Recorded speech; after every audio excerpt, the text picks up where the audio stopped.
I will certainly be reaching out to him.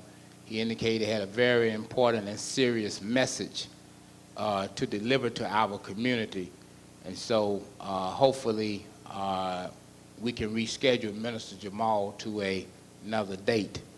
But in the meantime, we want to go ahead and get ready for our speaker for this evening, Brother Anthony Browder from Washington, D.C.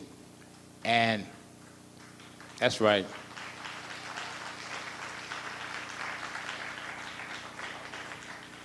And before we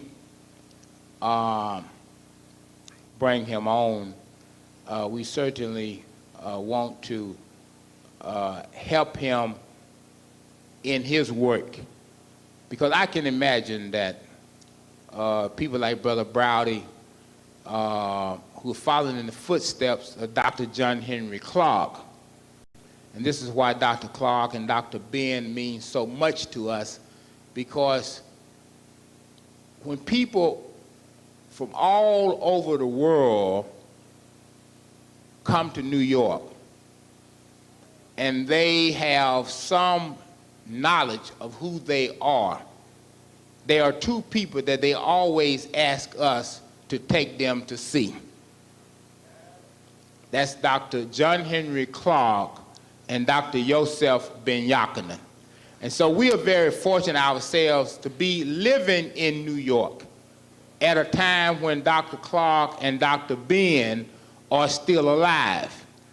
We're very fortunate. And so when Brother Browder came to New York today, he said, the only place I want to go is to see Dr. Clark. And that's where he went, to see Dr. Clark. So it shows you really when the story is really told, and I hope that somebody is taking good notes and being a great scribe to really write the real story of Dr. John Henry Clark and Dr. Ben. Now, they have written a lot about our history. It is now time for somebody to write about them, because they deserve that.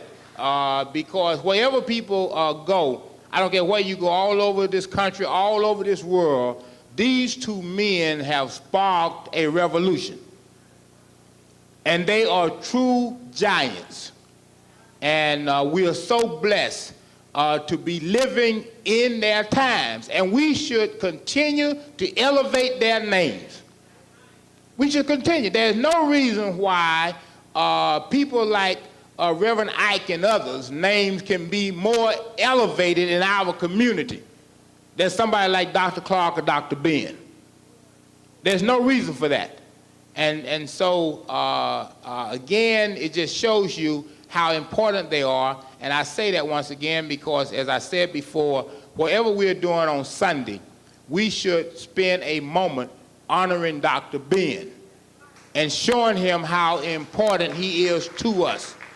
And so the word should go out from here to abroad that all roads on Sunday at some time will eventually lead to the Ben house, and that our entire community should be there. There should be no room within 20 blocks of the Ben house. That's how packed that place ought to be. That's how packed that place ought to be. There should be no black person in this city that lived in New York during these times who do not know who Dr. Ben and Dr. Clark are. Y'all hear what I'm saying? There should be nobody. There should be no child, no young person, no adult who does not know who Dr. Ben and Dr. Clark are and what they really mean to us. And I hope over the next few days on radio that some of you, when you are calling in to Tony Brown talking about nothing, that you will also bring up Dr. Ben and where all of us should be on Sunday, and tell Tony Brown that he ought to have a front row seat.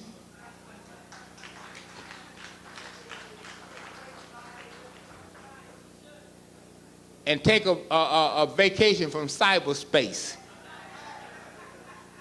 before he becomes space.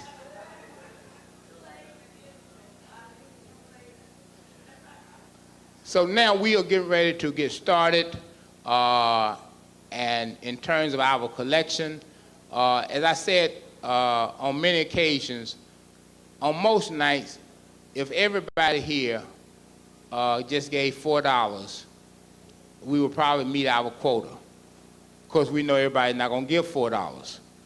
Some people, let's put our hands together for a brother that came to the Slave Theater last year, one of the leading authorities on ancient Kemet, director of the Karmic Institute in Washington, D.C., Brother Anthony Browder. Let's give Brother Anthony Browder a big hand. Brother Anthony Browder.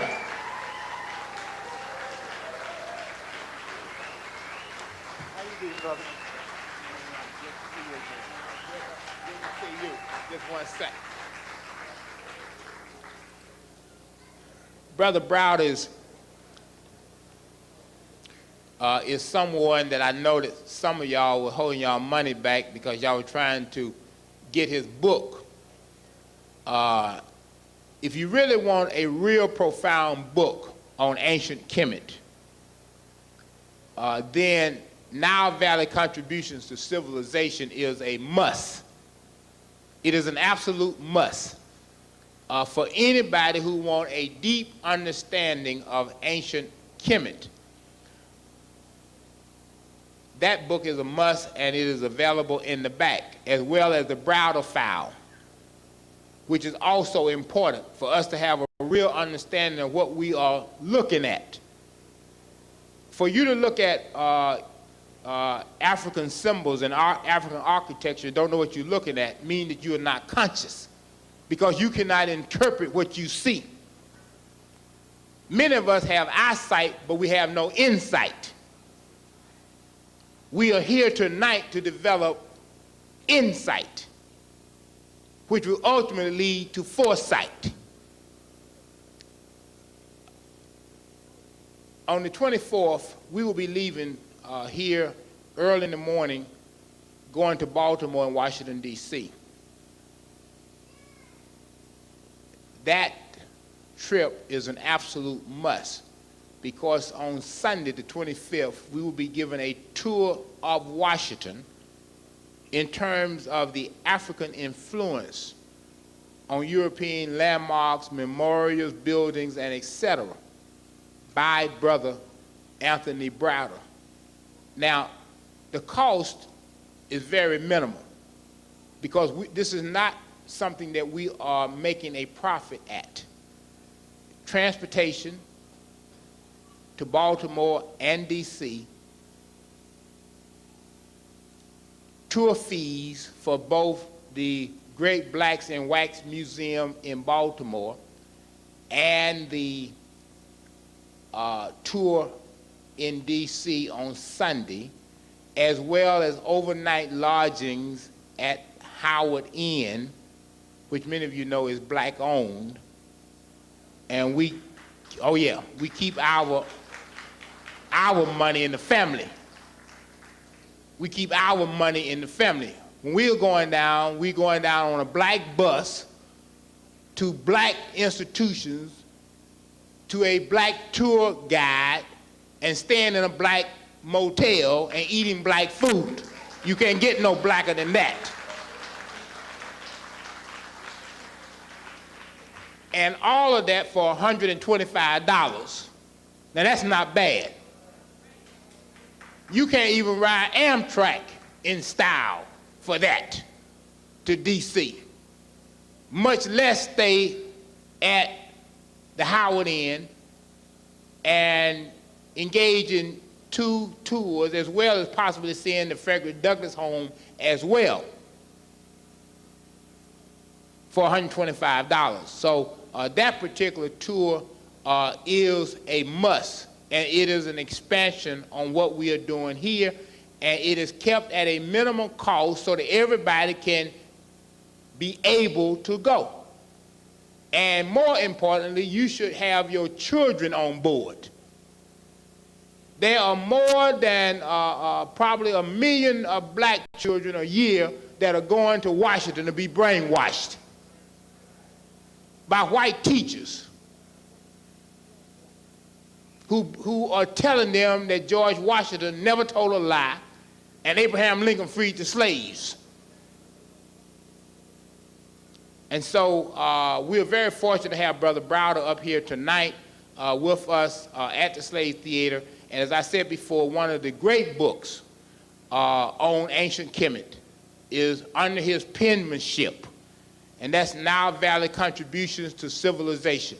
And you should get yourself one and get your children one, because any child can read that book and regain his or her identity. That's how important it is. So once again, as we get this lecture afoot, let us get on our feet once again as we present our keynote speaker for tonight, all the way from Washington, D.C., Brother Anthony Browder. Let's give him a UAM Slave Theater ovation. Anthony Browder.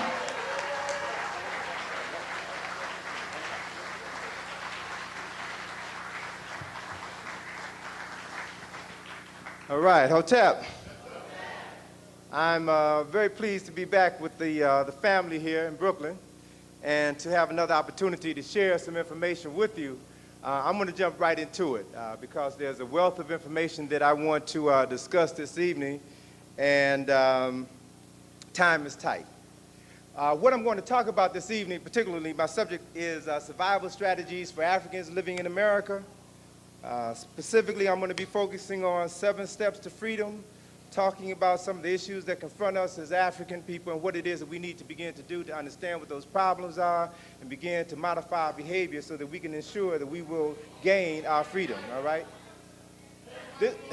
Bring the mic closer. Okay, is that better? All right, thank you very much.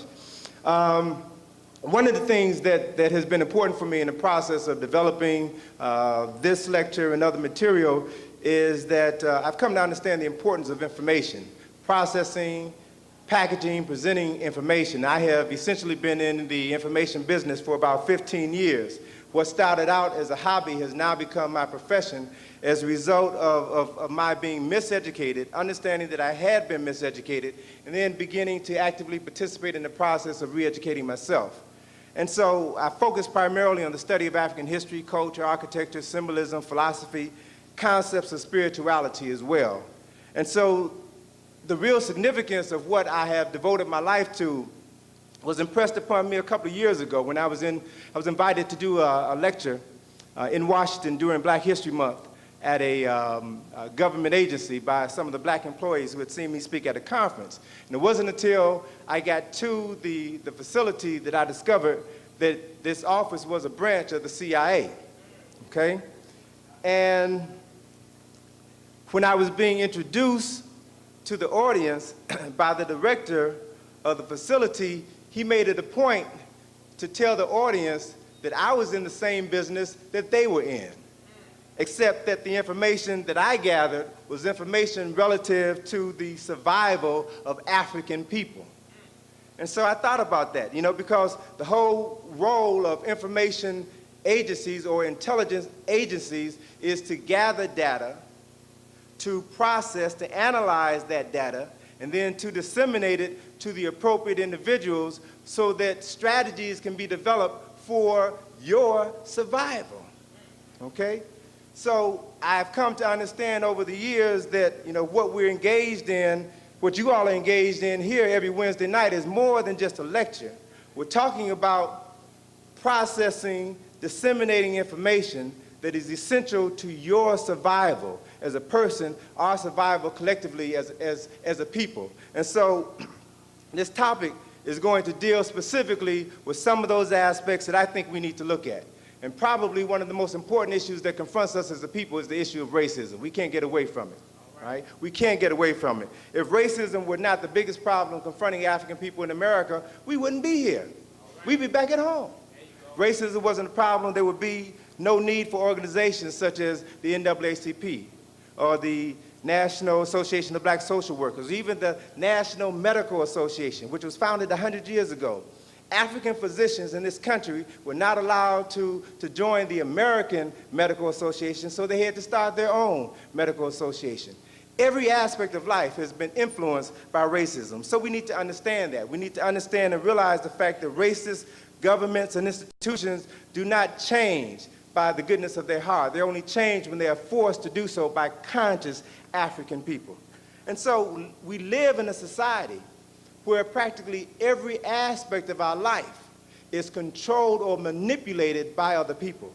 Due to the fact that I was trained in advertising and design, I've always had an interest in art. And I look at symbols, I look at pictures, I look at images and try to interpret them from a cultural standpoint. And that's the essence of the African Center tour that we're going to be doing next Sunday in Washington, D.C. It's an analysis of the architecture in Washington, D.C., a discussion on the African origins of that architecture, and then a study of how this information has been incorporated into the very essence of Washington, D.C. And you can see that same pattern has been repeated in every city throughout the United States of America. If you know what to look for, if you understand the symbols and understand how the symbols are related to the history, you can go anywhere in the world and reconstruct your cultural identity. The information is right before your very eyes, brothers and sisters. But if you don't understand it, you'll walk by without really having a clue as to what it is that you're dealing with. To give you some examples of the extent of the racism that we have to deal with in this society, I want to share with you some illustrations that reinforce the fact that racism is and probably will be one of the biggest issues that we'll ever be confronted with.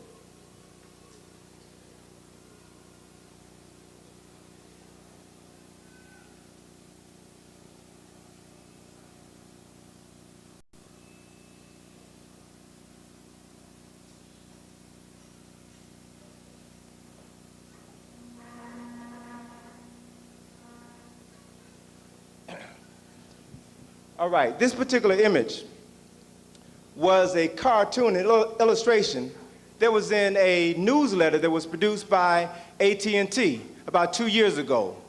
Over 30,000 copies of this newsletter were distributed to AT&T employees throughout the world.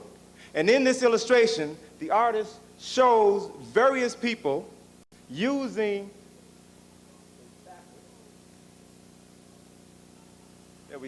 various people using the technical equipment of AT&T. You see a Caucasian in North America using the telephone, Caucasian in South America using the telephone, 2 Caucasians in Europe on the telephone, but in Africa you see a gorilla. And it was only when the African American employees at AT&T complained did they apologize. The people responsible for producing this image apologized. And they said in issuing that apology that they didn't realize that it was offensive to black folk. All right? We are invisible in their society. Another example of this process, there was the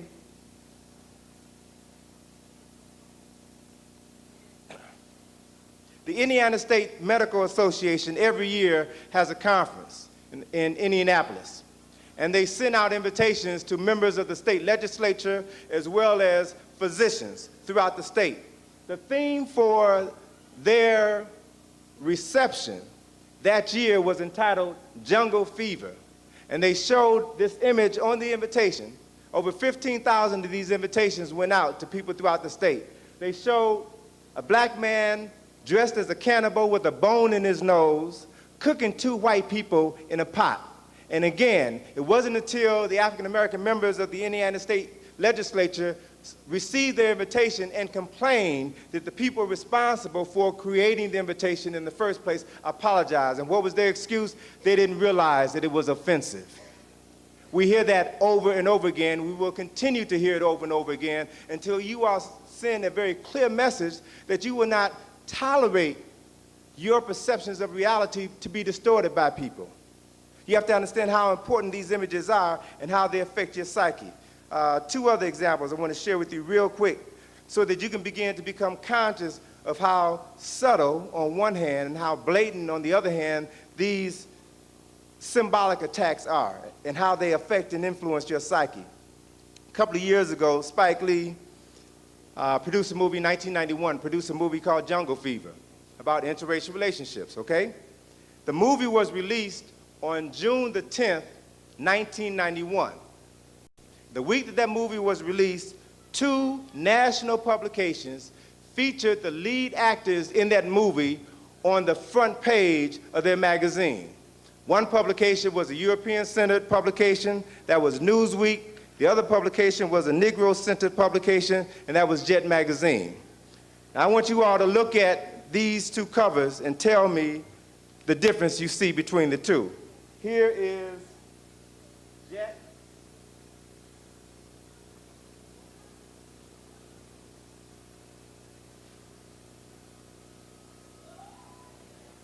That's Jet Magazine, and here's Newsweek.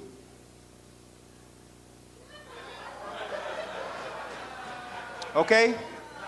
What you have to realize, when people produce a magazine, a television commercial, a radio commercial, a movie, when anything is produced in advertising, there's a group of men who sit around a table and determine every component that is going to be incorporated into that visual image, into that ad, into that movie. So nothing is there by accident. You have the art director, you have the photography director, you have the writer, you have various individuals sitting around determining everything that you see. The pictures, the placement of the individuals on the pictures, the size of the type, the placement of the type is all important. It's all designed to send specific messages. And what you will notice in the media is that height denotes power. Here on the cover of Newsweek, you see an image that shows the European woman in a position that says that she is superior to the brother. It reinforces the hierarchy that exists in this country. That hierarchy is white male, white female, black male. That's the hierarchy. Contrast that to this image, Jet Magazine. Think about it. These art directors had a host of photographs to choose from, but they chose photographs that would reinforce their cultural orientation. Look at this Newsweek cover again. What else do you see when you look at that cover?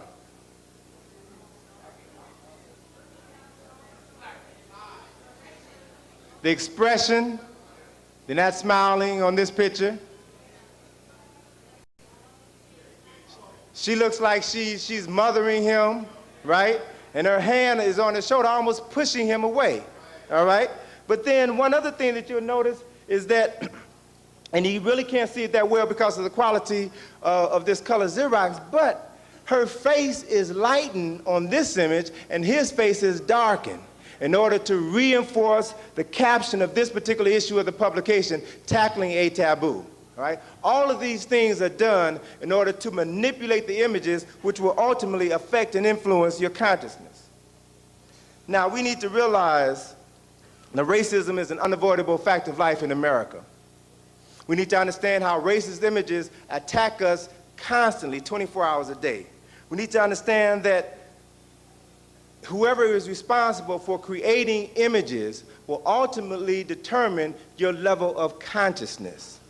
How you feel about yourself is determined by how you see yourself.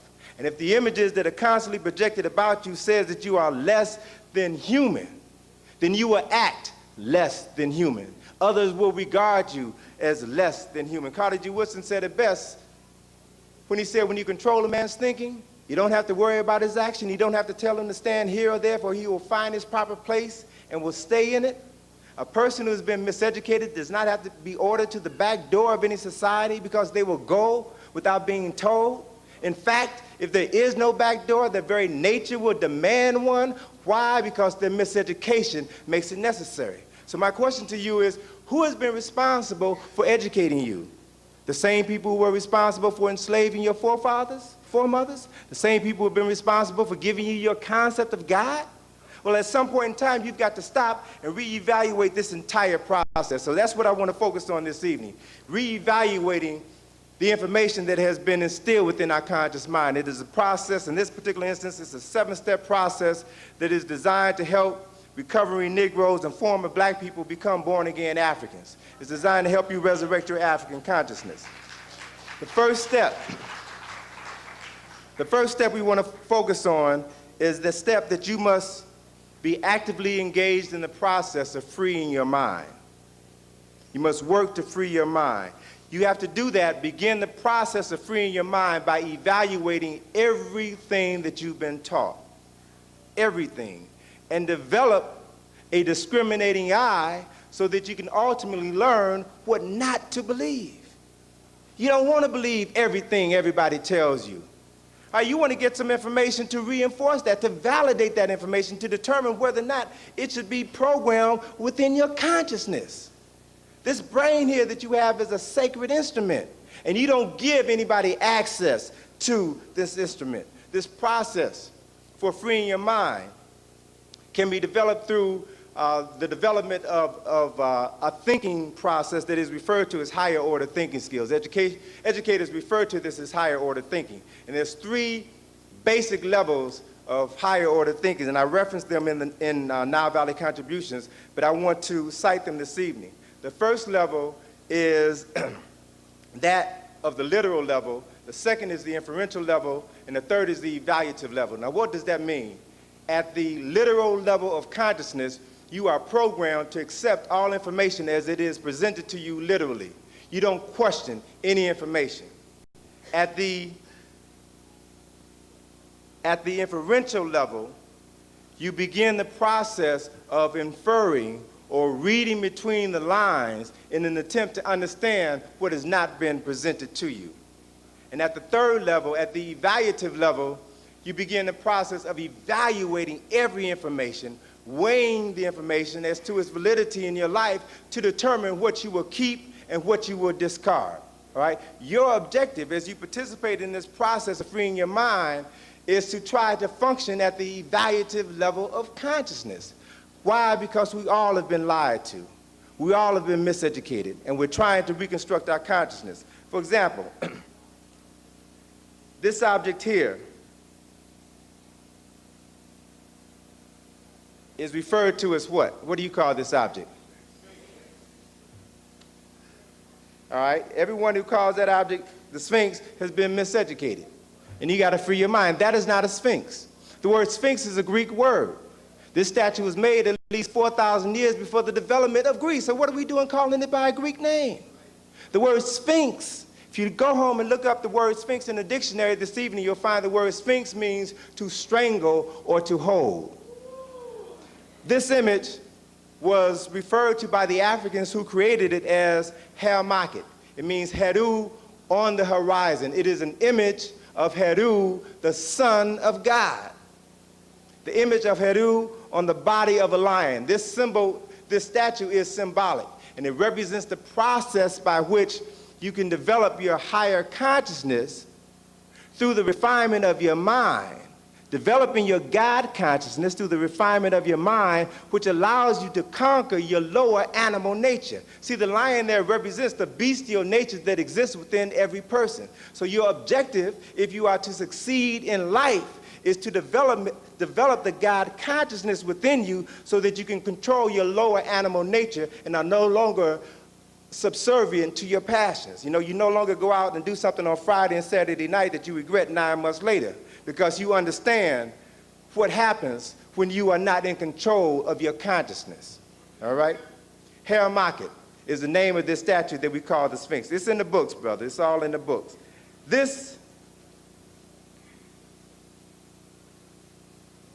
That is a Sphinx. That's a Greek Sphinx.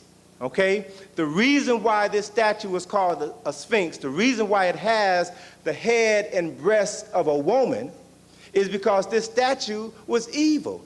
The Sphinx was a monster which was perched on a cliff which led to the city of Thebes in Greece.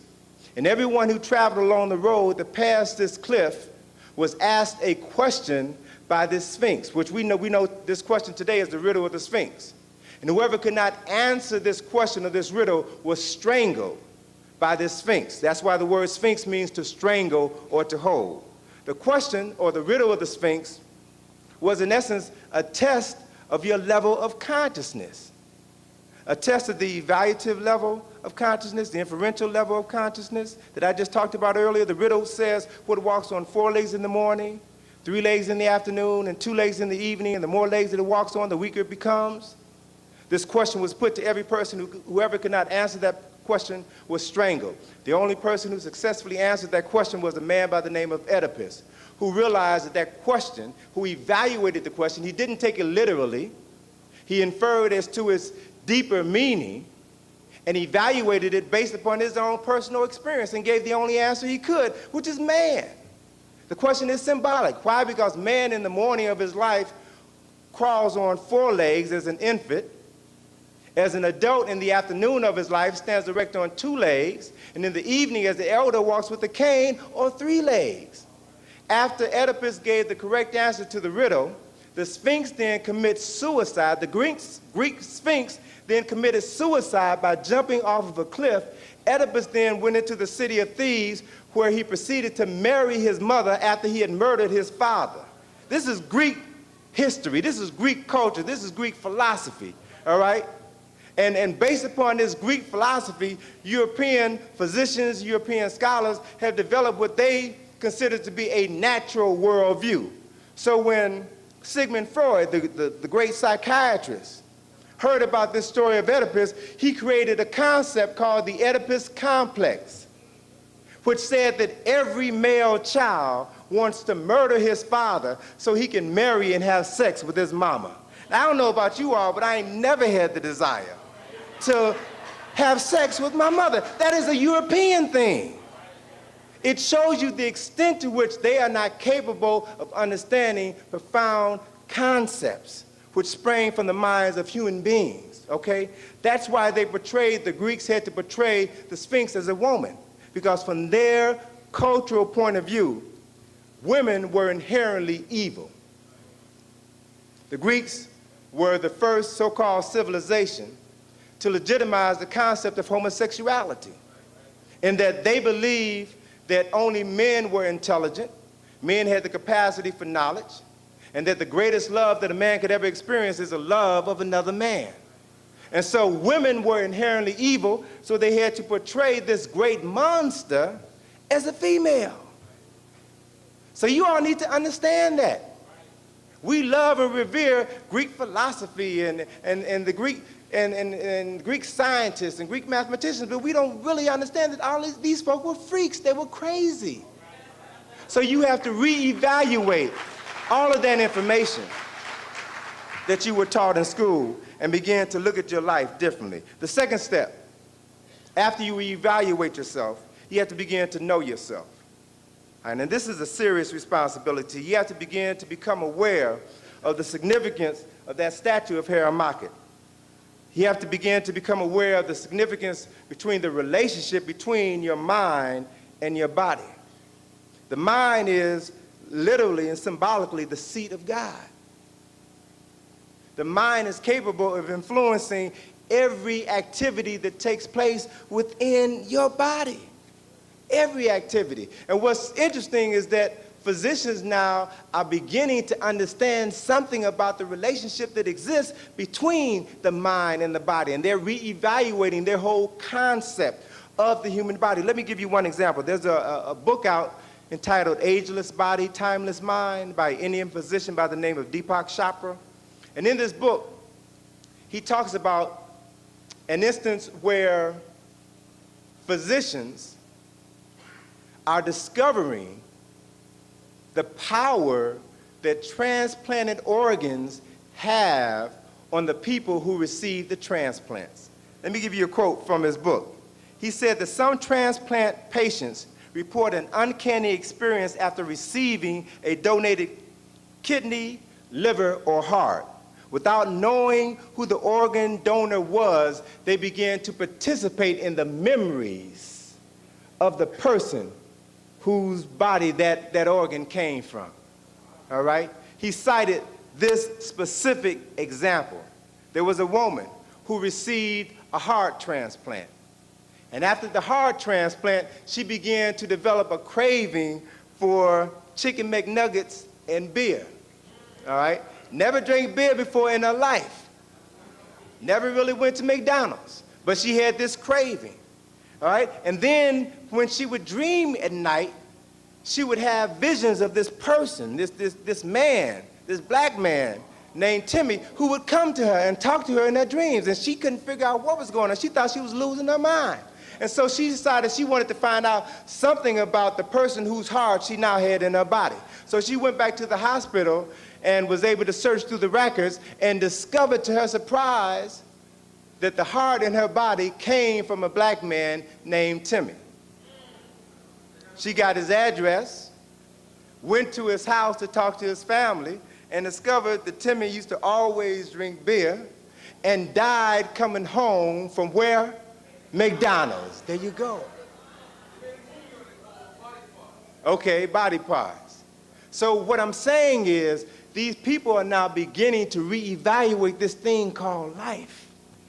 Now beginning to look at it from a totally different perspective. One of the things that we have got to begin to do is we reevaluate our lives, is to understand it from an African perspective. And when we do that, we'll see that our view of the world was totally different than the view of the Europeans. We understood the relationship that existed between the mind, the body, and the soul, all right? And we viewed the body as sacred because the body is the seat of the soul. The mind is the instrument through which God communicates to you. This is a powerful thing that we have here, this human body. It should not be wasted. It should not be abused. There's a couple of things that I want to share with you, a couple of demonstrations that I want to share with you very briefly to kind of reinforce some of the issues that I'm talking about, because I believe in a hands-on approach and going beyond talking and showing you how this stuff really impacts your life. But the mind doesn't have the ability to distinguish between what is real and what is a lie. The mind responds to whatever information is given to it. For example, if you've ever been in an argument or been in a situation where your life was threatened, your body responded to that crisis by secreting hormones, adrenaline. You started to sweat, your heart started to beat fast, and your body began to prepare itself for what's referred to as the fight or flight syndrome. Either you defend your life and fight, or you run for your life. And your body prepares you to have the strength to do whatever is necessary in order to survive. But if you've ever been in a life-threatening situation, notice how your body responds. And then notice how when you think about or reflect back on that experience, your body also responds. Think about a threatening situation. And as you think about it, you'll feel your heart starting to beat faster. You'll feel your palms starting to get sweaty. You'll feel your breath beginning to race away from you. Why? Because just by thinking about something, your body accepts those thoughts as if they are happening right now. So the point that I'm trying to get across to you is that you've got to begin to understand how powerful your thoughts are, how they influence your physical body, and how they also influence your behavior, all right? I want to do a little demonstration to illustrate this point, and in order to do it, I need 4 folk. So can I have 4 people just come on up? Doesn't matter who, but 4 people, come on up. I've got this little gadget here, which is like a little ping pong. It's a little toy that has in it 2 batteries. There's 2 metal strips which are connected to each of the batteries. It has a little soundboard, and it also has a light inside of it. And when I hold my fingers on both of these metal strips, then what happens is this little toy lights up. What it illustrates is the fact that this electrical current from one of the batteries is moving through my finger to the other finger and completes the circuit so that this thing lights up. If I lift up my hand, then it stops. So electrical energy flows through the human body, all right? One basic reality.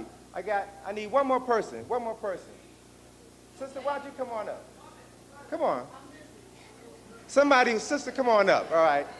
I got 4 people up here, and let me show you how if we form a circle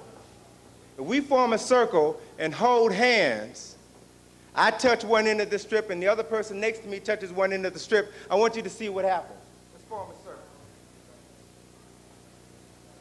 So let's take one finger. All right, sister, let go of your hand. And you stop. Touch hands again. And you repeat.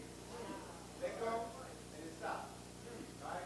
Now, all this illustrates is that, first of all, energy flows through the human body.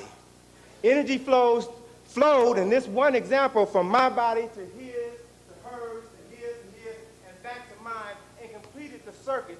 That's why this ball lit up and made that noise. So all of our bodies are capable of transmitting energy.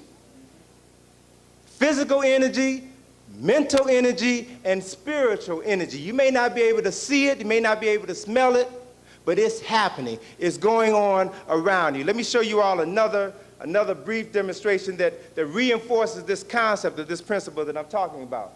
And to do that, let me bring out this chair.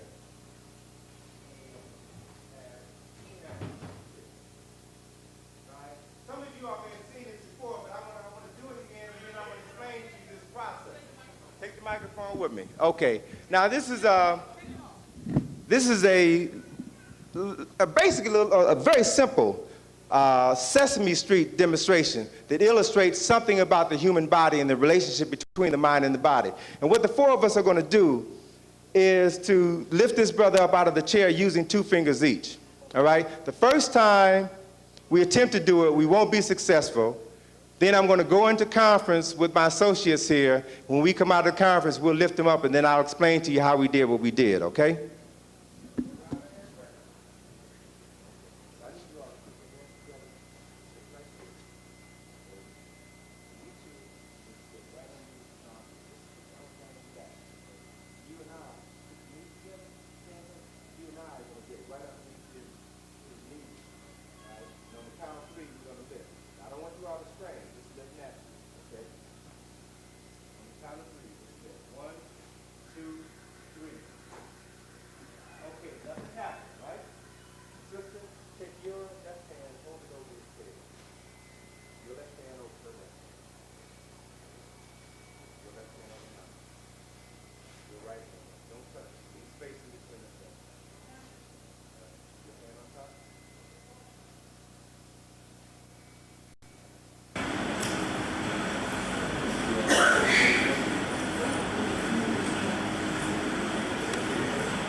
All right, let's get back in position. On the count of 3. Count of 3. 1, 2, 3.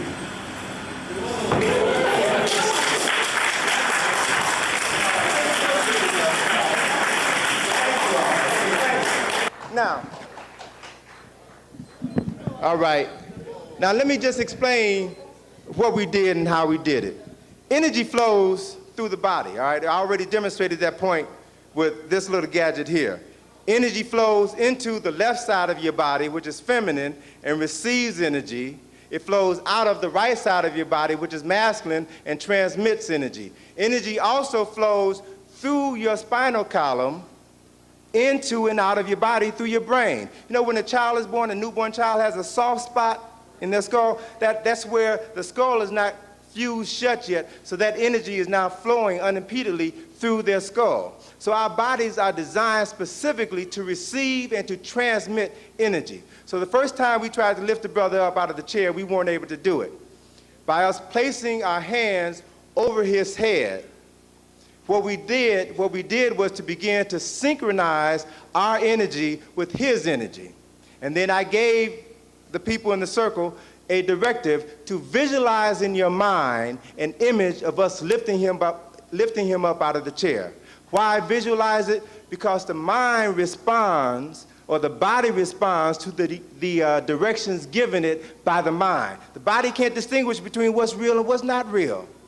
All right? We are synchronizing our energy. We are telling our bodies to lift this brother up out of the chair with 2 fingers, and then our bodies create the energy which allows us to do that.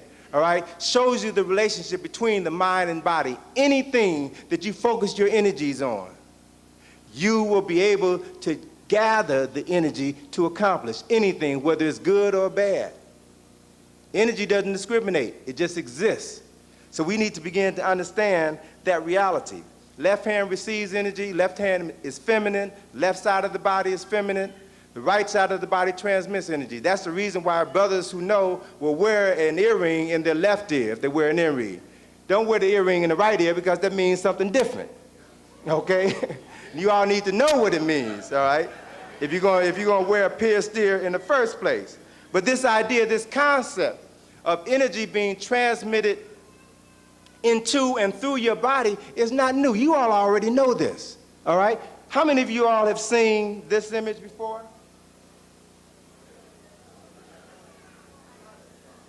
You all have seen that image, right?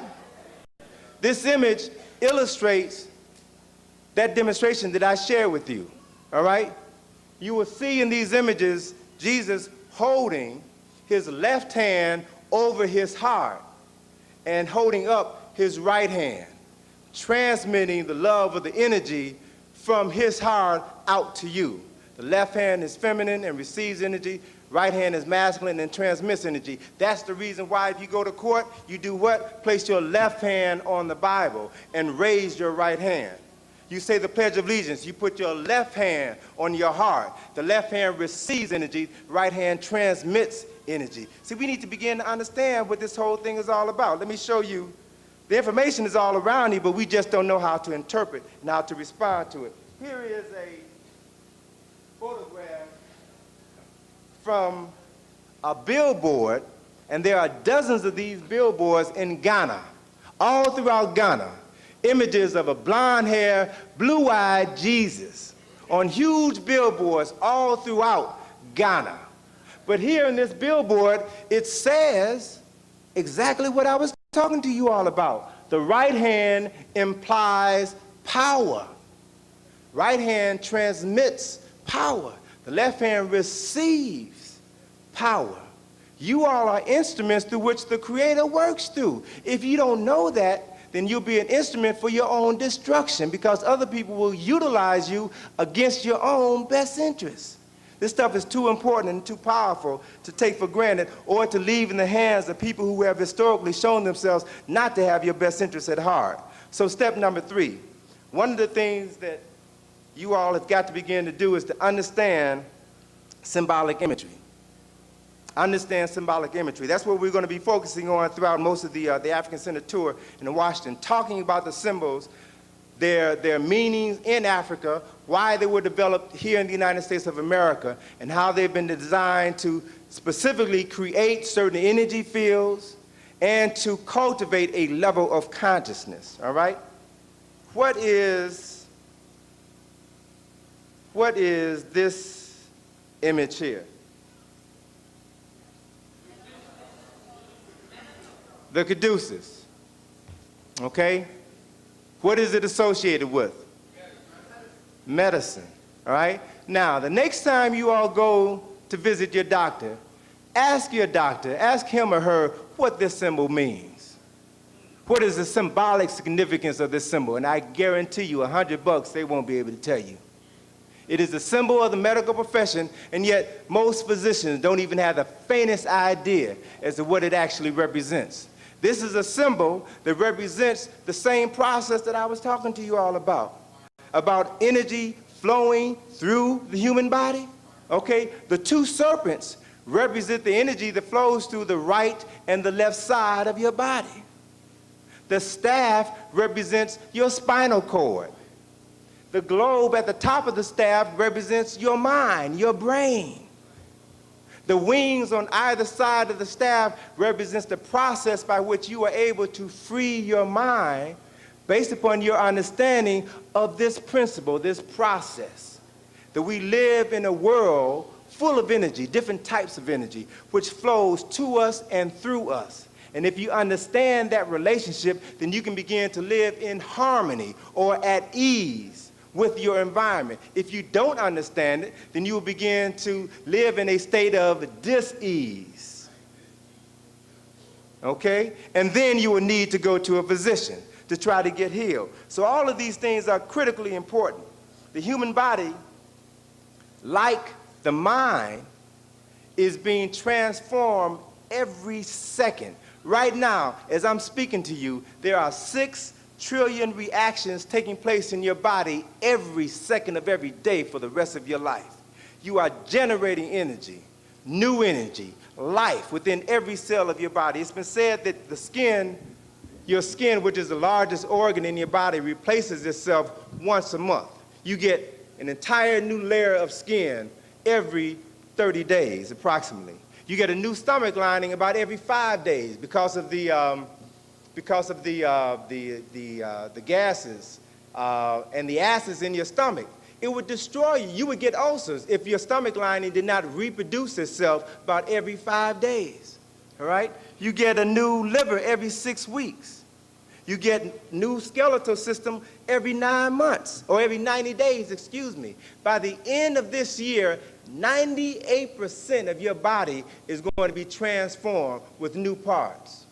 98%. This is the beauty of this body that we have, this instrument that we have. So the question is, why do you all keep getting sick? Your body has everything it needs to heal itself. So why do you get sick? You get sick because you are out of harmony with this instrument here, and it needs to be tuned up, okay?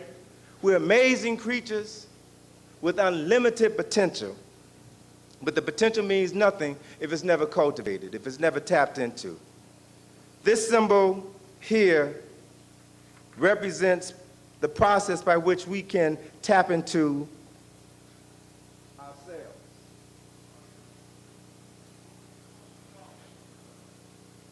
You all, this is Jehudi, who is the Kemetic nature who is associated with science.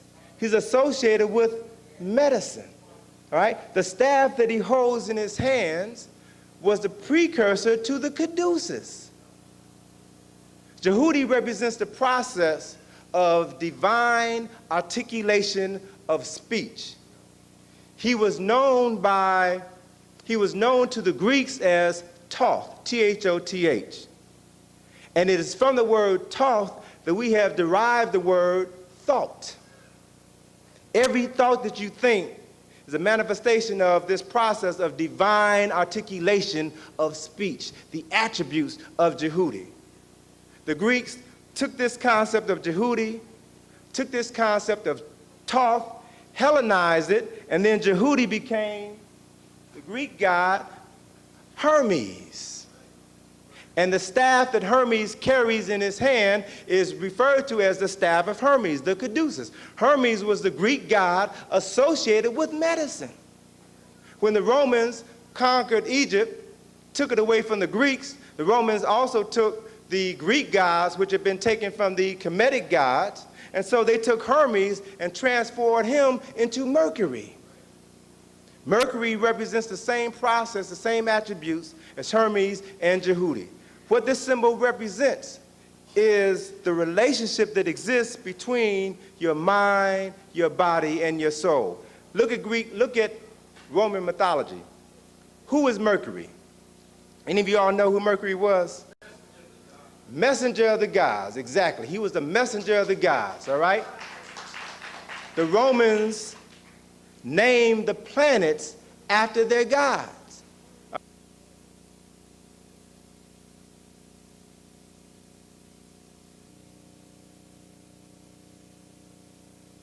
The sun is a symbol for the mind. So what is Mercury? Mercury is the messenger of the gods. He is the closest to the sun and moves the fastest around the sun. I think that the year on Mercury is about 90 days, all right? It moves that fast around the sun, all right? So understand this process and how it relates to you. This process symbolizes a process that takes place within the human body. Mercury was derived from the Greek god Hermes, who is also associated with medicine, all right? It is from the word Hermes that we have derived the word hormones. And what are hormones? Hormones are chemical messages which are secreted from God or the brain. And what do those chemical messages do? When they are secreted by the pineal and the pituitary gland, they then send chemical messages to every part of your body, telling it what to do and when to do it. All right? When you go through a stage of puberty, hormones are secreted that begin to tell your body, if you're a female, to begin to go through the process of having your cycle. Your physical structure changes. Your breasts begin to enlarge. If you're a male, you begin to have a wet dream. Your voice begins to deepen.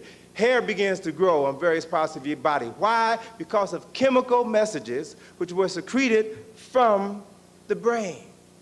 So this process symbolizes the human body. What we have to begin to do is become conscious of how our ancestors identified this relationship between our body, our mind, and our soul, and the environment. They were aware of the fact that when we sleep at night, our spirit has the ability to communicate with the ancestors. They come to us in our dreams. Some of you may not be very conscious of it, but go talk to your grandparents or an elder in your family and ask them how it was that when they had a problem, a very important problem in their life, and were kind of hesitant to make a decision, they would say, well, child, let me sleep on it. All right? And when they would awaken in the morning, they would say, well, you know, Aunt Jean came to me last night in my sleep and told me that I shouldn't sell this house. The ancestors would come to them in the sleep. Why? Because when you are sleeping, a part of your consciousness begins to commune with the ancestors. We have a very special relationship with the universe, with God, if you will. Our bodies are designed as vessels to receive the energies and the information from God. That's why we're called soul people. That's why we move a little differently, talk a little differently, dance a little differently, because we hear, we feel different forms of energies than other folk. You all are familiar. They say that black folk have this tendency to vibe on other folk. You know, you come into a room and you just feel the vibes aren't right? What are you talking about? You're talking about your body being able to feel the energy in the room that is being disseminated by folk who don't have goodwill on their mind. So if you are in tune with your body, it tells you, get the hell out of here, man. You don't want to be here. If you listen, you go. If you don't listen, then you read about what happened to the person who stayed the next day. Have you ever wondered why there's this jazz label called Blue Note Records? You ever wonder what the Blue Note is, what it means? Understand what it means. When I first came to Howard, back in '71, I took a class by Donald Byrd, who was then a professor at Howard, a class entitled The History of Jazz, and he would talk about music and some of the things that they dealt with as musicians. And he told us this story of when he and some of his partners were playing at a club in France. And every night they would come and jam, and there was this guy who would sit in the front row, listen to him play, and take pen and paper and write down what Byrd was playing. And he said he came to him one evening and said, you know, I've been coming here for the last 4 or 5 days, listening to you play, writing down the music, but when I go home and play it, it doesn't sound like what you played. And Byrd laughed and said, well, that's because, my man, you can't hear the blue note. The blue note is a level, is a range of music that Europeans cannot hear. They cannot hear. That's the significance of Harold Melvin and the Blue Notes. We vibe to a different frequency than other folk. We hear things they don't hear. We see things they don't see. We feel things that they don't feel.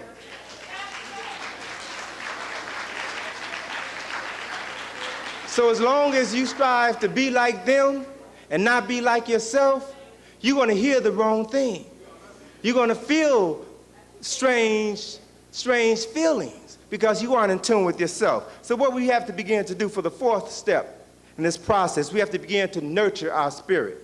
We have to truly begin to understand what this energy is that exists within us. We all are in possession of aspects, spiritual aspects of the Creator that manifests itself within us. So to that extent, each one of us is sacred. Every person in this room is sacred, is a reflection of the Creator. Whoever you perceive the Creator to be, you are a reflection of the Creator.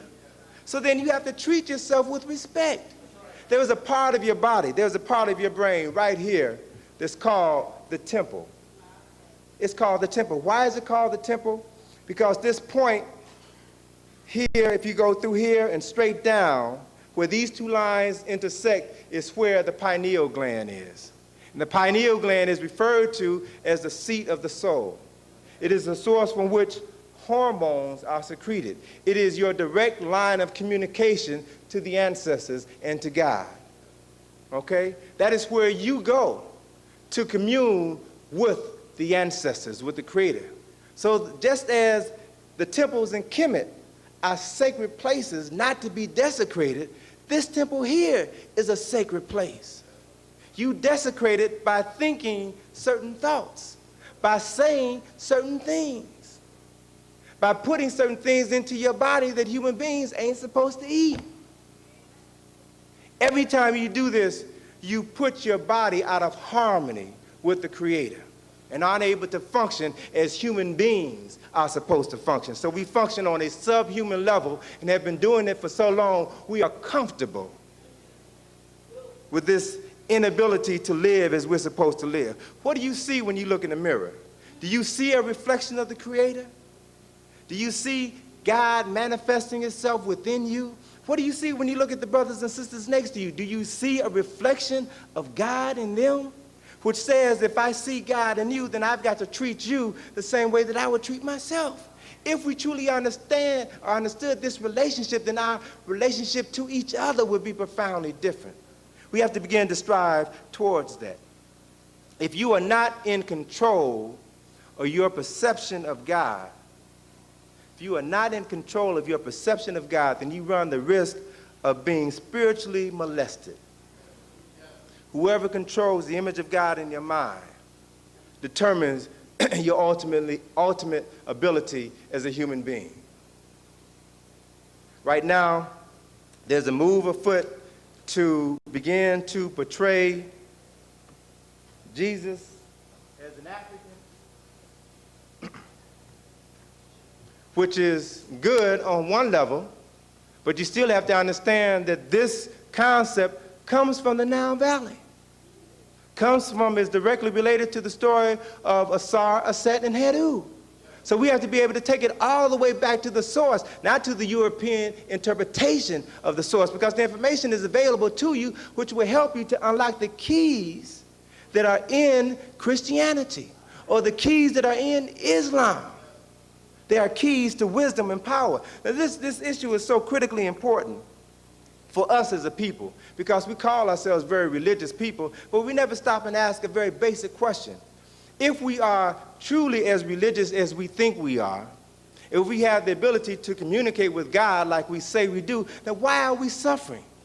See, because from my standpoint, if you are in harmony with the Creator, then you do not experience illness, because your body is able to heal itself in very short periods of time. You do not experience physical, mental, or spiritual distress, because your body is in harmony with the Creator. You do not experience times of financial difficulty. Why? Because you understand that money is a tool. Money is an instrument. Money is energy, which allows you to bring things into your environment which will improve the quality of life. That's why the European American puts on his currency, "In God we trust." United States of America is the only country in the world that puts that on his money. Why? Because they understand that God is them, and they trust nobody but themselves. I had an experience a couple of years ago where I was talking to an audience. Some brothers from an Air Force base in Japan had invited me over during the month of February to give a lecture for Black History Month. It's talking about African history and culture, the African origins of the concept of religion, and made a comment that when I was just prior to my being introduced, the pastor at the base, who was a brother from Chicago, my hometown, closed his prayer with the word amen. And I asked for a show of hands of the people in the audience. There must have been about 300 or so people in the audience. I asked for a show of hands of the people in the audience who knew that when the pastor said the word amen, he was calling the name of an African god. And maybe 3 or 4 people raised their hand. And I went on to explain how this concept of amen came from Kemet and what it really refers to, the unseen presence of the Creator. I understand that the following day, Sunday, when some of the people who attended my lecture, and these were brothers and sisters primarily, some of the people who attended my lecture went to church service, they asked the pastor if my comments were correct, if the word amen was the name of an African god. And the pastor told them, well, yes, I do believe that Brother Browder was correct. The word amen is the name of an African god. And do you realize that given an opportunity to begin to see themselves in the image of God, these miseducated Negroes turned away and said that they were no longer going to use the word amen? We're talking about the height of miseducation, self-hatred. And as a result of this self-hatred, we turn on ourselves constantly. So the 5th step that we have to deal with is that we have to begin to understand who we are. Specifically, we have to remember the Ma'afa, the great disaster, the Holocaust of the African enslavement. We have to begin to honor the memory of the millions of men, women, and children who died for over 400 years during this process of the enslavement of African people, and began to hold these people up in high esteem, to honor their memory. Because the only reason why we exist is because of their strong will. Theoretically speaking, we should have been wiped off the face of this planet. No people on earth have gone through what we've gone through. We should be extinct. Or those of us who are alive today should be stark raving lunatics.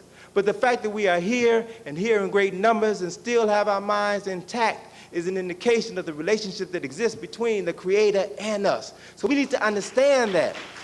And we need to give honor to those brothers and sisters who knew that, who preserved the history and culture and passed those traditions on to us. If we truly honored our ancestors and respected them, then we would do what every ethnic group in this country has done. I heard Brother Maddox make reference to a brother here who has a collection of slave artifacts, which he said should be in a museum. Why is it that we don't have a museum to commemorate our Holocaust, our Ma'afa? When you all come to Washington next Sunday, we're going to drive past the United States Holocaust Memorial, which was built 2.5 years ago by Jewish American citizens who had the sense to collect $150 million of their own money to build a monument to memorialize their ancestors. They hired a Jewish architect to design a building that would symbolize in every detail their horror and their atrocity, which took place thousands of miles across the ocean in Germany. Even though they're here in America, they understand the importance of honoring your ancestors wherever you are. And as a result of them building this monument, building this memorial to their ancestors here in the United States of America in Washington, D.C., as of last year, January the 1st, 1994, your tax dollars are now being spent to maintain this institution. Where is our museum to memorialize our ancestors? We won't have one as long as we don't believe that they are worthy of honoring. They even got a stamp museum in Washington, D.C.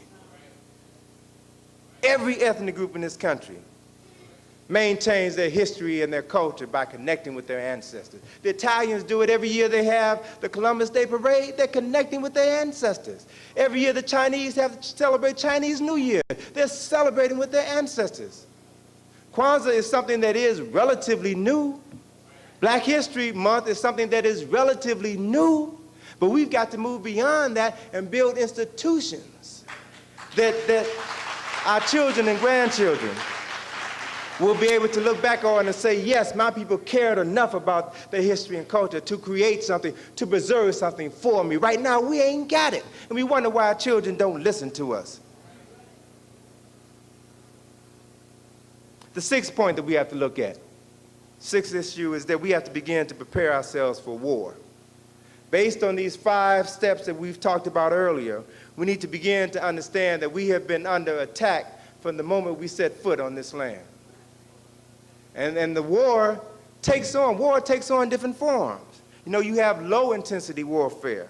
You have psychological warfare. You have germ warfare, drug warfare, alcohol warfare, spiritual warfare, mental and cultural warfare. We have been under attack. And so what I want to focus on briefly is what we need to begin to do in order to fight a war and win. A few basic steps. First step is that we have to know our objectives. We have to be able to have a clear vision and a goal. Know what it is that we need to begin to do and move towards achieving that goal or that vision every second of every day for the rest of our life.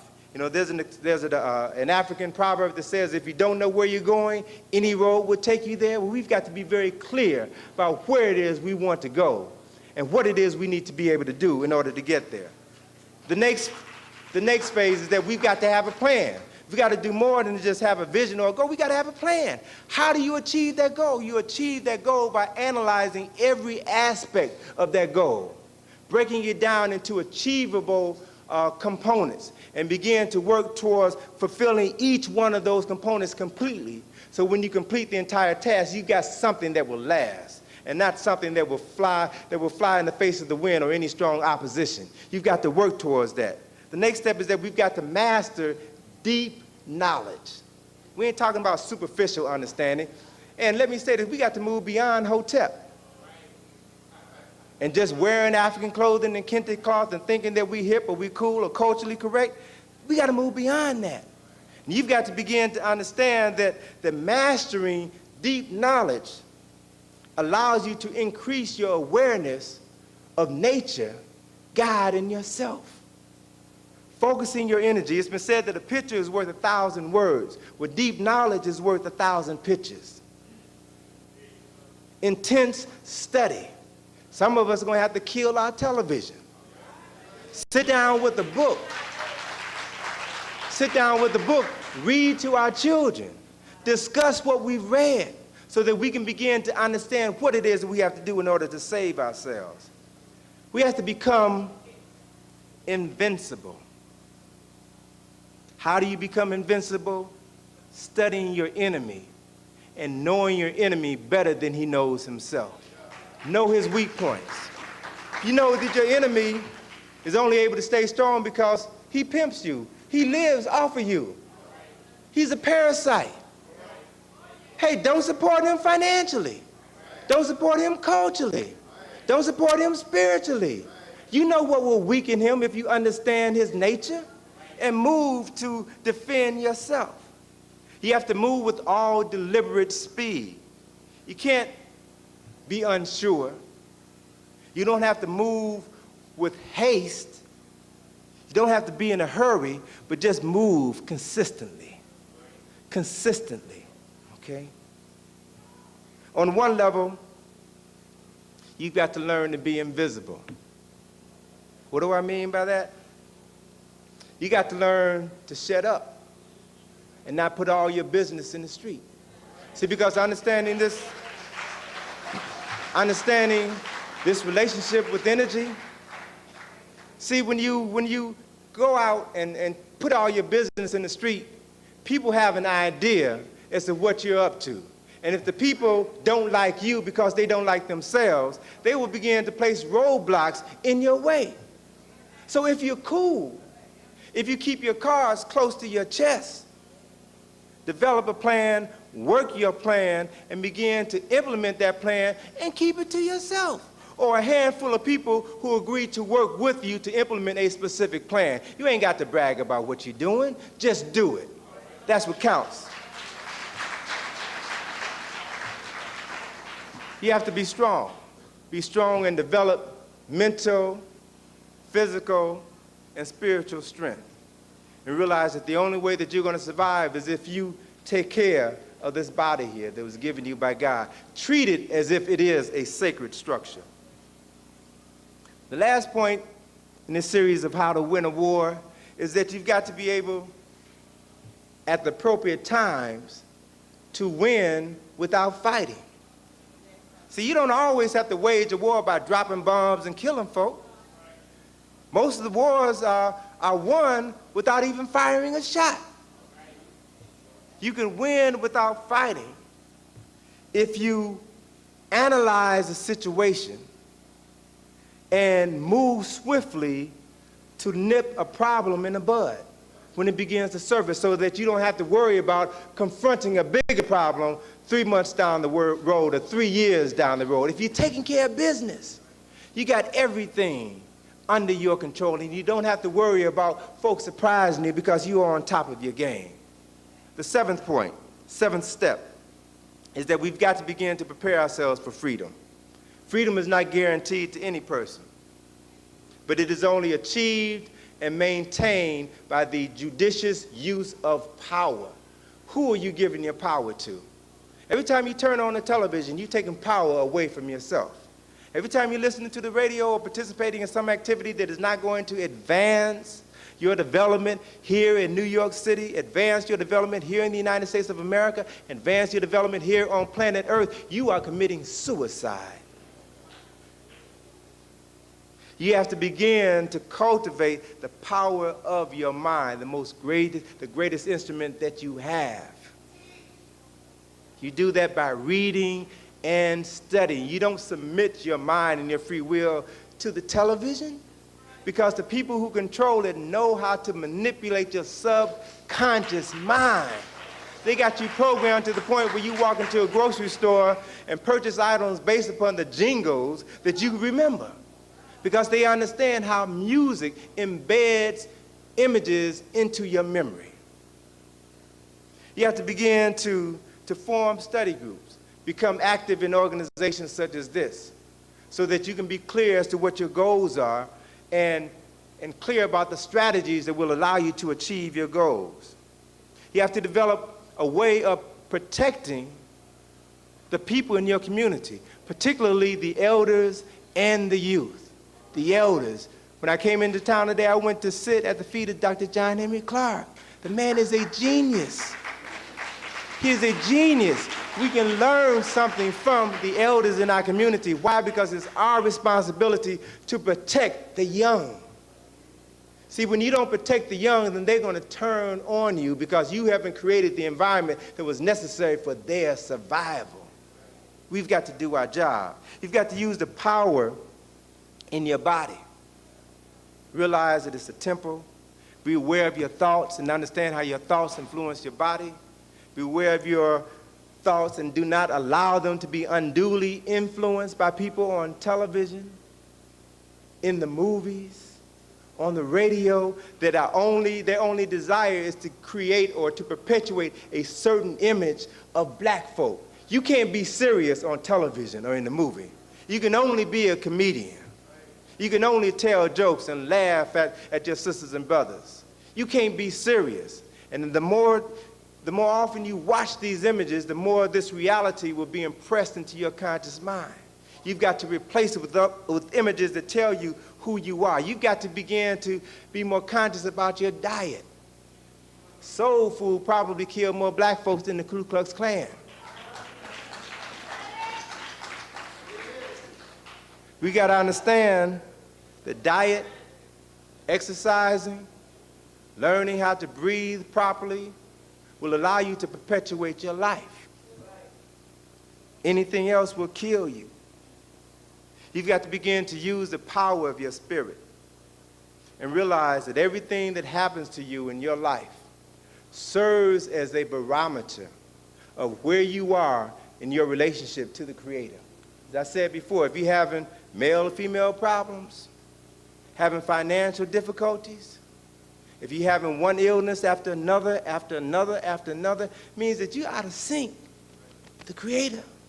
And you need to begin to take the some time to understand this relationship that exists between your mind and your body. You may need to fast. You may need to do some serious meditation or some serious prayer in order to ask the ancestors to tell you what it is you need to do in order to correct those problems so that you can manifest a godlike consciousness here on earth. That's what you're supposed to do. Everything that has been created on this planet sprang from the minds of the consciousness of human beings. Everything begins first as an idea in your mind. The seats that you're sitting in, the building that we're in now, that video camera, the cars that you would drive home, the airplanes that fly through air, all began first as an idea in somebody's mind. What we refer to as nothing is the source of everything. And those people who are involved in the process of bringing things into creation understand that the mind is the most fertile instrument on the planet. And by putting yourself in harmony with the consciousness of other creative people, ideas will pop into your mind. They will pop into your consciousness. And then you'll sit down with pen and paper and put them into a two-dimensional form. And as you meditate on them and cultivate and refine this idea, you begin to manifest it in a three-dimensional form. That's how everything came into existence, through the utilization of your mind. The Europeans understand that. That's why they have waged psychological warfare on African people for the last 500 years, and they are not about to stop because they understand who you are. They understand who you are. They understand the potential that exists within you. You've got the power today, just by changing your mind, to change the course of planet Earth for the next 2,000 years. You got the power to do that. European knows that. That's why he has liquor stores on every corner in your community. That's why you can go to any black community in the United States, and within 15 minutes you can find out where the drugs are being sold and purchase whatever you want. They are there by design. They don't have to be there.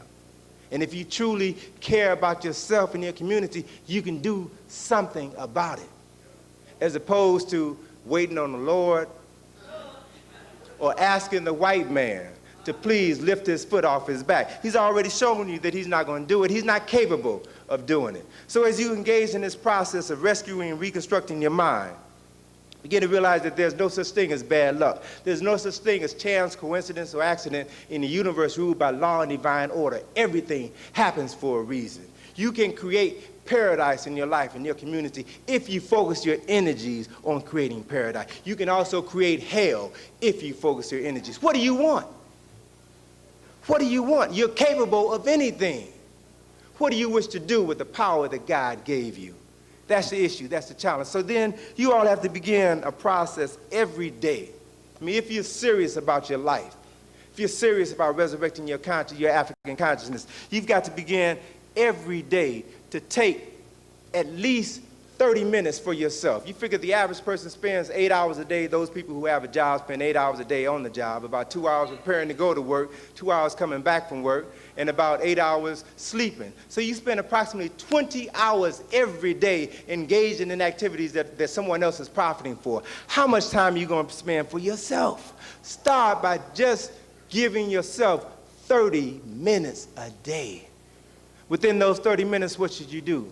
You should take some time to analyze yourself. How did you act throughout the course of that day? What did you do? What were your objectives? Were your objectives? I mean, you need to be easy with yourself in the beginning as you begin to participate in this process. My goal is to stop saying derogatory things about my own people, because I understand that everything I say about someone comes back to me. And if I truly love me, I want to change my consciousness. Change the quality of energy that's going to emanate from the seat of God that rests within me. So make yourself a promise that I'm going to monitor my thoughts and only limit myself to saying 5 negative things about people every day. And then check yourself at the end of the day and see how well you did. Be kind to yourself, you know, because we're going through 400 years of brainwashing. Be kind to yourself. But then once you get it down to, once you begin to become conscious of what you are thinking, then how you are thinking, then you can cut that down to 3 times a day, 4 times a day, and then get to the point where you say, I ain't saying nothing negative about nobody. I'm going to think positive. I'm going to project creative thoughts for myself and my people and watch your world transform itself instantaneously. You got the power and the ability to do that. You've got to also take some time within every day upon assessment of how you perform during that day to plan strategies for tomorrow. If you did well today, you're going to do better tomorrow. Set reasonable goals and objectives for yourself. Be kind. Understand that it took 500 years to create a Negro, you know? So it's going to take us some time to work through that. Be kind to yourself in the process, but be deliberate. Plan for tomorrow, one day at a time. And then, at some course during the day, you got to take time to pray or meditate. Doesn't matter, on one level, I'm telling you, it doesn't matter who you pray to, as long as you do it seriously and deliberately. Because you can't be a hypocrite. Pray for this and then go out and do something that's going to counteract your prayer. Prayers generate power and energy. And the more in tune you are with your prayers or your meditation, you will literally begin to tap into that creative source of everything and then begin to manifest it in your environment. That's what you have the ability to do and the right to do. So on a serious note, the things that I've outlined for you are things that you can begin to implement in your life. And in as little as 28 days, you can modify your behavior and create the person that you want to be. That's the power that you have. You're not going to learn this information in school. Not going to learn it in most churches. No fraternities or sororities or Masonic organizations. They should be about teaching you this, but they ain't. But you have the ability to begin to transform the quality of your life, and it begins with the decision that you make today. So in summary, in closing, we've identified racism as one of the primary problems that African people will be confronted with in your lifetime, one of the primary obstacles to freedom. We've discussed how racism distorts your perceptions of history, distorts your perception of reality, and how you have to begin to create a new perception of reality in your mind. We've discussed the need to see the world through African eyes as opposed to Europeanized eyes, and understand what things mean to us from an African worldview and not a distorted, inhumane perspective. We talked about increasing the power of the brain by developing your evaluative thinking skills and learning to function at the level where you become conscious of everything that goes on around you. Assess it to determine what information you're going to allow to be stored in your temple. Talked about your body and how your body is a sacred instrument and should not be violated with foods that are going to counteract the basic design of your body. It should not be polluted with thoughts which are going to link you with negative thought forms and negative energy and negative people, and actions that help to ultimately determine the type of person you are. We talked about the relationship between the mind and the body and the importance of understanding that this relationship does affect and influence everything that you do. You have the power to create life, to maintain life. You have to begin to understand the importance of honoring your ancestors and realize that they are real. When you all pour libation and call the ancestors to come into this auditorium, y'all ain't playing no games. And if you do not have a purpose for calling them here, they're going to get angry. They're going to do two things.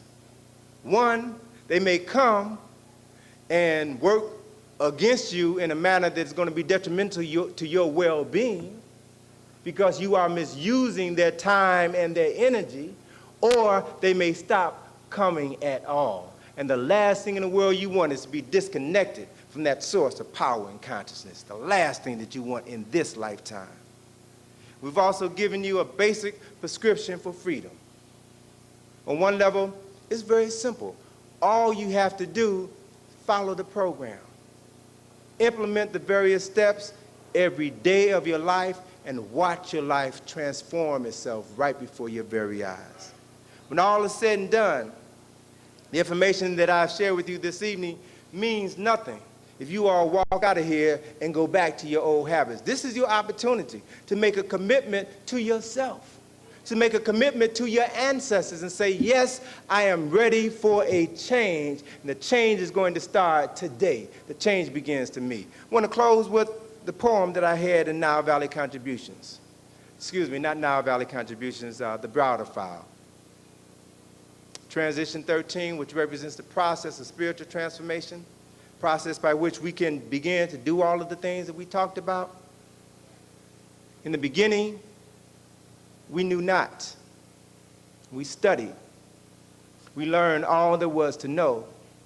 We taught others. But then we forgot what we had learned, and then forgot that we had forgotten. So that now we are taught information that we already have. So what do? We study. We come here to the slave theater to study, to learn all there is to know, and to teach others. And the challenge that awaits us as we prepare to move forward into the 21st century is, will we forget again? Thank you all very much.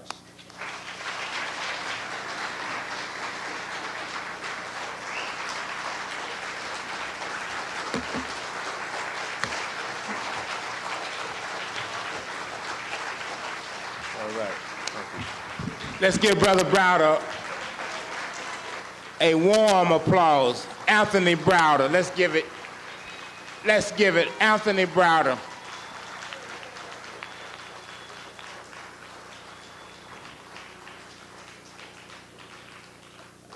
Let us hold hands, those who are running out. One day, let's make an affirmation to our people. Let us make sure that as we leave, seriously, I'm sure y'all still have a lot of money in your pocket because you certainly didn't leave it here. We want you to use that money at least for no other reason to get Nile Valley contributions to civilization. It is a monumental book, believe me. It is a monumental book. It's an opportunity to get it, have it autographed. It's a major work.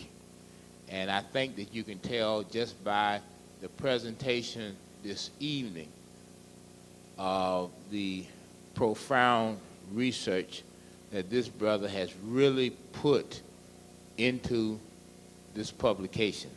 There are a lot of people who write books and don't give us that much. But I'm telling you, nobody, no African person, I don't care who you are, and it's really sad to be a doctor or a lawyer and not recognize the symbols of our profession and the African origins of those symbols. That's real serious. Or to be a minister and not understand the African origins of religions. And more than 95% of our preachers do not know their history. And so Malcolm was absolutely correct. Of all the disciplines, history is best rewarded to reward our research.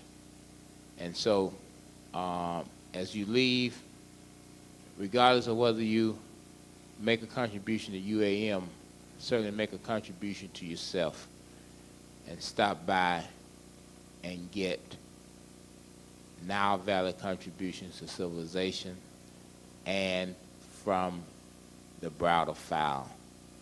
That's important more than anything else. We need to revolutionize our own minds. And the only way that we're going to do that is with information. And that's the reason why this country spends more money on information than anything else, including the snitches that are in here tonight. All right? Including the snitches that are in here tonight. America spends more money on information than anything else in the world. And all snitches should make sure that you make a contribution so you continue to have your job. It is not wise to be a snitch and not support the movement. Because when the movement is on here, I will assure you, cracker will have no further use for you. So you should absolutely encourage people to come out here to guarantee you your job, if you really want a job, and may possibly get a pension at the end. So we all have to work together. If you do not know how to be a good snitch, then I will conduct a course for you. All right? That's all you got to do is to make a suggestion in the back, and we will hold a course on the business of snitching. So you not only must be a snitch, you must also understand the business of snitching. All right? So I don't want you to lose your job. So you should definitely make sure that your contributions are here every week. Please repeat after me. We're an African people. We're from our homeland. We're out of our names, our languages, our cultures, our religions, our womanhood, our manhood, our sisterhood, our brotherhood, and our self-respect. But we shall rise, never to fall again. Up, ye mighty race. You can accomplish what you will. No justice, no peace. No justice, no peace. No justice, no peace. Hug the person again and let them know you're still glad that they're an African.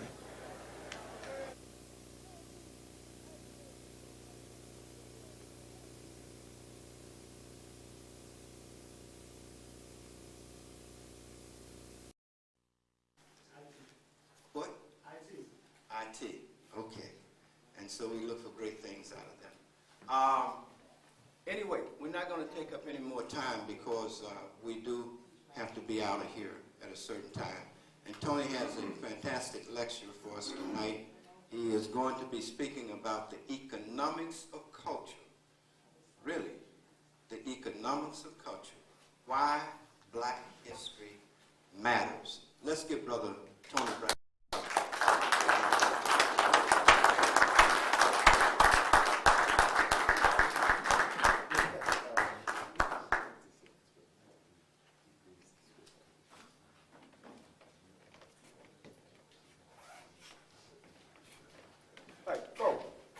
Can you give us 10 minutes? We'd like to switch some things around so that we can have a better environment for the presentation. So we'll take a 10-minute break, 8:30, we'll be ready to roll. To be here, to have the opportunity to just share some information with you about subject matter that's very near and dear to my heart, history, culture, and all those things that make us who we are.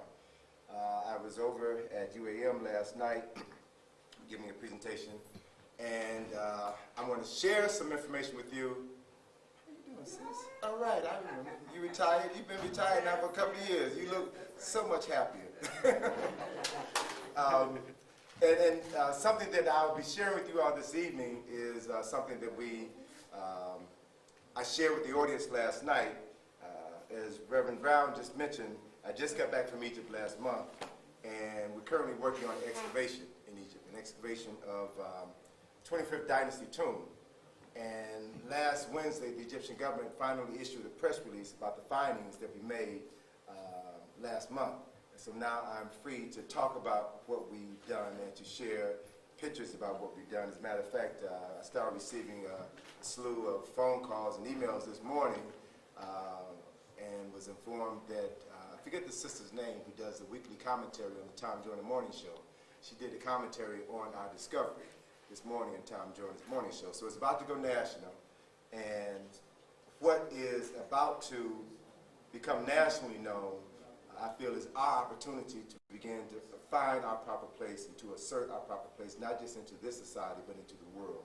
So everything goes in cycles, and I came in on the tail end of Reverend Oliver's talk, but what he was sharing with you all is so meaningful to me because I'll be heading to Selma next Tuesday, and this will make my third trip to Alabama since April.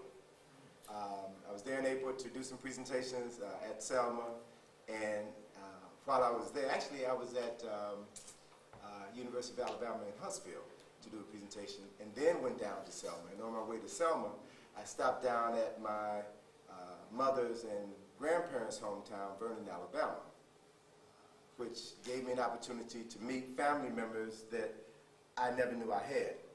And the beautiful thing about going down there and meeting family, the place where my mother was born, both my maternal grandparents were born, to get to the place where the Walker family lives, and to see that I guess he's my cousin, my distant cousin, who's John Walker, and his brother lives around the corner, Ed Walker, lives on a street that is named after them.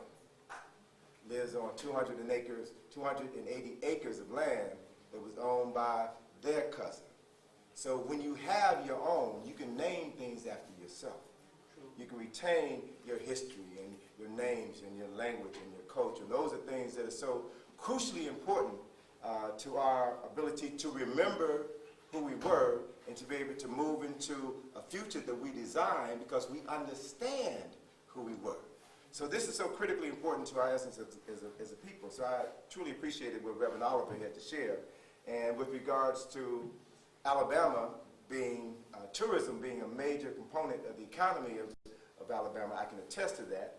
Specifically in Selma, where I have been spending a lot of time, there's a powerful, dynamic couple, Sister Rose Sanders and her husband, Hank Sanders. They're both attorneys, been involved in the civil rights movement from the onset. Hank Sanders is a member of the state legislature. They are a powerful couple. They own 2 museums. They sponsor the annual march across the Edmund Pettus Bridge every year. They have started a civil rights museum, which is right at the foot of the bridge. They have a slavery and civil war museum, and they're about to start an African educational museum. So they're movers and shakers. But they don't move and they don't shake without stirring the wrath of others who want to quiet them. They have a radio station in which they play music, but also talk about our struggle for liberation. And their antenna has been bombed by the Klan on at least 3 occasions. They have a camp. They bought property where they have a camp called the 21st Century Leaders, where they bring together dozens of teenagers during the summer and take them in an environment outside of Selma, which is certifiably insane. Take them into the country where they have this wonderful facility, lodging facilities, eating facilities, and meeting facilities, where they have been organizing these events for several years. The Klan came in and vandalized that environment. Bricks have been thrown through their office window on Main Street in Selma. So they're fighting a good fight, and there are people who, if they have the opportunity, will put us back into slavery yesterday. So what my brother was saying about us beginning to understand the power of our dollars and using this currency to our benefit is the key to our liberation. And you said if we can withhold our money for a month, we would change the whole power balance, not just in Brooklyn, but all over this country. If we withheld our dollars between Black Friday and Christmas Eve, we would have the European in the palm of our hand.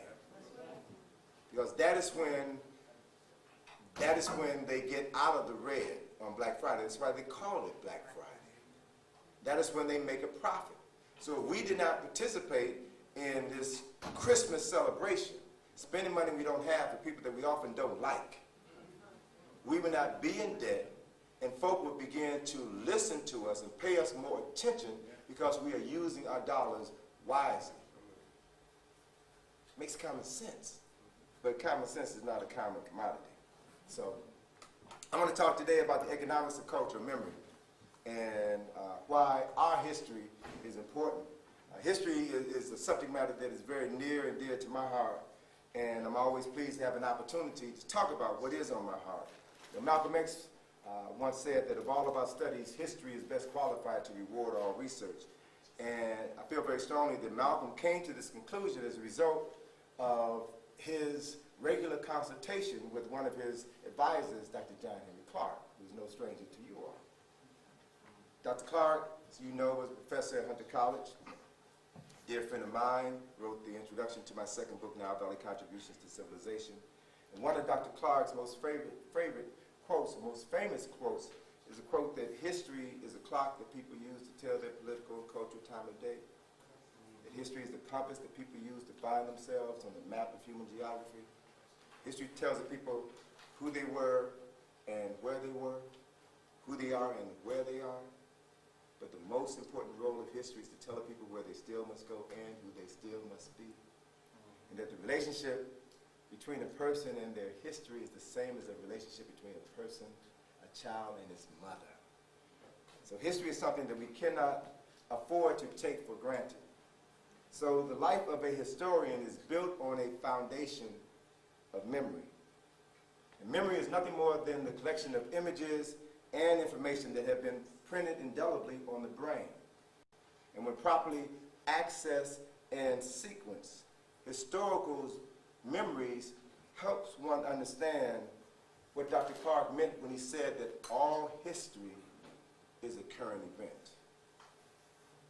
If you understand clearly what happened 5,000 years ago, 500 years ago, 5 years ago, or 5 minutes ago, that helps you understand how you got where you are today and where you will be 5 minutes from now, 5 years from now, 500 years from now, 5,000 years from now. History is cyclical, and it follows specific patterns and cycles. And once you study history and begin to discern the very subtle changes in those patterns and those cycles, then there is no mystery as to why you're in the shape that you're in. You know how you got there, and you also know what you must do to get out of that situation, because history tells you what you have done. It repeats itself. So what we have to begin to understand is that we must become serious studies of history.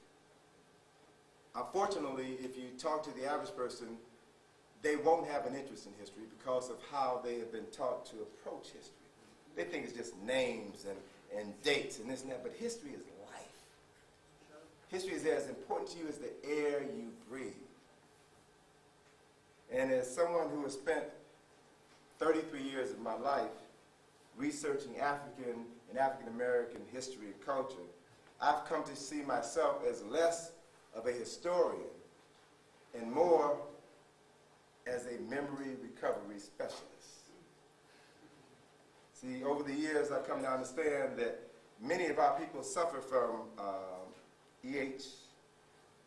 MS, excessive historical memory loss. We don't think history is important. We think it's irrelevant. So we wind up repeating the mistakes of history over and over and over again. So my job is not to come to folk as a historian, but to come to them and help them retrieve their memory of the past, so that they can begin to understand why this stuff keeps happening to you over and over again. The role that you're playing in making the same mistakes, which draws the same energy to you again and again and again. Once you understand the dynamic and change your relationship to that dynamic, you then become the creator of your own story, which then becomes your history. That's how the process unfolds. And so, when I think about the power of historical memory, I can't think of any better example to illustrate that point than the city where I've been living for the last 39 years, Washington, D.C. Washington, D.C. is the capital of the wealthiest and most powerful nation in human history. And it did not achieve that status accidentally. So I want you to do me a favor. I want you to close your eyes for 1 minute. And I want you to access your historical memory banks. I want you to think of one singular image that best represents Washington, D.C. One singular image. Access your historical memory banks. Now I want you to bring that singular image to the forefront of your mind. Now open your eyes. How many of you all saw that image, the Washington Monument? Yeah, that's it. Okay? You saw that image because it is ingrained in your memory banks. It's there.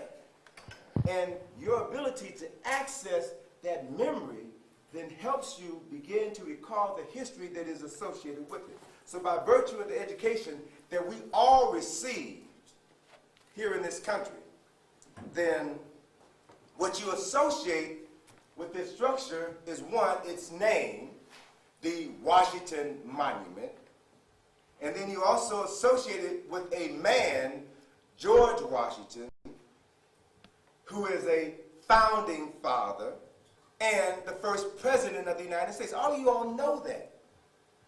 How do I know you know that? Because you all were educated by the same folk who educated me. And we were all given the same memories, which we access the same way. Throughout this country, cities and streets and universities and institutions bear the name of this founding father. They bear his name in order to ensure that his legacy would never be forgotten. That is why you name institutions and organizations. It's one example of the importance of memory and culture. The Library of Congress in Washington, D.C. is the oldest cultural institution in the city. This building contains the largest collection of knowledge in the world. It has in its collections over 25 million artifacts. It receives on average 13,000 items every single week. It is an ever-expanding collection of images, knowledge, and information. The idea of a congressional library was first suggested by James Madison in 1783. Madison, as you all know, was the father of the U.S. Constitution.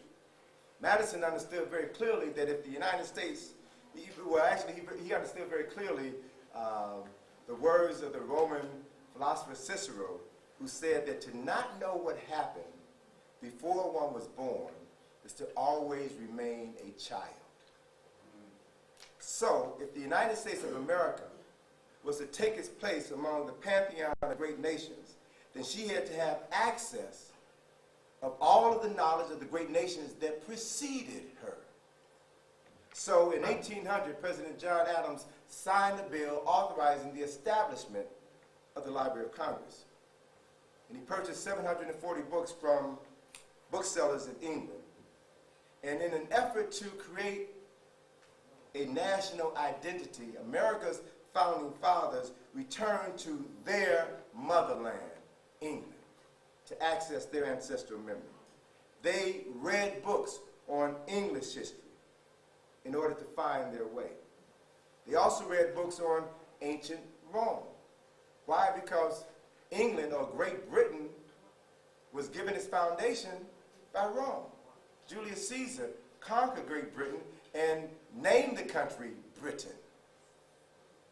They studied Rome, the nation that gave birth to England.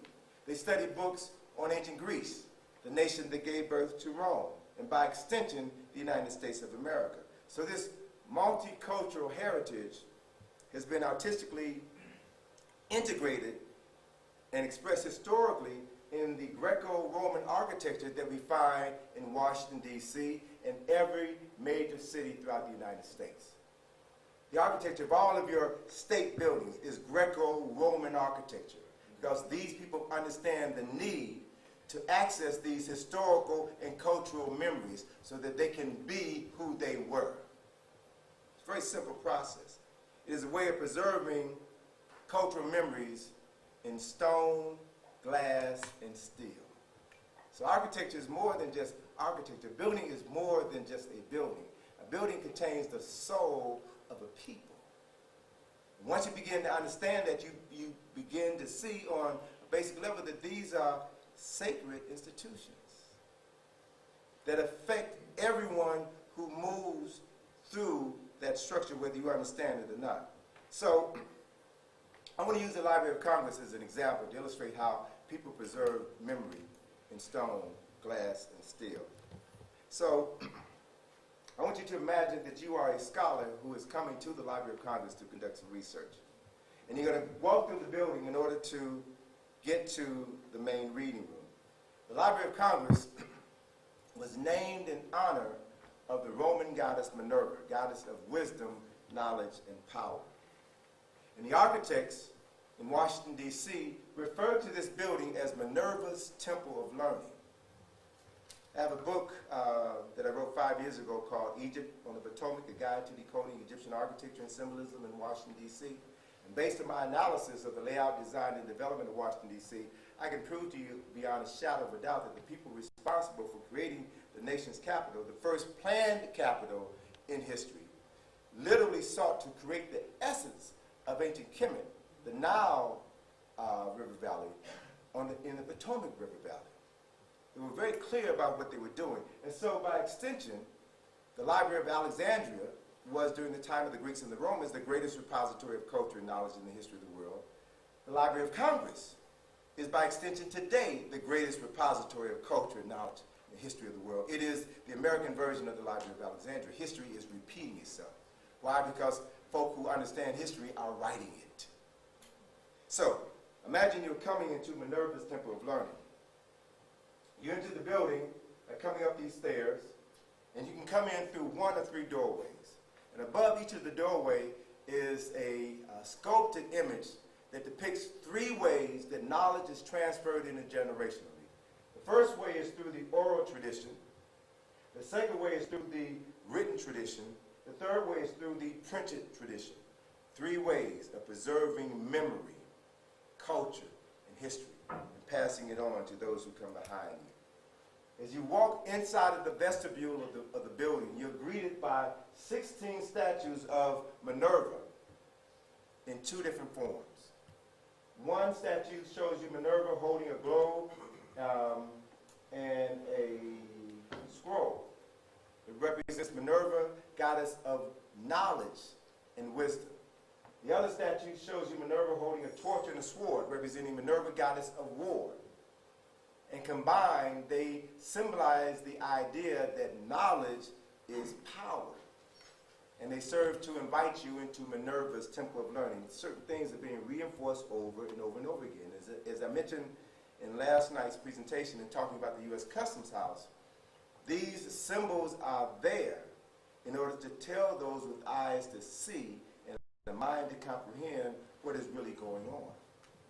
They are a way of literally encoding secrets that are hidden in plain sight. White folk don't have to hide knowledge from you. They can put it right in front of your face. But if you're too lazy to read or to study, then you'll never be able to understand what has always been right at your fingertips.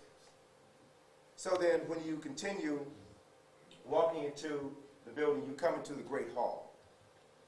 And you walk into the Great Hall. What you find in the center of the floor is this radiating starburst, which is made out of three different colors of marble. And in the center of the starburst is a brass medallion in the form of a sun, and that sun is specifically serves as a compass rose. You see the four directions of the compass, north, south, east, and west. So it begs the question, why is there a compass in the center of the floor of the main of the Great Hall in the Library of Congress? Well, we all know that a compass gives one direction. So the idea that it's suggesting here is that this building gives direction. The question then is, to whom does the building give direction? The building gives direction to, and on the floor there are a series of 12 circular medallions. And in each of those medallions is one of the 12 signs of the zodiac. So the building gives direction to everyone born out of the 12 signs of the zodiac. There are also a pair of sculpted images here and here. Those sculpted images also reinforce the fact that this room gives instruction, or this building gives instruction to everyone from the four corners of the earth. It gives instruction to the Native American and the African. It gives instruction to the Asian and the Caucasian. It reinforces the fact that this building contains knowledge from all over the world. And those who want to know the world or master the world must come to this place to access these cultural memories. So as you continue walking into the building, you come into the main reading room, which is in the center of the building. In the main reading room,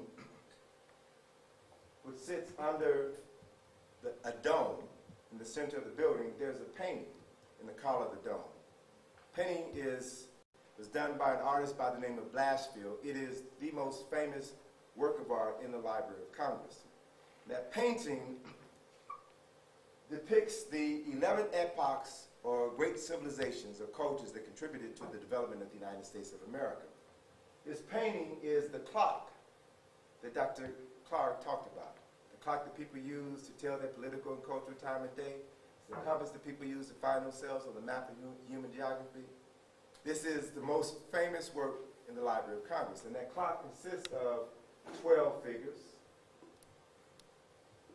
First figure here represents America. The last figure here represents, the first figure here is Egypt. The last figure here is America.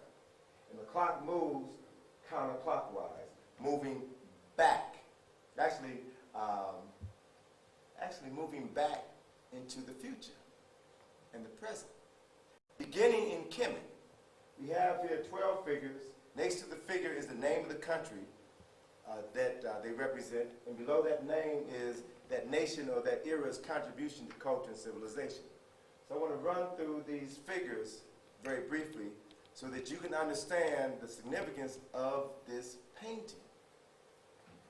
Egypt is the first figure. Kemet is the first figure. Egypt gave the world written records. Then comes Judea, which gave the world religion. Greece gave philosophy. Rome gave administration. Islam gave physics. The Middle Ages gave us our modern languages. Italy gave fine art. Germany gave printing. Spain gave discovery. England gave literature. France gave emancipation, and America gave the world science. And the person who represents America is the image of a young, beardless Abraham Lincoln. The reason why the artist selected Abraham Lincoln was because Abraham Lincoln was born poor. Abraham Lincoln didn't know his daddy. Abraham Lincoln was a failure in every activity that he attempted as a young man until he finally found his footing in politics and then went on to become the 16th president of the United States. Some say the greatest president of the United States. It's all relative. But the important thing is that Abraham Lincoln is depicted as an electrical engineer. America represents science. The representation of science in this instance is the literal definition of science from the Latin sere, which means to know. So America represents, America is then the beneficiary of all of the knowledge that preceded it, and it is applying this knowledge in order to move forward and create its own history. So Lincoln is an electrical engineer. He's making a dynamo, and he's stumped. He's got to a point in the construction of this object where it can't work, and he doesn't know how to move forward. He's holding a book in one hand, and he's resting his chin, his chin in his hand, and he's thinking. He is literally tapping into a stream of consciousness that goes back through the ages all the way to Kemet in order to define the answer to the problem that he's stumped with. So we see here in the greatest institution of memory in the world that they acknowledge Egypt or Kemet as the source of all knowledge. So then let us move forward to Kemet and let us look at what we know about Egypt. Reality is the same people who taught us about George Washington taught us about Egypt. And so we're faced with a dilemma where we have to begin to unlearn what we have learned, which is a process that requires deliberate and consistent effort. For example, and for those of you all who were at the lecture yesterday, you all be quiet, okay? Because you all know the answer. I just want to quiz folk in the audience tonight. What is the name of this structure here? Pyramid. Pyramid, all right? What is the name of this structure? where these objects are found? Egypt. Right? By virtue of your education, you all gave me incorrect answers. Because those words, pyramid, sphinx, and Egypt, are Greek words. Those words came into existence thousands of years after these structures were already made. So we have to be able to put history in context so that we know whose history we're talking about. And what we'll find is that in most instances, we have been written out of our own history. Our history has been interpreted by the invaders of Africa. So we see our world through their eyes.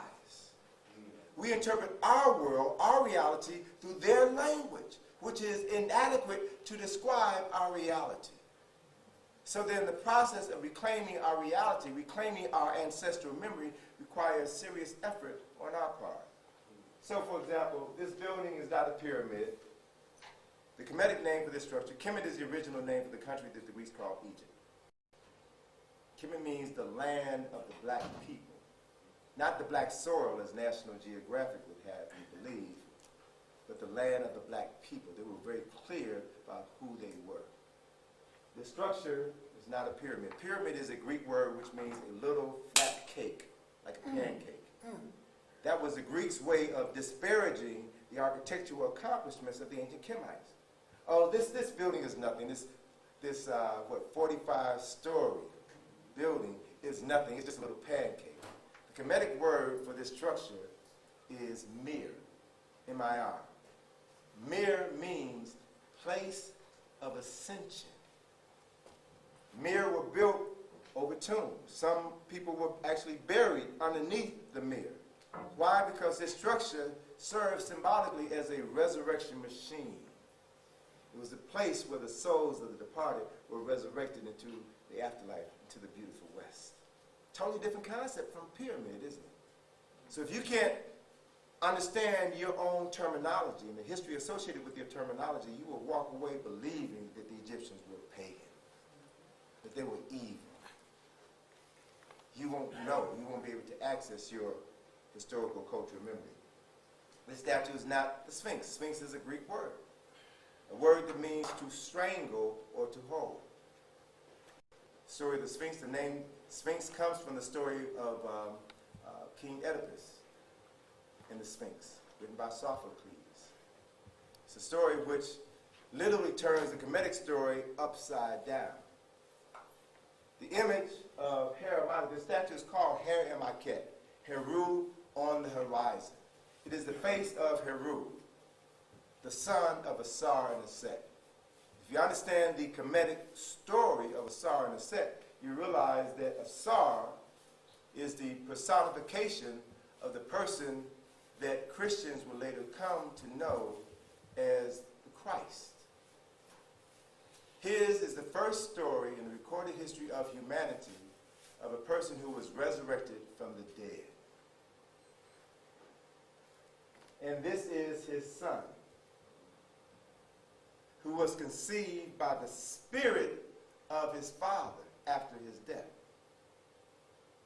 The spirit of his father Asar impregnated his virgin wife Aset, and she gave birth to Heru on December the 25th,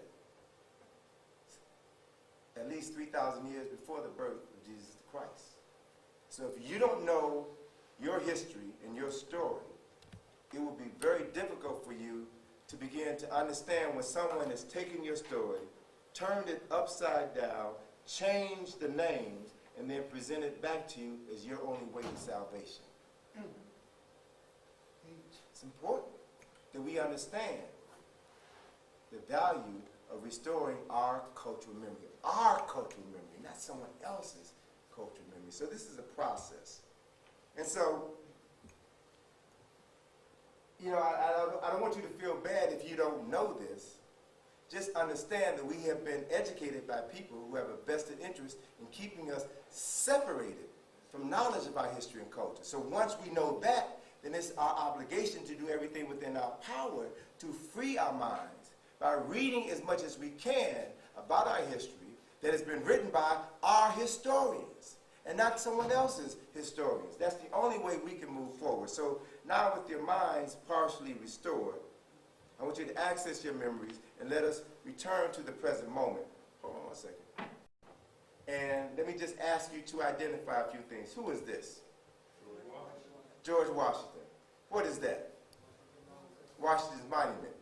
Who is that? A czar. That is a czar. And what is that? That is, no, it's not an obelisk. Obelisk is a Greek name. That is a czar's monument, which is known as a tekin in Kemet. That, brothers and sisters, is the oldest symbol of resurrection known to man. I told you all that a czar was the first person in recorded history who was resurrected from the dead. And that is a symbol that represents his resurrection.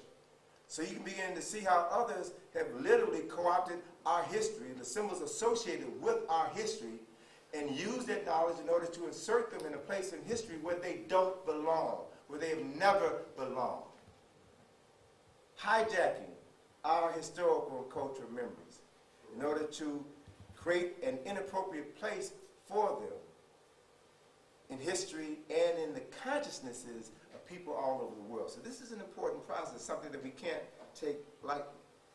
And so it is because of this that Dr. Carter G. Woodson established Negro History Week, and an opportunity to create a time and a space where we can become actively involved in the process of restoring our memory.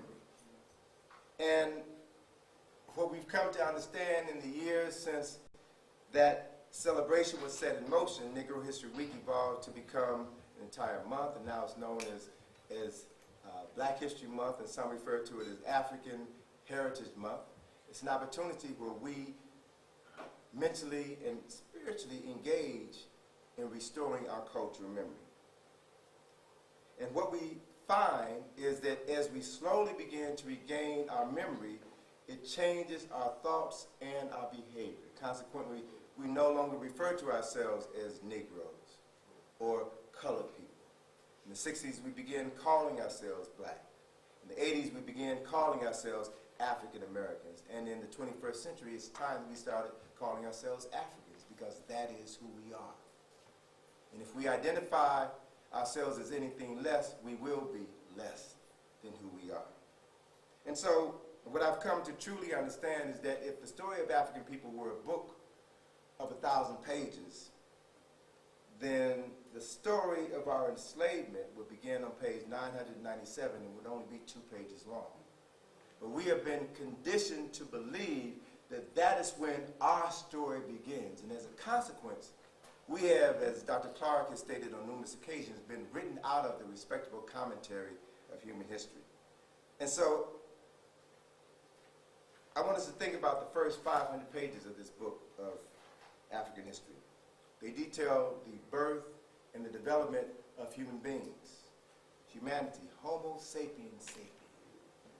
It's a Latin word that describes man with thought and with the capacity to know that he's thinking. Thinking man.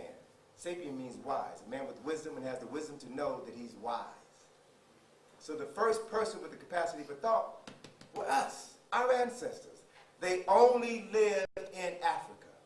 The oldest skeletal remains of Homo sapiens sapiens have only been found in Africa.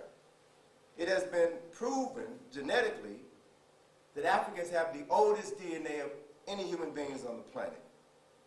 And last year, October 9th of last year, the Washington Post was an article that talked about what is now acknowledged as the oldest skeleton of a human being that was found in Africa a decade ago, but they sat on this information for 10 years. It was the skeletal remains of a person that they have named Artie. Artie. Prior to that, the oldest skeleton was one that they named Lucy. All right? But the skeleton of Artie precedes Lucy by 1.5 million years.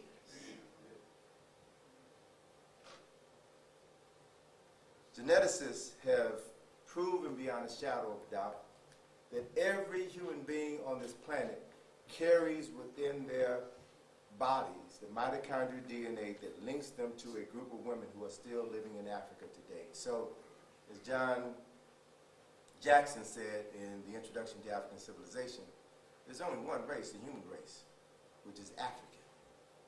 There are those who have retained their African phenotype and others who have speciated or evolved to become the other so-called races that now populate the planet. But we were the first human beings, developed the first cultures and the first civilization. I want us to think about the fact, America's first so-called black president, Bill Clinton, moved into Harlem, right? And he was the first wave of that effort to bring Europeans back to Harlem. And as you said, brother, Europeans are now the dominant population in Harlem. More white folk in Harlem today than there are black folk. They have taken over the hood. But I want you all to remember in 1998, when Clinton made one of his last trips to Africa. He landed first in Accra, Ghana. And when he stepped off the plane in Ghana, CNN showed it, but they didn't really broadcast what he said. But when he stepped off the plane in Ghana, he said to the world how proud he was to be in Africa, the birthplace of humanity. And then a week later, he was in Cape Town, South Africa, and he was interviewed by Tavis Smiley. And he shared with Tavis that just less than 4 months ago, scientists found less than 100 miles from where they were taping that interview, the oldest human footprint on the planet. They didn't talk about that, but Clinton knew where he was. And he shared with those who had ears to hear the importance of African history and culture. I've traveled to Kemet 45 times since I made my first trip with Dr. Ben in 1980. And I want to share with you what I know, not what I believe. Belief is something you accept without proof. But knowledge is what matters. And what I know beyond a shadow of a doubt, that Kemet is the oldest documented nation state on record. Kemet was responsible for creating and giving to humanity, whether she did it intentionally or not, everything that is the foundation of culture and civilization and literacy and architecture and science and philosophy. It all sprang from the minds of African men and women on the Nile Valley. I want us to understand very clearly that African civilization thrived in the Nile River Valley for 3,000 years before the first Europeans came in and got a taste of civilization. And they took that small piece back to Europe with them, and only then did Europe begin to rise as a nation. And they conspired to marshal their forces and come back into Africa and take as much as they could. And in the process of taking, they had to erase the memory of what ancient Kemet was. And that's the reason why in that historical clock, the ceiling of the Library of Congress begins with Egypt. It begins with Kemet because they know. So if we look at pages 850 to 996, we would read about the great civilizations in Southern Africa, and Central Africa, and West Africa. Civilizations in Zimbabwe, and Timbuktu, and Songhai, and Nigeria, and Ghana, and Mali. Great African civilizations that were literally erased with the onset of the European enslavement of African people. So on page 997 of this book of African history, we would begin to read about the European enslavement of African people, which lasted from 1444 until 1888. So within that period of time, we can say conservatively that 55 million African men, women, and children lost their lives. And that's a lowball figure. But let's just look at that figure. 55 million African men, women, and children stolen from their homelands, taken to Europe, North America, South America, and every island of the Caribbean, where they were used to build up these nations at the expense of Africa, at the expense of the African homeland. So this loss of life is almost impossible to calculate, but it is possible. And I submit to you that the loss of African life through the Ma'afa is the equivalent of the loss of life that America experienced on September 11, 2001, which is approximately 3,000 lives, is the equivalent of September 11th happening every day for 44 years and 8 months. Can you imagine this continuous onslaught, day after day after day after day for 44 years and 8 months? That's what happened to us. That is the effort, the ongoing effort that went on to ensure that our memory was erased and that the erasure was forgotten. So that when somebody who looked like you tried to retrieve your memory, you say, nigga, you crazy. Here you come talking that black stuff again. As if there's something wrong with you identifying with your essence. So we struggle to overcome these odds. And what I want to do is to take a moment and give you a more dynamic visual representation of this comprehensive overview of history. And I want to share with you a timeline that a colleague of mine in the UK developed that really helps to explain who we were and where we were. And can I have about 5 brothers to come up here to the front of the room? I want to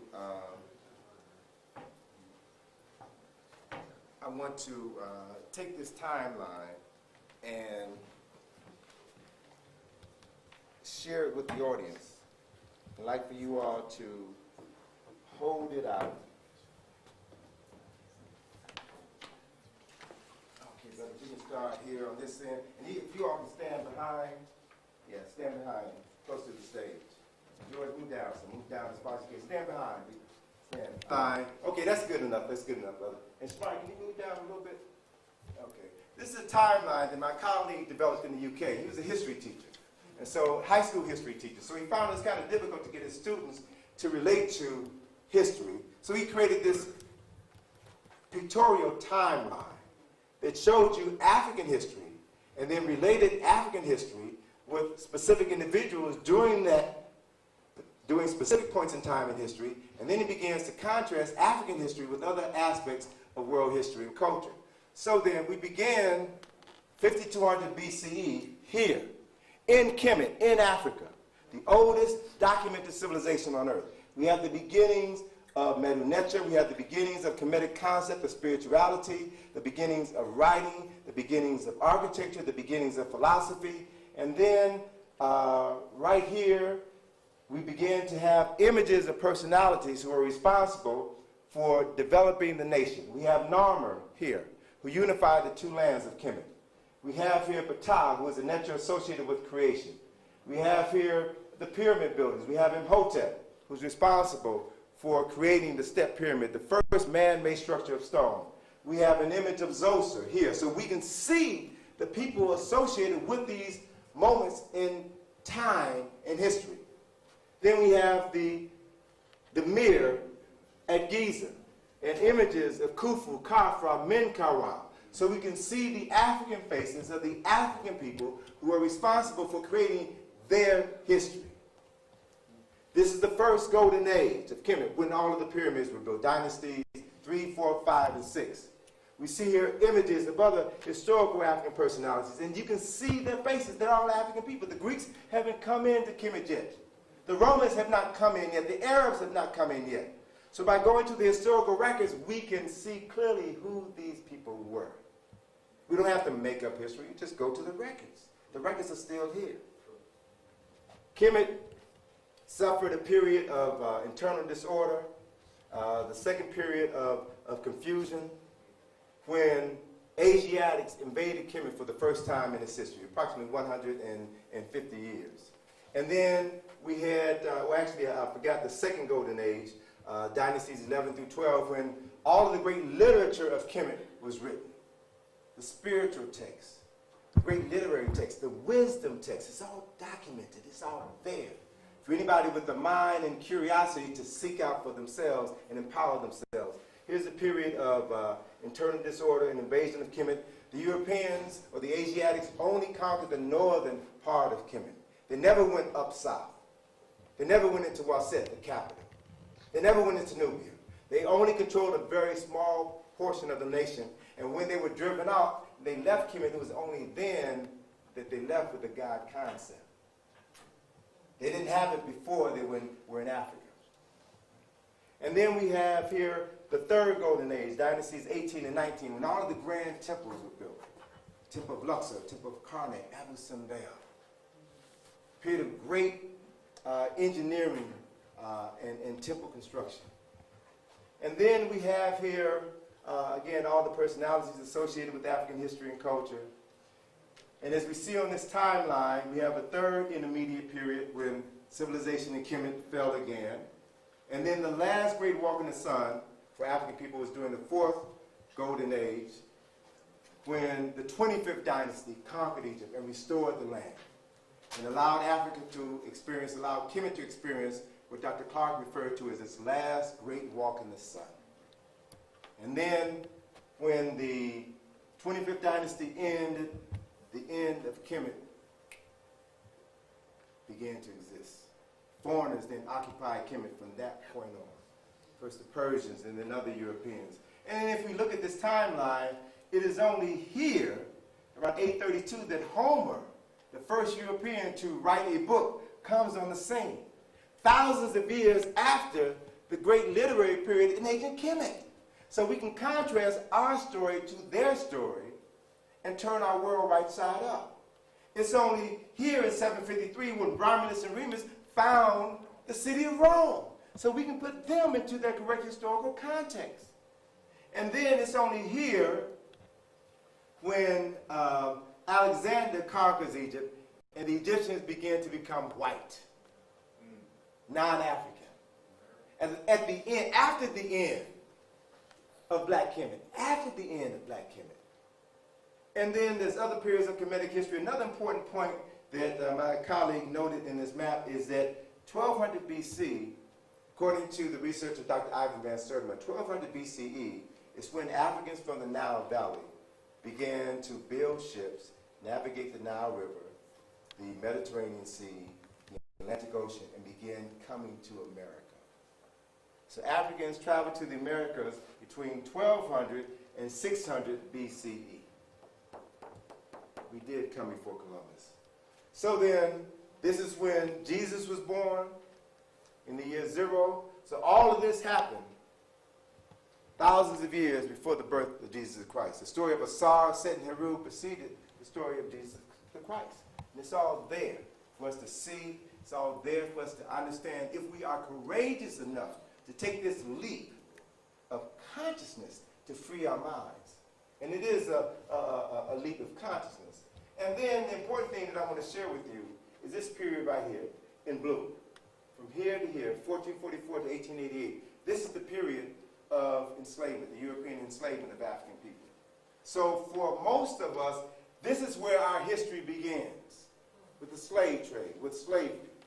So if we allow others to establish this as our point of cultural memory, it means that we are missing out on all of this knowledge, all of this science, all of this philosophy, all of this data that can empower us to become the men and women that we truly are.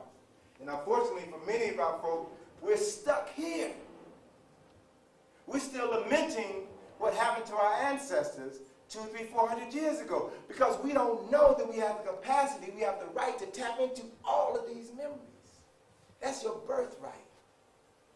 So the purpose of history is to help us restore our memory so that we know where to go in this clock of human history, where we can go to retrieve information that will help us to move forward to create a future that we design and stop living somebody else's reality, which is our nightmare. And then the other thing that the brother did was, you understand that all history is occurring. If you study history in order to understand where you've been, where you are, and where you're going to go, you apply the knowledge of the past in order to determine where not only you're going to go, but where your great-great-great-great-great-grandchildren are going to go. If you can't think and plan for 7 generations in the future, you are wasting air. If you can't begin to plan now, for 150 years into the future, you're not living. You're not free. You're not doing what free men and women are supposed to do. So he extends our timeline into the future by tapping into the knowledge of our scholars, Dr. Ben and Dr. Clark and Obinga and Sister Marimba and a host of others who have given us the knowledge that will show us the way forward. This is where we are. And we have to make a conscious choice today whether or not we're going to begin to embrace the memories of the past and then begin to use that knowledge to determine where we're going in the future. Thank you. Can you roll that up for me, please, brother? So then,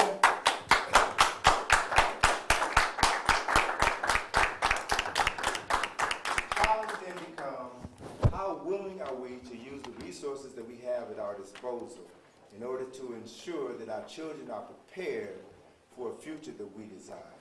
Everybody in this room pays taxes. And the lion's share of your taxes goes to support a school system that is miseducating your children and everyone else's children. And the only reason that happens is because we are either too lazy or too afraid or too disorganized to do anything about it. Brother Oliver here was talking about what we did back in the 50s and the 60s in order to control our destiny. We're still riding on the coattails of the decisions that they made 40 and 50 years ago. It's time for us to start making some real decisions about our future and the future of our children, because the humanity of the world depends on us beginning to, just place it right there on the table, brother, depends on us beginning to accept our rightful place as the mothers and fathers of civilization once again. So there is a direct correlation between ancestral memory, power, cultural capital, and health.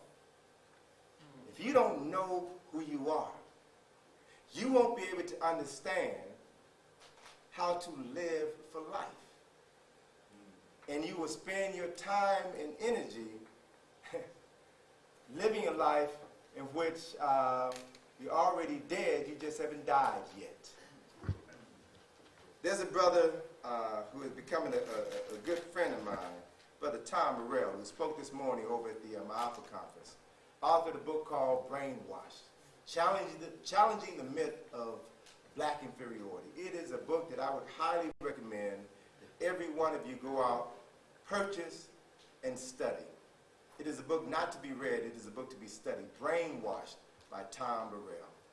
Tom Burrell was one of the first American Africans to start an advertising agency in 1971.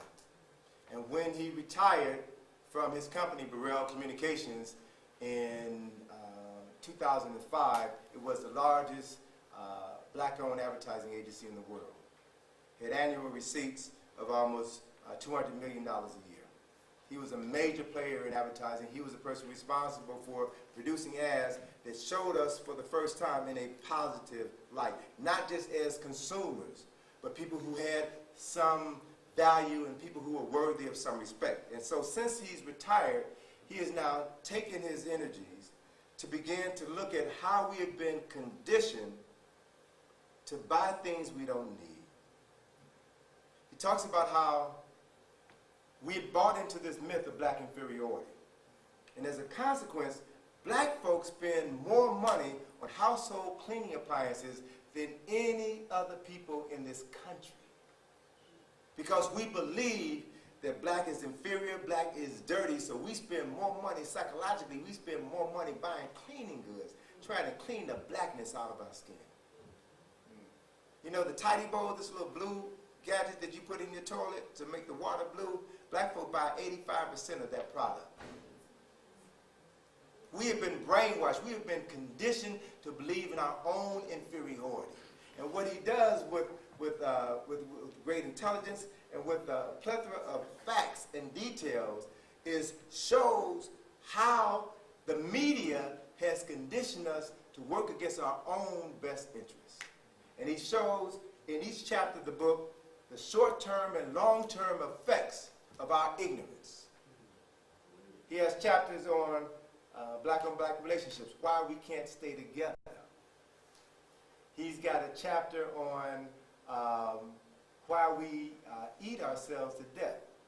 And being the advertising genius that he is, he comes up with these magnificent catchphrases that really allow the concepts to stick in your mind. He talks about how black folks suffer from, we're at the top of every worst disease list in the United States. We have the highest incidence of prostate cancer. Black men in the United States have the highest incidence of prostate cancer.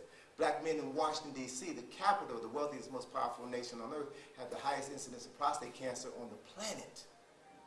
So with all the education we got in Washington, D.C., with all the money that we got in Washington, D.C., we are dying more. Black men are dying more in greater numbers than any other black men on the planet.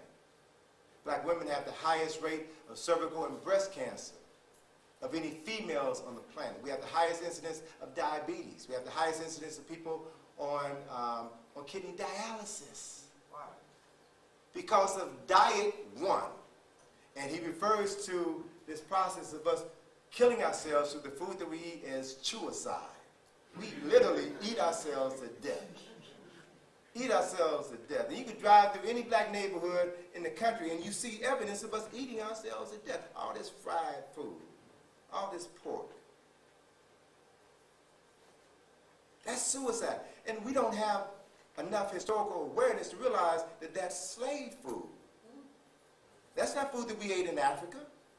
That was part of our diet when we were enslaved here in America, because as Malcolm said in one of his lectures, white folk ate high on the hog.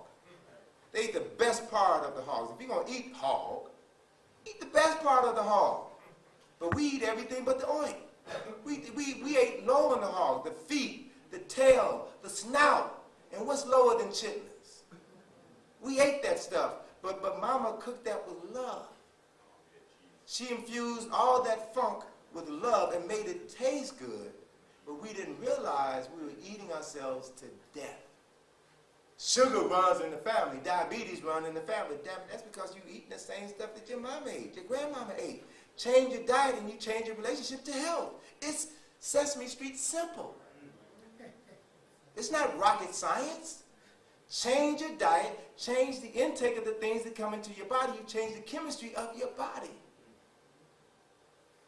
It is simple.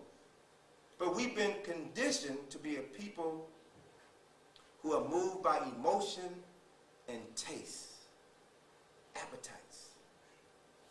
And this is a false way of living. This is a faulty way of living. This is a disastrous way of living, because as Brother Albert says, next year we'll have a net worth of over $1 trillion. We'll have a net worth of the 7th largest nation in the United States. In the world, Spain. We got all this money. What do we own? What institutions do we have? So we're at a point in our lives where we can no longer afford to act like we don't know. Because folk have a plan for us. They don't need us anymore because they got Hispanics to do what we used to do. So they can escalate the process of us killing ourselves. There's a chapter in Tom Morell's book called Homicide. Why black folk kill each other. And the numbers are startling. You all see it right here in Brooklyn. Every single week you're reading stories about black folk who are killing other black folk for no reason whatsoever. There's a chapter in there about comedians, which he refers to as the new neo-coons. Why the laugh is always on us. Why we're the only people who laugh at things that are embarrassing. We're the only people who will pay money to listen to comedians curse you out. Every other word is profanity. B and H and S and all of this nonsense. And we laugh as if it's funny. So we've got to do a serious reevaluation of what it means to be the descendant of kings and queens and artisans and craft persons and nobles. And either we're going to start acting like it, or we need to shut the hell up and stop pimping our ancestors. Because they don't deserve to be pimped that way. We got the best in us, and it's time for us to start acting like it. I want to share this good news with you to wind this session down, because I can talk about this stuff, forever. But I just want to encourage you all to go out and buy Brainwash by Tom. I'm not even pushing my own books. Go out and buy Brainwash. It's a book which... Brainwash be first. At my bookstore, Brother, where's your bookstore? it's 492 Nostrand Avenue. And what is the name of your bookstore? True South. True South Books. Are you open now? We open now. Brainwash. Buy that book and study that book. $16. We're going to talk about, the sister's got a copy. Sister, can you bring the copy of the book up here for a second? Have a brother bring the book up here. Don't walk up here, sister. Have a brother bring the book up here. Can I say that he will be at Abyssinia, Oh, that's right, on Sunday. 9 a.m. and 11 a.m. Sunday? Go see Tom Morrell, all right? Go see Tom Morrell, and when you see him, tell him Tony Browder sent you, all right? Tell him Tony Browder sent you. This is a magnificent book. The first 11 chapters, he talks about the problems that we're confronted with. In the last chapter, the 12th chapter, he deals with solutions to the problems. All right? So this is an unusual book in that regard. It is, I shared with Tom last week that in my humble estimation, this is the 21st century version of the miseducation of the Negro, the brainwashing of the Negro, and he gives us the blueprint for how we can begin to dry clean our minds. All right? Chapter 12 talks about using the media, the most powerful form of mass communication, mental manipulation ever devised. How we can use the media, the internet, social media networks, cell phones, web pages, YouTube, how we can use this to spread truth and light all over our communities. It's a powerful tool, and it's cheap.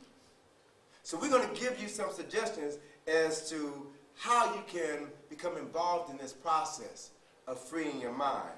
I love the fact that he begins the book with a quote from Malcolm in the introduction. And that quote is a quote that you all have heard dozens and dozens of times. You've been misled. You've been had. You've been took. You've been brainwashed. And it's time for you to dry clean your mind. You've got to do it.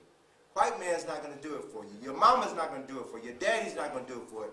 Jesus ain't going to do it for you. You've got to do it because you have within you the power and the ability to determine your own destiny. It is your birthright. It is in your DNA. Once you understand that, then it becomes a simple thing to do. So let me share with you this news that I'm very excited about. You all are the second audience that I'm sharing this information with. In 2008, I was in Egypt working on doing some research for a new book. And a colleague of mine, an Egyptian colleague of mine, came to my apartment and said that there's a person that I should meet.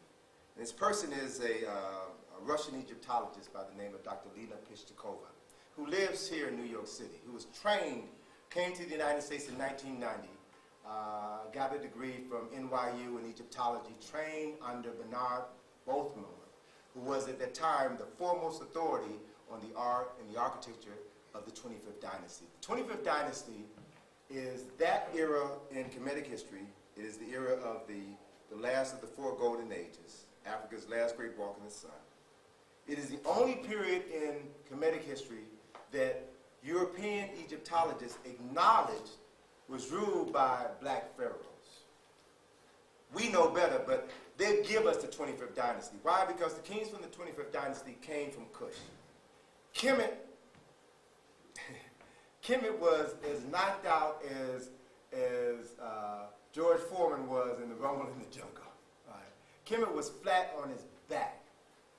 And so the Kushite kings came into Kemet, drove out the Libyans, drove out the Assyrians, and restored order from the south to the north. And then they underwent a massive rebuilding project. First Pianke, then his brother Shabaka. And then their sons followed in their footsteps. They gave us an example of what black men did when they were in control of their destiny. It is a model that we can use today, that our black men throughout the United States can use today. We don't have to reinvent the wheel. The information is already here waiting for us to tap into. So Dr. Lena Pistakova worked for the Metropolitan Museum. She was involved in excavating and conserving a number of tombs in Egypt, specifically in Luxor. In her spare time, she was looking for these tombs, these 25th Dynasty tombs that she had read about in a 19th century book written by a couple of British travelers who had seen the tomb. She also had read a book by a German architect by the name of Eigner, who had visited that tomb in the 1970s. She knew that these were important tombs, built in the early part of the 25th Dynasty. She had a general idea of where they were. So in her spare time, working for the Metropolitan Museum, she began to use her money to hire workers to dig in an area known as South Ossetia. And in 2005, she found the tombs. And so when she came to her employer and told her employer of her discovery, this 25th Dynasty tomb, the 25th Dynasty tomb is an era it is the era of the Rehimimesu, the repetition of the birth.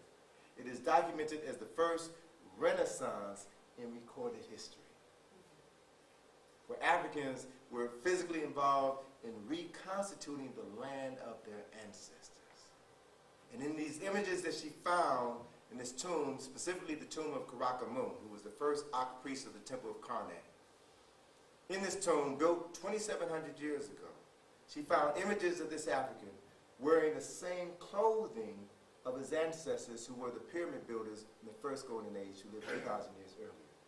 She found him sitting on the same furniture, same style of furniture as his ancestors had 2,000 years earlier. So it represented what they already knew, that the 25th Dynasty was an era of retroactive remembrances.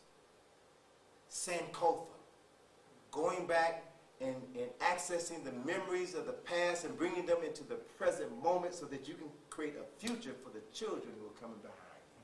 And it's all documented, and it's all African. So she went to her employer, the Metropolitan Museum, told them of her discovery, and they told her, leave it alone. Walk away from it. But this is history. It shows you that the black people from Kush were the same black people as the ones who built the pyramid. Those are not your people. Leave them alone. So this courageous woman quit her job. Used her own money, her 401k, to finance the excavation. And when she ran out of money, she used her daughter's college fund to pay for it. So when I met her in July of 2008, she had run out of money. And she was afraid.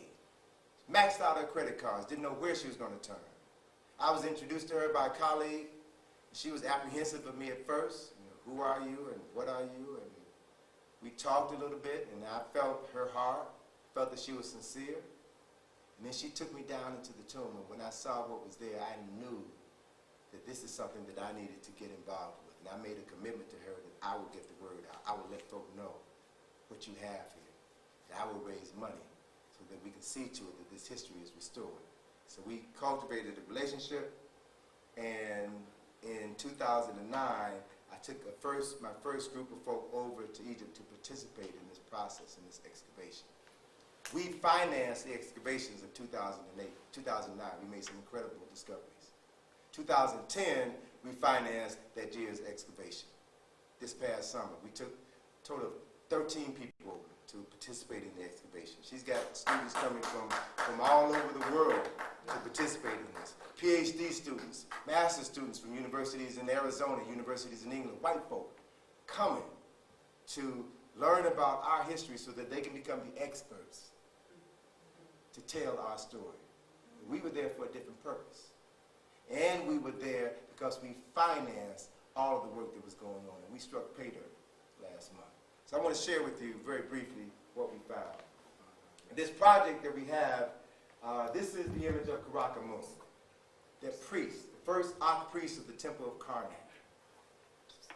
The project is called the Asa Restoration Project, named in honor of Dr. Asa G. Hilliard, who passed in Egypt August 13, 2007. He was there for the ASCAT conference when he fell ill. He was hospitalized in Cairo and passed in Cairo.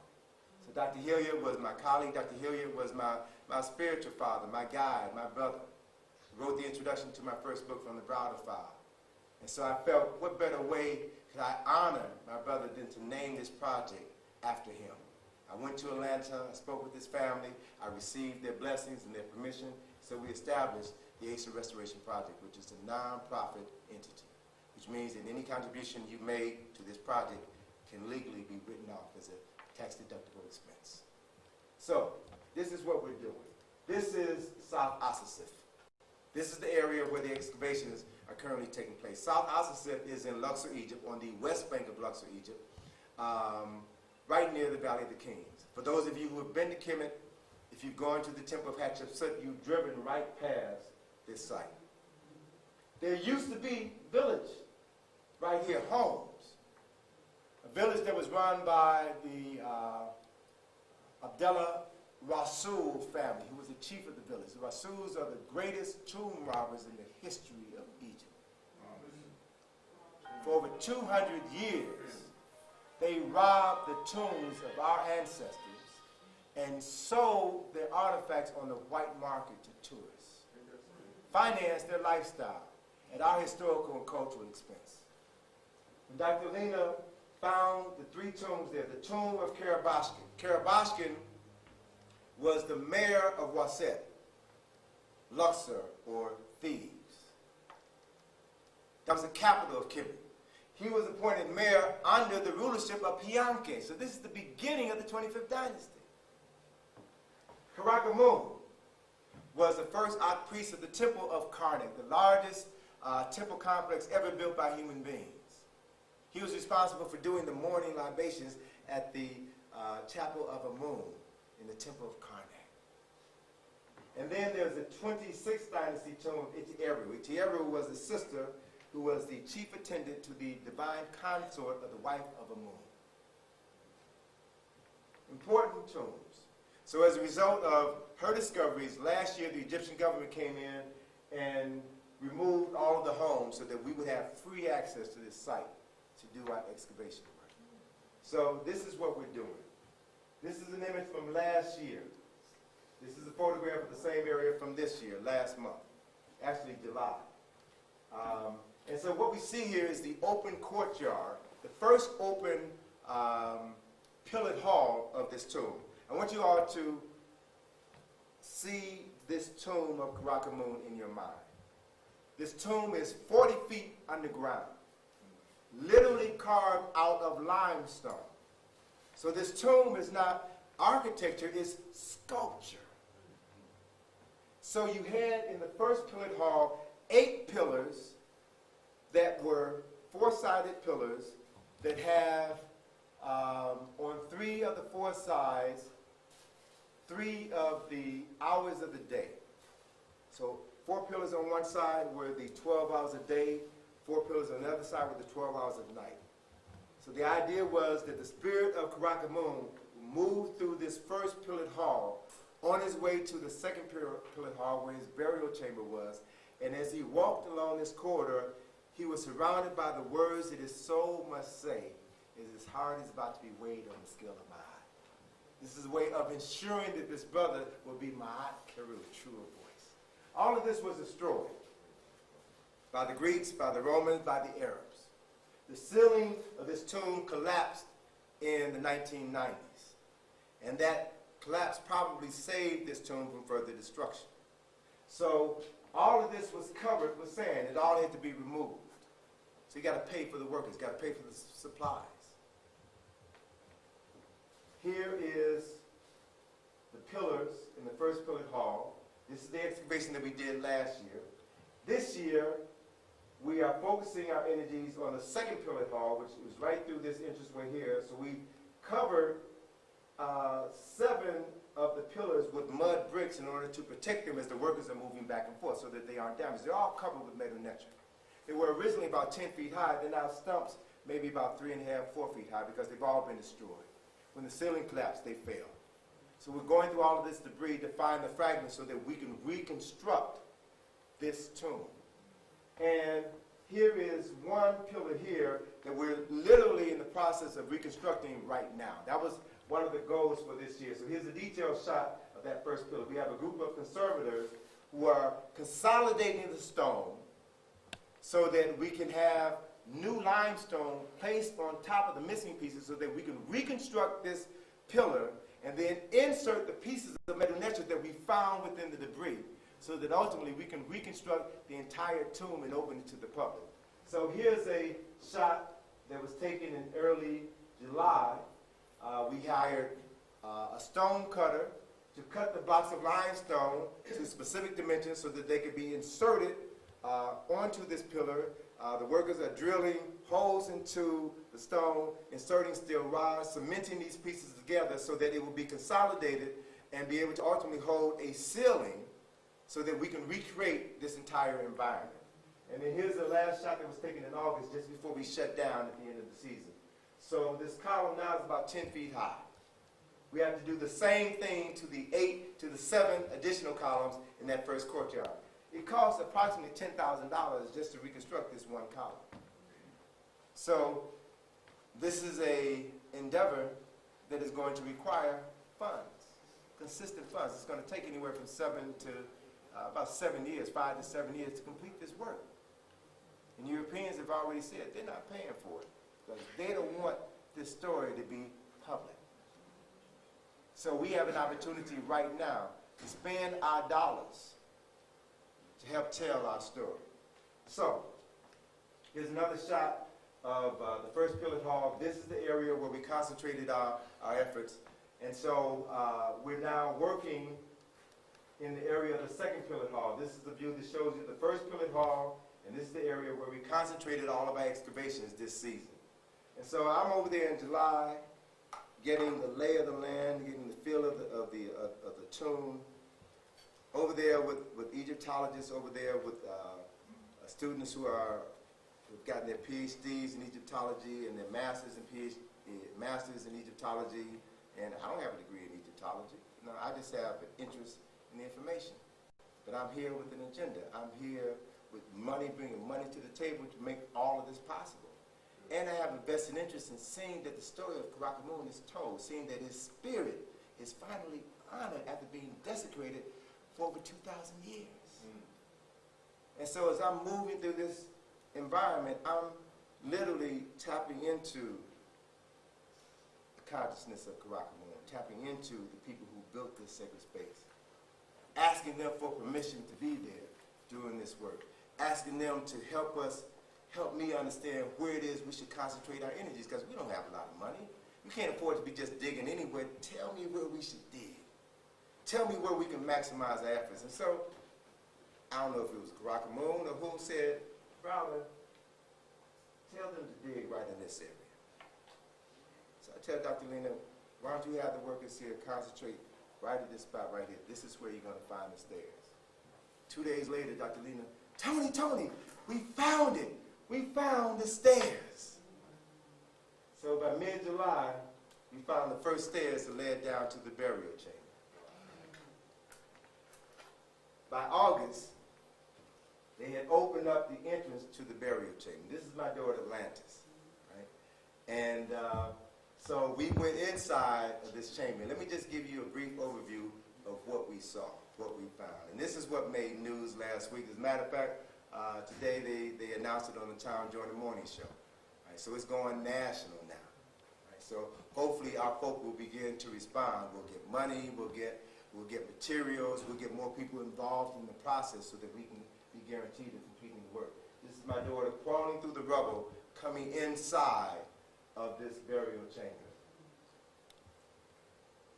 And no, we were not afraid, right? Because we're doing good work. Because we are protected by our ancestors. We're not here as tomb robbers, we're here as tomb restorers. Right? Big difference, big difference. Here's Dr. Lena coming in behind Atlantis. And then you come into the main area of the burial chamber, which is some 10 feet below the ground of the floor of the tomb. Now the tomb is 40 feet below ground level. This initial chamber is 10 feet below that, 50 feet below ground level.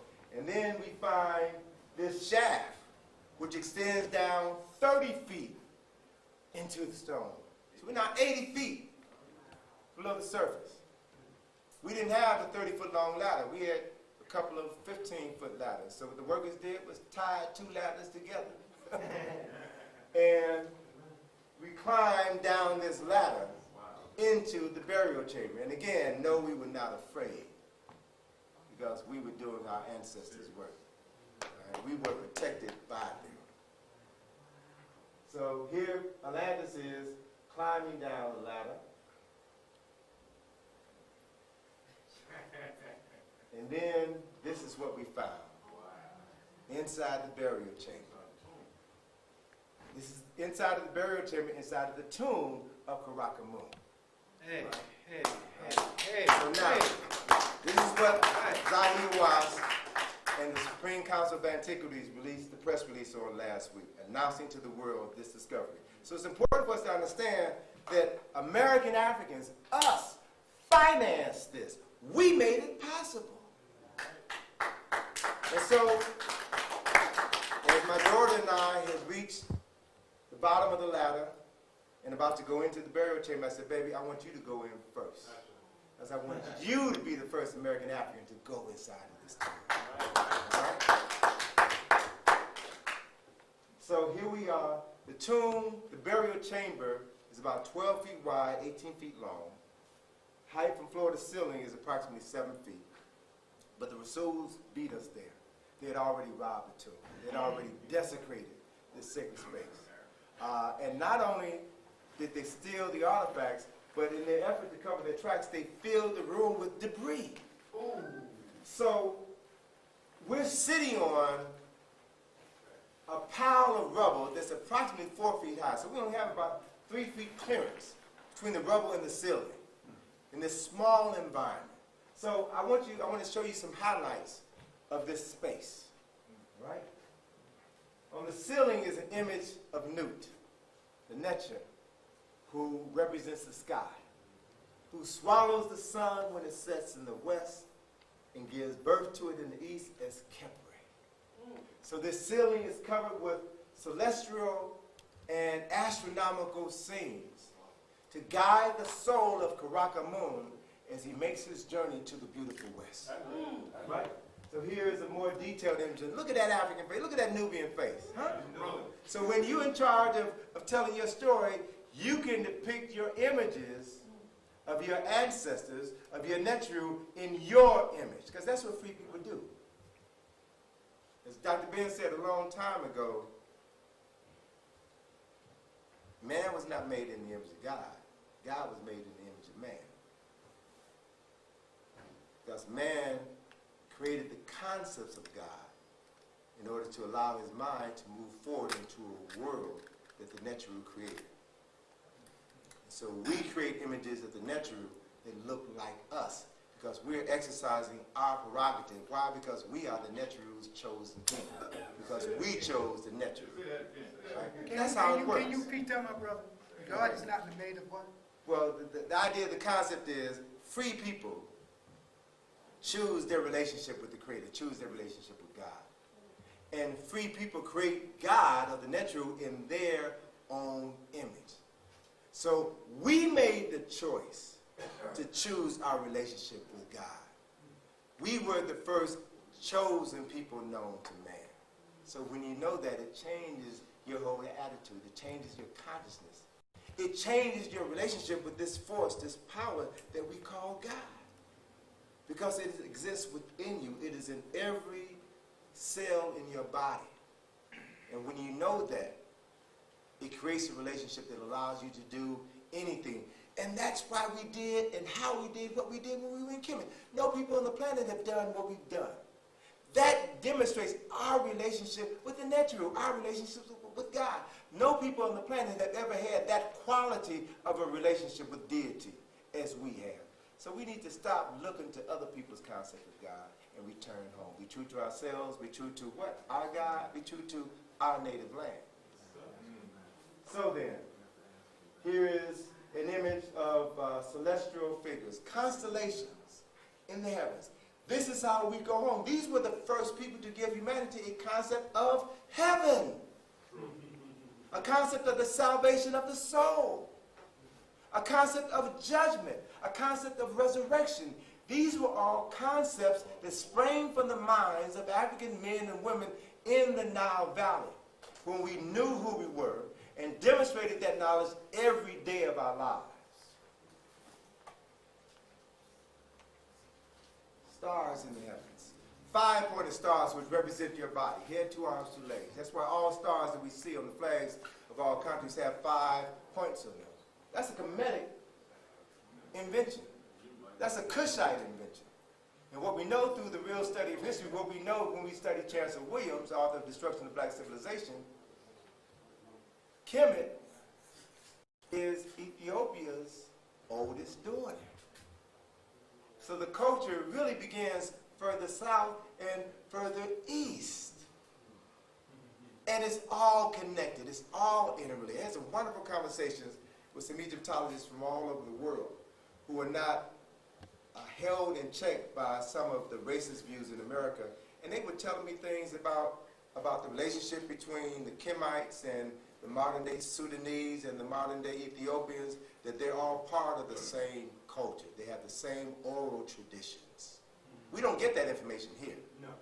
But folk know that. So it's time for us to begin to do the research, do the primary research, and share that knowledge with the rest of our brothers and sisters. So here's Atlantis again, here's Dr. Lena, here's Hassan. Hassan is the person that introduced me to Dr. Lena 3 years ago. Okay, part of our family, part of our extended family. And then here's Atlantis. Atlantis and I spent a week in this burial chamber, excavating, recording, and photographing the objects that we found. I want you all to take note of what she's holding in her hand. She is holding the mummified hand of a child. So what we found in this burial chamber were the remains of 2 adults and a child. So it is our belief that this was the burial chamber for Karakamoon, his wife, and their child. We found in this tomb 2 skulls. Told you these were all mummified remains that the Rasul family violated in the worst way imaginable. Tore apart these bodies, tore apart the caskets to get to the gold, to get to the jewelry, to get to the papyrus scrolls that were buried within their body, that were wrapped within the bandages, so that they could sell this to finance their lifestyle. That proves beyond a shadow of a doubt that these are not their ancestors. No. They wouldn't do that to their Arab ancestors. No. And if they were truly Egyptians, they wouldn't do it to their Egyptian ancestors. They are invaders, and they prove that point over and over and over again. So it is our responsibilities as the wealthiest African people on the planet, as the best educated African people on the planet, it is our responsibility to save the motherland.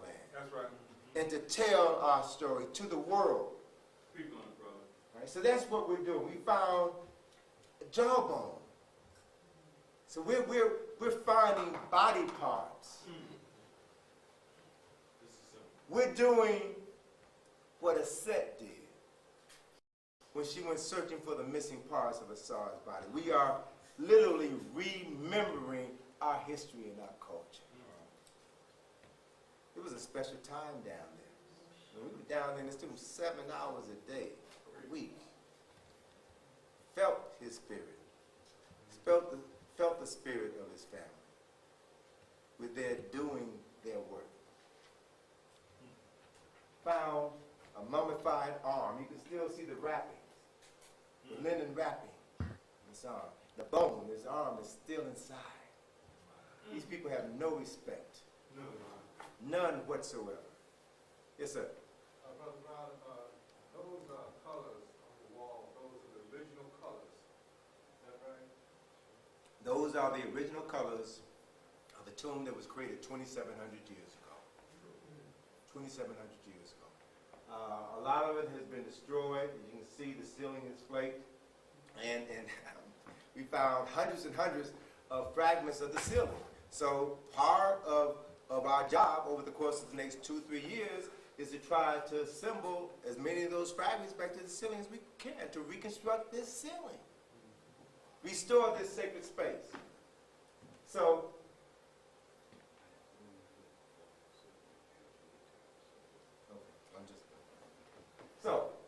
here's a shot of the staircase after we cleaned the entire area. So this is what it looked like. Stairs leading down to the burial chamber. There are 15 stairs leading down to the burial chamber. Here's a shot from inside of the burial chamber looking out. 15 stairs leading down. There's a vestibule here, and then there's another ramped staircase with 7 stairs which lead you into the actual burial chamber itself. We paid to have all of this excavated. That happened on our dime. That happened because of us. And I'm proud of what we did. I want the world to know what we did. So here's a photograph of our team. This was the August team that was there. Brothers and sisters who paid their way to come to Kemet to work for 2 weeks on this site. All right? And as I'm moving around, folks say, you know, Tony, you look a lot like Rocket-Moon, you know? So maybe his spirit is working through me to make all of this happen. I can accept that. I like to think that. But this quote here is a quote that I paraphrase a quote from King Kashta, who was the father of Pianke and Shabaka. And this quote, he was the king of Kush, and he initiated the first effort to restore the land of his ancestors. He died before they marched into Kemet, so his son Pianke continued his father's work. And when Pianke died, his brother Shabaka continued his father's work. And then when they died, their sons continued their efforts because they knew where they were going, they knew what they had to do. Right? And so Kashta's statement says that there is no past, present, or future, for they all exist simultaneously. So there's this thing, this eternal now, which we are involved in. So we can be as free as we want to be, but we have to want to be free. We have to know that we deserve to be free and know that there is something to protect and to pass on to those who come behind us. We've got the tools at our disposal right now to liberate ourselves. So we don't have to reinvent the wheel. We don't have to invent history or culture. We don't have to make nothing up. We have all the evidence right now. All we need to do is to have the desire to spread the word to as many people as possible. So this is what we're doing with the Ace of Restoration Project. We are working to do 3 primary things. The Ace of Restoration Project is dedicated to the restoration of the Kushite presence in Kemet and the preservation of the legacy of Dr. Asa G. Hilliard III. And anybody who doesn't know that Dr. Hilliard's life isn't worth preserving doesn't know Jack. He was a man who gave his life to African people. Right? One of our most brilliant scholars. So, 3-pronged project. 1, we are looking for 400 people to make a tax-deductible pledge of $10 a month for 1 year. That will give us the $40,000 a year that we need to work on these tombs, to do the excavation, the conservation, and the restoration. Right? 400 people, that ain't a lot of people. So if you stop spending your money in these other shops here in Brooklyn and Chicago and DC and elsewhere, you'll have more than enough money to finance our future. And that's what we're talking about doing. What we also want to do, we like to be able to take at least 40 people back to Kemet next year for the excavation season so that you can be involved, physically involved in the process, for those who want to go. And I'm telling you right now, we only want people who are willing to work.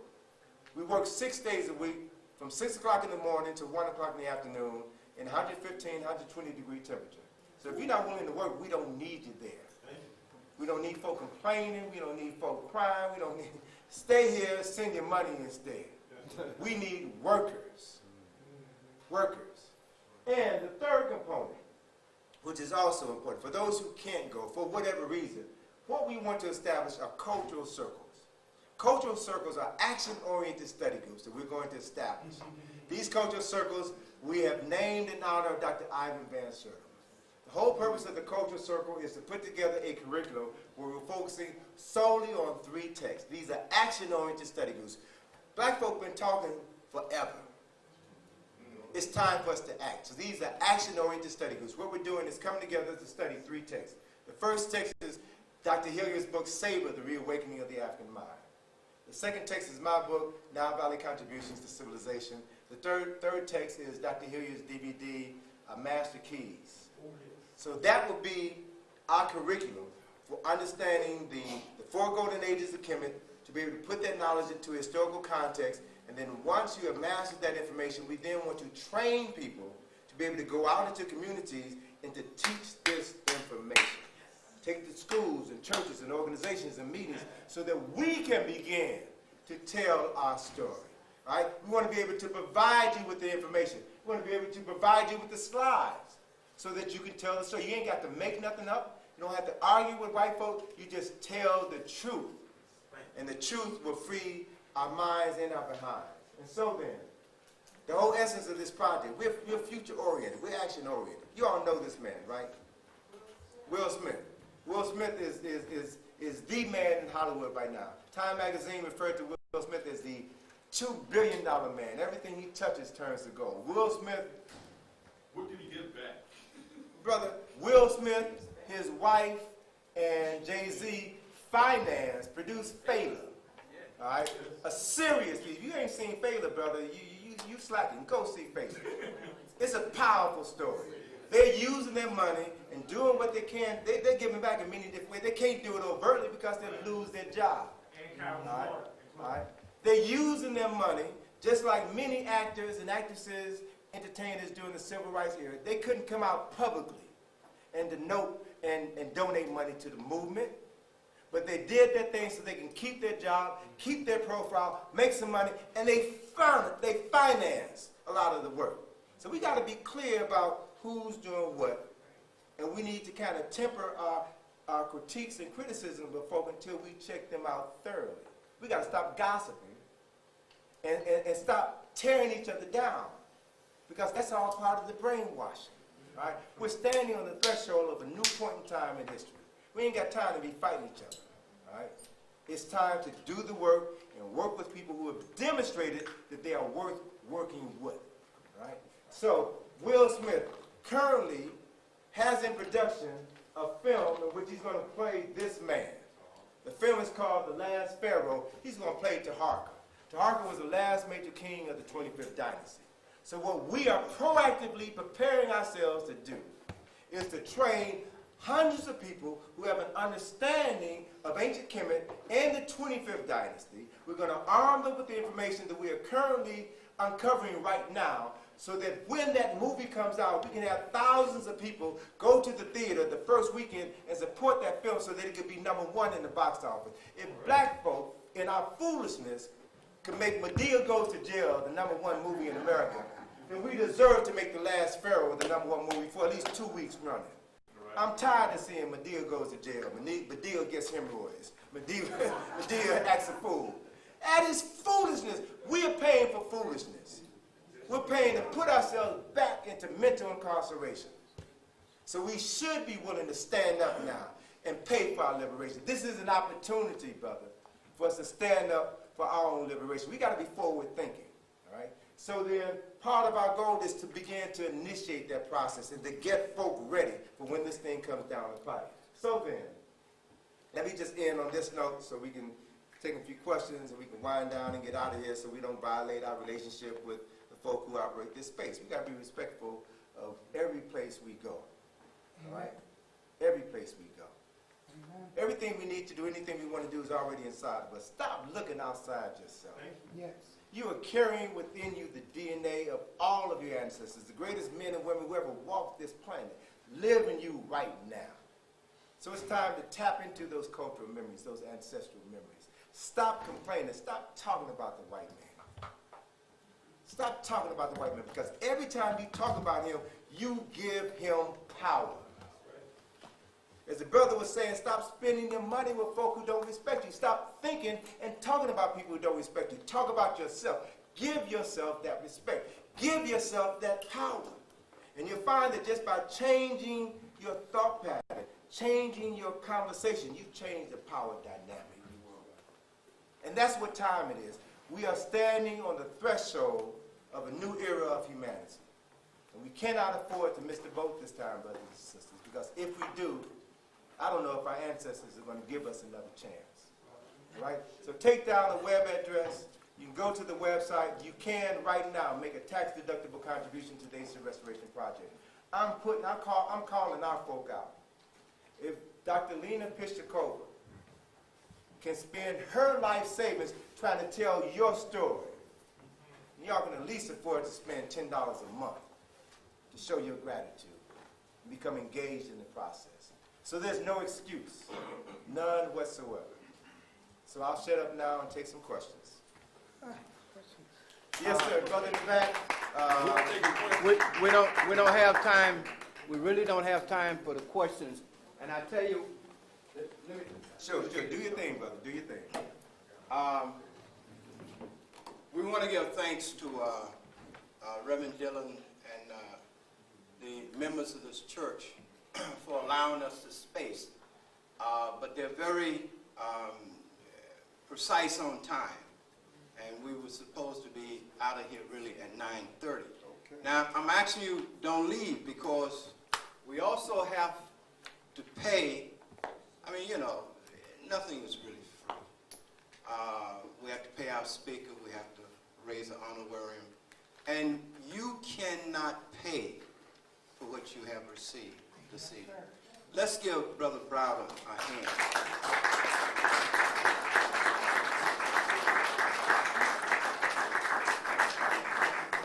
The sacrifice, the work, the commitment, the dedication, you can't buy that. This is love. But what we can do is give him a token of our appreciation and our love. So don't want to take up a lot of time doing this, but if there's anybody here who can donate tonight $50, would you please raise your hand? Brother Oba and Sister Yah are co-producers of this event. You know, I've been up here talking all evening and they're quiet, but we work like that together. We trust each other, we know each other, so one hand washes the other. So Brother Oba here has a basket in which we want to put something in. So if we can get just 2 people to donate $50 to help us with tonight's expenses, it'll go a long ways. Can we get 2 people with $50? Just 2 people. Open your heart. Any hands? Okay. All right. Let's do $20. How many people we can get there? Okay, thank you, Brother Munderson. $20 for Brother Munderson. Anybody else? Sister who went to Egypt with Brother Browder. I know you enjoyed that trip. Thank you. Thank you, sister. Thank you, Brother Shabazz. Thank you, Brother Shabazz. What's your name, sister, out of the door there? Sister Grader? I hope we're going to see you next week. Yeah, because thank you so much. We'll be having these lecture series every week. They're very serious. Next week we will be dealing with banning the N-word, how the word nigger promotes enslavement and inferiority, and why that word must be banned from our usage. Okay. Anybody else with $20? Okay. Okay, in the back, that sister in the back got $20. Didn't you raise your hand, sister?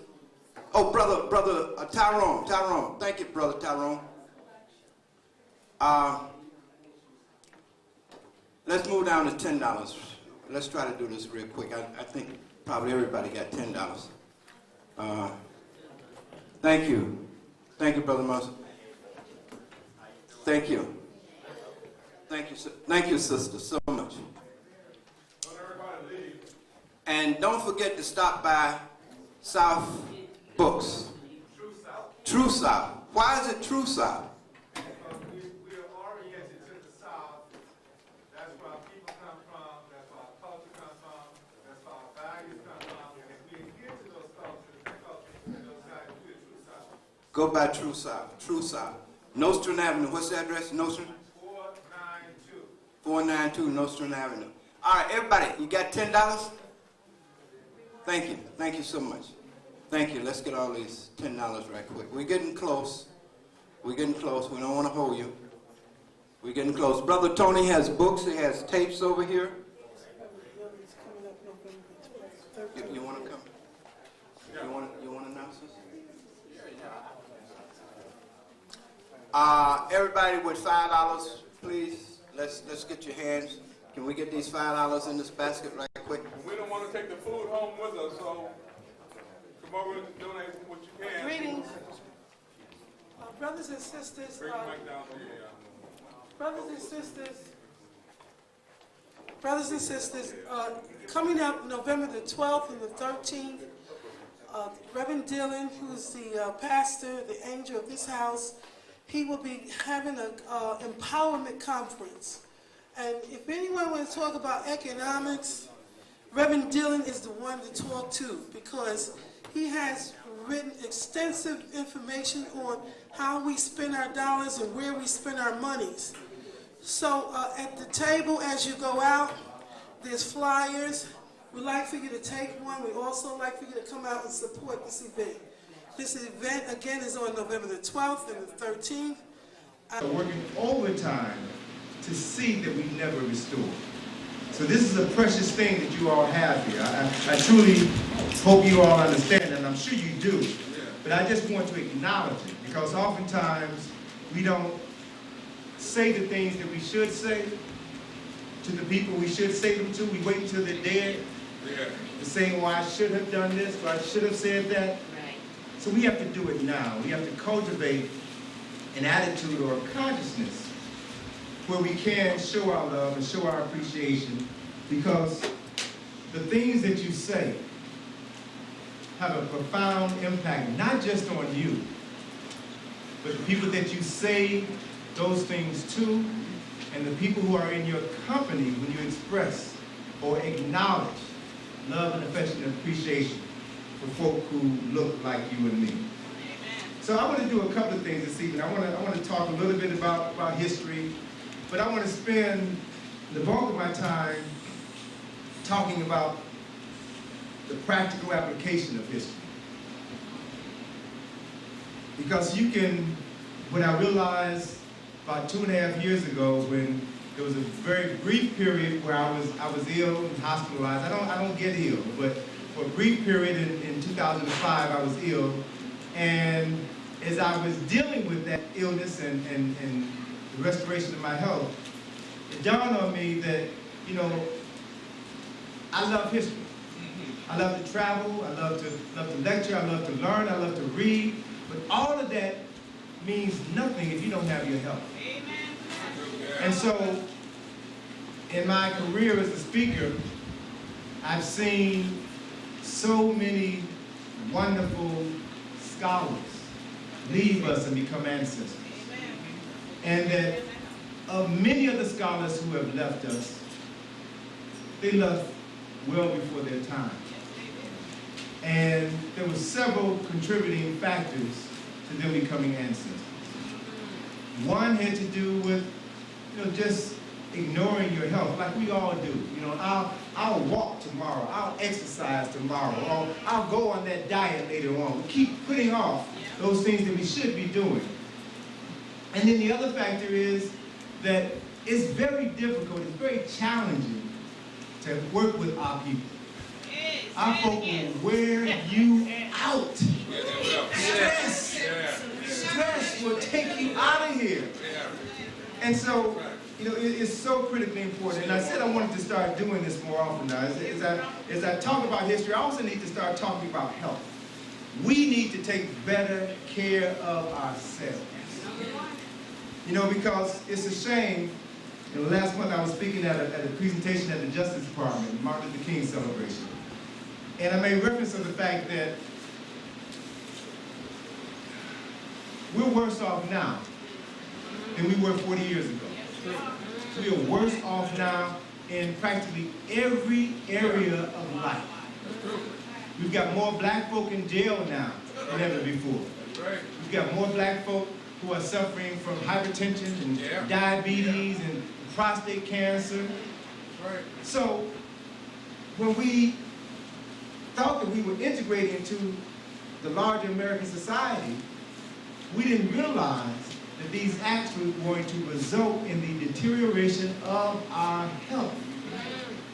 So it means to me that we've got to begin to pay more attention to those little things that will ensure our survival. Washington, D.C., I've been living in Washington, D.C. now for the last 38, 39 years. And the unique thing about Washington, D.C. is that Washington, D.C., within a 50-mile radius of Washington, D.C., you have the highest concentration of wealth and education in the hands and minds of black folk, the largest concentration within a 50-mile radius of Washington, D.C. than anywhere else on the planet.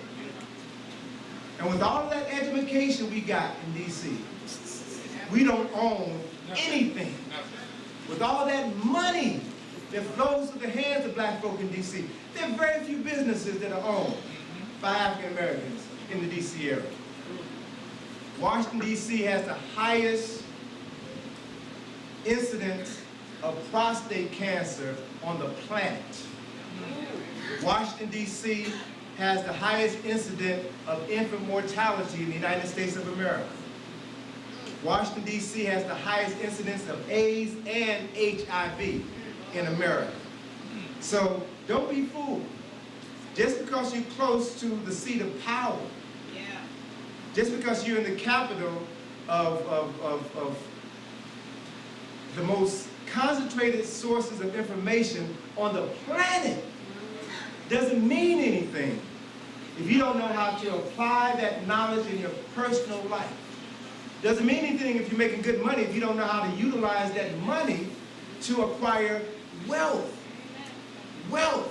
And wealth is determined not by what you spend, but by what you pass on to your descendants when you expire. See, all these material things that we're acquiring, these cars, and these fancy shoes and clothes, all that stuff means nothing because it's not generating wealth. So it's important that we begin to talk about some other things so we can begin to see the greater dynamics of the world in which we live and make the most out of the time that we have here on the planet. I've been studying and researching and talking about African history and culture for more than 25 years. I've written a number of books about history. I've traveled to Egypt this past summer with my 40th trip to Egypt, made over 50 trips to Africa. And what I'm really beginning to understand now, I'll be 57 this year, and what I'm really beginning to understand now as I look back on my life, specifically when I first started doing the things that I'm doing back in the mid-70s. And I remember it was 87, I had a conversation with John Jackson. John Jackson is a step below John Henry Clark in terms of people that I adore. Right? John Jackson was one of the most brilliant minds that I ever had the opportunity to engage in conversation. Incredible man, incredible mind. And we talked, my first telephone conversation, we talked for about 2 hours. And this brother talked about life in South Carolina. He talked about when he came to Harlem and all the things that he did in New York, all the people that he met in New York. And he talked about these events as if they just happened yesterday. Man had a perfect memory. And as he talked about his life and his career, this brother confided in me. And this was crucial because I was just beginning to make some decisions to do the things that I've been doing for the last 20 some odd years. And I'm picking his brain for ideas, for inspiration. And the thing that stuck with me was when Dr. Jackson said, and he was late 70s at the time, late 70s, living in a one-room apartment in the south side of Chicago. And this brother told me that if he had to do it all over again, he would pass for white. He wouldn't do it. And so I had to scratch and I said, wait a minute now. Here's somebody that I adore, and he's telling me that if he had to do it all over again, he wouldn't. So I I had to stop for a second and reconsider what it was that I wanted to do. And one of the things that I realized that made him so angry and bitter was that many of his writings, John Jackson's, my favorite book of John Jackson is Introduction to African Civilization. It is one of the most powerful books I've ever read.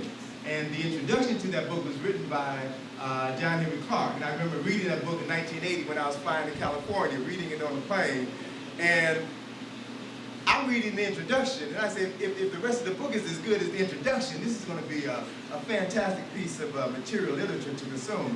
But I love that book, and one of the things that I found in talking with both Jackson and Clark was that they expressed their displeasure at the number of times that they were ripped off by publishers.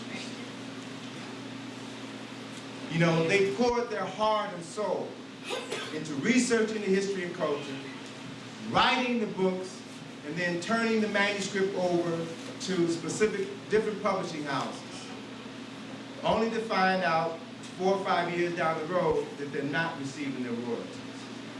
And so one of the decisions that I made in talking to Brother Jackson that afternoon was that I'm going to have to assume responsibility for publishing my own work, to make sure that I'm not in the same position that he's in 40 years from now. So we have to learn from the life experiences of others, because our life is too short to learn from our own mistakes. So the beautiful thing of history is that, history really embodies the whole concept of Sankofa, going back and studying what happened before you first walked on the planet, studying the successes and the failures, analyzing that information so that you can make decisions as to how you're going to negotiate this thing called life. And I found that the further back you can look and study, the more data you can accumulate, and the better your opportunity is to plan for your future. I remember, since this is Black History Month, I want to just spend a little bit of time talking about history before I jump into what I really want to talk about. I remember growing up in Chicago, I really wasn't exposed to a lot of Black history. And actually going to Howard University, I wasn't exposed to Black history. But I recall a high school principal of mine, high school teacher, who used to begin each class with the statement that to not know what happened before one was born is to always remain a child. So he would proceed to talk about history so that we could mature mentally and go through life with a clear understanding of where we have been, where we are, and where we're going. Unfortunately, this teacher is the same teacher who told me that Black people had no history prior to slavery. Now, I don't believe this man, this white guy, I don't believe that he was a racist. I believe that he was a product of his environment. And that the reality is we only know what we know. So if you have been fed misinformation, then that's all you're capable of repeating. But that statement that Black people had no history prior to our enslavement really didn't sit well with me. It didn't resonate with my person. And it prompted me to begin to find out who we were and what we've done. And as I've been engaged in that search and that quest to know who I was, I've come to the understanding that to not know who you were before your ancestors were enslaved is to always remain a slave. And so we study the history of African people, the history that precedes their enslavement, so that we can better determine what it is we're going to do with our lives. Dr. Clark told us on numerous occasions that history is a clock that people use to tell their political and cultural time of day. He said that history is the compass that people use to find themselves on the map of human geography. So if history is a clock that people use to tell their political and cultural time of day, I have to ask the question, do you know what time it is? If history is the compass that people use to find themselves on the map of human geography, do you know where you are? Do you know how you got where you are? And more importantly, do you know where you are going tomorrow? And do you have a clear vision in your mind as to how you can get there? So history is more than just names and dates and facts. History can save your life if you approach the subject matter from the right perspective. It tells you not only what to do, it tells you what not to do. You know, if the history of African people were a book of 1,000 pages, then the story of our enslavement would begin on page 997 and would only be 2 pages long. So for us to be fixated just on what happened during the Ma'afa means that we are missing out on a wealth of knowledge that can empower us to begin to do things and conceive things that we never thought possible. I like to, this microphone stretches a bit. I want to just share with you this, this product that a colleague of mine in the UK is developing. Okay. And okay, I want to share with you this timeline that a colleague of mine has developed in the UK. And actually, I'm leaving tomorrow to go to England, and I plan on bringing some of these back with me. It's too loud?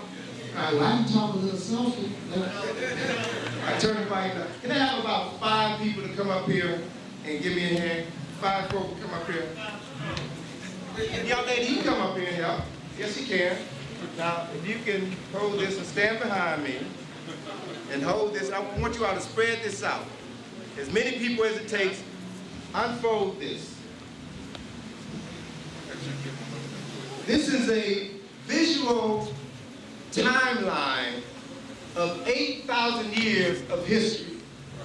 My colleague in the UK, who was a history teacher, found that as he was teaching his students, they had a very difficult time understanding some of the concepts. They had a very difficult time putting history into perspective. So he developed this timeline, and this is a small version. He's got a larger version, which I hope to bring back with me. But it begins at 5200 BCE and goes all the way to 3000 ACE. So he talks about what happened in the past.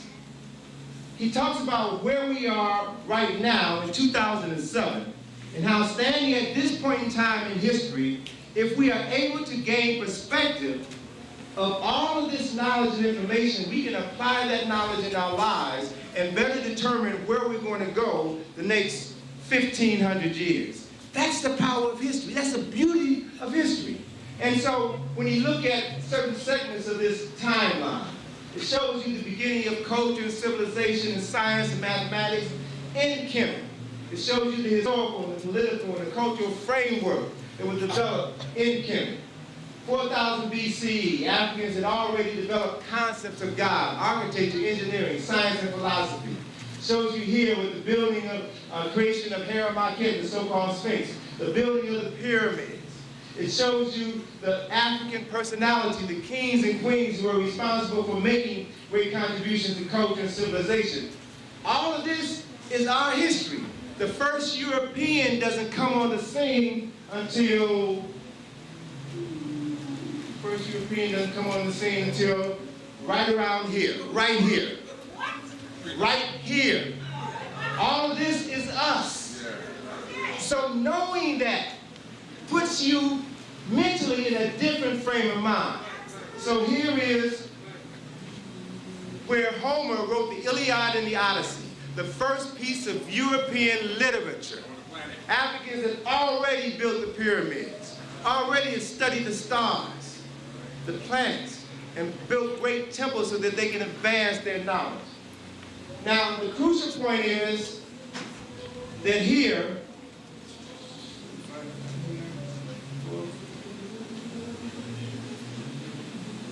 give me a second, let me find it. This period right in, give me 1 second. You have a book on the history of the U.S.? Give me a second to find it because it begins, okay, right here, all right? Right in here is a period, I'm sorry, it's right here. This period right here, from here to here, is a period of slavery. The Ma'afa, the Middle Passage. Just a small period in time. All of this is what we can draw upon. All of this is what we can use right now to determine the next 1,000 years, the next 1,500 years. Wow. So the beautiful thing about Black History Month is that it gives us an opportunity to study our past. But brothers and sisters, I want to encourage you all to understand very clearly that we have to move beyond the Ma'afa. And that today, in this particular point in time, we can't continue to obsess over the Ma'afa. Now, the Ma'afa was terrible. I'm not trying to minimize it at all. But mentally, if you stay there, you will never be able to tap into the unlimited wealth that is still here waiting for you to unearth, waiting for you to incorporate into your life. And understand this. This period of time means that there are literally millions and millions and millions of ancestors who are waiting for you to call on them, who have knowledge, who have traditions to pass on to us. And if we just stuck right here, we're never able to access all of this wealth that's waiting for us. So I just want to give you all this visual understanding, this visual overview of how we need to be focusing our attention in order for us to create the world that we want our children to inherit. So if you all can roll that up, I'd appreciate it. I'll have, by the end of this month, I'll have copies of this timeline, so you all can go to my website and we can make arrangements to ship them down to you. Coming down next month. Pardon me? Coming down to see you next month. Okay, so you all coming down in April. April 19th. April, right. We'll have some when you come down in April. And we'll also have some other new things for you as well. We're always striving to improve what we do because you can't keep doing the same thing and call yourself progressive. The beautiful thing about life is that life demands that we evolve. It demands that we change. It demands that we improve. And as I stated earlier, one of the situations that we find ourselves in now as African people is that if we are honest with ourselves, we will say, if we're honest with ourselves, we'll say that we have regressed over the last 40 years. We have regressed. So let's be honest. And let's understand the events which have led to our regression. Let's understand the mistakes that we have made. And then let's make a concerted effort to stop thinking and acting like that tomorrow.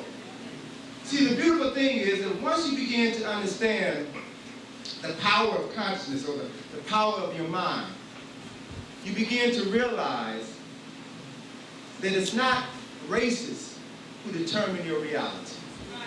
I mean, they're here, and we know that, but there's a power far greater than races. There's a power far greater than these white supremacists who want to keep you suppressed.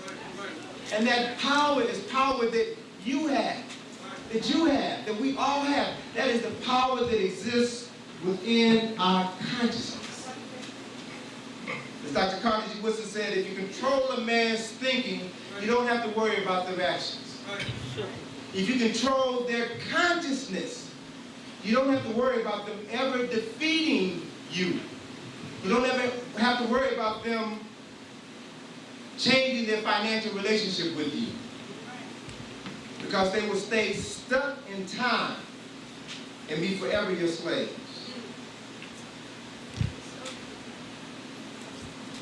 You know, we're in New York, and one of the thoughts that automatically comes to our mind when we talk about New York is September 11th, 2001.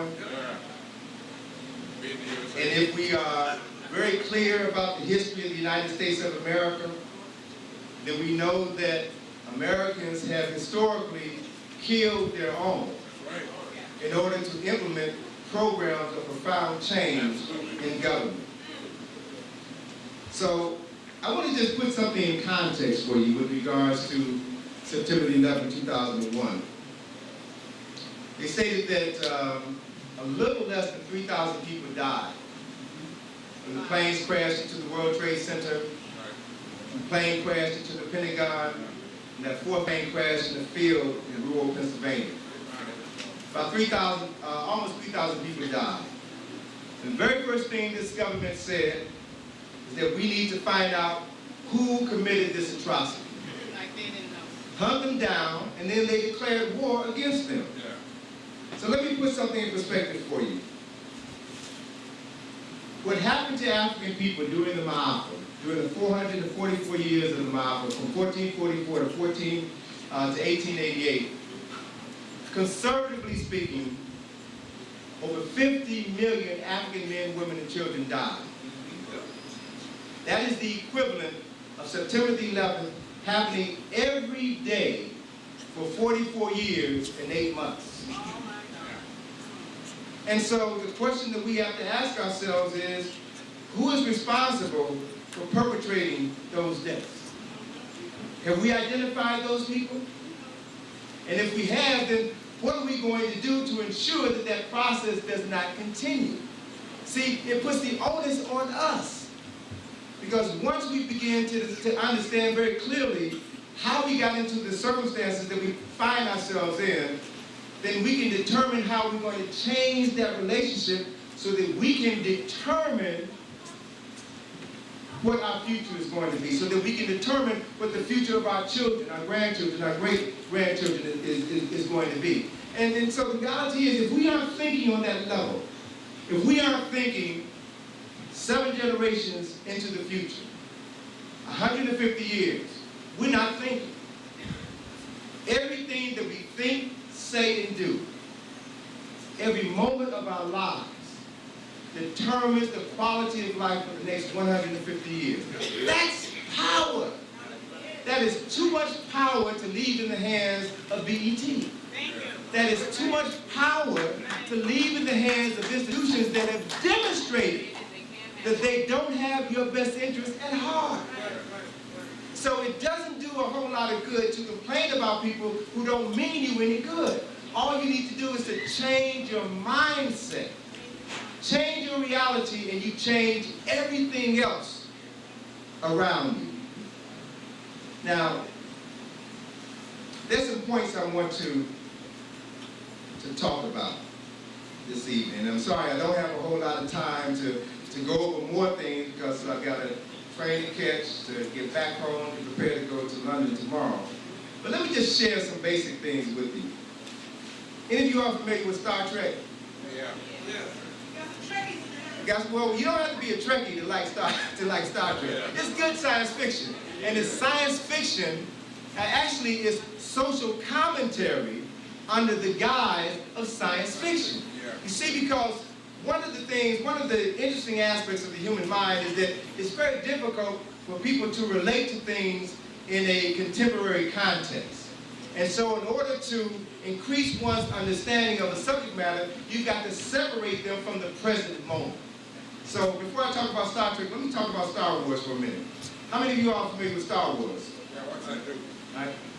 What is the beginning of every Star Wars movie? How does every Star Wars movie begin? Big giant letters. Big giant letters to say what? They say, once upon a time in a galaxy far away. All right. A long time ago, in a galaxy far, far away. Now, George Lucas created the Star Wars story because 1977, he felt that the spirit of America was depressed, coming out of all of the turmoil, political turmoil from Watergate. People distrusted government, didn't believe in the people that we're supposed to put our confidence in. And that what he wanted to do with Star Wars was to create a new mythology for a new generation of Americans. Now what's interesting about George Lucas is that he didn't start off college as a filmmaker. He started off as a philosophy major. And as a freshman in college, he read the works of Joseph Campbell. If you aren't familiar with Joseph Campbell, you need to introduce yourself to Joseph Campbell. He's probably one of the most spiritual Europeans I've ever had the opportunity to read. He did this series called The Power of Myth that's on DVD and well worth renting and watching. There's also a companion book, The Power of Myth. And when George Lucas began to read Joseph Campbell's works about mythology and the power of it, he realized that he could have a greater impact on the world as a filmmaker than as someone who majored in philosophy, because films allow you to reach millions of people in a matter of minutes and plant thoughts in their consciousness. So what George Lucas did in the Star Wars trilogy was to tell the story of ancient Kemet. The story of Asar, Aset, and Heru is the fundamental essence of the story of Star Wars. So if you look at it and if you break it down, you see that it's all there, just presented in a contemporary context. But in order to make your mind receptive to the story, he had to disconnect your conscious mind from the present moment.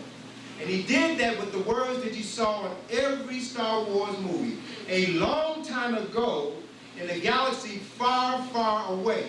So he's telling you that the story about these spaceships and robots is not happening in the future, it happened in the past, a long time ago, in a place far, far away. So he used a technique called disassociation to separate your mind from your body so that you would be more receptive to the information that he's going to plant in your consciousness. Because he understood that this whole thing is about consciousness. Whoever plants the seeds of thought in your consciousness will be able to determine the trajectory of your life. And so Star Trek was such a significant television series because Gene Roddenberry, the producer of Star Trek, dealt with social issues in the 1960s in a science fiction format. So he gave you the impression that he was dealing with issues in the future, but he was talking about things that were happening right now. But the opening line of Star Trek films, Star Trek television programs, goes with the statement that space is the final frontier. These are the voyages of the Star Trek Enterprise, and its mission is to seek out new life, new civilization, to boldly go where no one has gone before. But if we examine reality from a contemporary framework, based on the research of scientists and neurologists, they now know that outer space is not the final frontier. They understand very clearly that the final frontier is inner space. The final frontier is the mind. And with a properly conditioned mind, you will come to understand that you are the master of this starship. And under your command, this body, this ship can take you wherever you want to go. And so if you look at the latest scientific research being done by astrophysicists, physicists, they come to basically the same conclusion. Astrophysicists, those people who study the cosmos, stars and planets and galaxies in the Milky Way, they have acknowledged within the last decade or so that 93% of space is empty. But it's not really empty. It is filled with this substance which they refer to as dark matter. They call it dark matter because they have not been able to define its essence. But they know that it is everywhere and it affects everything. Now, we have physicists who are studying subatomic particles. And as they study subatomic particles with electron microscopes, and look into the basic atomic structure of atoms, electrons, neutrons, and protons. We all know from science atoms are comprised of electrons, neutrons, and protons. Well, atoms are just like the universe. 93% of atoms is empty space. And that empty space on a subatomic level is also referred to as dark matter. And what these physicists have discovered when they are trying to identify these subatomic particles of dark matter, that they only appear when they think about them. Huh? They only appear, they only become visible when they mentally conceive them. And so what they have begun to understand that it is the mind, it is consciousness which determines your reality on a subatomic level. This is powerful stuff. But what I want you all to understand, that this powerful stuff that these scientists today are discovering is not really a discovery. It is a rediscovery of principles, concepts, and ideas that were understood in Kemet thousands of years earlier. And so, what all of this means, Dr. Clark used to always say that all history is a current event. All history is a current event.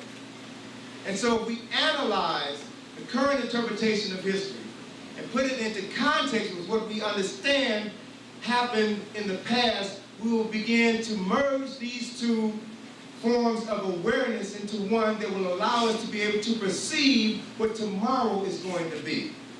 So let me give you this a philosophical construct that will help you better determine your tomorrow.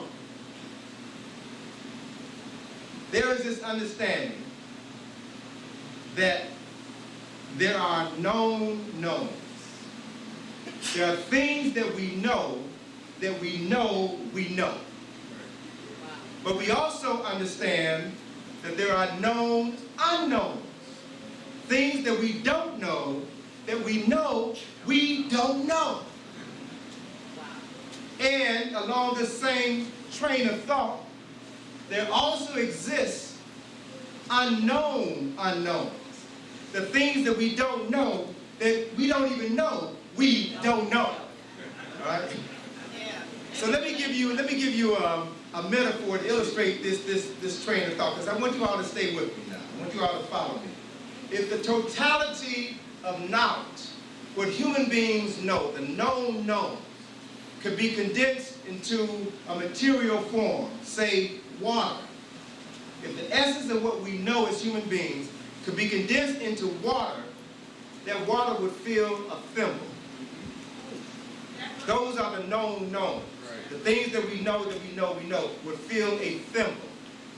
The known unknowns would be like taking that thimble full of knowledge and pouring it into an 8-ounce glass of water. The unknown unknowns, the things that we don't know and don't know that we don't know, would be like taking that 8-ounce glass of water and pouring it into the ocean. So I want you to understand, brothers and sisters, where we are at this specific point in time in history. We are standing on the verge of a profound transformation of consciousness that's going to make the flat earth theory of 1491 look as irrelevant as George Bush 2 years from now. All right? So it's important for us to begin to prepare ourselves for what is coming. And the best time to prepare for that is now. You don't wait until you're in the middle of something to start doing what you should have done a minute ago, a year ago, or a lifetime ago. What scientists are beginning to discover, what scientists are beginning to acknowledge, is that their perception of the world is extremely limited. You know, there's a saying, Missouri is called the show me state. Right. And there's a saying that, you know, I'll see it, I'll believe it when I see it. Yeah. And that's based on the false reality that seeing is believing.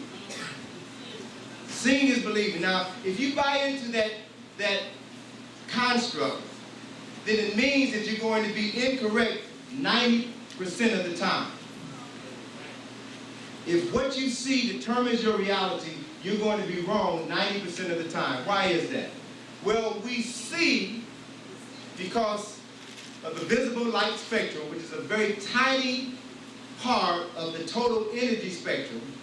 But the visible light spectrum operates because light waves bounce off of an object, and that reflection travels through the air into your eyes, along your optic nerve, which then sends electrical impulses into your brain, and then formulates what it is you see.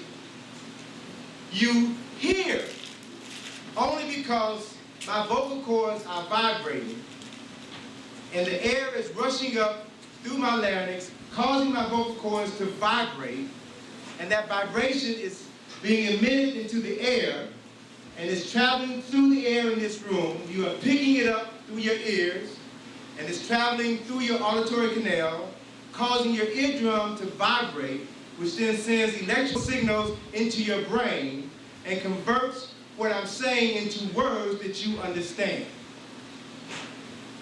So if we rely on our physical senses, our eyes and our ear and our hearing to determine our reality, we're going to be wrong 90% of the time. So I'm saying that to say that there are other ways of knowing. There are other aspects of our life, our reality, that we have never been introduced to. We think, or we've been taught to believe, that we have 5 basic senses. Well, in reality, we probably have more than 25. We have more than 25. You know, there's a saying that, you know, the average person uses less than 5% of their brain, which is true. We use 5% or less of our brain because that is how we have been conditioned to function. And the average person is comfortable with that degree of dysfunctionality. Now imagine you owning a business, you're a businessman, you're a businesswoman, and your employees only come to work 5% of the time. How long are you going to stay in business? So how can we expect to negotiate life if we're only using 5% of our total abilities? So that little reality means that we've got to begin to step up and do more. We have to expect more of ourselves as individuals before we can begin to expect more from others. Because all the things that I'm talking about begin with self first. Once you get yourself together, then you can justifiably tell other folk what they should be doing. But if yourself ain't together, you need to shut up. Once you get yourself together, even if you don't feel like instructing others, then they can know what to do just by observing you, watching your movements, watching how you interact with others. And let me say this because it needs to be said, and especially because we have so many children here in the room.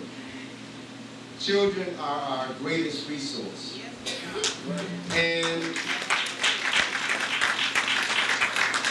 we do our children a disservice if we don't share this type of information with them so that they can begin to understand that there is a greater potential that lies dormant within them that needs to be cultivated. I mentioned earlier that I've been to Egypt 40 times. And, you know, traveling, one of the beautiful things about traveling there year after year is that you begin to, well, the first 2 trips, I got over tripping over being in Egypt. You know, because it's great to want to go to Kemet and see the magnificent temples and pyramids and tombs and the great works that our ancestors created. It's wonderful to go there and say that this is what we did when we were in charge. But the reality is, after you've been there 4, 5, 6, 7, 8, 9, 10 times, you get over that great excitement because you realize that Kemet is dead, that it's gone, and that the Arabs who control Egypt right now lay claim to all of that. And let me be honest with you all, we ain't never getting it back. We ain't never getting it back. But the important reality is we don't have to get that back. All we need to do is to recreate the consciousness that will allow us to recreate that wherever we are. Because the beauty of it is, the realization that I came to probably, I don't know, it may have been 10th, 11th, 12th trip. We had a group when we were going through Karnak Temple, Temple of Karnak. Temple of Karnak is the grandest structure ever created by human beings on earth. It is a temple complex that is so large, you can take every church built in London, England, put them inside of that temple, and still have room for 2 football fields. It's huge. It's incredible. And that at the height of this temple's operation, they had over 30,000 people functioning within this temple. But when you go there now, all you are able to see are the ruins of that temple. So I stood in the hypostyle hall near the entrance of the temple, and I saw the state that this structure was in. And I allowed myself to mentally travel back in time and imagine what this institution looked like when it was brand new, when it was at the height of its glory. Because the glorious thing that you see in that temple is that there's meta nature everywhere. And every square inch of that temple, all the columns and everything, is covered with meta nature and symbols and sculptures of the Neteru and kings and other significant personalities. And all of those carvings were painted. So it was almost as if this building, this structure was alive. And it spoke to you on multiple levels simultaneously. And as I began to allow myself to imagine what this great institution looked like when it was new, what came into my awareness was the fact that we today, so-called modern man, is really subhuman. We function on a subhuman level. We don't even know what it means to be human. When you see these structures that were created thousands of years ago, you begin to understand that these men and women who created and who maintained this nation and these institutions were folk who knew what it meant to be human. And the word human is significant because human is a Sanskrit word, comes from the Sanskrit word hue and man. The word man means mind. The word hue means God. So essentially, you're looking at the works of individuals who were literally God-minded beings, who understood what to do in order to manifest the consciousness of God within their consciousness so that they could build for eternity, so that they could create structures thousands of years ago that mankind today, with all of its technological accomplishments, cannot replicate. So we have available to us, sisters and brothers, that same consciousness. There is a carving in the tomb of Ramesses IV in the Valley of the Kings. It's a carving that speaks to this very basic and fundamental reality. It's a carving in which you have 13 images, 13 figures of men standing, and the carving wraps around the wall. And the first figure is standing, and you see two ropes coming out of his navel. Two strings or two cords coming out from his navel. And then there's a series of 12 individuals spaced around the wall who have their hands out, and they are holding each of these two cords that came from this one individual's body. And so they pass from one person to another, to another, to another, to another, and they stretch all the way around the wall till you get to the 14th image, which is the image of the king Ramesses IV, and he's holding the two ends of the rope in his hand. Now, it took me a while to really get an understanding of what that was. And what it depicts on two levels. What it depicts is the helical nature of the DNA in our bodies. That is the oldest representation of DNA known to man. And so it is seen being passed down from one generation to the next, to the next, to the next, to the next, to the next. And here's the king holding the genetic material of his ancestors, going back hundreds and hundreds of years. What that speaks to is that next phase of human development that we are standing, literally standing on the threshold of right now. And that is this profound transformation of consciousness. Psychiatrists are just now beginning to acknowledge something that they discovered in the 30s and 40s and were afraid to really wrap their minds around. But they're beginning to publicly acknowledge now that there is such a thing called ancestral memory, genetic memory. If you think about it, when you clone something, you take a gene from an animal or plant, and within that gene is all of the genetic material necessary to make another one of whatever that thing was, to replicate it. And so by cloning that thing, you can create 2, 3, 400 of that same thing. They are identical. So within that tiny subatomic particle, known as a gene, is everything that was ever known about that entire structure. So that if you can clone another person or another object by taking a gene, then it also means that the thing that you have cloned has all of the memories of that thing.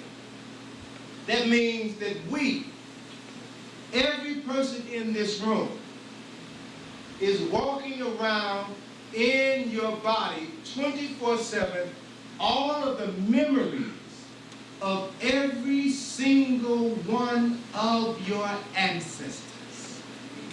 We carry them around with us everywhere we go. And so the key is accessing that ancestral memory. Those people in our society who have been able to do that to a limited degree are individuals who, instead of using 5% of their brain, they use 10. They use 15%. And compared to our 5, they are extraordinary individuals. They are the Imhoteps of the world. They are the Michael Jordans of the world. But it is a potential that every single person possesses. So the issue is, the challenge is, what can we begin to do to activate that dormant consciousness, to tap into those ancestral voices that are waiting for us to come into our correct mind so that you can become the conduit through which they will speak and continue their lives. Because they live in us. We are our ancestors. And when we know that, when we understand that, then that understanding will direct every single thing that you do. It changes your behavior. It changes the tone of your conversation. It changes your choice of words. When your consciousness is changed, it makes it real difficult to watch television because you see how foolish it is. You realize how much of an enormous waste of time it is. And you also begin to understand that television is nothing more than electronic crack. It is a drug. It is a drug that is designed. It is a drug that is designed to cast a hypnotic spell. It captivates you with light and sound. And it speaks to a certain part of your consciousness and disengages you from reality. That's why, for the most part, television is free. And we know in America ain't nothing free in America. You pay for television because of the commercials. And the people who produce the commercials understand the power of the subconscious mind. They know that when you were watching television, you submit your will to that box, to that one-eyed monster. And so those commercials are designed to plant seeds in your subconscious mind. So that at the proper moment, those seeds will plant, those seeds will sprout, and then cause you to do what that commercial programmed you to do. Super Bowl was a couple of weeks ago, right? And New York is excited about the fact that your team won the Super Bowl. But I want you all to understand that the Super Bowl is the most watched program on television. And that the commercial time for the Super Bowl is the most expensive time on television. I didn't check the stats for this year, but I know last year it cost something like $2.5 million per 30 seconds. All right? Now, if somebody's going to spend $2.5 million to buy 30 seconds of airtime, or if they're going to decide to buy, say, 3-4 minutes of airtime and run 4 one-minute commercials, they're investing a serious amount of money. Because you not only have to buy the commercial time, but you also have to manufacture the commercial. So they're investing tens of millions of dollars, but they know with crystal clarity that they will, if their commercial is effective, they will make that money back in less than a week.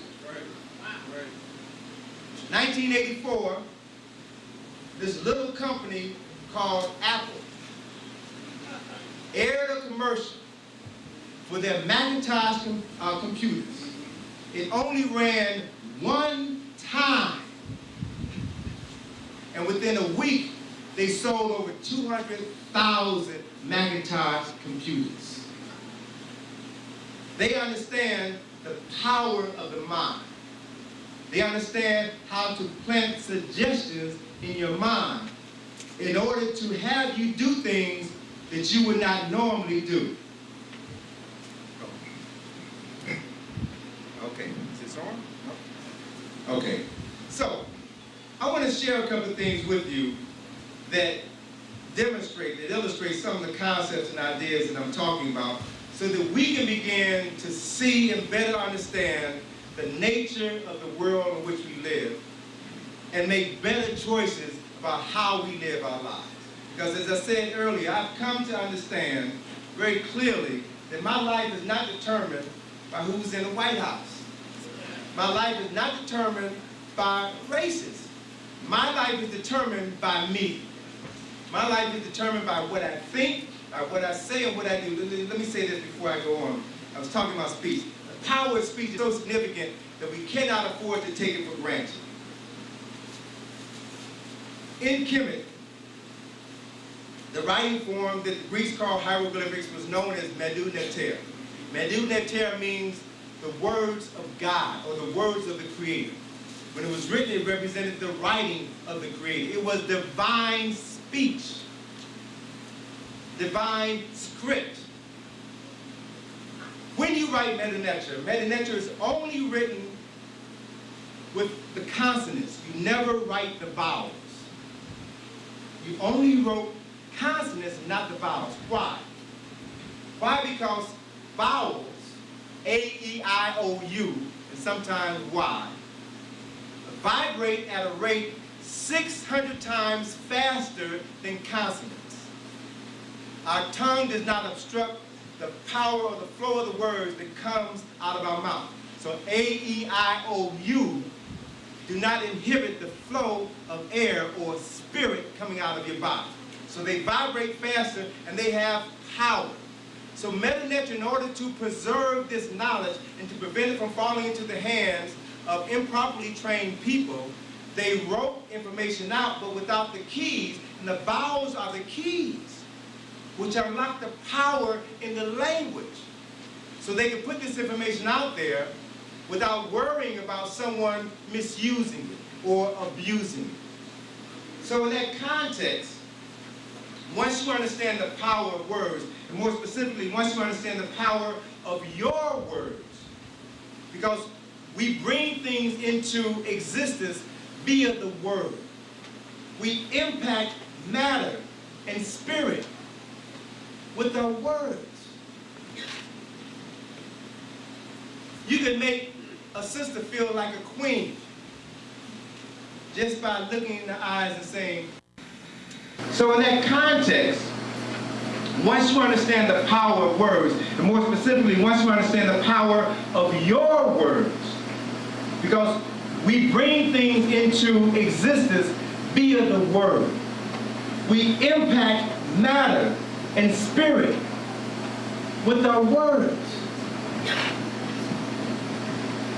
You can make a sister feel like a queen just by looking in the eyes and saying, honey, I love you.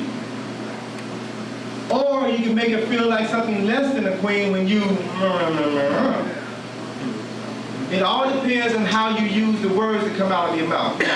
I say this to say that one of the many problems that affects our lives that we have direct control over is how we use our speech. Say that to say that anytime you use profanity, anytime you curse, anytime you swear, you are projecting out into your environment negative energy, which changes the dynamic of everything around you. It changes the air around you, changes the energy around you, changes the consciousness around you. You call profanity cursing, right? What is a curse? Curse is a negative, evil spell that is cast, that is spoken and cast on someone. The word profanity comes from the Latin words pro and fama. The word pro means before or outside. The word fama means temple. So within the human anatomy, there's a part of our body that's like right here that we call our temple.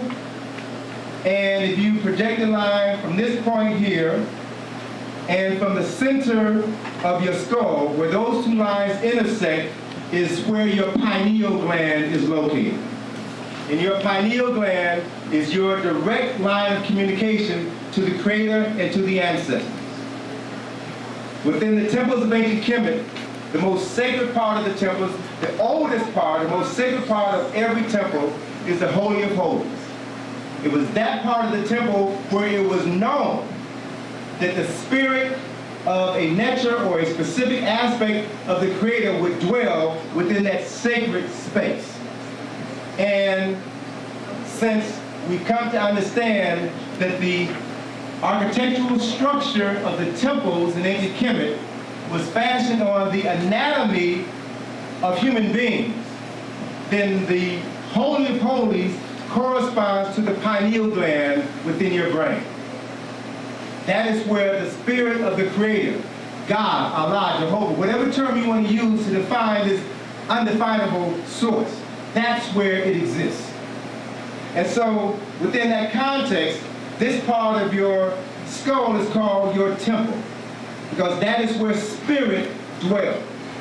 So anytime you use profanity outside of the temple, you are literally out of your mind. You are outside of a sacred environment, and you are dwelling in Ispet. Ispet was the Kemetic concept that represented evil, death, destruction, poverty, illness. You can either dwell with a close and harmonious relationship with the Creator, or function outside of that relationship simply by the choice of words that you use. That's something that we all have control over. You determine how you express yourself. And one of the worst things that could have ever happened to African people is for us to use profanity like it's nothing, like it's insignificant. We see it in the music, we see it and hear it in the music, and anytime those words are spoken, they are emitted into the environment, they are internalized by you, and they affect every cell in your body. So to be honest with you, the white man can disappear from the planet tomorrow. And as long as we continue doing the things that we've been doing the last 25, 30 years, we will never be able to achieve the things that we have capacity to achieve. So it's all about knowing yourself. It's all about mastering yourself, and then begin to do the things that you've always had the capacity to do. And that is to be an instrument through which the ancestors may do their work. So I just want to share a couple of things with you, a couple of demonstrations with you that represent this new threshold of consciousness that we are standing on right now, that we are on the verge of incorporating into our lives to a much greater extent. Let me see how we're going to do this. Okay. I always like to move beyond just talking about history and showing the practical application of these things and how they impact us. Brother, can I ask you to come up here for a second? Oh, sure. That illustrates the potential that exists within us as human beings. It illustrates how precious our bodies are and how we must begin to do a better job of managing the house that holds our spirit. What's your name, brother? Keith. Keith, all right, nice to meet you. Keith, are you left hand or the right hand? Right handed. Can you stand and face the audience and stick out your right arm? Make a fist, stick out your right arm. We're going to do a simple muscle test. And I'm going to demonstrate how I can affect this brother's physical state of being through light and sound. All right? So I just want to do a simple test. I'm going to push down on your arm, and I want you to resist me pushing your arm down, okay? Just, all right, pretty good muscle strength. All right. So now, brother, I want you to stare at, I'm going to have to put the microphone down for a minute because I need 2 hands. Put your hand back up. I want you to stare at this card for a few minutes and resist me pushing your arm down. Okay, cool. Now, I want you to stare at this for a few minutes. Resist me pushing your arm down. What happened? I don't know. What color was it? Good. That's the question you should be asking. What color was it? Pink. Pink. All right? The color pink makes you physically weak. The color pink makes you physically weak. Come on up, I'm not finished. The color pink makes you physically weak. Remember I said we see because light bounces off of an object, travels into our eye along our optic nerve, which then sends a signal into our brain. What the color pink does is to disrupt the flow of this electrical current. It causes it to short circuit. And so what it does is makes you physically weak. It disconnects the relationship between your brain and your muscles, and it makes you physically weak. Maybe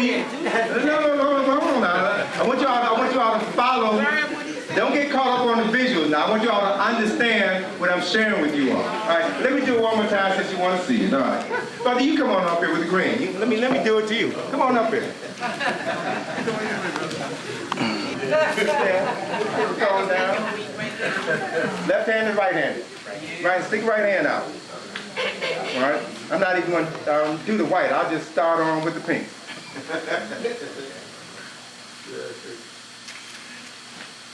That was too easy.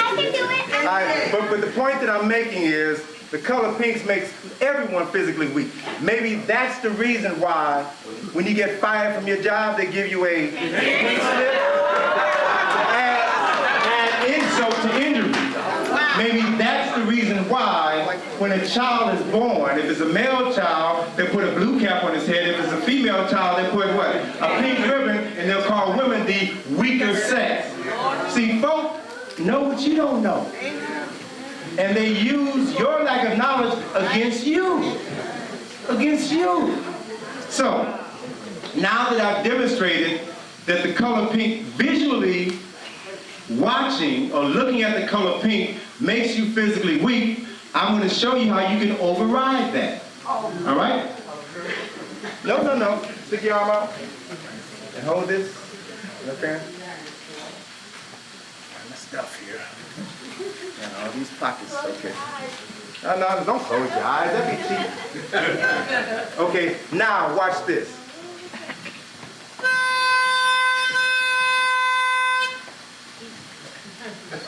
What happened? More resistance. Now tell me what you saw. You take it down. Tell me what you saw. All right. He was able to keep his arm up, resist me pushing it down, as long as I made that sound. Correct? And as soon as I stopped making that sound, his arm went down. Thank you, brother. His arm went down. So, what questions should you all be asking me right now? Huh? Yes, ma'am. What questions should you be asking me? Why does the color pink make everybody weak? Oh, well, I already talked about that. You can ask your sister to explain it to you. Yes, sir. Is hearing stronger than the sight?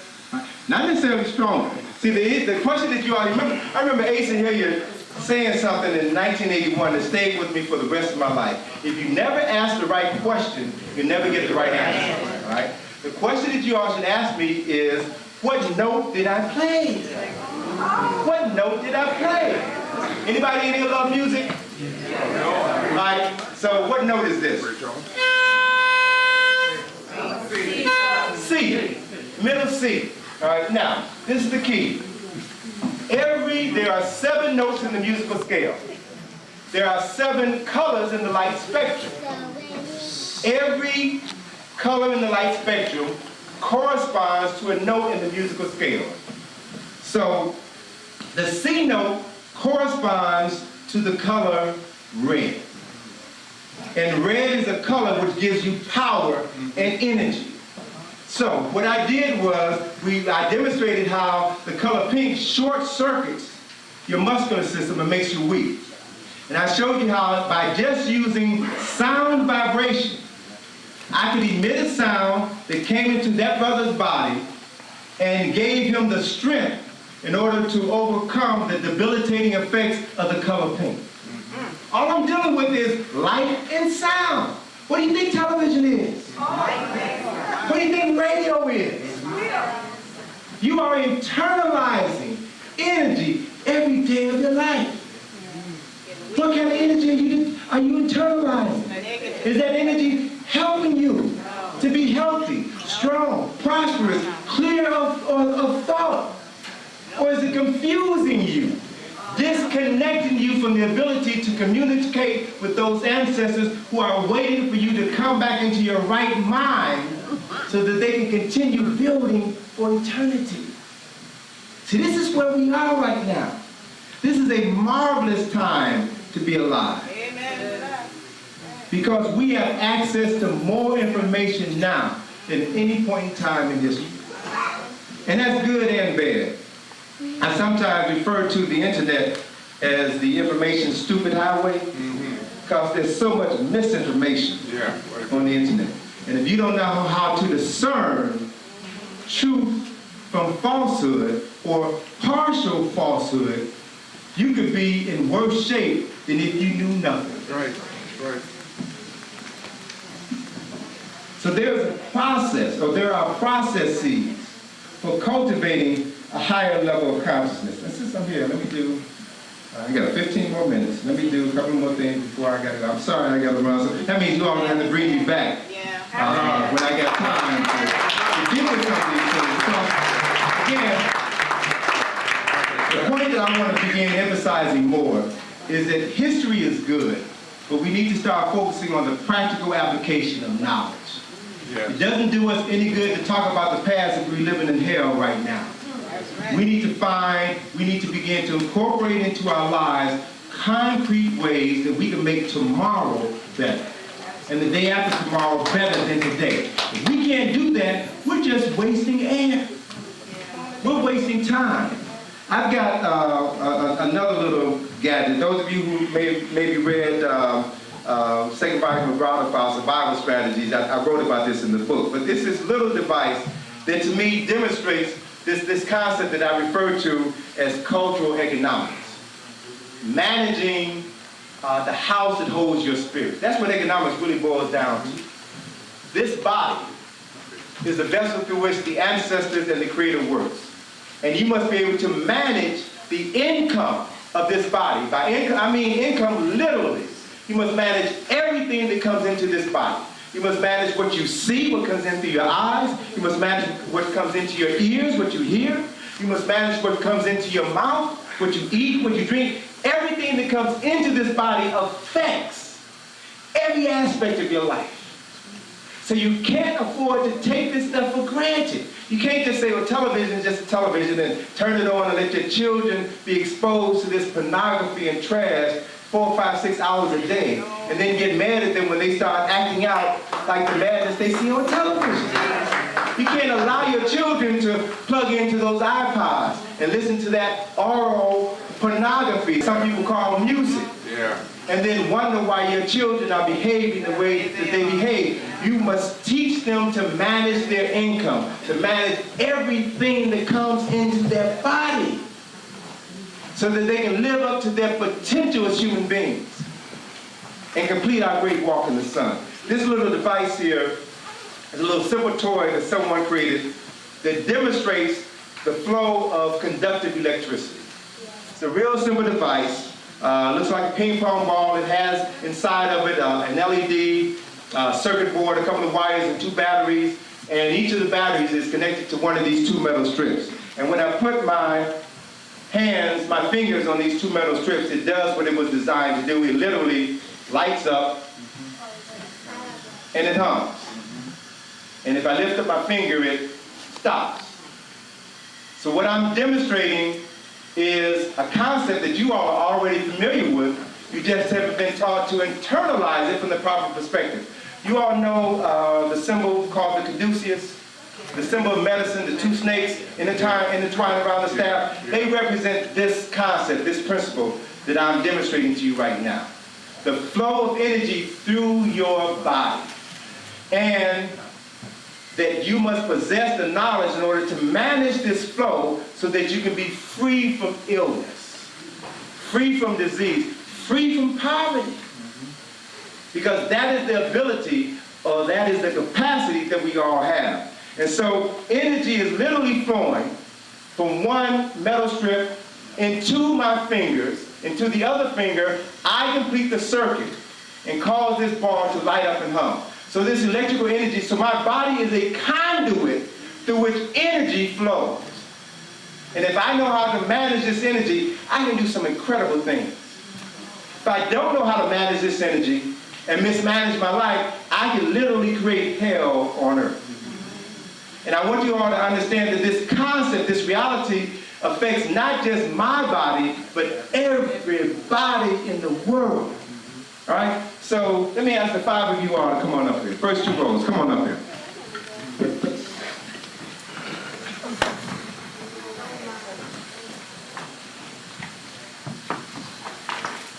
I want you to form a circle and hold hands. Just form a circle. Let me get in the circle. How you doing? Good to see you. All right.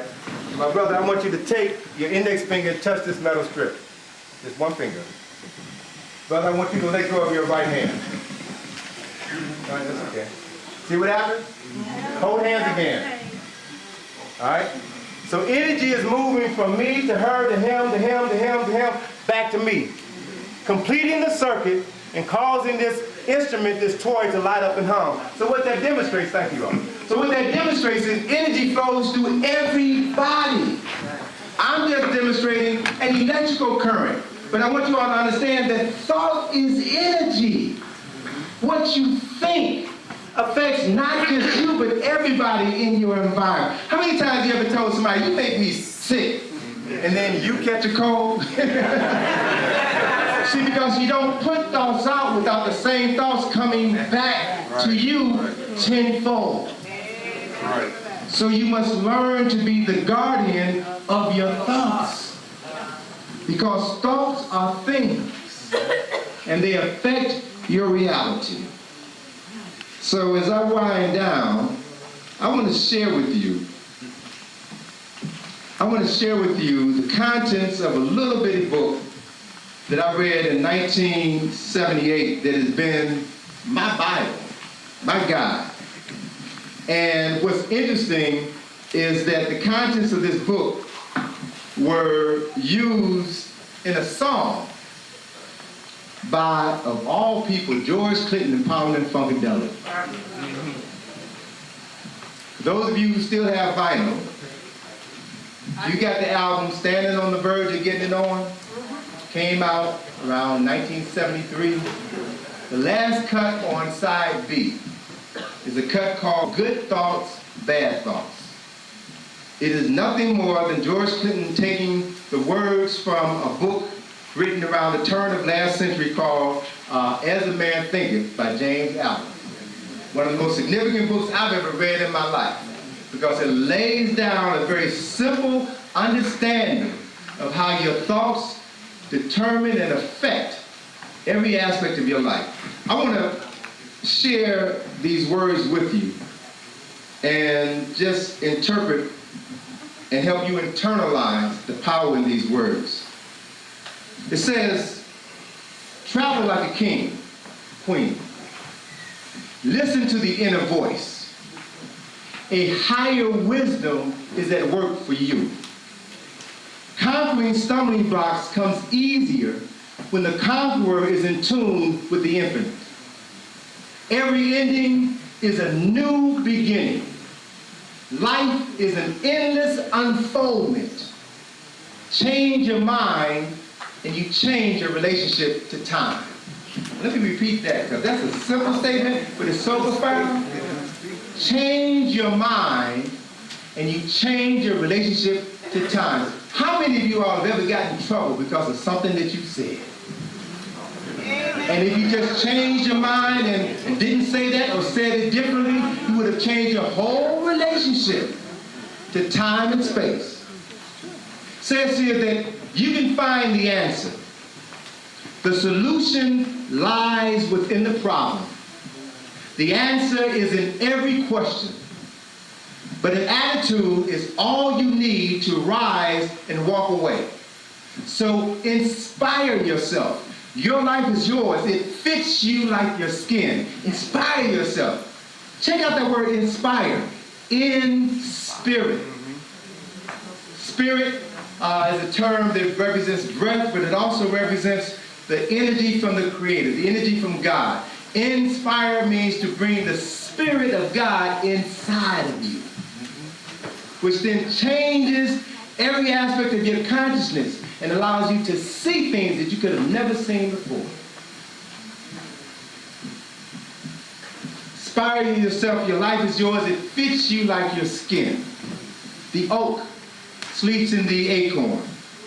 The giant sequoia tree sleeps in its tiny seed. The bird waits in the egg, and God waits for his unfoldment in man. All right. It says here that you gravitate to that which you secretly love most. you make in life the exact reproduction of your own thoughts. There is no chance, coincidence, or accident in a universe ruled by law and divine order. Within this context, you rise as high as your dominant aspiration. You descend to the level of your lowest concept of yourself. The infinite intelligence within you knows the answers, and its nature is to respond to your thoughts. So we must be careful of the thought seeds we plant in the garden of our minds, for seeds grow after their kind. Every thought accepted as true or allowed to be accepted as true by your conscious mind takes root in your subconscious mind and blossoms sooner or later into an act and bears its own fruit. Good thoughts bring forth good fruit. Bad thoughts will rot your flesh. Think right and you can fly. For the kingdom of heaven is within. That's the essence of life in a nutshell. Heaven is here. It's not up there. It's not some ways off. It's right here, right now. But if you don't know that, if you've been conditioned to believe that it exists outside of you, and if you are waiting for somebody to bring it to you, you'll be waiting till the day you die. But if you understand with crystal clarity that you have within your person a direct line of communication with the Creator by flowing through your ancestors, you will begin to understand that there is nothing that you cannot do because there is nothing that has not already been done. So with a change of mind, you change your consciousness. So I'll close on this note that the final frontier that we're dealing with, brothers and sisters, is about consciousness. During the period of enslavement, during the Ma'afa, we struggled for our human rights. During the 40s, 50s, and 60s, we struggled for civil rights. And now as we move into and through the 21st century, our struggle is for consciousness. To begin to fully understand what we have always had. And with that understanding, change the world by first changing our mind. You got it in you. You can do it. And as soon as we do it collectively, the world will be ours again. Thank you very much.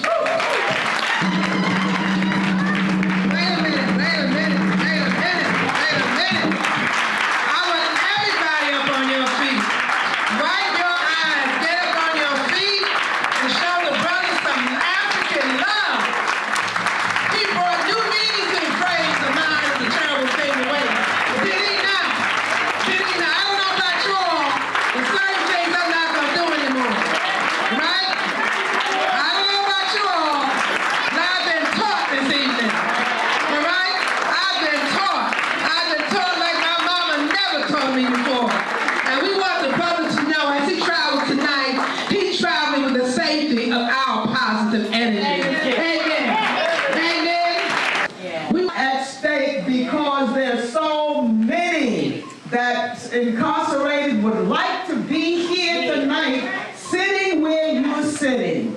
And so that we have to be on the ball, buying tapes. Buy some extra tapes and give them to people who are incarcerated or people in need of hope. Our job as missionaries for the cause of who we are has to be even the more forward in our efforts. And so I'm not going to talk a lot tonight because you had a full talk, and there's another Jeffries to follow. And so I just wanted to greet you and to say keep on keeping on. We are family and we must move in unison in that way.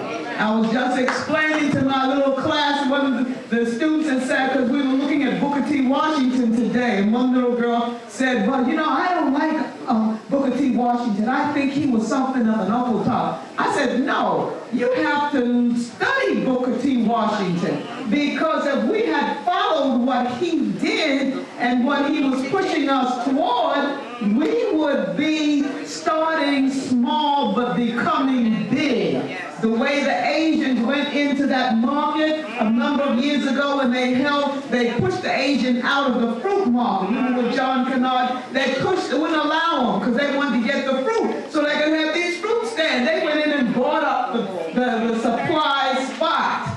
And thus we saw all of them. So at that business level, at that operational level, we need every little thing. In spite of what happened to us, I told them about Tulsa. Yes, we were in the move. So all of the foreigners coming in, looking down on us because they don't know our history, thinking we're lazy, thinking we're not a part of the enterprising corporate reality or doing the things we ought to be doing.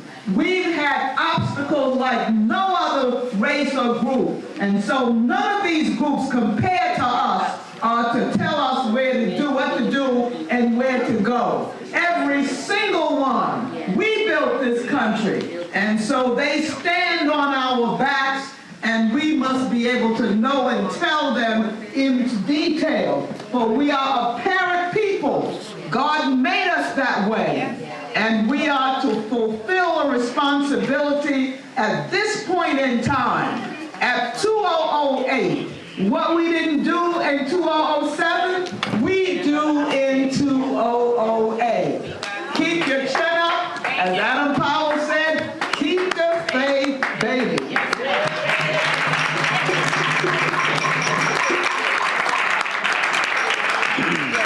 Okay, brothers and sisters. We've had two powerful little sisters representing that mother principle lay something on us, but we're going to end with a few words from a brother. Serious brother. And, well, the sisters have it together. We wouldn't be here if the sisters didn't have it together. Right. During enslavement, the sisters had it together. That's true. Brothers might have been doing some things they shouldn't have been doing. After enslavement, sisters got it together. That's right. That principle of the sisters knowing how to come together has been immortalized by our people, including Tony Browder. One of the things I wanted him to do when he came was to bring copies of his latest work, which is Egypt on the Potomac. I'm using it in my class. I'm changing the consciousness of my class by using some of the works that Dr. Browder and Dr. Hilliard, Dr. Wade Nobles, and others have put forth. Yeah. On the back of the book, he has the importance of African symbols. Whoever controls the images controls the self-esteem, the self-respect, the self-development. White folks have been able to arrest our consciousness by controlling the images. Knowledge is power. On this imagery here, you'll see the big little white monument. That's the George Washington Monument. Yeah. The biggest symbol of its kind in the world. On the other side, you'll find the real deal. The African symbol of rebirth, regeneration, restoration, resurrection. This is a pale copy of our reality. And most of us take our children down to Washington, D.C.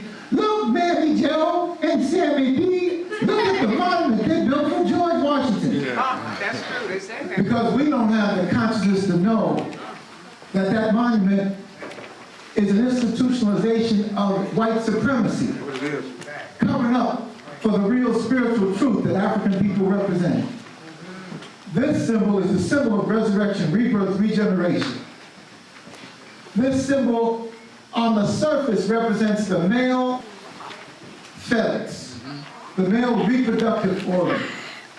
But in its deep thought, and that's what Dr. Correctus, Dr. Hilliard, and all the rest, Dr. Pat Newton, Dr. Francis Coswell, they're telling us all to get into deep thought. This symbol in its deepest thought represents the power of the female mother principle to form a sisterhood, to sustain that sisterhood because they have to nourish the family. They have to help correct the major fatal fault among males, which is jealousy and envy, which leads to hate and self-destruction and death. Our people thousands of years ago institutionalized what is happening to us today on Fulton Street. The destruction from jealousy, envy, and ignorance. Lack of spiritual understanding that we're all spirit. The female has a built-in process of understanding spirit because she brings forth life. Yes, indeed. And after life has been brought forth, she nurtures life. And after life has had its footing, then she sustains life. But there's a spiritual consciousness that lets us know that the female also has the power to rebirth and resurrect life. And so when you saw our two sisters follow our brother Tony and our sister McNeil, she don't want me to call her Mother McNeil, Queen Mother McNeil, you'll see that they're making a plea to try to rebirth, resurrect. The brotherhood failed. And this is a symbol of a failed brotherhood. The brotherhood failed, and when you hear Alton speak his heart, he talks about the failure. If he ever gets a chance to talk about Reverend Al Sharpton, he talks about the failure of brotherhood. If you ever hear him talk about the political leadership in this city, he talks about the failure of brotherhood. The brotherhood failed. And it seems to be an eternal condition that we've got to change. And so when we're talking about resurrecting UAM, not for having you have some feel-good sessions here at the Elks Plaza, it's because we've got to strengthen the sisterhood that has been our survival process. And then make sure that the brotherhood is put in place so that you have a serious family based upon the twin pillars of the male and the female process. I got a bald-headed brother sitting in the back. Most of you don't know him. But it was the sisterhood that my mother had with her older sisters, that she bonded with other people that weren't even her sisters, and they were sisters, that she bonded with my father's sisters to produce a village in North New Jersey that of the 100 kids I grew up with, 90 of us made it big. Wow. Because the women put in place the village. So spiritually, we all grew. They put in place the men that protected us. And I was mentioning my brother. My brother and I are an example of the successful brotherhood. Right. My mother wanted to make sure that we didn't have the conflicts and the problems of sibling rivalry, jealousy, and envy. And my brother can tell you some tales, which are true, that his big brother failed in certain instances and didn't realize that Mama had put in place that we are extensions of each other and that we should never fail each other. Now, when he raised his boys, he put in place a success process, and his young men have been rivals with each other, but they've never had destruction and death as a part of their process. And my brother couldn't fail to put it in place because my mother had put it in place. He was just following what she had put in place. So that's what we're trying to say. There is a process that we're talking about. We're not talking about entertaining you. There's a process of sacrifice, a process of sharing the responsibility. Alton Maddox is not Jesus. He can't do it himself. Amen. He ain't going to bring no salvation by himself. He's one powerful brother who is standing, and Alton couldn't stand if Viola wasn't under him, around him, over him, and carrying the burden. you're dealing with the process of strengthening the black family. Jeff, stand up so they can see your bald head. He's not a member of the Bloods, even though he got on red today. He's got his own African martial arts. And I'm so proud of him because he said, you take care of the world, I'm going to take care of my boys. So he's raised up 2 man-child in Brooklyn. He didn't take them to the suburbs. Raised them on Rogers Avenue, Nostrum, Sterling Place. But instilled in them a fighting spirit. Instilled in them a sense of motivation and achievement. And so now you've got a Hakeem Jeffries who is the council, state assemblyman from this area. You got a baby brother who is a professor out in Ohio State who did his PhD on the Lowndes County Freedom Party in Mississippi. Alabama, Mississippi, he went down there and did his studies, his young brother from Brooklyn. But they had the strength, they had the mission, they had the purpose because it was put into the family context. And that's what we're trying to say. These sessions on Wednesday can be very beneficial for us. If we're talking about building family, if we're talking about building manhood, if we're talking about building brotherhood, if we're talking about building sisterhood, it can mean something to it. But there's no need to drag Tony Browder from Washington, D.C. and bring him here to tell you what his life experiences has been and how he's arrived at this point where he uses that knowledge to let you know that you are the thing that you've been looking for. But not you as a Negro, you as an African. Not you looking for the external, but you tapping in the internal. And the internal is God. Yes. Brother Smalls came up with it. You are God having a human experience. I like that. Because it gives you a sense of purpose and a meaning in your life instead of making a whole lot of money, getting a big house, getting a big car, and then watching the big boys play the game and the system collapse. Obama is the best thing that's happened to us since sliced bread. Yes. Obama is the best thing that's happened to us since sliced bread. Not because he is him.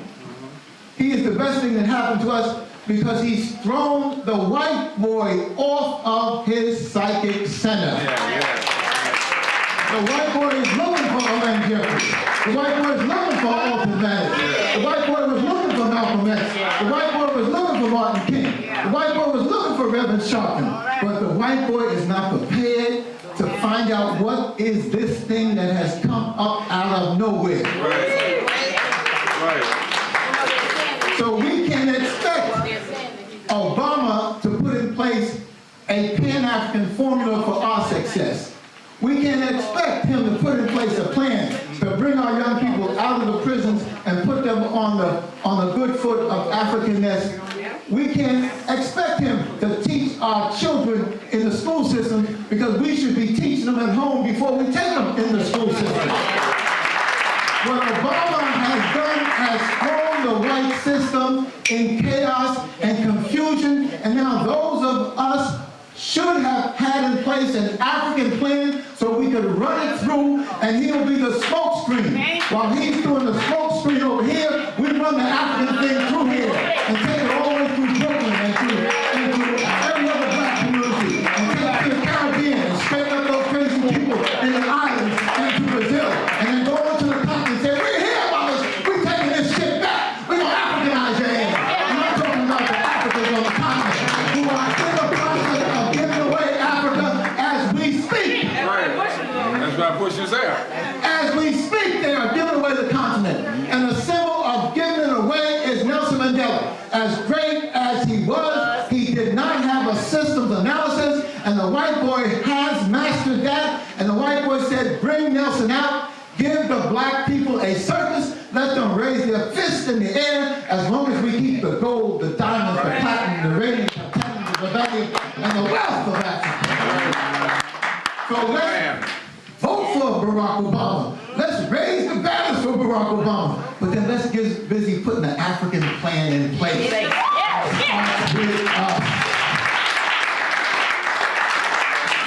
It's happening. It's our era. I told Tony to bring 30 or so books for my classes. He did. That's in the little white bag there. He slipped me an article he's done on the article on National Geographic. He's already analyzed it and put it on the internet. So I told him I'm preparing something too. I'll give it to him. He said he'll put it on the internet. But what you see here is an example of the consciousness that he's talking about. An example of the brotherhood, sisterhood that I'm talking about. These are images of the pharaohs of the 25th dynasty in the Nile almost 3,000 years ago that came up out of the ground in 2003 to awaken even deeper our consciousness of great leadership. They represented another Wahimi Wasu, which is a repetition of the birth, the rebirth of African greatness. They found them in a ditch in the Kerma ruins that Brother Taki and I had a chance to visit. Put your hands in the air, Taki. Taki led me to the Sudan, to the great ruins of our people there. That's what this is all about. So we went to Taharka's tomb. We went to Pianki, to Merowe, etc. And what we saw was a reconstitution of the African family for power. That's what this represents. Don't get caught up in a paralysis of analysis. Well, they're not dealing with the truth. And they didn't deal with this. They didn't. The global important thing is that these brothers built images of themselves to represent the power of Africans for eternity. And they were broken up systematically and put in the ground so they would rise up at the right time. 3,000 years later, almost 2003, they rise up to let the black man and black woman know, the black family know, now is your time, and you need to get ready for it. But we having trouble asking y'all to find some money to support your own life and development. Gotta beg you to make the sacrifices. You're only here because of sacrifice. Your grandma sacrificed, your grandfather sacrificed, your great-grandparents sacrificed. You're here because of sacrifice. The wealthiest black family in the history of the world is us Negroes in America. The $1 trillion Negro. But because you are the $1 trillion Negro, you can't use your wealth. Because you are the $1 trillion Negro, you can't tap into this knowledge. Because you are the $1 trillion Negro, even if it's put in your face, you don't know how to use it internally for self-development and spiritual development. These are things you got to learn. Yes, indeed. They got to be taught. That's why they built Temple University, spiritual centers, so they can train the leadership. Leadership just doesn't come out of the air. Where does Obama come from? White mother, black father who's absent, His father died. Hawaiian education and training. That's why I said his father was absent. Oh, okay. His father was absent, so he didn't have a father. And that we think of. Training, the ultimate training out of self, occurred when this brother went all the way up to Harvard, and they recognized his greatness and made him the head of the Harvard Law Review. There are thousands and thousands of white boys who want to go to Harvard, but there ain't but a few of them who could even imagine that they could be the editor of the Harvard Law Review. That's one of the highest positions anybody can attain in America in terms of education. Wow. Once he got to that level, he was safe. Yeah. There's nothing he would do to upset this system. And somehow or other, he's moving through the world, upsetting the system. I don't think that's his white mama. I don't think that's his ancestors. But when they had a CNN program and they showed his grandmama in Kenya, I said, shit, that's it. That's what it is. That's what it is. This black woman with strength in her face. They went from Nairobi, the big city, on paved roads, then they hit the dirt roads, then they hit no roads, and then they came to her farm. And then they went in the house. She greeted them outside looking strong, took them inside, introduced them to the family. Then came outside, got into her special spot where she sits and chucks the corn. Picked up a machete and started chucking corn while she was talking. Looking serious. And then talked about about him as a little boy and how humble he was, etc. Then she took him back inside and then showed him the pictures on the wall of her living room. Right. And I said, there's got to be a little baby picture of him in here somewhere. There was not. But there was a picture of him in the prime of young manhood. He had come back from America and was making a trip to the village of his African family. It was his rites of passage. And you saw this 12-year-old, 13-year-old, light-skinned dude with a big afro and a pack on his back going back to Africa. That spirit, that soul is speaking to his black ass. It ain't the right part of his existence. But he has been so educated that that shouldn't even speak to him. Except, if he had had the misfortune of marrying a Chelsea Clinton, or even the Kennedy daughters, there'd be no African manifestation coming out of him, even with the potentiality. But he found himself a black woman, highly melanized, to counteract that lack of melanin.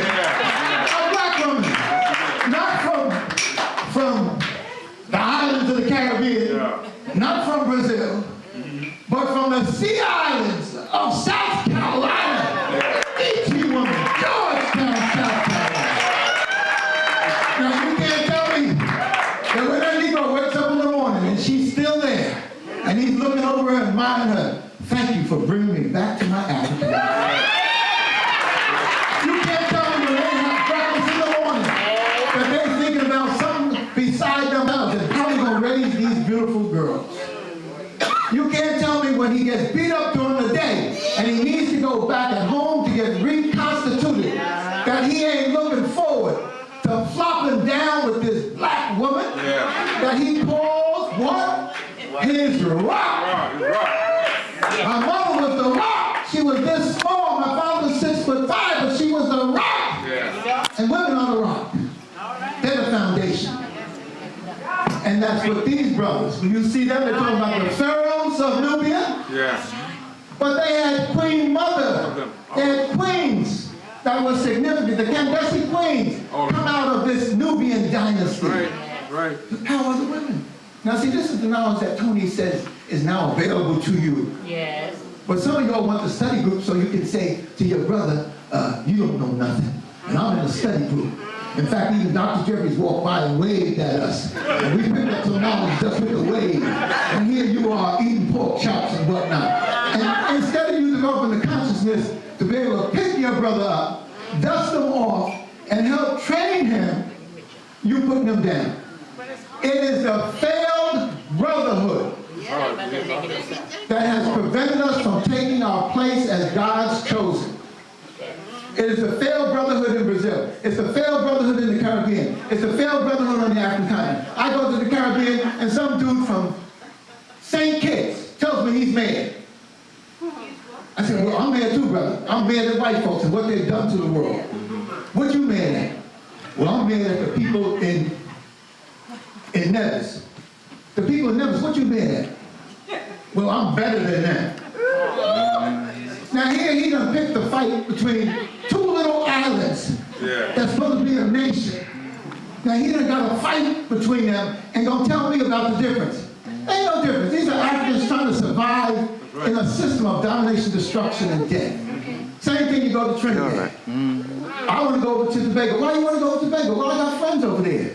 Well, we got enough here in Trinidad for you to... So you have Trinidadians in a two-island community that includes Tobago, and they can't deal with the Tubagonians. They say the Tubagonians are Bush. We got problems. The failed brotherhood, the envy, the jealousy of the black man was predicted by this universal symbol. And until we can find the formula for making the brotherhood work and then bonding it with the sisterhood and having twin pillars of a true African family, we ain't going nowhere. You can get mesmerized by Tony. You can remember Dr. Beck and Dr. Clark, etc., and what they said, but unless you can put that stuff inside of you to empower you, you ain't going nowhere. Just as these ancestors came up out of the ground 2003 to let you know what state building is, what empire building is. These people was put down as the wretched Cush. And they said, we'll show you how wretched we are. We'll bring our armies up from the south. We'll unify the whole Nile. We'll even go beyond the Nile also to the Tigris Euphrates. We'll rebuild the temples. We'll enhance the Holy Mount. We'll raise the consciousness of African peoples that existed thousands of years before us. We'll raise it anew. That's why you got the Shabaka stone. Yes. This is Tahaka. But his son was Shabaka. Abraham had the Shabaka stone, in which the philosophical understanding of the universe has been carved on a stone. Ancient wisdom that these brothers renewed and brought forth. And that's why when you have Booker Coleman here, we listen to him, he gives us a lecture, but Booker's the one that raised the Shabaka stone and the whole metaphysical understanding of the universe that Africans laid down. They didn't wait for the biblical tradition that emerged from the Jews, and it was carried on by the ancient Christians and carried on by the Greeks and then perverted by the Romans. Did I hear somebody say amen? Amen. Philosophical traditions and understanding God is our contribution to the universe. And our contribution is that everything is spiritually connected. And certainly the male and the female principle are spiritually connected. And when they connect, they produce another spirit, which is life. It's not a cursed life.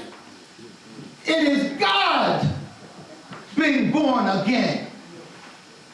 So we got to understand our deep traditions. And there is an explosion of knowledge. I call it the period of the Great Awakening, 1945 to 1995, and beyond. And that's what Tony was trying to tell you all about. See? That's what Asa was trying to tell you about. He taught us how to live Africa for his 70-something years, and he taught us how to die African. Well, wasn't Asa here in the Boule Sawa? The Boule wanted him to join them. He didn't want to join the Boule. They begged him to join them so they could add his power to them. They asked him late in life. The Boule is a brotherhood that has been put in place to keep you crippled. And all of our leadership is involved in it. Reverend Oliver, I hope you're involved, but if you are, I hope you're involved. They wouldn't have an ultimate. They wouldn't have a But 5,000 of our greatest people are in the Boule, including King, including Du Bois, including Samuel Proctor, including Wyatt T. Walker, including all of the congressmen, including Jesse Jackson. They're in a brotherhood of power that's not an African brotherhood concept. It's a concept that complements skull and bone. Yes, But we can't get into that now. But I'm trying to tell you, you're tapping into something serious when you come up here, up on here with us. And we bring in the Tony Browders. You can't pay for what he gives you. Okay? And we had the pleasure of taking him and his new wife, Janice, to Africa because they wanted to get married in Africa, and in one of our villages, where we are queen mothers and chiefs, in Elmina, where it started 500 years ago. 1482 is when the Europeans came and planted a permanent base on African soil to destroy Africa. But Africans are trying to take it back.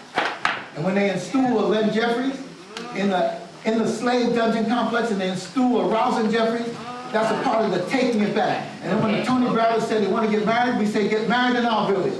And so they had a fantastic ceremony, Janice and Tony, in Africa, in Elmina. So that's what he's talking about, spiritual consciousness. Can you imagine if we put one Negro, Obama, can shake the white world? The military people don't know what to do. They say, what is he going to do with the military? He can't change the military. The military is there forever. The CIA said, well, what is he going to do with us? FBI, what is he going to take away COINTELPRO? They don't know what the hell is going on. place. You have to put it in place. It has to start with you, with your family, with your community, with your institution. You have to put it in place. So we got a plan. We got a plan for the next meeting, like our sister was saying. And I'm planning for you all too, because we got to put an economic consciousness in place. So Alder's going to have his big activity on the 15th at City College. Yeah, I help support him. On the 14th, that evening Friday, I'm going to have something big at the City College. But that's just going to be to get us moving. You're going to have a plan for the first year. You're going to have a 5-year plan. You're going to have a 10-year plan. You're going to have a 20-year plan. Now, these mothers may be taking this shit back now, because they done put in their 5, 10, and 20-year plans. That's why they take it back Harlem, they take it back Brooklyn, take it back Crown Heights. But if we start putting in an African plan, we can make sure that their plan gets messed up. But you got to plan it. You got to plan it. And you ain't helpless. If one little light-skinned Negro with a white mama can shake up the greatest powers that be, can you imagine if a few thousand of us got this shit together? Some 100,000 got it together? A few million of us got it together? If they even thought you was getting it together, it would shake their heads together. If they even thought about it, the man ain't done nothing. He just said, change we can. What we need to tell them is, change we are. Change we have done. Your system did not say we are free and equal. Your system said we're not even human. The humanity of African peoples was established by the change that our people reached into them inside them, and said, we know we're not what they say we are. And they didn't have anything close to what we got. And they were able to make the significant change that allowed us to get here and have a Tony Browder and have a mathematics move us. But we got to move together. I'm very positive. You could not be at City College for 35 years like I have if you didn't have African power. Amen. If you tapped into African spirituality. If you didn't have a consciousness outside of them. The white boy $1 million education that I have was not designed to service African peoples. It was designed to make me a tool of their system so I could bring you in. But my mother...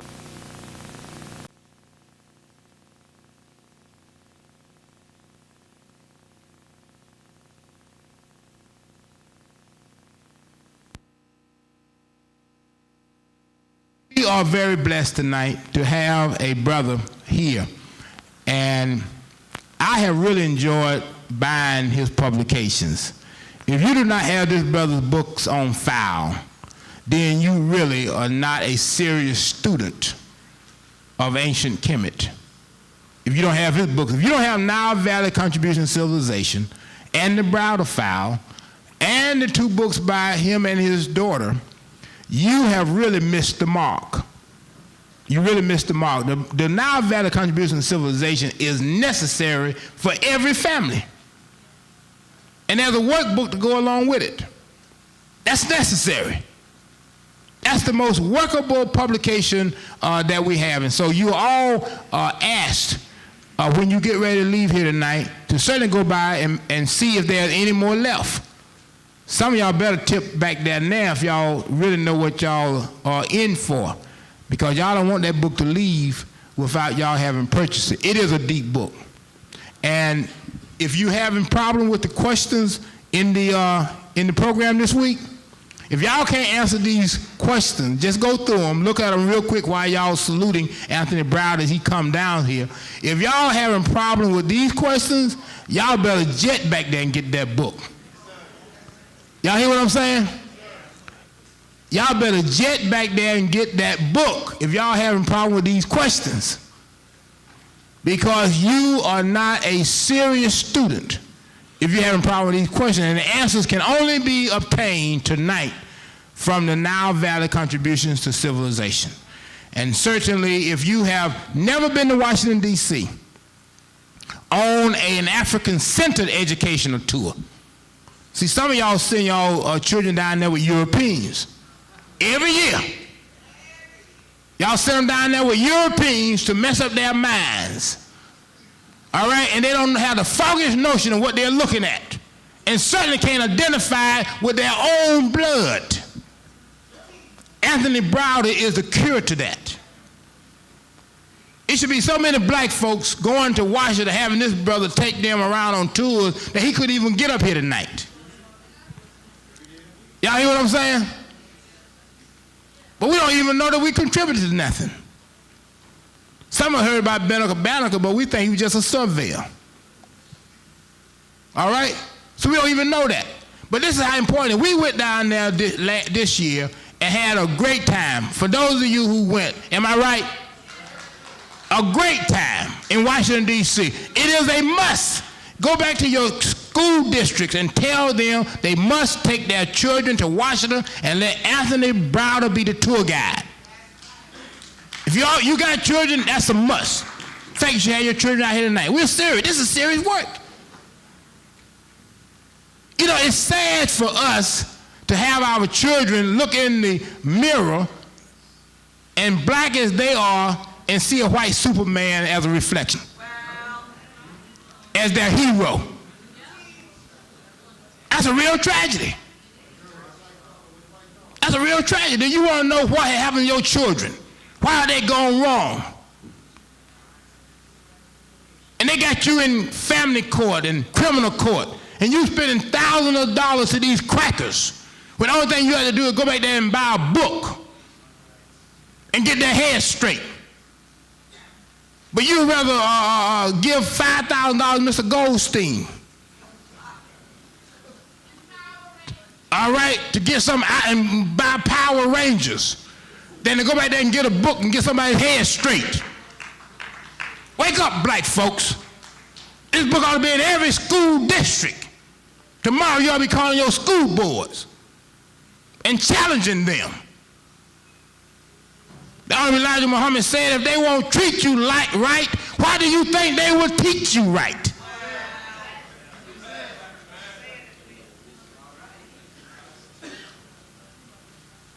What could be in your minds? Whatever it is, the mind buster, the lighthouse of Kemet is here in the house tonight and is coming down the runway. Everybody get on their feet and get a breeze of this brother as he strolled down the aisle. Our brother, Anthony T. Browder, Washington, D.C., the Institute of Karmic Guidance. Let's give a warm round of applause to our keynote speaker for tonight, Brother Anthony T. Browder. Let's give...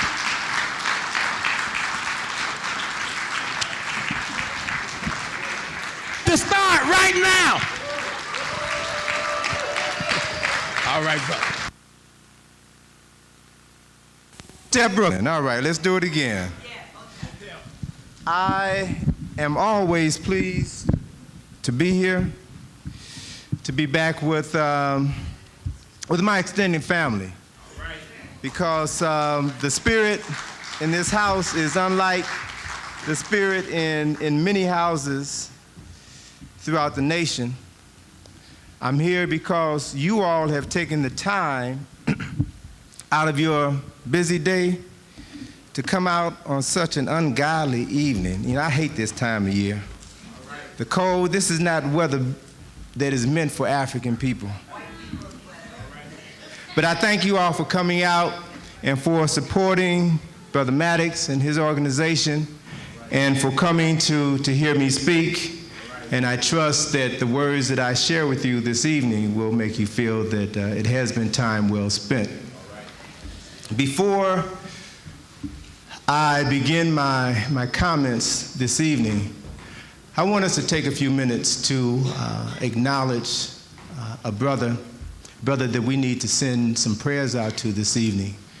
A brother by the name of Listervelt Middleton, who is the host and producer of a program that comes out of South Carolina. The program is entitled For the People. It's a program that's been running for 19 years now and has featured all of the famous African and African-American historians and scholars and scientists and you name it. the brother has featured these personalities on his program. Brother Listerveld has been facing for a number of years now a major health challenge. He has multiple myeloma, cancer in the bone marrow. He was treated for this disease several years ago, and the cancer was in remission for 15 months up until August of this year. Tomorrow, Brother Middleton goes in for a bone marrow transplant. His son, Bakari, who's 15 years old, donated his marrow yesterday to help sustain his father's life.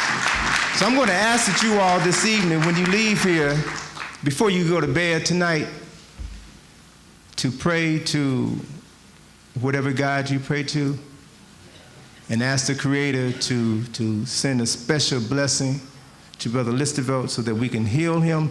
There's also going to be a program next weekend in South Carolina for Brother Listerveld. A number of scholars are traveling from all over the country to come and speak at this benefit to help raise funds to defray his medical expenses. And so I ask you all to keep Brother Listerveld in your hearts and minds so that we can ensure that he will be with us. He will continue to bring knowledge and information to the people for at least the next 55, 60 years. All right? All right?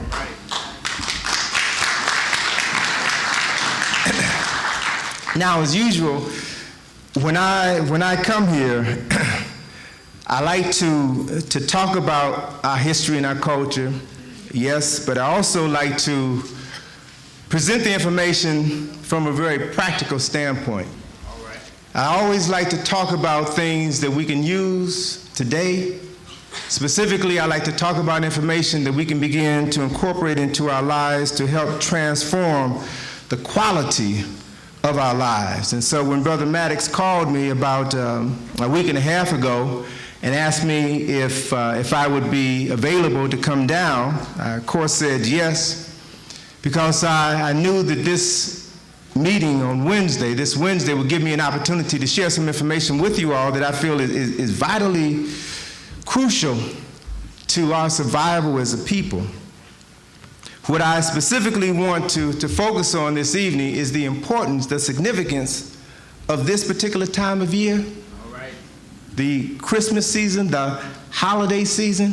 And I want to talk about it from an African perspective, from a cultural perspective that also takes into account its historical and astrological, astronomical significance. See, because I'm convinced that there are some peculiar happenings that go on during this so-called holiday season.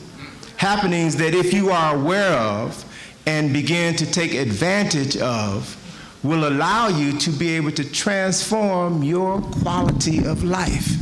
Very simple, very basic information, like most of the information about ourselves, our history, and our culture, very simple, very basic information, but as long as that information is withheld from you, you will never be able to do what you should be doing with knowledge in order to transform your life. So I want you all to listen intently, to take notes, and to begin to think about applying some of this information within the course of the next 2 to 3 weeks.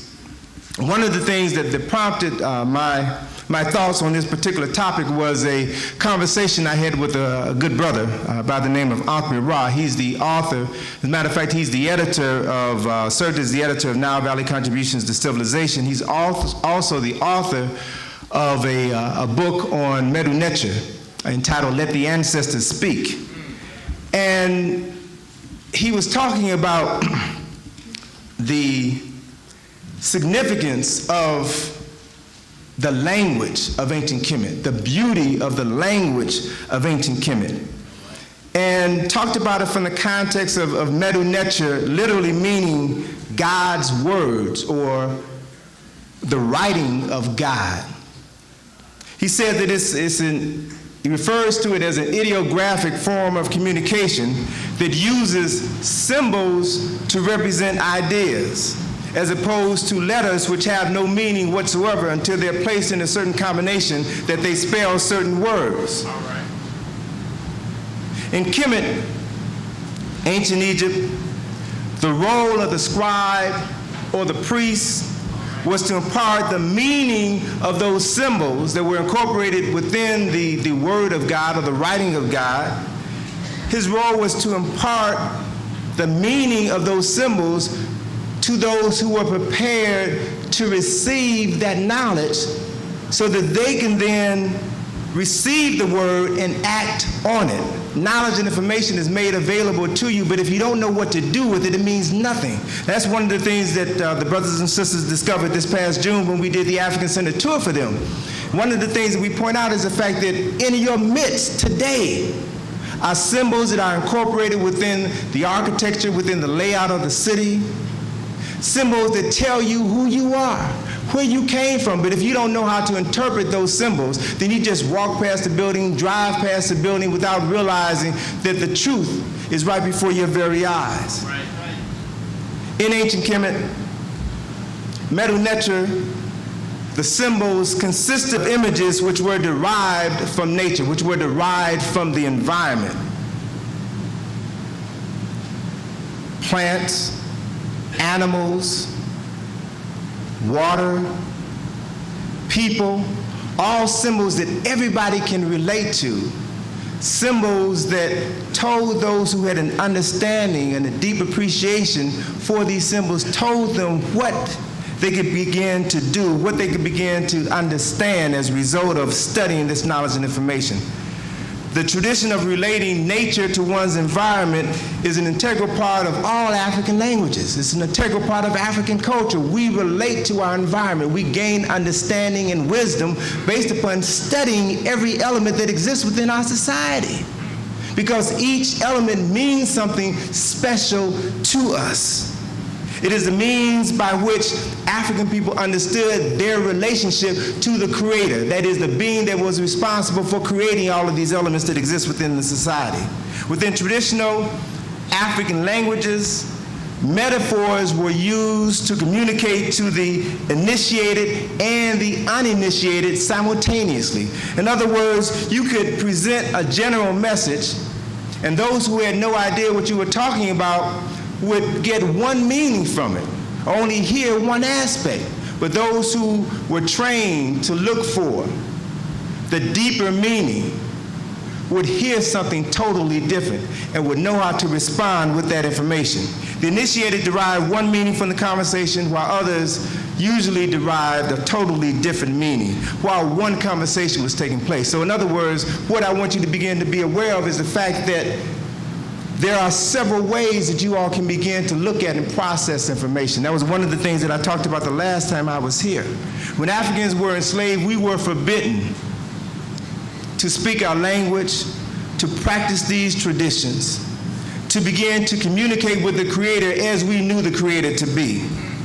But we found an effective way of communicating, sometimes in our songs. So if we listen to some of the so-called Negro spirituals, we will hear messages that were encoded in the music. Messages that were rich with a metaphoric language that was designed to communicate to the initiated, i.e. those who understood that there was a message in the music. For example, you all are familiar with the song Swing Low, Sweet Chariot, Coming Forth to Carry Me Home.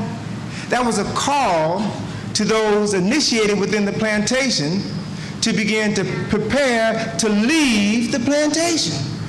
The chariot is getting ready to take you home, to take you out of here. But those who could not be trusted heard the song and thought it meant something else. There was a code, there was a message incorporated within that song. The other spiritual, Down by the Riverside, was a directive to those Africans where they should meet.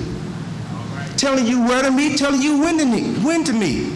And as you prepared to escape from the plantation, you needed to have some directions that would help you find your way as you travel north. There was another song that gave them codes as to how to find their way north. That code was follow the drinking gourd. What's the drinking gourd? The drinking gourd is a metaphor for the Little Dipper, Polaris, the North Star. And within that song was the code to look up to the sky, to follow that particular aspect of the heavens, in order to differentiate the Big Dipper from the Little Dipper, in order to find the North Star, to find your way to freedom. All right. We have some very powerful and effective ways of communicating our message to those people who were interested in freeing themselves, liberating themselves. There was another song that I'm sure you all have heard, a song called Wade in the Water. Wade in the water. What's the significance of wading in the water? See, because when you were getting ready to leave the plantation, when you're going down by the riverside, when you're going to follow the drinking gourd, you know that once you leave, the white man's going to come looking for you. He's going to bring his bloodhounds to track you down. So what do? You wade in the water to throw off the scent so the bloodhounds can't follow you. Very simple and very practical means of ensuring that you can make it out of hell and find your way north. There's also a very powerful message found in a song that's commonly referred to as a Negro national anthem, a song that I heard people in here singing a little while ago. Lift every voice and sing till earth and heaven ring. We need to look at this. We need to look at this song and the messages in this song. James Weldon Johnson wrote it, 1900. It's a song that talks about the Creator. It's a song that has some very important messages for us, but in order to really understand the messages in the song, we have to understand something about the person who wrote the song. James Weldon Johnson was an agnostic. He was a person who believed in a creative spirit, but he also felt that it is difficult, if not impossible, for man to know God. But yet there is a creative spirit. And if you analyze the words to lift every voice and sing from the vantage point of James Weldon Johnson, a person who realized that the concept of God was a concept that was sometimes too deep for the average person to really comprehend. And if you break down the stanzas of that song, then you'll find some very important metaphors. The first stanza speaks of the present time. Begins with lift every voice and sing till earth and heaven ring. Talks about today, right now. The second stanza speaks of our ancient past. Stony the road we trod, bitter the chastening ride. He talks about the things that we went through as a people. The third stanza speaks of our future, in which he tells us what we have to do based upon where we were, where we are now, and what it is that we need to be doing in order to ensure our survival.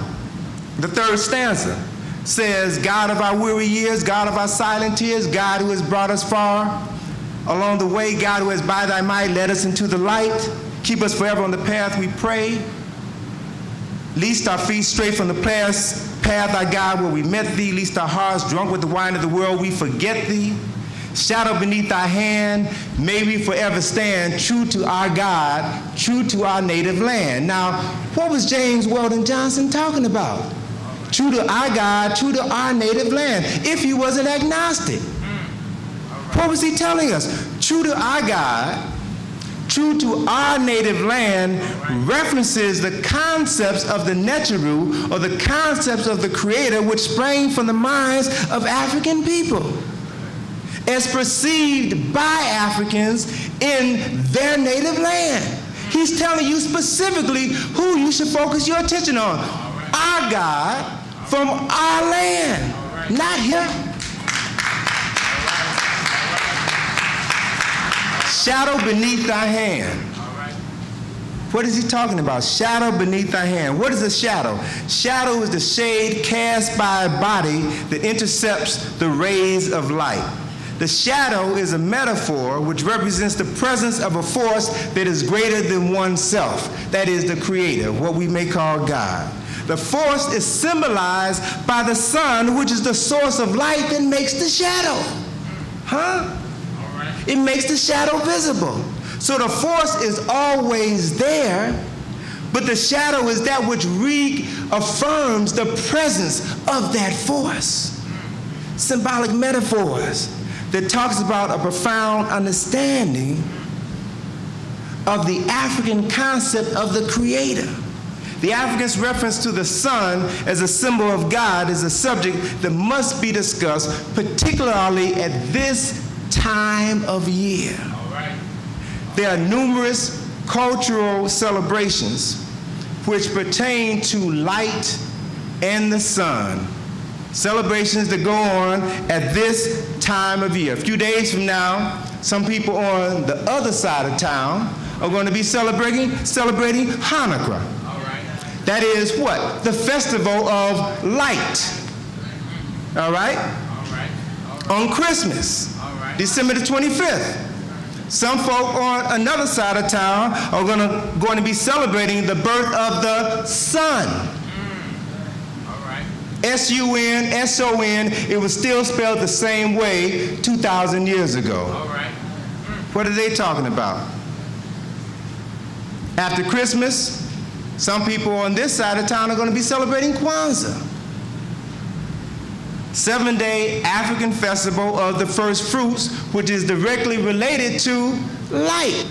You don't get the fruits, you don't get the harvest without the presence of the sun, or the power from the sun that makes the food manifest. So all of these festivals that celebrate light are directly related to a celestial phenomenon that takes place in the heavens and has a profound effect on every living thing on planet Earth. By nature of the fact that we were born in America, born in a Christian society, we have been programmed to embrace the holiday spirit. We've been programmed to embrace it. Some of us who have come into our African minds have begun to see this whole thing differently, but we need to understand our programming. And how sometimes when you hear Nat King Cole sing the Christmas song, you want to chime in a little bit. Or when you hear Donny Hathaway sing This Christmas, you want to chime in a little bit because of that programming. All right, so it's in us. We need to understand that, but then be able to take it to the next level and understand what it really talks about. So my objective this evening is to help you decipher the metaphors related to this highly spiritual time of year so that you can maximize all of the benefits that are available to every single one of you. Again, this is knowledge and information that you aren't going to learn in school. You certainly won't learn it in church. Why? Because it's not about giving you information to free yourself. It's about giving you a certain amount of information so that you will remain connected to that source that is feeding you, spoon feeding you the information, okay? So hopefully you all will hear my words this evening and understand the spirit with which the words are being imparted to you. And if you think about it, again, focusing initially on Christmas, if you think about it, we need to realize the truth that no one knows the day that Jesus was born. No one knows. They don't have the faintest idea. If your pastor is truthful and honest, then he or she will tell you, we don't know when Jesus the Christ was born. So if that's the truth, then all of these songs that sing about the birth of Jesus are not telling you the truth. All of these pictures that you see in the books about Jesus being born in the manger on this day are not telling you the truth. All right. Talk to us. The celebration of Christmas, the celebration of the birth of Jesus the Christ on December the 25th, did not take place until 350 AD. Historical fact, historical reality.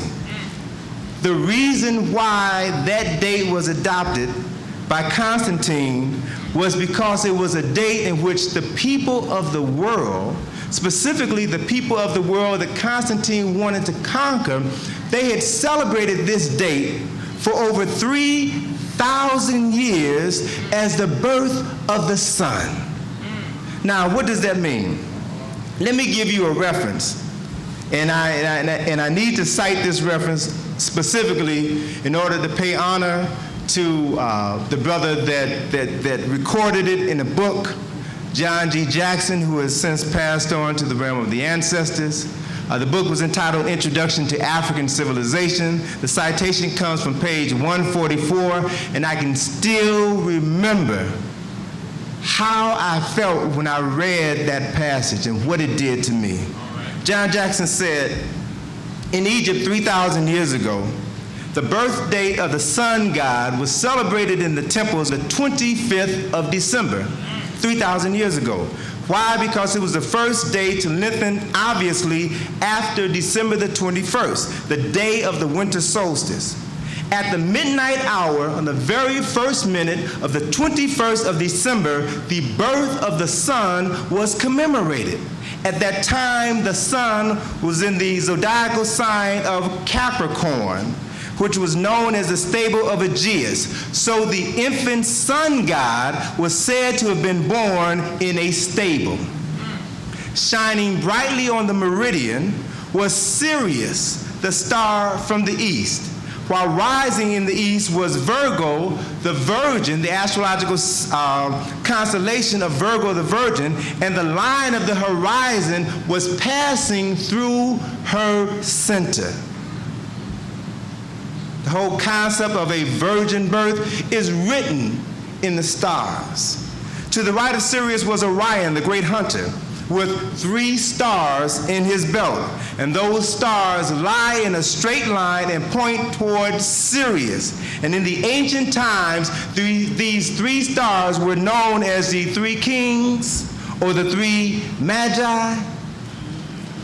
So all of this stuff that has been inculcated into Christian lore was based upon astronomical knowledge that was practiced thousands of years before the birth of Jesus the Christ. So if Constantine had this desire to conquer the rest of the world and to impose a new religious ideology on the minds of the people that he conquered, then one of the first things that he had to do was to ensure that he could minimize people's resistance to this new concept. So he selected a date that they had already set aside as a holiday and imposed his holiday on theirs. After their children died, they will forget the holiday of their ancestors and celebrate the holiday of the people who had just recently mentally enslaved them. So in the winter solstice, or Christmas, the sun is in the southernmost position of the sky. And after that time, it begins to travel northward across the ecliptic, and then at the vernal equinox, or Easter, it passes over the celestial equator. This passing over the sun from the south to the north of the equator was the origin of the festival of Passover. The whole idea of Passover literally talks about the sun, the S-U-N, passing over the equator. All they did was to change the terminology and make the S-U-N the S-O-N, and had the Passover. At that particular point in time, the sun was resurrected in the northern hemisphere. And so it was said that the sun, the S-O-N, was resurrected. That's where all of these concepts and ideas come from. When this event was recorded 3,000 years ago, the sun passing over the equator 3,000 years ago, the sun was situated in the sign of Aries, the ram or the lamb. And so it became a symbol of the sacrificial lamb, the Passover lamb. All of this stuff is directly related to aspects of astronomy. This time of year coincides with the spring equinox, which is also symbolic of the resurrection and the return of life. During the spring, life literally springs forth from the black earth.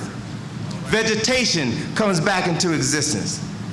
It is a time of year when birds build their nests and lay eggs, and animals then give birth to the young, which represents a continuation of the life cycle. It is a time of rebirth and regeneration on the earth. There were 2 prominent symbols that were used in ancient Africa to represent this time, this transformation, this regeneration of life. And those 2 symbols, particularly symbols that were used in Kemet, were symbols of the egg, which represents the potential for new life that exists within this container, as well as the rabbit. the rabbit was a symbol of abundant birth. Why? Because the rabbits have the ability to produce multiple births in a very short period of time. The rabbit was a symbol that was always associated with fertility. And so it was these two symbols in the newly emerging Christian religion that led to the myth of the Easter bunny and the Easter eggs. All right. Think about it. All right. Rabbits don't lay eggs, do they? What's the significance of that? Why do we every Easter talk about the Easter bunny, hide the Easter eggs? What is that all about? That is us in our ignorance playing out the celebration of the return of the life cycle, which occurs in the spring. Think about Easter. December the 25th is always Thanksgiving. It's always Christmas, correct? December the 25th is always Christmas. But when is Easter? Easter is a movable holiday. Why? Because Easter is always the first Sunday after the first full moon after the spring equinox. It's all connected to celestial phenomena that takes place in the heavens. It has nothing to do with the story that has been imposed on your subconscious mind.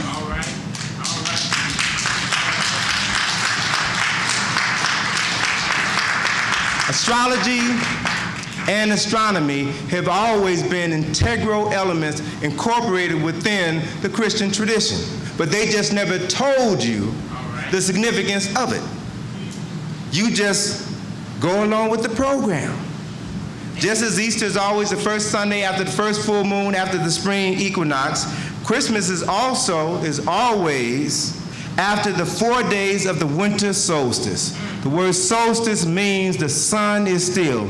During that 4-day period of time, traditionally from December the 21st through December the 24th, the sun is still. What does that mean? The length of the day does not increase nor decrease significantly. Think about this.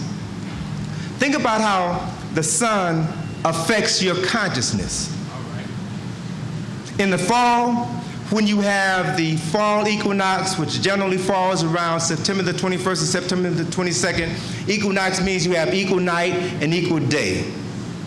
12 hours of daylight, 12 hours at nighttime. Then after the fall equinox, the night begins to increase by approximately 1 minute every day. So it gets darker earlier, correct?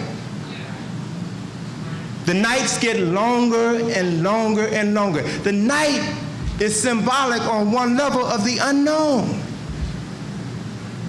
The night on one level is symbolic of death. All right. Wow. In the fall, when the sun passes over the equator, and if you live in the northern hemisphere, when the sun passes over the equator and begins to move toward the south, the absence of sunlight leads to the death of all vegetation. That's why we call the season fall. Leaves fall off the tree. Everything dies without the sun, without the light, without the energy that comes from the sun. And things will continue to die as the nights get longer and longer. And so when you come to December the 21st through December the 24th, that 4-day period of the solstice when the sun is still, the length of the day does not increase nor decrease significantly. The sun stops its southern motion and is still in the sky for those 4 days. And during the time that the sun is still, that spiritual energy, that electromagnetic energy that is responsible for the development and maintenance of life is in a special position where it is literally bombarding the earth with a certain level, a certain quality of energy that you all have the ability to tap into and harness if you knew what to do at that particular point in time. After that 4-day period, then on December the 25th, the days begin to increase by approximately 1 minute per day. So then on that day, It was a day of celebration. Why? Because the Son, the giver of life, was born. Very basic reality. All right. Astrology. Don't be fooled. Don't be fooled by this word astrology. It is a word that means star, logos, astrology, star, logos, star, knowledge, knowledge of the stars, knowledge of the heavens. This information was known to have a profound influence on human thought and behavior thousands of years ago. That is the reason why, that is precisely the reason why temples that were constructed in Africa were oriented to specific positions of the sun. Temples were either oriented to the sun at the time of the summer solstice, the sun at the winter solstice, or the sun during the time of the equinoxes. Why? Because of this particular interplay between the exchange of energy between the sun and planet Earth. We are affected by these celestial bodies whether you understand it or not. All right. Today is the day of the full moon. Today is the day of the full moon. What's the significance of that? What effect does this heavenly body have on us? Well, if you stop and think about it, very basic reality, the moon, particularly during the time of the full moon, has an effect on the waters of the earth and creates a high tide. Why? The earth is here, the moon is here, the presence of the full moon here attracts the water to it and creates a high tide. The earth is 3/4 water. So if the moon has the power and the ability to attract all of the water on the earth to it, then what makes you think the moon doesn't have an effect on you all, who are also 3/4 water? Huh?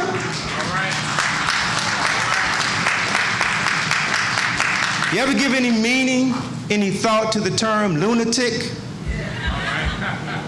It was a term that was coined in England in the late 1800s by persons who I guess we would call today psychologists, who in the mental institution that they were running in England noted that there were people who were crazy all the time, but there was a certain segment of the population that only went crazy during the time of the full moon, during that 3-day window of the full moon, the day before, the day of, and the day after.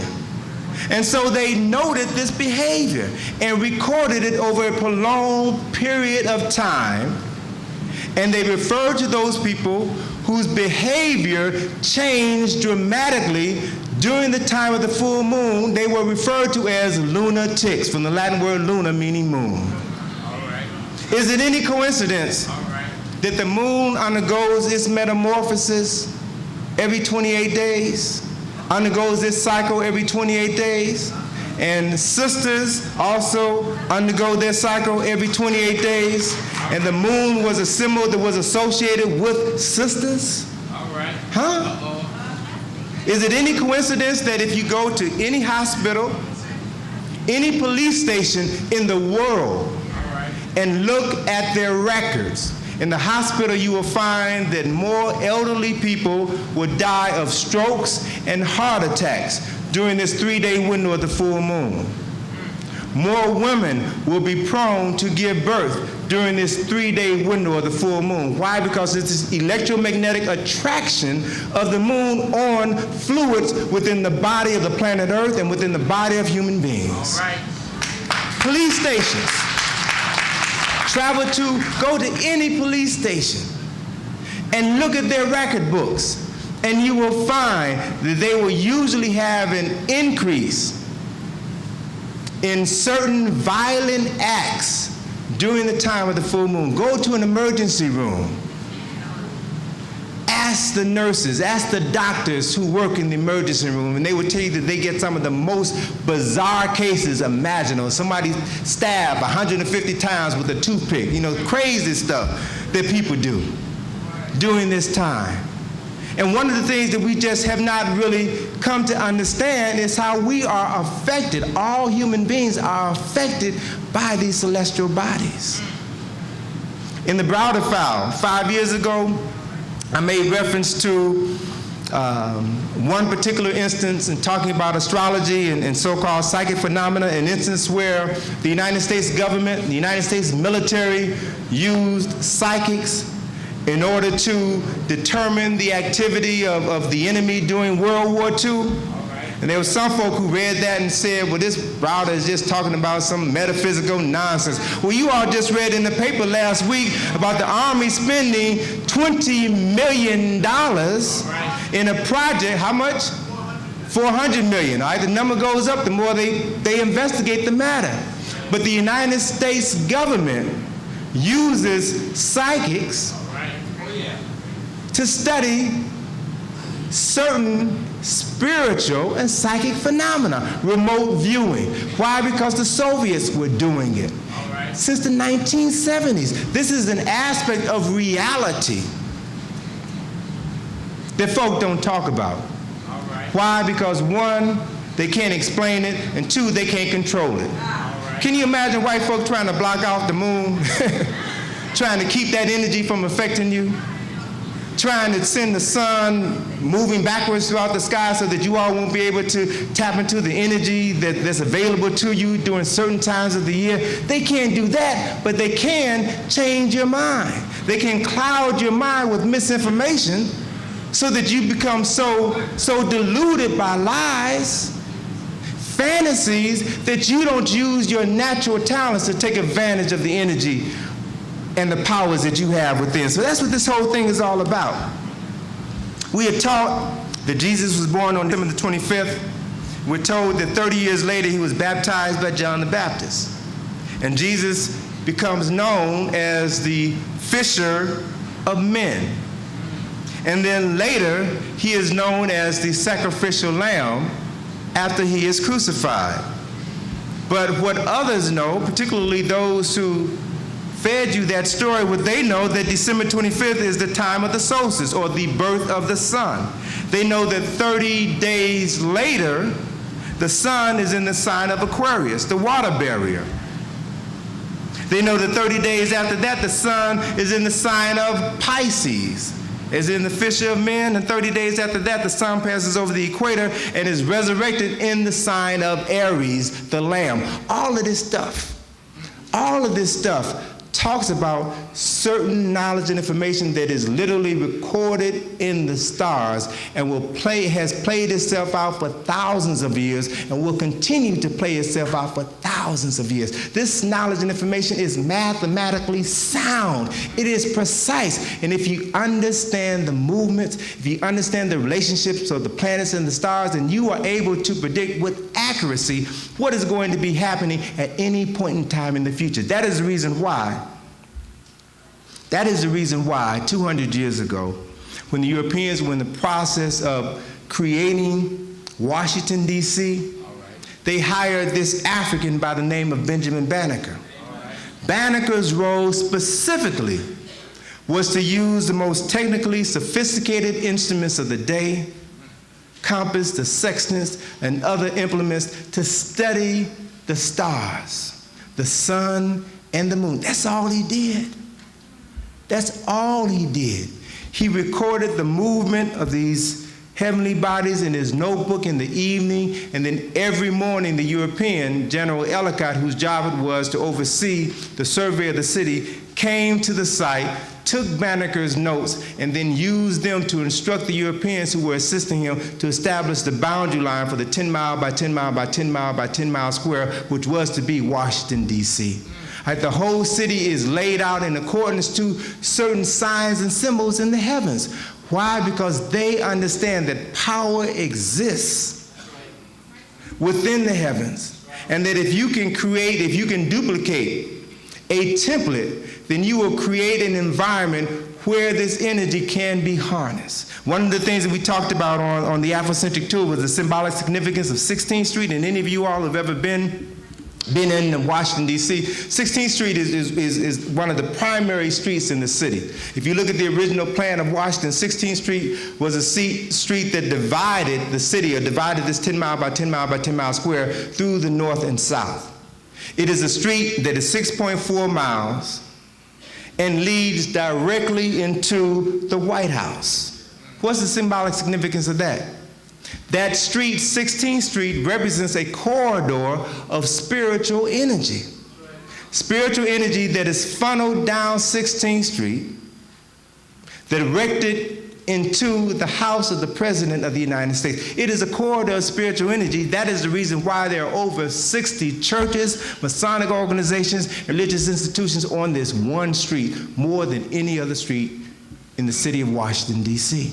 Folk know something that you all don't know. They've been studying your ancestors. And they have taught you to reject the knowledge and the wisdom of your ancestors. Why? So they can use that information to empower themselves.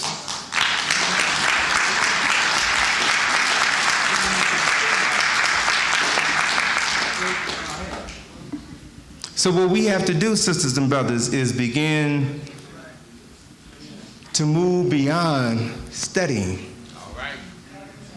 As my brother Anthony Ross says, we got to move beyond hotel. All right. All right. We got to begin to put these words and these concepts into action. It makes no sense at all for you all to be talking about how great we were if we suffering today. All it means is that you ain't using the knowledge. So if you're not using the knowledge, don't even mess with it. It's not a toy. It's not a game. One very important reality is the fact that, we have a habit of calling the ancestors, pouring libation and calling the ancestors to come into our midst. All right. And what we don't realize is that this is a force, this is a power that is very real, that is not meant to be played with. And you call the ancestors into your presence, and shucking and jiving, don't have nothing for them to do, then guess what? They're going to stop coming. They stop coming, and then you really begin to catch hell. You thought you'd catch an hell from a white man? Let your ancestors turn their backs on you and see what happens. This is some serious stuff. We're living in some very serious times that demand your attention, that demand your heart and your soul. Think about this. During this time of year, we sing the carols, we see the celebrations, the pronouncement of brotherhood, peace on earth, goodwill toward man. And yet, if you study the history of this country, it never seems to fail that right around this time of year, they always get ready to send our soldiers overseas for some conflict. Getting ready to go to Bosnia now. A couple of years ago, they were going to Somalia. A couple of years before that, they were going someplace else. What does all of that mean? They understand this time of year. This is a time of peace on earth, goodwill towards men. What does that mean? Peace on earth, goodwill towards men. Peace means to become silent or quiet. Earth is a symbol not just for the planet, but for your body. Good references God. Will is the power of the consciousness to determine a particular course of action. And man means mind. So this process of peace on earth, goodwill towards man, literally means to quiet the body and manifest God's consciousness in the mind. When do you celebrate peace on earth and goodwill toward man? Well, the Creator says, the universe says, you do it during the time that the sun is still. That's when you're supposed to be still. That's when you're supposed to have peace on this body and focus your mind. Because whatever you focus your mind on during this 4-day period represents the process of conception. Of conception. You are planting the seeds of specific thoughts. And whatever seeds you plant during this very important time of year will begin to manifest themselves in the spring during the equinox when life comes forth from the earth, from the body. So it's a special relationship that exists between the sun and planet Earth, between the sun and you. Those who understand that time will use it to throw you off of your spiritual center. So instead of focusing on peace on earth, you worrying about whether or not your brother is going to step on a landmine in Bosnia. This is by design. So what are you going to do? In spite of all of this nonsense, in spite of all of the mines that have been laid in your mind, huh? All right. All right.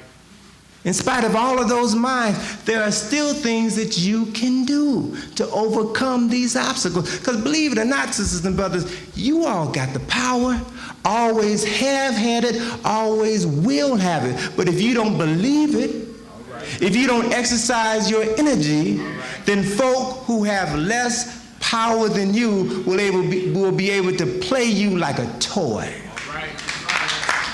All because you give up your will, because you don't understand who you are. During the time of the winter solstice is the primary time to cultivate peace on this body and goodwill within this mind.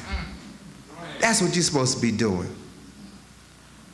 The nights of the winter solstice, December the 21st, and this year the solstice falls on December the 22nd, but the nights of these 4 nights of the solstice are literally the silent nights and the holy nights. All right. When all should be calm All right. and bright inside. During this time, you should not be drinking. All right. Alcohol, that is. All right. Which they call spirits. Isn't that interesting? Why do they call it spirits? Because what this alcohol does is change your vibratory level of consciousness such that the spiritual energy that exists within the universe begins to manifest itself in you. Think about this. We as individuals are called persons. Person. P-E-R-S-O-N.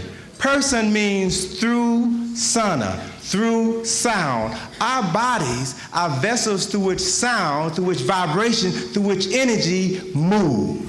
All kinds of energy moves through our body. Our bodies are sacred temples. That's right. All right. So what energy do you allow to move through this body? To move through this temple? You can either invite energy that is going to allow you to do what it is that the Creator put you here on earth to do, or you can drink certain things and eat certain things that will make you act like a fool. All right. All right? So think about it. During this time of year, you all should not be drinking. You should not be partying. All these Christmas parties, this time of the year, are specifically designed to throw you off your spiritual center, to keep you unbalanced. You should not be stuffing your body with food. All right. It is a time for prayer, meditation, and fasting. And yet, we have been encouraged to eat, drink, and be merry. During this time of year, it's certain times to eat, drink, and be merry. But this ain't one of them. All right. All right. Think about it. Think about it. All right. During this time of year, particularly between Thanksgiving, Misgiving. All right, thank you, brother. I stand corrected. Between Misgiving and New Year's, more alcohol is consumed than any point in time of the year. We eat more food. We stuff ourselves during this highly spiritual time of the year. A time when we should be preparing ourselves to receive spiritual energy, preparing ourselves to establish, to lay down the foundation for the next 60 days, the next 90 days. But instead, we do all kinds of nonsense. Why? Because somebody else is pulling the strings. During this time of year, we behave in a certain manner, and then comes this January the 1st, the new year, and we make all of these New Year's resolutions, which we've broken by the 10th, the 12th of January. Why? Because we do not approach these resolutions from a position of seriousness. We make them when we're drunk, or we make them when we recovering from a hangover. All right, well, I ain't gonna drink that much no more. I'm gonna cut down.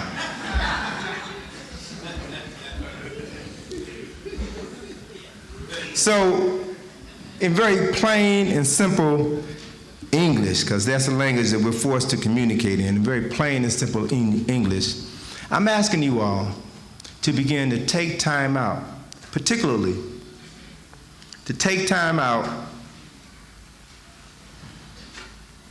December the 22nd through December the 25th.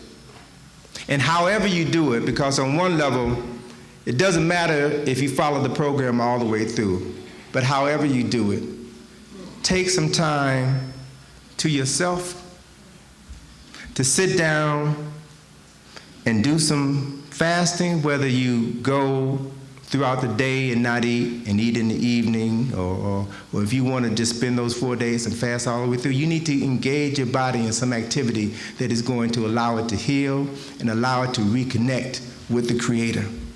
If you do that during that 4-day period of time, if you begin to select just 3 basic goals for yourself, 3 basic and realistic objectives for yourself, think on them intently, and then let them go. You'll find that you'll begin to be moved in a direction and in a manner which will begin to allow those thoughts and ideas to come into manifestation. I'll talk about that in a minute. But I want you to focus on, again, this time of year. When we sing songs, Christmas carols, particularly a song about the 12 days of Christmas, 12 days of Christmas, which includes December the 26th, December 25th, plus the 12 days that follow, represents a process of spiritual transformation, which becomes manifest on January the 6th, which is the day of the Epiphany, which is the day that represents the spiritual transformation of Jesus the Christ. That's the reason why 13 is a spiritual number. January the 6th is the Epiphany. It commemorates the revealing of Jesus as the Christ to the 3 Magi, symbolic of a process of focusing your mind during a prescribed period of time through which you will then begin to receive specific gifts. It talks about you. It talks about your body. If you follow these instructions, these guidelines that I talked about, then you will become the anointed one. You will become Christ-like. The word Christ is a title. It's not a name. It means the anointed one who is endowed with specific benefits that you can receive.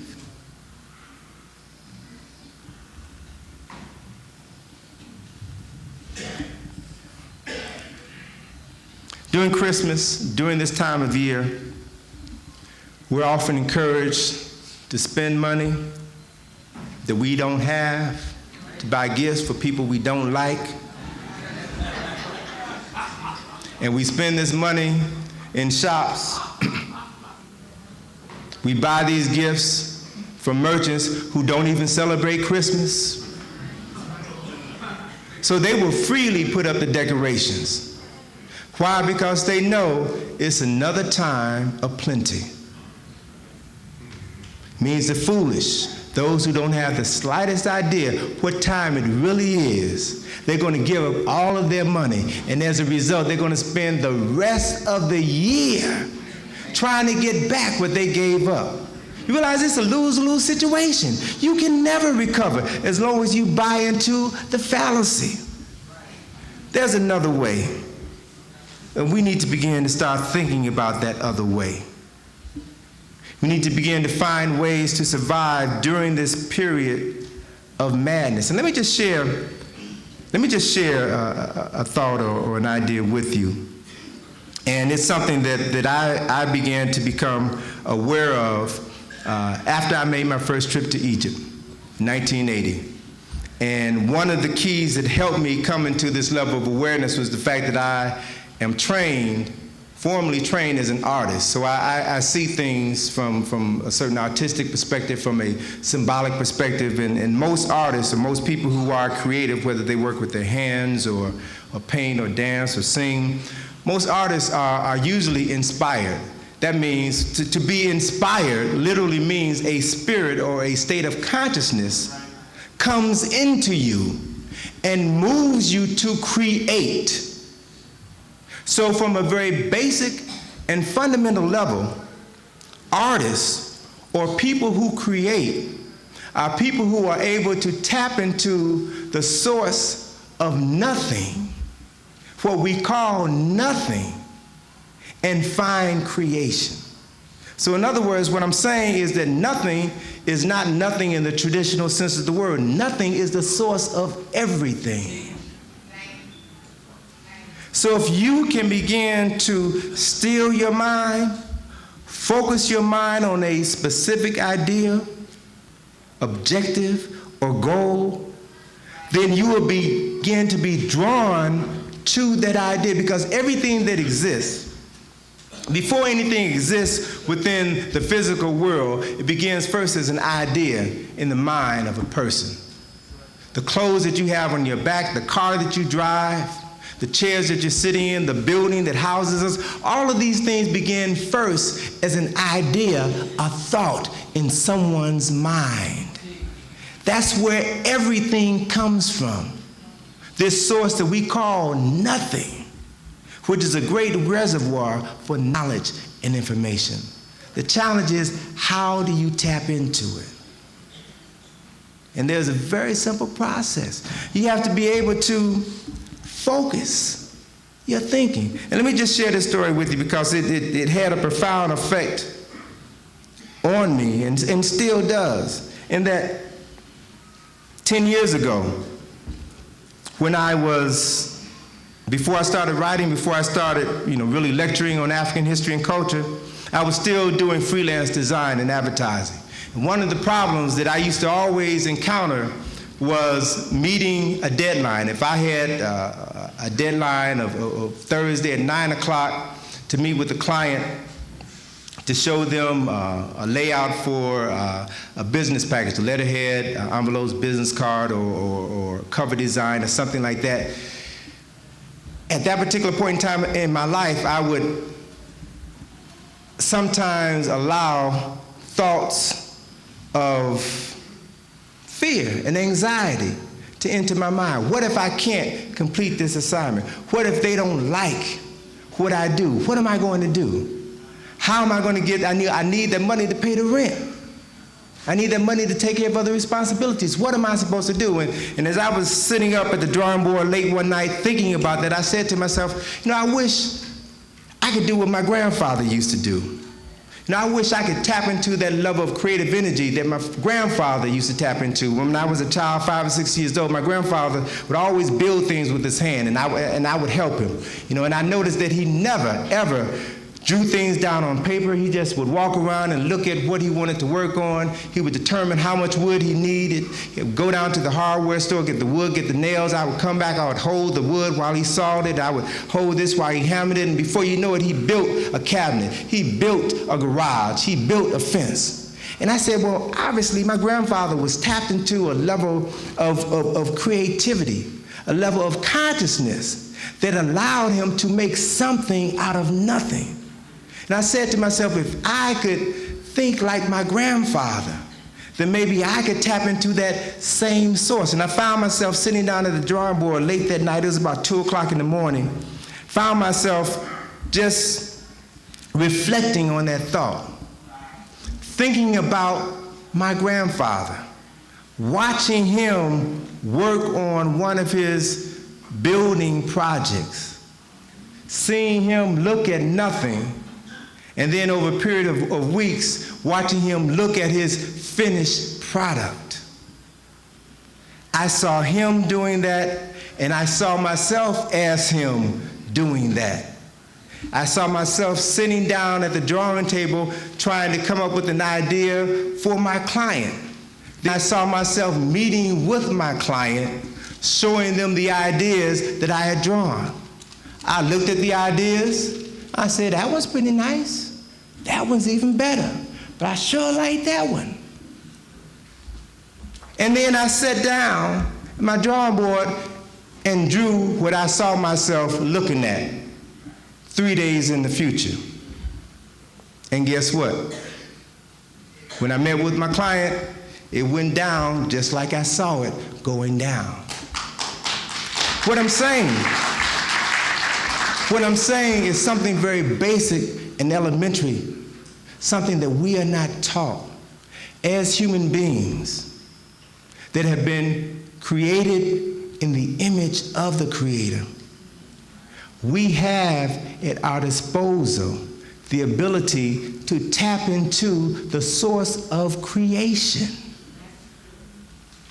Question is, what do we want to create?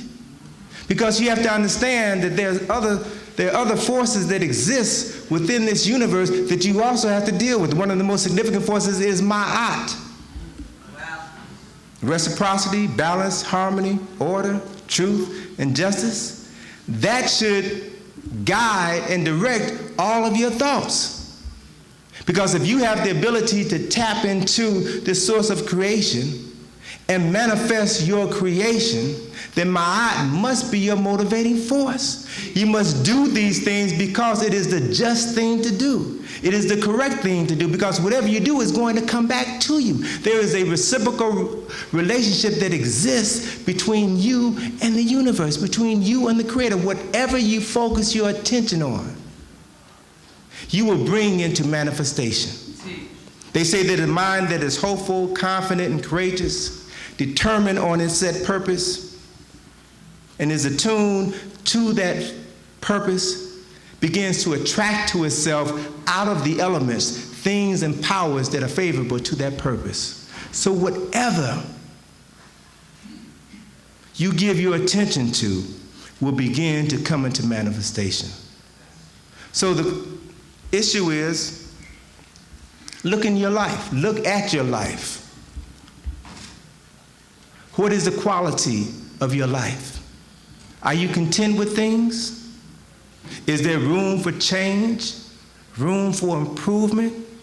If we live in a world in which the Creator has given us the tools to create heaven or hell, then what tools have you chosen to use?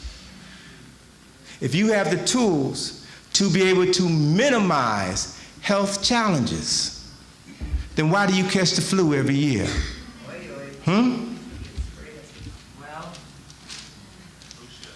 If you have the ability, if you understand that money is energy, it's power, that's why they call it currency, it's energy, and it is to be used to bring certain things into manifestation, then why is there always an absence of it in your life?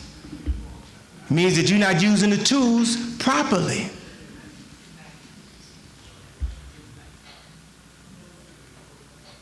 We've been trained to think and to believe that we got to work for somebody else, instead of understanding that we have the ability and the right to work for ourselves.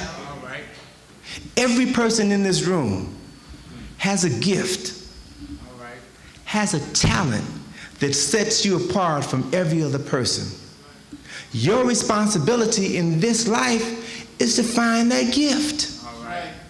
And the only way you're going to find it is by cutting off the radio, cutting off the television, staying away from Mickey D's, and spending some time to get in tune with yourself.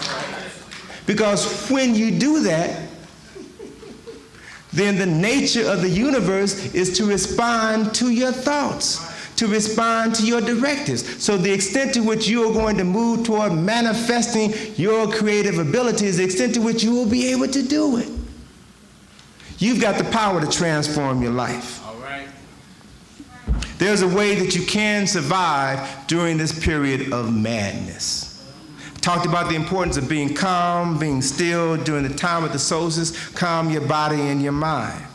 Talked about the time that should be taken to fast during the day and to pray or meditate at night. Why pray or meditate at night? During the evening, think about this. Let me give you another example. The radio station that I was on this afternoon, BLS? The LIB, okay. LIB is an AM station, okay?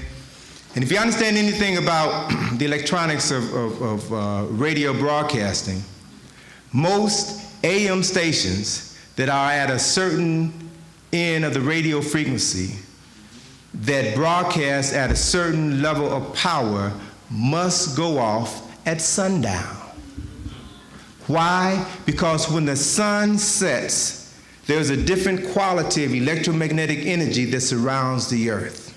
And if you continue to broadcast at that frequency, then your signal, your radio signal, is going to begin to cross over to other signals.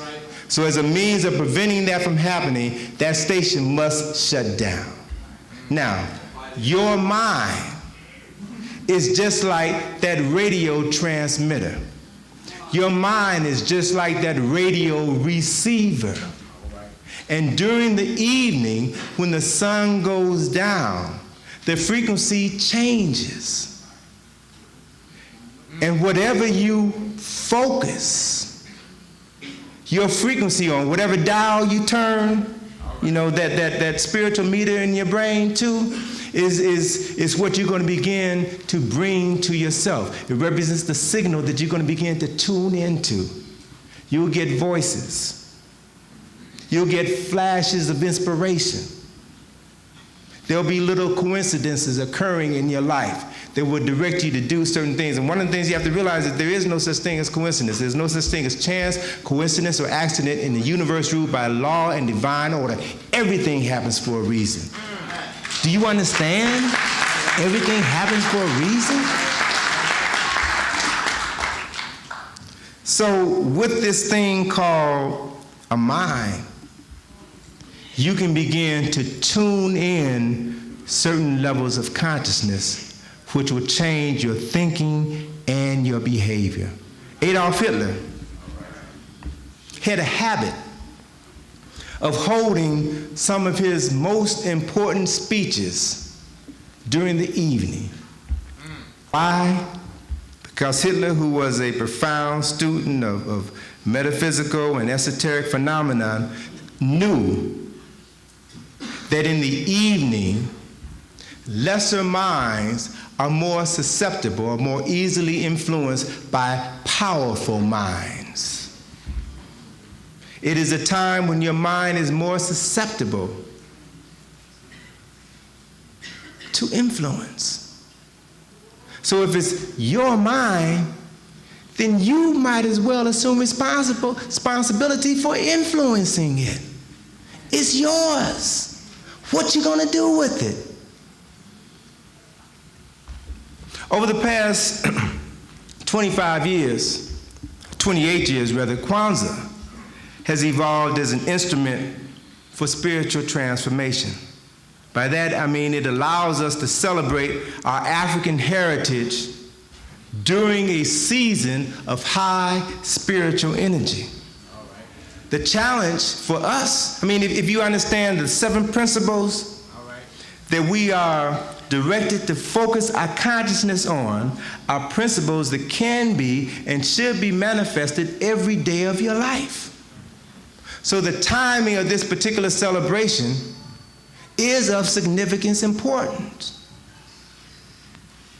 Understand the principles and incorporate them in your life. But at the same time that we have grown to celebrate Kwanzaa, There are those outside of the community who wish to commercialize it. All right. That's it. Y'all simple. Right. They want to commercialize it. All right. Why? Because it will allow them to co-opt your energy and begin to steer you in another direction. See, this whole thing that we call life at this particular point in time in history is a struggle for power, is a struggle for energy. It is a struggle for consciousness. I do believe that we are struggling for our souls. And either you are going to realize that and be an active participant in seeing to it that you stay focused on your goal. Focused on the goals of your children and family. Focus on the goals for your community. That's what the objective is. But those who understand the potential that exists within the mind, the body, and the spirit of African people are afraid of you all even becoming aware of this reality. And so roadblocks will be placed in your way at every turn in order to make it difficult for you to do what God created you here on earth to do. Very simple process. Life is not complicated. We make it complicated by turning our backs on certain principles that our ancestors gave us. The knowledge is already right before your very eyes. The question is, do you have the eyes to see it? They are speaking to you. Your ancestors are speaking to you all the time. The question is, can you hear them? All right. All right. There you go. If you understand who we are and where we come from, if you understand the nature of the universe in which we live, then you can become an instrument through which the ancestors will speak. A couple of years ago, we had Teofilo Obenga speaking for us in Washington, D.C. One of the most profound things that Obenga said that evening, and looking out into the audience at us, and talking about the spiritual nature of the people of ancient Kemet, the spiritual nature of African people, he said, looking at us, that we are the ancestors. They live in each one of you. The question is, do you realize who you have inside of you? What spirits you have around you? The truth is all around us. But in order to experience it, we must do what Brother Listervelt suggested that we do. In his poem, The Origin of Things, Brother Listervelt said that we must sharpen our eye and tune our ear so that we will know what we see and understand what we hear. We live in a world that is full of deception, full of lies. We live in a world in which the truth stands right before us. It speaks to us at night. But in order for us to uncover the truth, we must do, as James Weldon Johnson suggested, we must be true to ourselves, true to our God, and true to our native land. That's the solution. That's the answer. It doesn't require a whole lot of work or energy. It's very simple. Someone mentioned earlier about us working with our children. I talked to a brother around the corner before the program. He was asking me about my daughter and he was telling me about some of the things that he was doing with his son. And he asked me about the work that I was doing with my daughter, about some of the books that we've written. And I shared with him very honestly that one of the reasons why I've cultivated this relationship with my daughter is because I love her, but also I love myself. And I understand 30 or 40 years from now, my daughter may be responsible for taking care of me. All right. And how she cares for me in the future is going to be determined by how I care for her today. Now she's going to be thinking all of her life. She's going to be thinking about the time that I spent with her and the things that we did together. And if more of those memories are negative than they are positive, then she will have little desire to want me to be around her in my old age.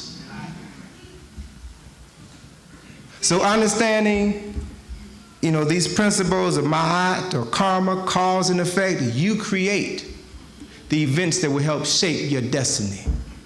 You have the power and the ability. One of the things that I've chosen to do is to exercise my power. Not just for myself, for my daughter, and for the grandchildren or great-grandchildren that she will produce. If I do my job well today, then I can be assured that she will raise her children in a manner that will allow them to become active participants in their liberation. Then they will raise their children to continue the struggle. If you understand the reality that life is cyclical, if you understand this whole process of the ancestors, and the ancestors are born in us, then at some point in time, when we die, then our spirit will be reborn in a great-grandchild or a great-great-grandchild at some point in time in the near future. If you understand that, then what you do today will determine your quality of life in the future. You ain't got no time to waste. All right. You've got no time to play around. All right. What you have to begin to do right now, sisters and brothers, is to devote yourself, to your family, and your community. The whole idea, let me just share with you briefly about this book, because I'm real proud about our latest project between my daughter and I. Africa on My Mind, Reflections of My Second Trip, is a book that talks specifically about the trip that we made to West Africa 2 years ago, a trip to Ghana, Senegal, Gambia, and the Ivory Coast. The first part of the book is told through the eyes of my daughter, in which she talks about what she saw, what we did each day, the visits to Goree Island, the visits to Elmina Castle, Elmina Dungeon, Cape Coast Dungeon. The last part of the book, the last chapter of the book, consists of a conversation between my daughter and I. And in this conversation, I attempt to fulfill my responsibility to her to help her understand why we went on that trip, to help her understand the importance of her history and her culture. The impetus for this conversation came about as a result of an incident that occurred as we were driving back from Kennedy Airport to our home in Maryland after we returned from the trip. Driving on the highway, stopped at a rest house in Maryland, and there were about 5 people, 5 of us in the van who had gone on the trip from the Washington area. We were driving back, and we were all very excited to be back home, all right? Very glad to sleep in our own beds, all right? We were all very excited, too, about the experiences that we had, the people that we met, the things that we bought. Stopped at the rest stop. I went in to use the restroom, came back out, and had to tell the folk in the van that I saw in the restroom a note that said, "Death to all niggers, support the Ku Klux Klan." And I had to remind them that even though we're glad to be back in America, there are people living in America today who are no different than the people who enslaved our ancestors 400 years ago. We can never forget that. We can never forget that. And so one of the things that we attempted to do in this book was to put a face on the nameless victims of the Ma'afa, to make it a personal experience so that we can begin, so the reader could begin to understand that it wasn't just some Africans who were kidnapped and murdered and lynched and raped and beaten to death 300 years ago, 400 years ago. It was men, fathers, mothers and children, families that were torn apart because of the greed of others. We have an obligation and a responsibility to honor the memory of those people who died, to let them know that they have not died in vain, and to ensure that these actions will never be carried out again against African people.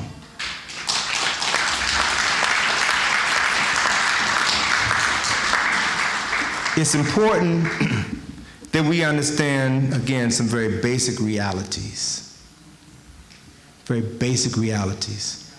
African people living in America, African people living in Brooklyn today are the wealthiest and best educated African people on the planet.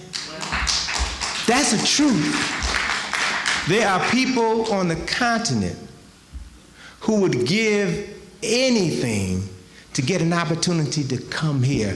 Why? Because they know something that we seem to have forgotten. That this, as bad as America is one of the best places in the world to live at this particular point in time in history. That's a reality. We have opportunities here that folk on the continent, folk in Asia will never have.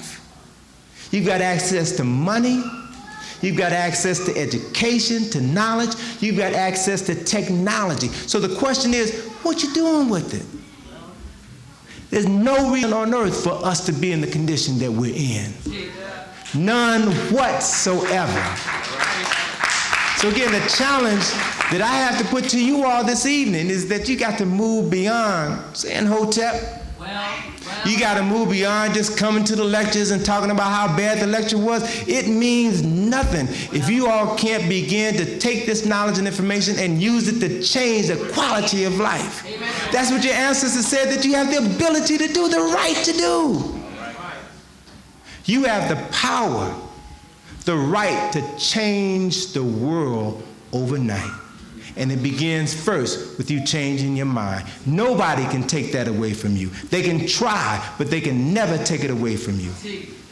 At this point in time, the only thing that I can do, sisters and brothers, is to ask you to take the time during this high holiday season to get to know yourself and to realize that you have options in this life. You are not at the mercy of the mayor, of the president, or anyone else.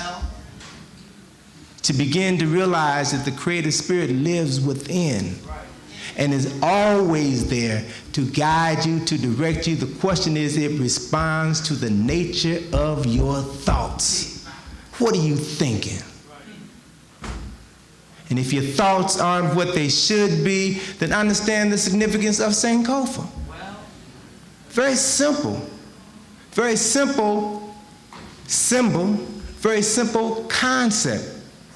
You can always go back and correct your mistakes.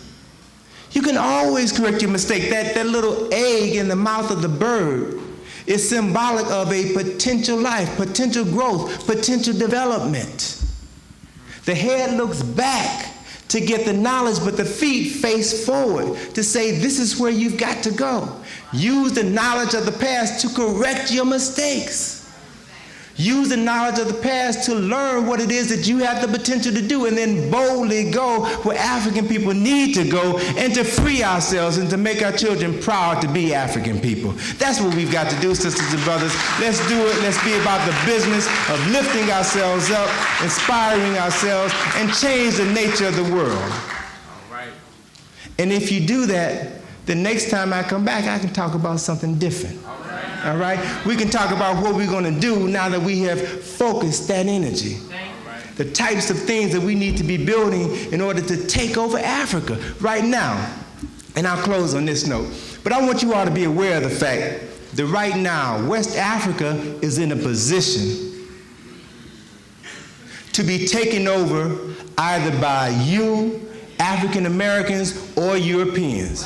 Africa is at a crossroads today. And if you all fall down on the job and don't do your work, Africa will be recolonized within the next 25 years.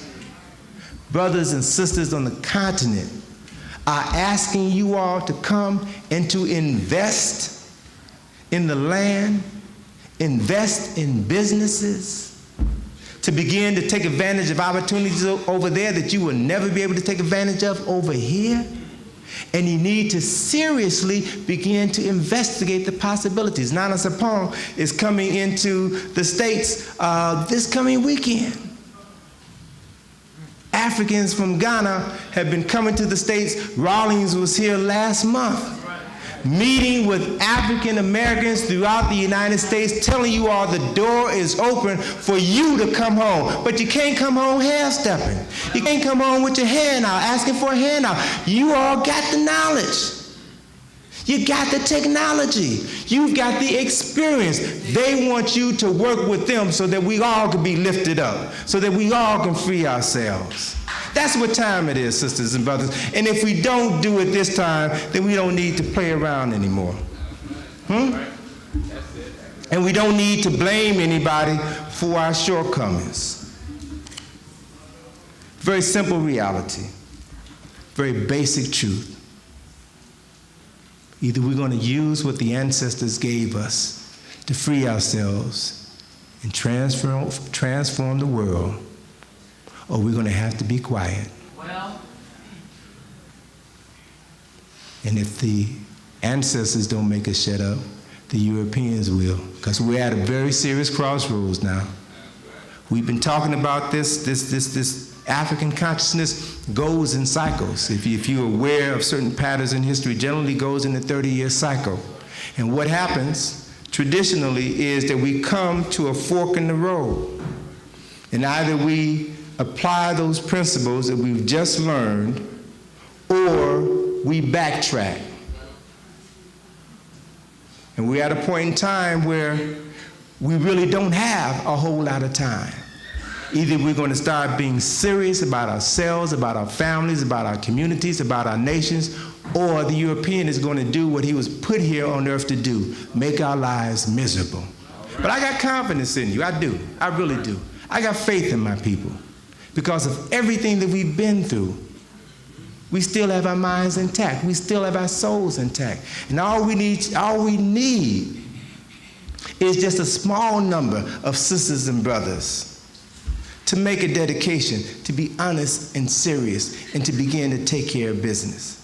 And then what you will find is that those who have been standing on the sidelines, those who have been straddling the fence, will begin to see that as a result of you changing your consciousness, as a result of you changing your mind, your life has changed. And they're going to come to you and want to do whatever it is that you're doing. You're in a position right now to transform the world. You don't have to look outside. Everything is right here. Take the time to know yourself and free yourself, and I'll see you when we get on the other side. Hotel.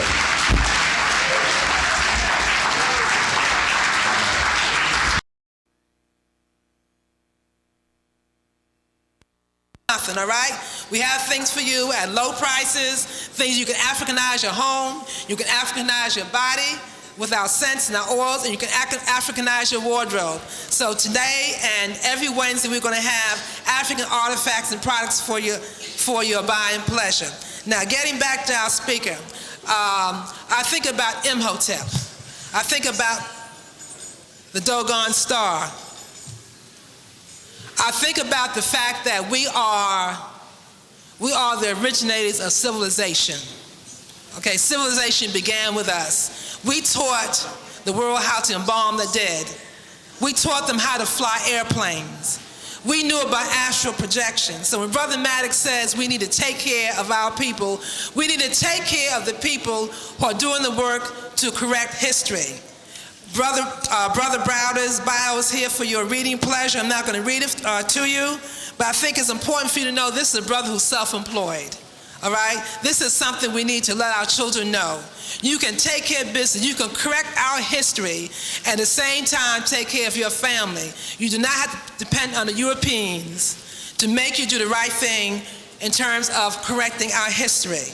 This is a brother who's self-employed, he's an author, he's a publisher, and he knows truth. Let's stand up, warm our hands, and welcome our brother, our guest speaker for tonight's forum, Dr. Anthony T. Browder.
Hotep Africans, how are you?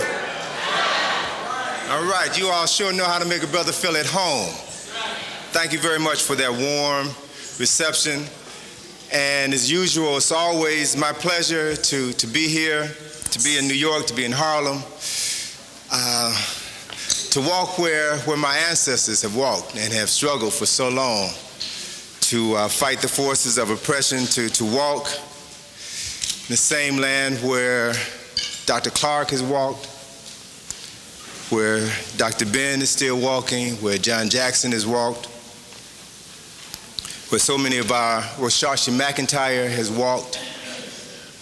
It's a pleasure and it's an honor to be here before you this evening and continue the process of the re-education of African people, because it is a process. It is something that's not going to happen overnight.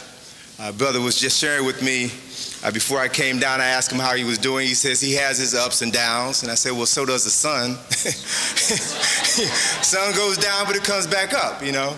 And that's the nature of the universe in which we live. Everything is cyclical. Everything follows a pattern of growth and development, and then of decline. But then it follows a cycle of growth and development again. Everything in the universe is cyclical. And when you understand that, it kind of helps you put our life and our experience into perspective, because you realize that we're down now, but if you understand Sankofa, we weren't always down.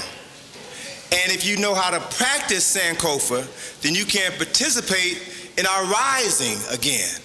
everything is cyclical. Everything follows specific patterns. And once you begin to become aware of the true nature of the universe, you don't get lost. You don't get blindsided by some of the craziness that goes on right in your own backyard.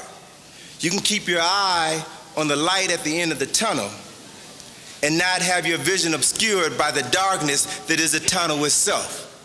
So these are lessons that I've been very fortunate to have learned standing at the feet of some of the masters, some of the master teachers. Must say that what I've done in my career as a writer, as a speaker, as a researcher, I've done primarily as a result of my being inspired by great writers and thinkers. John Jackson, John Henry Clark, my elders, my ancestors, and Dr. Ben, my elder, they were responsible for introducing me some 25 years ago to the greatness of Africa.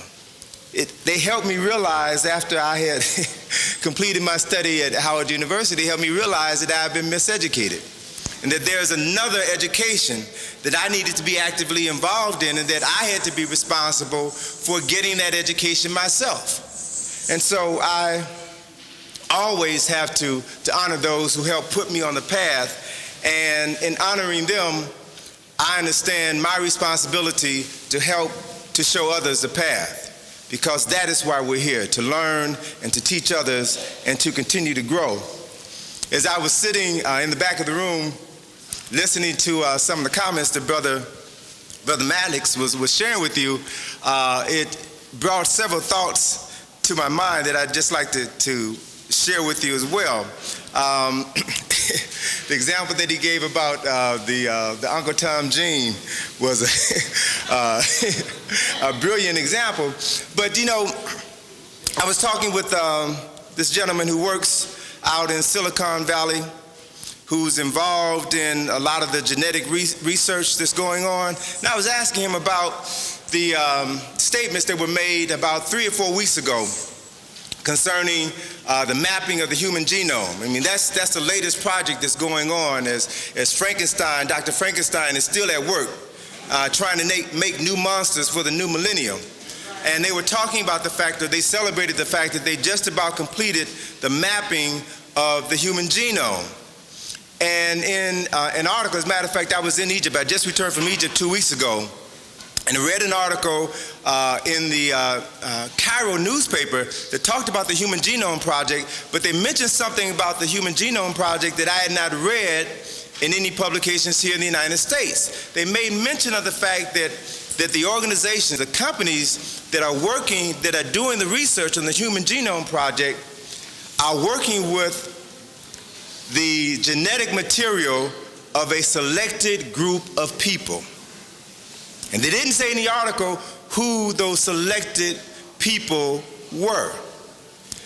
But I asked this brother who's working out in Silicon Valley about that, and I said, well, you know, who would they, you know, do you have any idea whose genetic material they're working on for the Human Genome Project? He said, well, you know, if you were a geneticist mapping the genes in the human body, you would want the oldest human genes on Earth. The genes of the oldest human beings on Earth. So in other words, they're studying us in order to learn about them and to also find new ways to continue to control us.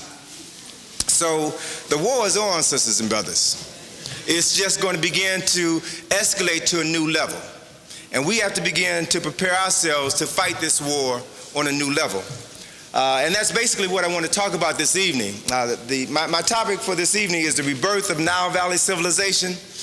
And I see it as an extension to my earlier work, Nile Valley Contributions to Civilization, which is one of my best-selling books. It's a book that I'm very proud to say has been used in classrooms throughout the United States, Japan, England, Africa, France. I get letters from people all over the world who are using the book in various classrooms.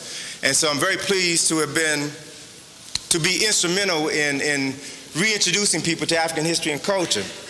I've also been blessed to have traveled to Egypt some 25 times over the last 20 years. As I said, I just returned from Egypt 2 weeks ago, completing my annual study tour to Egypt. I've been doing the study tours for the last 12 years. And the more I travel to Egypt, the more that I study ancient Kemet, the more I began to develop a deeper understanding of not only the Nile Valley contributions to civilization, but also something else that I see in the eyes of my sisters and brothers, and something else that I see in the horizon, and that is rebirth of Nile Valley civilization. Because once you begin to put history in context with human development, then one of the things that becomes so fundamental to your understanding is the fact that life is cyclical. As I was talking about earlier, life is cyclical. And in understanding the cyclical nature of life, you realize that death is temporary. All death does is pave the way for the continuation of another life. So when you look at Kemet, when you look at the civilization of ancient Egypt, don't listen to the commentary about how the Egyptians had a preoccupation with death. Don't listen to the commentary about, they spent years building their tombs and building their pyramids in order to honor the ego of a pharaoh. Don't listen to that. Understand that these people had a preoccupation with life. They knew better than we do right now that life is eternal, that the body is temporary, and the spirit is eternal. And that the spirit, when it leaves this physical body, returns to another physical body. And that's the lesson that you see that is played out in the history, in the myths, and in the culture of not only ancient Kemet, but the rest of the African world. That's information that has been lost or that has been distorted by other people in their attempt to gain some understanding or some insight into the wisdom of ancient Africa. But part of what I want to share with you this evening, and I want you all to stay with me on this because it may be a little bit of a stretch, but I want you all to stay with me on this. Part of what I'm going to be talking about deals with the process of reincarnation. All right? Reincarnation is nothing more than return to the flesh, or the spirit returning into the flesh. There was an article that appeared in Philadelphia last week, and there was an article that appeared in the Philadelphia Inquirer that I want to bring to your attention.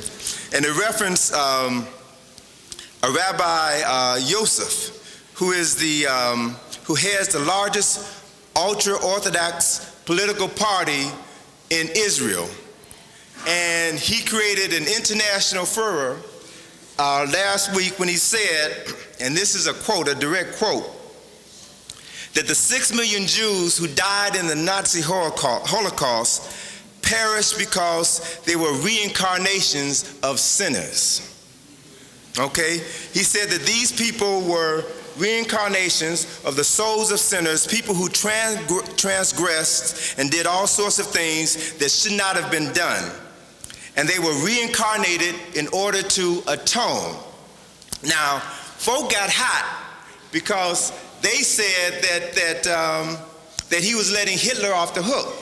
But the issue that wasn't really focused on in the article is a brief statement by another chief rabbi in Israel who said that Judaism has a concept of reincarnation and of the righteous dying to atone for sins in the previous life. Now let me repeat that again. Judaism has a concept of reincarnation that most people don't know about. It is an element that is incorporated into Christianity that Christians never talk about. And it's also an element that is incorporated into Islam that most folk don't know about.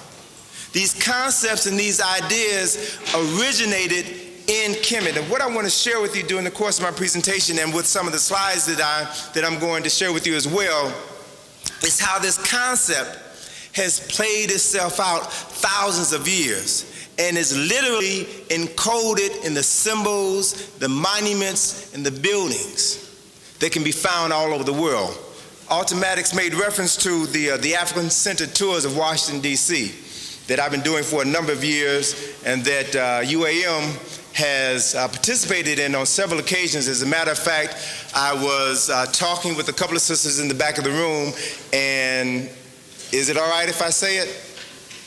All right, they're making plans to organize another tour to Washington on the 12th of November. So we're going to be doing another African-centered tour for the group that comes down.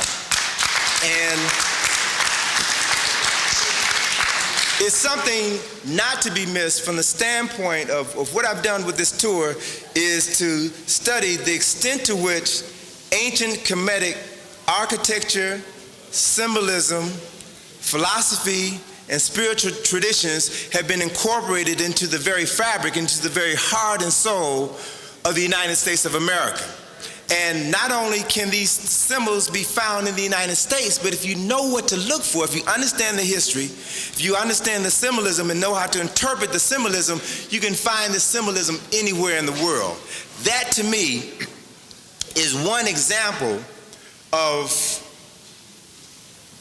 the resurrection or the rebirth of African spirit, African symbols, African concepts, and African ideas. These symbols don't exist just in a vacuum, in a void. These symbols, this architecture and this knowledge was created, I'm convinced, it was created in order to remind us here in the present of who we were and what we've done, and to begin to inspire us so that we can become actively involved in the process of rebuilding for eternity.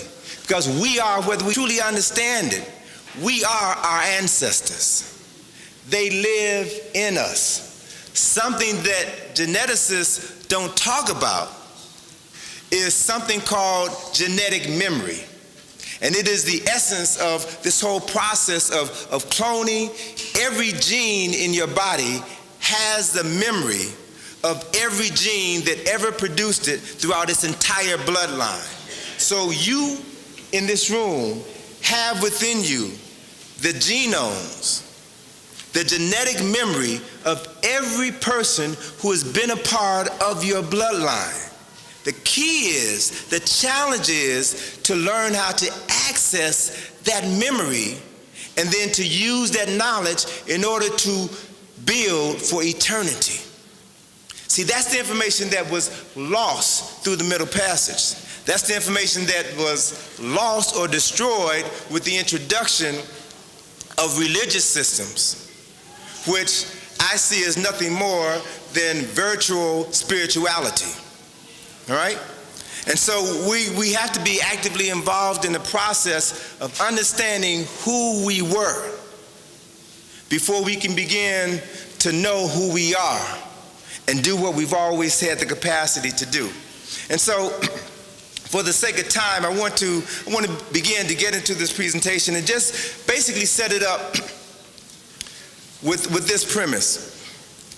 Just as we've been actively involved in the process of rescuing and reconstructing our memories of Africa, and then learning how to apply this information into our daily lives on a consistent basis so that we can see permanent change or achieve permanent success in what we do, there are those forces that exist within this society and within this world who don't want that to happen. There are people who profit from your ignorance. They profit from your hatred of Africa. They profit from your blind adoration of European and Arabic gods as a result of us turning our backs on the prototypes for those gods and religious systems. They profit off of our ignorance. And so the only way that they can maintain their power is by keeping us in darkness. So there is going to be, don't fool yourself for 1 minute, there's going to be an ongoing struggle between the forces of light and the forces of darkness. And you need to understand that so that you can begin to make a conscious choice as to which team you're going to be on. To choose to be ignorant and not be involved in the process is to make a choice. It's to make a choice to side with those who want to keep you in darkness. And this story of the struggle against the forces of light and the forces of darkness was written about in ancient Kemet and was exemplified in the story of the battle between Set and Heru. And if you understand the essence of the story of Asar, Aset, and Heru, it is a story about reincarnation. It is a story about the continuation of the life cycle. I want to reference, before I get into the slides, which are a major part of my presentation, I want to reference a book that the Dr. A.C. Hilliard wrote about 2 years ago. I think it's his latest publication. The book is entitled Saba, The Rebirth of the African Mind. And Saba, SBA, is an ancient Kemetic concept that represents teaching, wisdom, and study. Saba is the process by which we can participate in another Kemetic concept called the Reme Mesu. Reme Mesu means the repetition of the birth, or the reawakening of the mind with a knowledge of your previous existences. Reawakening of the mind to the knowledge of that genetic memory, which is a part of your consciousness, a part of your being. So this whole story about the rebirth of Nile Valley civilization is about the rebirth of the African mind. Because when you reconstitute your mind, when you regain your African mind, then you begin to see the world differently.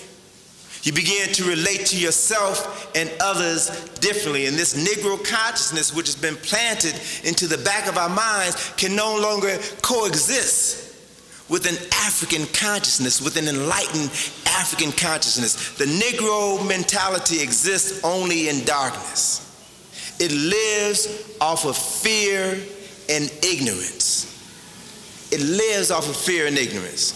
And it embraces problems as its lot. It's oblivious to the fact that we live in a universe of plenty, where a properly attuned mind, a properly focused mind knows how to extract out of the universe things and powers that will advance its development. We live in a universe of bounty. Everything you need, everything you want already exists. It's simply a matter of you understanding that and then doing the things necessary to bring it into manifestation.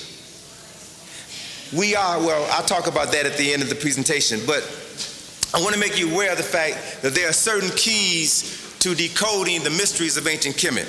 The first is to know your history.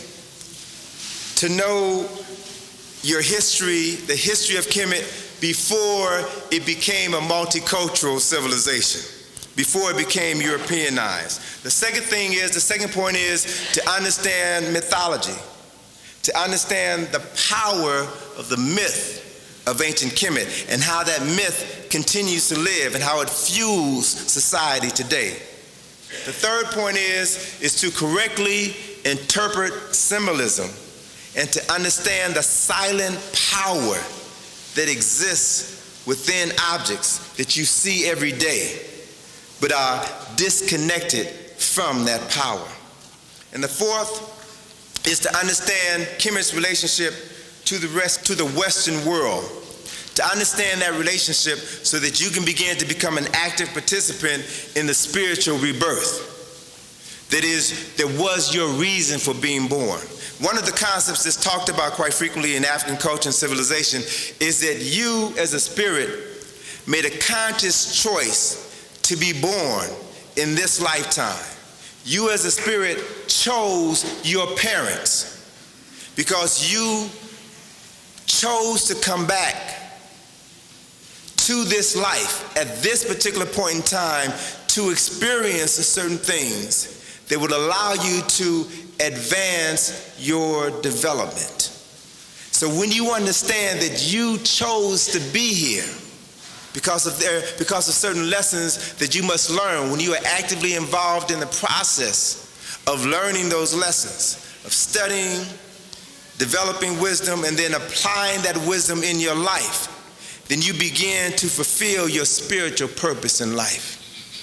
And the person who understands their spiritual purpose in life experiences no pain, no discomfort, no poverty, because they know that they live in a universe of bounty, of plenty, and they know how to manifest everything that they need in order to improve the quality of their life. They're not greedy.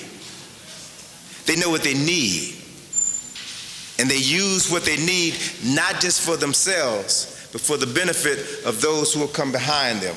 So if we can have the lights, I'd like to begin the presentation, the slide presentation.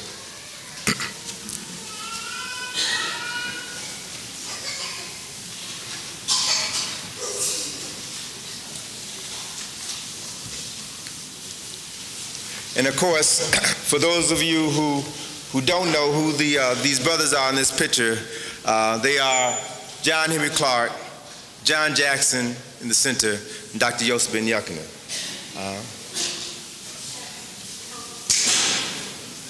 Oh, okay, you can't see because I'm here? All right, well, let me move the podium to the side if that doesn't pose a problem.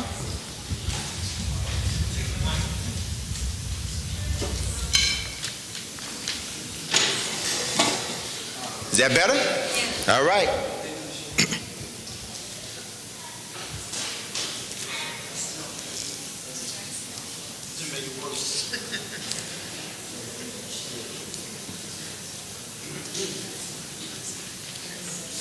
Okay, next slide, please.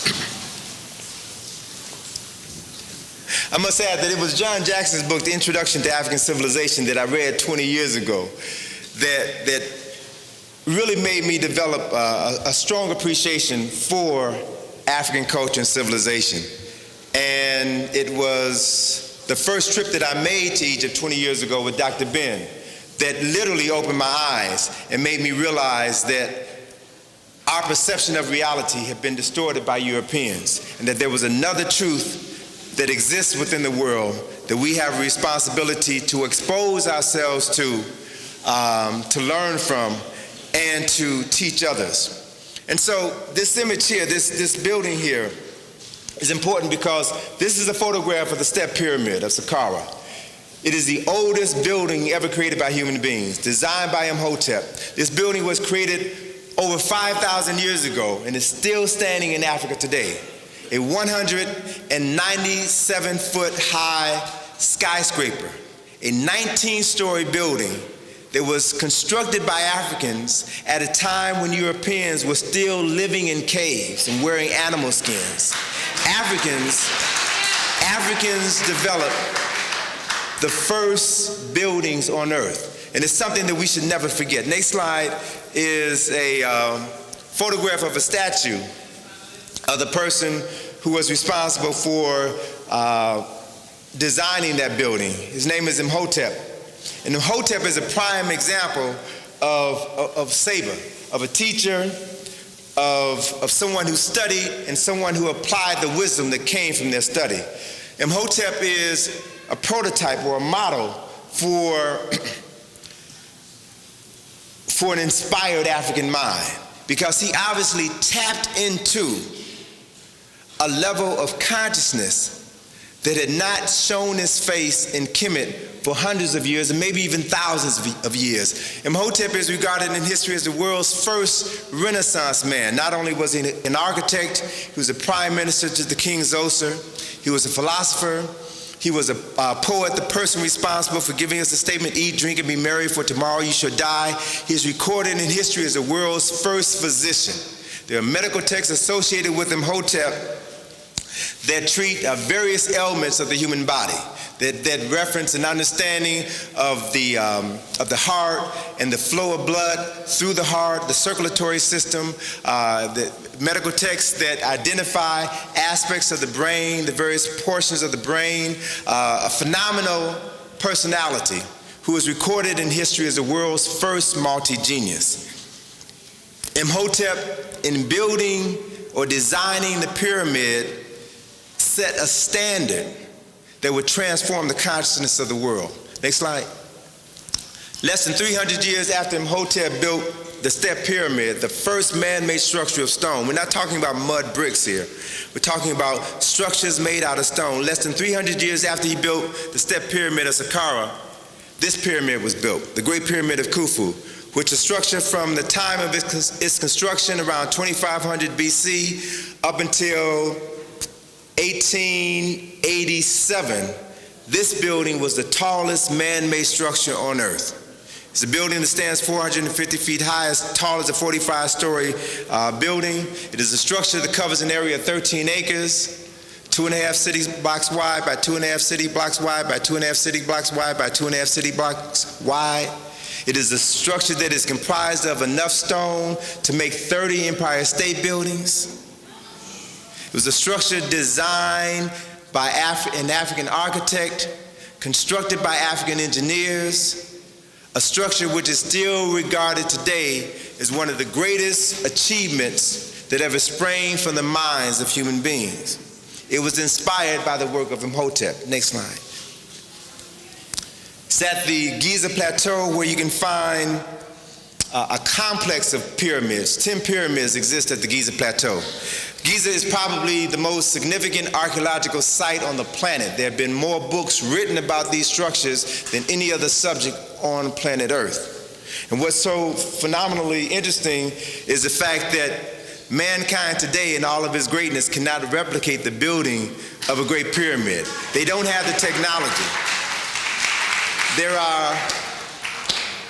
are 5 stones in the interior of the Great Pyramid that weigh 70 tons each. Each stone weighs the equivalent of the engine, a railroad engine, the Amtrak. I came down on the Amtrak. So each of these 5 stones in the inner recesses of the Great Pyramid weigh as much as an Amtrak locomotive. Mankind today does not have the technology to move a 70-ton piece of stone. And there are 5 in the Great Pyramid. There are other blocks of stone in the temple of Hera-Makhet, of the so-called Sphinx, which weigh almost 100 tons.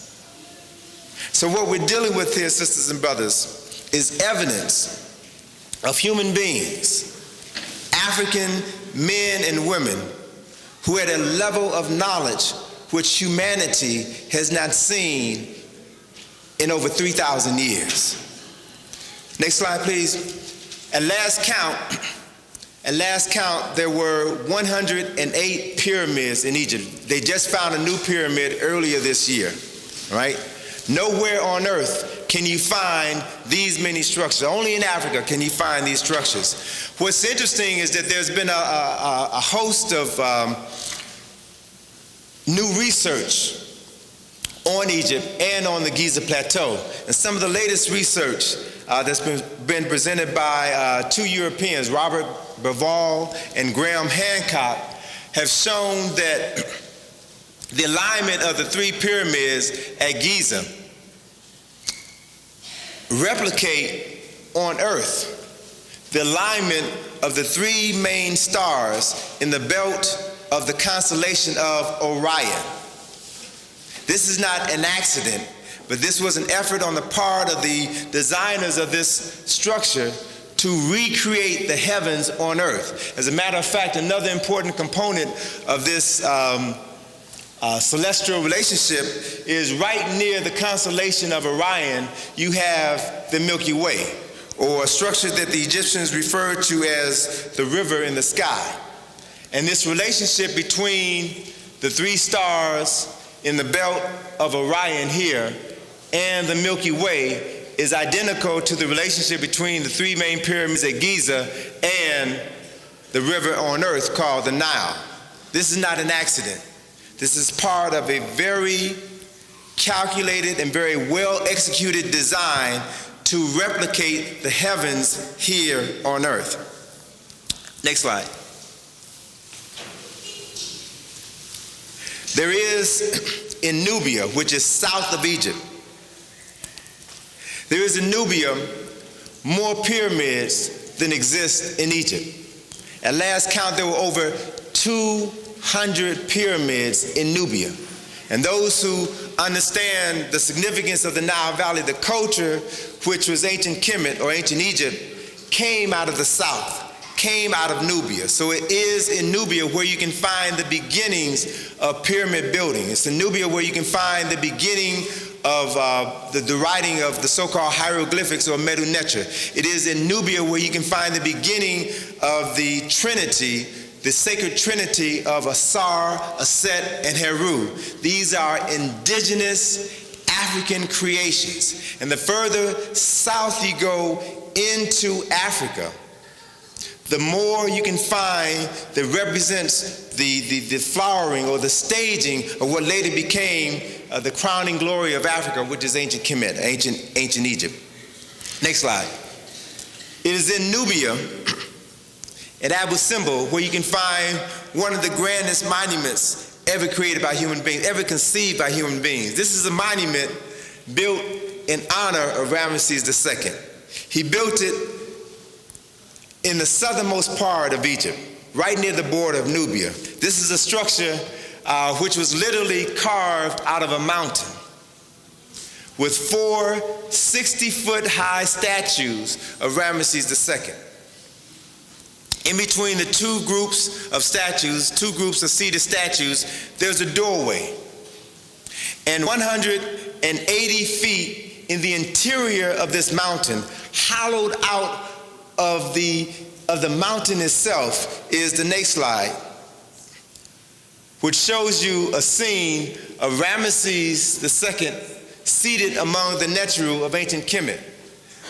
This sacred altar was designed in such a way that only 2 days out of the year, on the date of Ramesses' birth and on the date of his coronation, the sun shines through the interior of the mountain 140 feet into the mountain onto the face of Ramesses II on 2 days out of the year. Now, can you imagine, first of all, can you imagine Africans sitting down at a table planning this monument, all right, and presenting this plan to Ramesses, telling him how they're going to immortalize this man and not only place him among the Neteru, but orient this structure in such a way that the sun is going to shine on your face on your birthday and the day of your coronation. We're talking about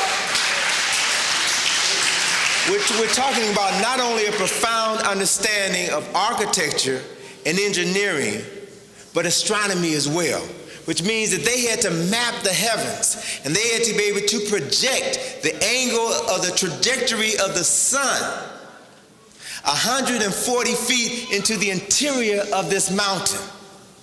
And then they left their handiwork for the world to see.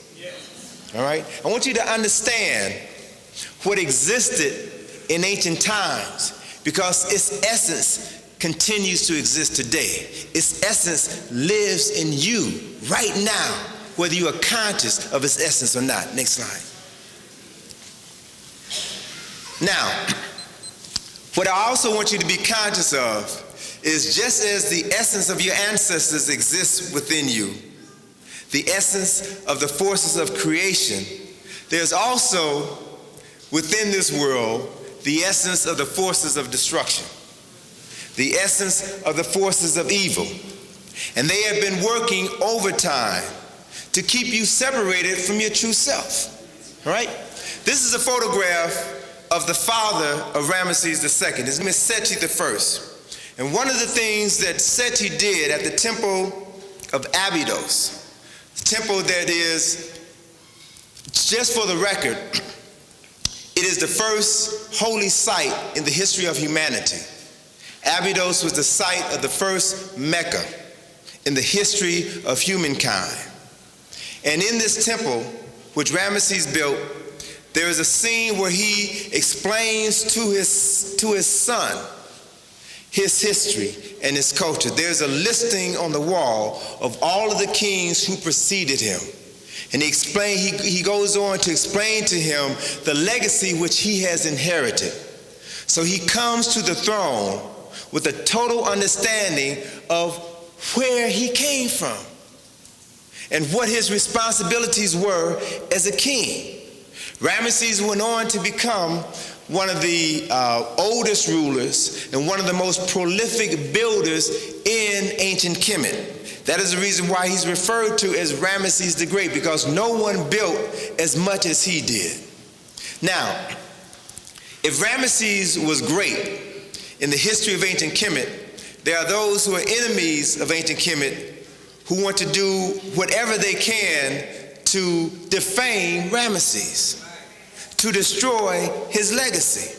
And we need to be conscious of these efforts so that we know how to identify them when they appear and how to address those who are the perpetrators of this historical fraud. Next slide gives you one example. How many of you all saw The Prince of Egypt? The first feature film produced by Steven Spielberg's new company was an animated cartoon called The Prince of Egypt, which perpetuated the lie of the Jews being enslaved in Egypt. It perpetuated the lie of the Jews building the pyramid, and it perpetuated the lie of Ramesses being the pharaoh or the king who was associated with the Exodus. Even in Jewish texts, Jewish scholars are now coming out and saying that the Exodus never occurred. They're saying that it was a metaphorical event and that it never occurred. But yet this lie, this myth is being perpetuated continually in the media. We have to begin to understand our history so that we can intelligently challenge those who distort the historical record. So we have to be conscious of the historical record so we can speak intelligently about these issues. Next slide. Another example. How many of you all saw the film The Mummy? All right? In this film, which was made last year, a film that was a remake of Boris Karloff's 1933 classic horror film. In this movie, they not only defame Imhotep, because in the story, the mummy is Imhotep. Okay? The mummy is Imhotep. But in this version of the story, they added an element that was not in the original version.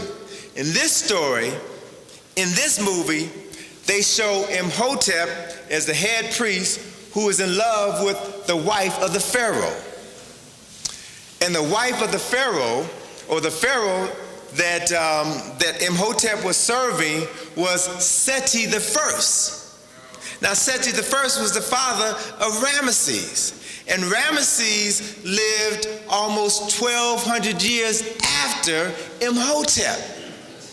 So I want you to understand how they are taking liberties with your history and your culture in order to defame your ancestors. And in this film, they make Imhotep, the world's first multi-genius, out to be the bad guy. This film made so much money that they're currently working on Mummy 2. Right? So one of the things that I want to challenge you all to do is to read Nile Valley Contributions to Civilization. Read Black Man of the Nile and His Family. So when the second abomination called Mummy 2 comes out, you all can talk to your friends and tell them why they shouldn't see that movie. Or if they go to see the movie, you all can sit down and critique the movie and tell them why they wasted their money. We need to begin to understand how to wage this battle on another level. All right, next slide. The essence that the enemies of Kemet, that the enemies of Africa want to undo lies in the story of this man. Lies in the story of the family of this man. This is Asar, who is recorded in the history of humanity as the model for manhood, the model for divine rulership, the model for judgment, the model for law, the model for civilization. Imhotep is recorded in the ancient myths of Kemet. And when I reference a myth, I'm not just talking about something that is a fallacy. Most myths are rooted in truth, but they are presented as myths because myths become larger than life. Myths serve as a way of reaching out to people throughout the eons, throughout the ages, and transferring lessons from one generation to the other. So in the story of ancient Kemet, Asar was the first king of ancient Kemet. Asar married as his wife, next slide. Asar married an African who we know as Aset as his wife. And Aset is the model for womanhood. Aset is the model of the divine vessel through which the reincarnated spirit or the ancestors are reborn. Aset is a model of a woman who understood the sacred nature of her body. All right? And this story of Asar, Aset, and Heru was a story that was taught to the children. It was a primer for life. It was a primer that stayed with them for the rest of their lives. And as these children matured, then they would begin to be introduced to other facets of this story so that they can begin to understand how it related to their lives on a larger level, on a larger scale. Next slide, please. So if you were a child living in ancient Africa, you would have been taught. You wouldn't have been taught about Dick or Jane. You wouldn't have been taught about Barney. You would have been taught about Asar and Aset. And you would have been told of how Asar was responsible for introducing agriculture to humanity, introducing writing, science, law. You would have been taught how Asar was looked upon with envy by his brother. And the next slide show you how Asar's brother, Set, next slide, plotted to murder his brother. And not only did he kill his brother, but he cut his brother's body into 14 pieces and scattered them throughout the land. If you were introduced to this story as a child, you would have been taught of how Aset, in the next slide, Aset went out in searching for the missing pieces of her husband's body, and how she found 13 of the 14 pieces of her husband's body. And she attempted as best she could to reconstitute her husband, to reassemble his body. She washed his wounds, and then she wrapped his entire body in the bandage in order to prepare him for burial. It took her 70 days to find the missing pieces of her husband's body. 70 days to prepare her husband's body for burial. And this 70-day period became the standard length of time for the process of mummification for every person who died in ancient Kemet. So they took their myths literally because they understood the power that was inherent in the myths. It's important to realize that before Aset buried her husband, she grieved his loss, one, because she loved him dearly, two, because she was still a virgin. They had never consummated their marriage vows. And three, because she didn't have the honor of burying him a child, an heir to the throne. So as the spirit of Asar saw his wife and saw her in her grief, the spirit of Asar came and impregnated his wife. And then 9 months later, the virgin Aset gave birth to her son, Heru, who was born to avenge the murder of his father. Next slide. Heru then becomes the model of the 15 Christs who lived in history. Heru was born on December the 25th. Heru was born of a virgin. Heru was born to complete his father's work and to restore his father's kingdom on earth. Heru was on a deeper level, Heru was the reincarnation of his father, who was reborn in order to continue his work. The story of Heru and his uncle set the standard for the historical battle between the forces of good and evil. Next slide shows you a photograph from the temple of Edfu. So in the temple of Edfu, which is dedicated to Heru, you see carved on the interior of the retaining wall 14 panels which depict the battle between Set and Heru. And in this battle, Heru takes the form of a hawk, and he spears Set, who is depicted in the shape of a hippopotamus. And he spears him in each part of his body that is related to a part of Asar's body that was dismembered. Next slide shows you a detail of Set. Shows him being speared in the nose, shows his feet being bound in chains. Then after Set was defeated, then Heru became the legitimate heir to the throne of ancient Kemet.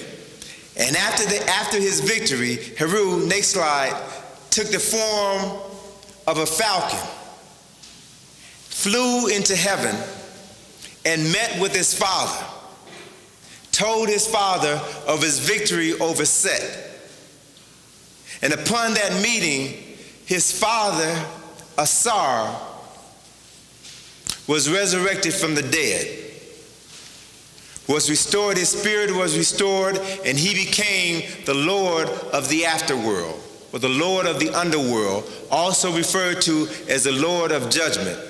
And then Heru came back down to earth to continue ruling in his father's name. So father and son ruled in tandem. The son, Heru, ruled over the physical world. His father, Asar, ruled over the spiritual world, the transphysical or the metaphysical world. They ruled in tandem. Next slide.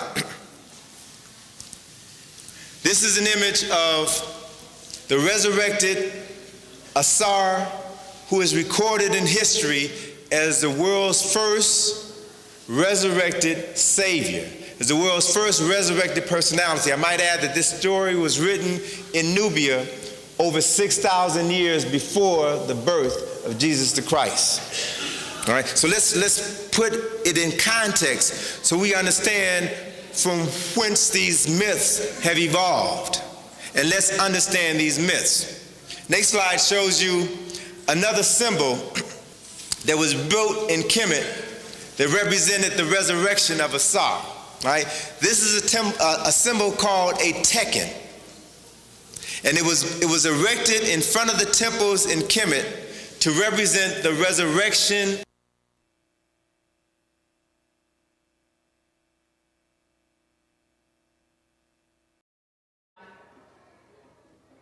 And we're certainly grateful for that presentation that you gave on Harriet Tubman.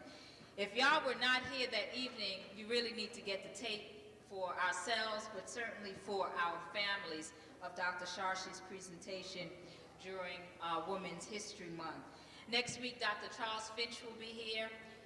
We follow Dr. Finch with Sonia Sanchez on the 22nd of April, and then we close the month of April with Dr. Patricia Newton, and she is a medical doctor with a specialty in psychiatry, and she will discuss post-traumatic slavery disorder.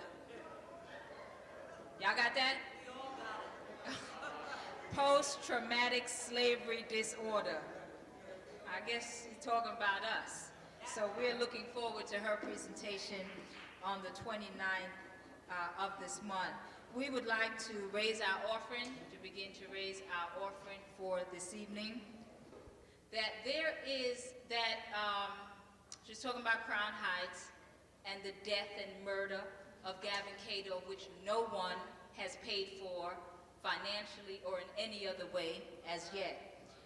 But one of the things that she said which is really quite clear to me and amongst my peers, is that there's a whole generation of brothers and sisters out there that are just not having this anymore. And when the right fire is lit, you talk about setting it off. They may not come to the forums, they may not be here, be there, but they know enough to know that a lot of our elders have not done the right thing. All right. Not everyone, but a lot, you know, this compromise and this apology and this, you know, enough is enough already. I mean, really, you know, enough is enough already. Justice, that's all. And so when the right fire is lit, it will be all-out war out here. And so what we do here on Wednesday night is to get us prepared for what really is ahead. I mean, it's coming in our lifetime, in this day and time. We're not going to escape it. Folks think, oh, well, I'll be going. No, it's coming. And there's a whole legion of brothers and sisters out there that are really, when the right thing happens, it's just going to be over.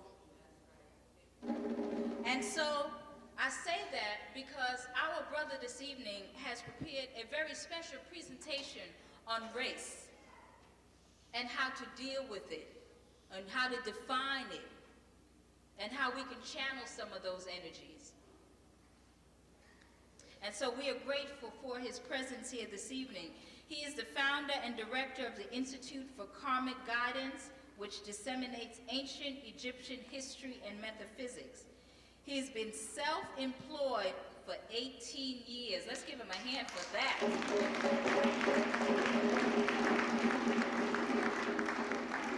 And has operated and managed East Coast Graphics, a design studio. He's written a number of books, of which he has on sale this evening, including Nile Valley Contributions to Civilization, the Browder Files. He's co-written with his daughter, Africa on My Mind, Reflections of My Second Trip. Let us rise to our feet and welcome to the stage our keynote speaker here this evening, Brother Anthony Browder. Brother Anthony Browder.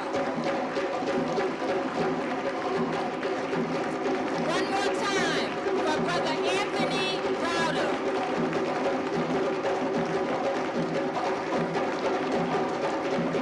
Brother Anthony Browder.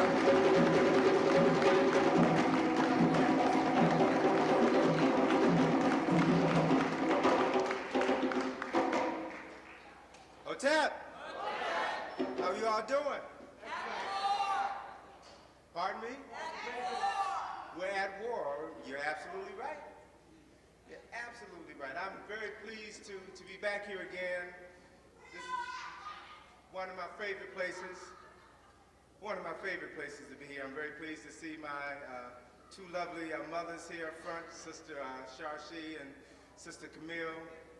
Your support, your presence here is always important to me. It lifts me up and it lets me know that I have people in my corner who are always urging me to do the best that I can do, and I appreciate that. We always need folk around us to tell us how much they love us and appreciate us and motivate us to continue doing the work that we have to do. Because as the sister said, we are at war.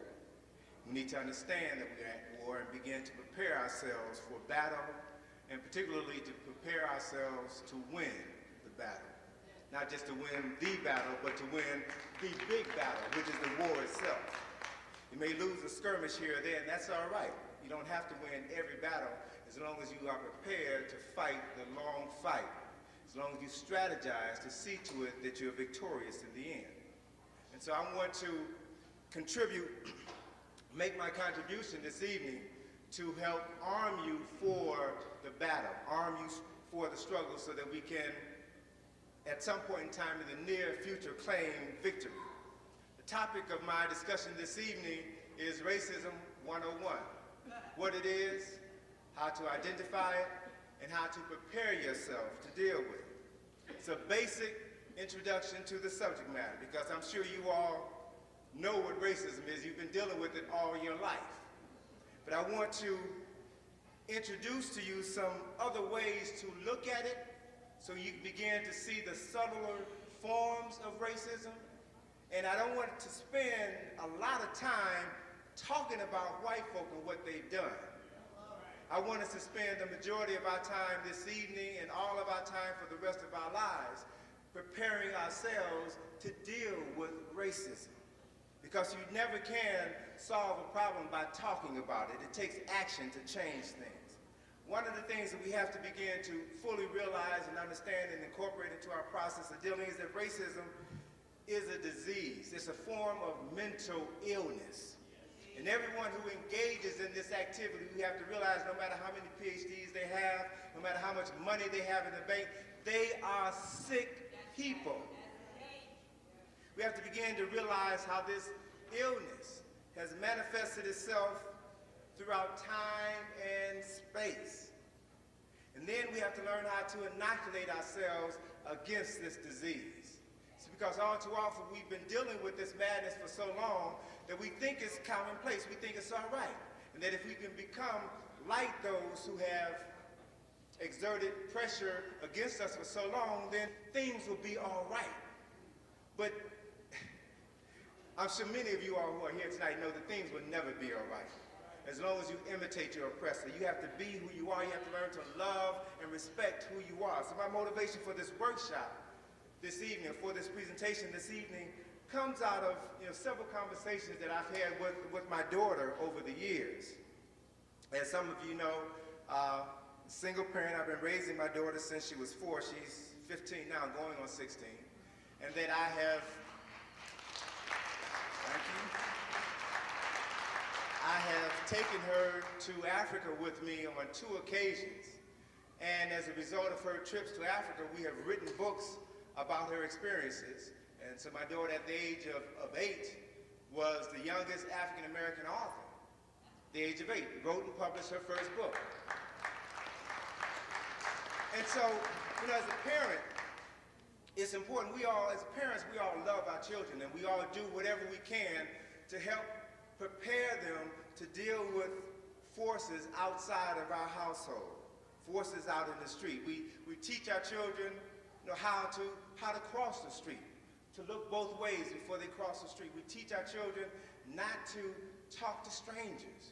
We teach our children how to conduct themselves when they're in the company of certain people. But how many of us have taken the time to teach our children about racism? How many of us have taken the time to sit down and explain to them how insidious racism is and how it has manifested itself in various forms throughout the years, and how at some point in time they're going to come face to face against the forces of racism? We have to realize that it's our responsibility as adults, as parents, to prepare our children to deal with this inevitability. As my daughter and I were coming back from our second trip to Africa back in '94. We were going to Ghana, Senegal, Gambia, and the Ivory Coast. And the whole purpose of that trip was to take her to see the slave dungeons so that she can begin to understand how we got from West Africa to the west side of Chicago, all right? So that she can begin to understand the forces that were at play then, the forces that are at play now, to keep us mentally enslaved. And as we were coming back, driving from New York City to our home in Maryland, we were talking about the trip. There were about 8 other people with us who were going on the trip and who were driving back to the Washington area. Driving down 95, and as we got in the state of Maryland, we stopped at a restroom. Got gas for the car, people went to the restroom to get something to eat.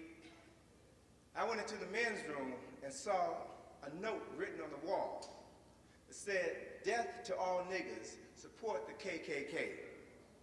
And I felt compelled to share with my daughter and everyone else who was riding with us, and we were so glad to be back at home, back in the United States. And I had to remind them that the same people who were responsible for enslaving our ancestors, kidnapping our ancestors, lived right down the road from us in Maryland. And if they had the power to re-enslave us, they would do it in a heartbeat. So we can't think for 1 minute that those days are past, because that mindset is still very much a part of the consciousness of too many people in this country. So we have a job to do to prepare ourselves. And in the latter portion of my daughter's second book, Africa on My Mind, we had a conversation about racism. We had a conversation about how racism has affected the consciousness of African people.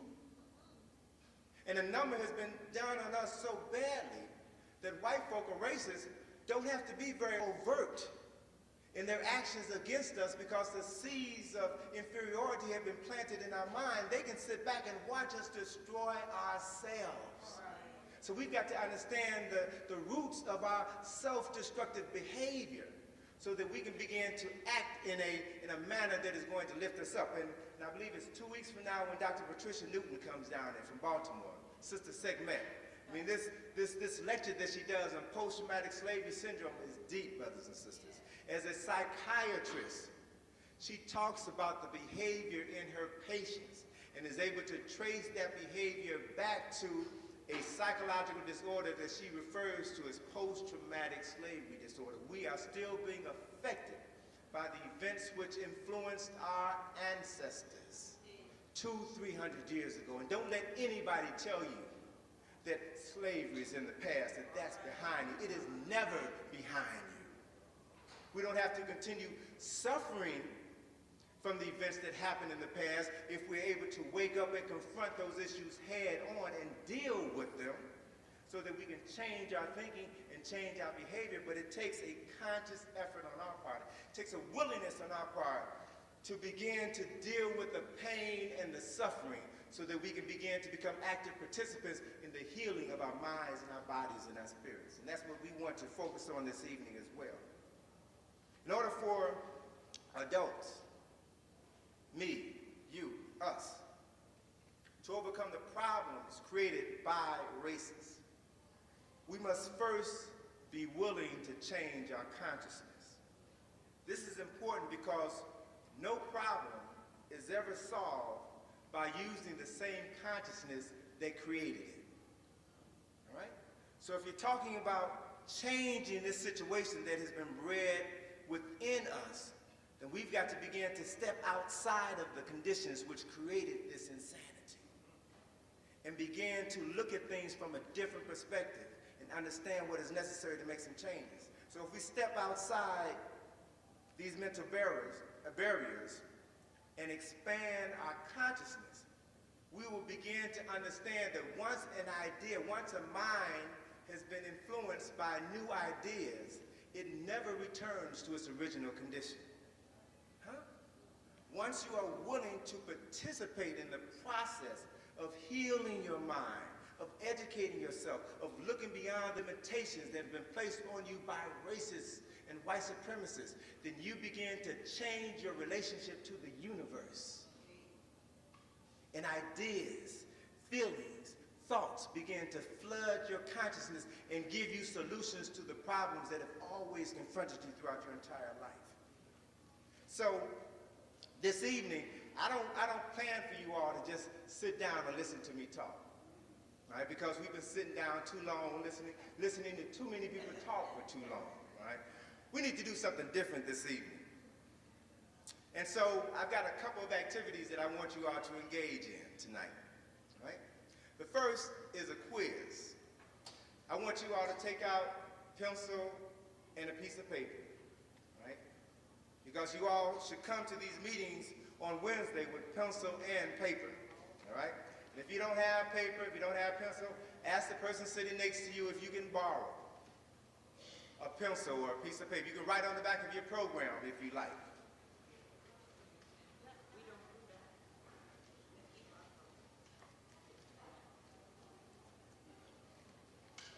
I want you all, this is an exercise to help you begin to understand your thinking, okay? And something about the forces that have helped to shape your thinking. Now,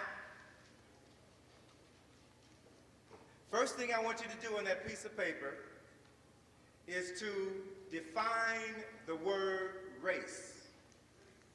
Define the word race, R-A-C-E, and I want you to list the known races. Define the word race and list the known races. Okay?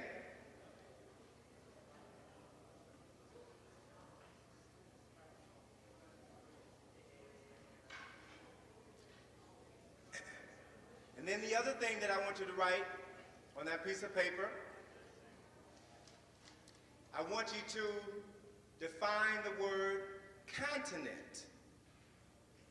Define the word continent and list the known continents. Okay, I'll give you about 2 minutes to complete that assignment. Define the word race and list the known races. Define the word continent and list the known continents.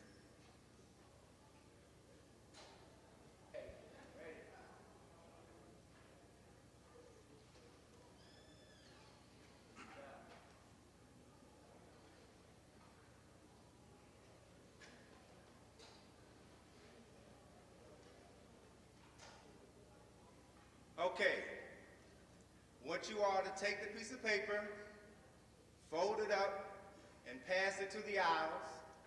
And I want the ushers here, the brothers, if I can have you all go and collect the papers, because I want to have a chance to review them. All right? Now, so pass them on down.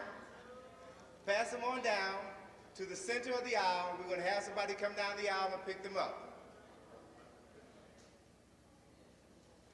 I want you to complete this so we can move on to the next exercise I have for you this evening so I can get into my message for you. Don't be embarrassed, just pass them on down. Come on.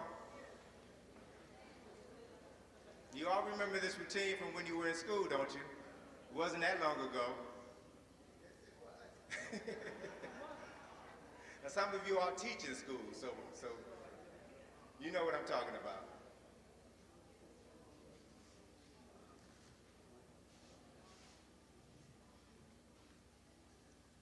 All right, can we have somebody come down the aisle and collect?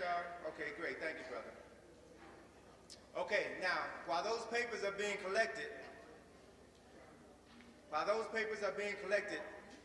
I want to invite those of you in this auditorium to participate in another exercise, all right? Now, all of this is being done to help us understand issues pertaining to race, racism, and white supremacy. So it all has a purpose, it all has a meaning. Now, for this next exercise, it's sort of like a cultural treasure hunt. I've hidden 12 envelopes in this auditorium, okay? 12 envelopes. 10 of these envelopes contain 10 different cultural items, and 2 of these envelopes contain money, all right? One envelope contains $25, and another envelope contains $50, all right? Now, I want to give you all, say, 5 minutes. Some of the envelopes may be taped to the bottom of your seat or a seat here in the auditorium. I want to give you all 5 minutes to look for the, and listen to my instructions, please. Listen to my instructions, please. When you find an envelope, do not open it. Bring it to the stage. When you find an envelope, sister here just found an envelope. Come on up here. Bring it to the stage, all right? Let's go.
still missing one envelope, so obviously it hasn't been found yet, but we'll move forward. And I'm going to ask everybody here has an envelope, correct? Every envelope has a number on it, correct? Yes. Okay. Now, if you can, just open the envelopes, and you'll find an object inside of the envelope.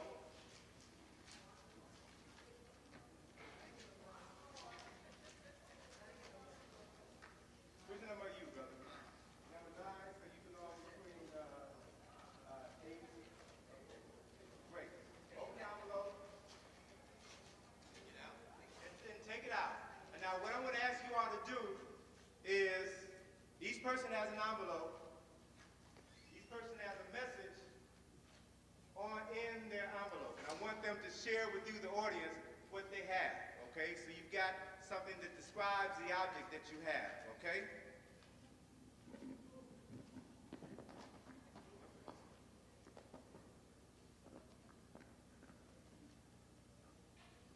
Okay, the front reads Hotep. I found a papyrus scroll. Hold it up so they can see it. Papyrus. Now, hold it, wait a minute, brother. Hold it up so they can see it now. You got papyrus. Here's papyrus. Oh, all right, hold the papyrus up so they can see it. All right? All right, thank you. Sister? The outside says Hotep. Inside is papyrus scroll. Shall I read it? Read it, please. Read what's on the card. We both have papyrus scrolls. Papyrus was the first paper developed by the first civilization, humans in Africa. The Egyptians used papyrus to record their accomplishment so that they could be preserved for the future generations. Mine says Hotep, and it says I have a Sankofa bird. It's a Sankofa bird bracelet. I have a bracelet from Sankofa bird. Sankofa is an Akan word from Ghana, West Africa, which means you must reclaim the past before you can move forward. The feet of the Sankofa bird face forward, which represents the present, but its neck is turned backwards, which represents the past, and it holds an egg in its beak, which represents the future. I have an egg, which represents new life, the future. I also have an egg, but the egg not only represents the future, but the future of those yet to be born, your descendants. I have the key. It symbolizes the key to knowledge, which opened the door of philosophy, the love of wisdom. Hotep. I also have a key to knowledge, and I know that philosophy is important because your philosophy determines your thought pattern. Your thought pattern determines your attitude. Your attitude determines your behavior pattern. Your behavior pattern determines your action. Hotep. I have a book entitled As a Man Thinks. Books are important because they are the pathway to knowledge and power. I have a Hotep card, and in the card there is a book. The card says, I also have a book. Mine is entitled As a Woman Thinketh. Knowledge is important because it will forever govern ignorance, and a people who mean to be their own governors must arm themselves with the power which knowledge gives. I have a $25 banknote from the Central Bank of Gambia. I have a 50, it says $50, Dallas, D-A-L-A-S-I-S, $50 Dallas from Gambia. All right, now, I want you all to look. Yeah, give them a hand. Give them a hand for finding the objects. They did good. Now, I want you all to look at the people standing before you. All right? And I want you to make some observations. about what you see. What do you see about the people standing before you and the objects that they found?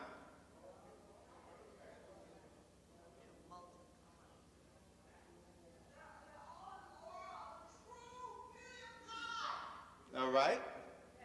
What else do you see?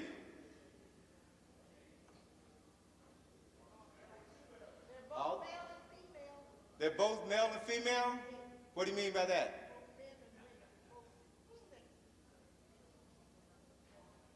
They're both sexes, all right. So do you mean it's kind of interesting, they alternate between male and female, male and female, male and female, male and female, except down here on the end, right? All right, that's kind of unusual. What else do you see? What else do you see about the objects that they found and their description of the objects that they found? What other pattern do you notice? They're what? They're in twos, they're in pairs. All right, they're in pairs. What else do you notice? They're all African. Yeah, that's all obvious because we're all Africans in here, right?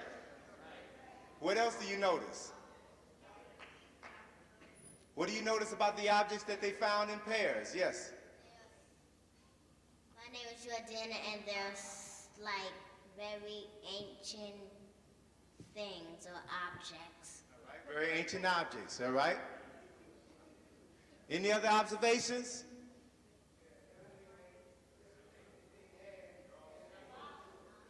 Wait, the brother was saying something. Everything what now? Everything they had a meaning to it. So they alternate male, female. They all have objects in pairs. The objects they have all have meaning to them. Any other pattern you notice?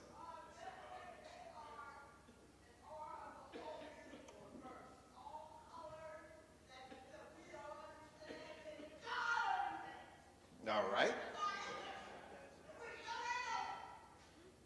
Any other observations? They're all symbols, right? If you notice how they were paired off, male, female, male, female. Each couple has the same object, right? These two have papyrus, these two have Sankofa, these two have the eggs, these two have keys, these two have books, and these two over here have money. If you also notice, the male had one object, female had the same object, but she had more understanding of the object that the two of them shared, correct? All right? So it's always the case, huh? It's always the case, huh? Now, there's some truth to that. And we've seen it displayed this evening. But let me ask you, what do you think the odds are of these objects being found in this order? Huh? Male, female, male, female, male, female. Huh? They're high odds. So it's very unlikely that this would happen just arbitrarily, happen by chance, correct? Well, let me share something with you. The fact that when I asked you all to go searching for the objects, the 12 envelopes, there were only 2 envelopes hidden in the audience. The rest 10 have been given to these 10 people before the program started, all right? These were my plants, all right? But if you understand, this little demonstration helps to illustrate how racism works. You see here, everybody thinks we operate on a level playing field, huh? And that we all are in search of the same goals. But what you don't know is that the deck is stacked, huh? And so you go through life seeking the money, and the only 2 envelopes that were hidden in the audience were the money, but it's Gambian money. Can't use it here. The things that these other people found are objects pertaining to your culture. Objects that define who you are as a people. And if you look at those objects, beginning with the papyrus, the Sankofa, bird, the egg, which symbolizes the potential of the future, the keys, which are the keys to knowledge, wisdom, and philosophy, books, which help you to refine your mind and help you determine how to understand your past and the symbols associated with your past. These are the things that are of true value to you. Most of us go out in search of the money and leave behind the things that are of lasting value. You find the money and you find that the money really serves you no lasting purpose once it's spent. But the knowledge, the symbols associated with your life link you to your culture and will last you for the rest of your life. As a matter of fact, they're so valuable that you can pass them on to the generations after you. And if they understand what these symbols associated with their culture mean, they will be empowered by them. And they will mean more than any money printed on paper will ever mean. All right? So, let me thank you all. You can just leave the objects on the floor. You are 4 in it. It's fine. I'll gather them up. Well, yeah, you can put them back in the bag. Make it easy for me. Okay, but the whole purpose of this little demonstration was to illustrate a basic fact. Very basic fact. We are fooled into thinking that we're all engaged in a process. We're all participating in a level playing field, and the playing field is not level by any stretch. Yeah, that's it. Thank you all very much. Can you give him a hand?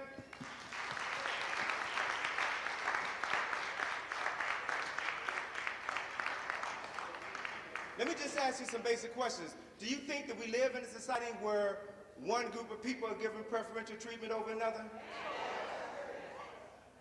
Do you think we live in a society where education and knowledge and information are intentionally withheld from one group and given to another group? Now let me ask you, what do you think are the long-term implications of this process, of information being withheld, of knowledge given freely to one group while it's withheld from another group? What do you think are the long-term implications of this reality? Underdevelopment, miseducation. Huh? This is the reality of the world in which we are living today. Let me review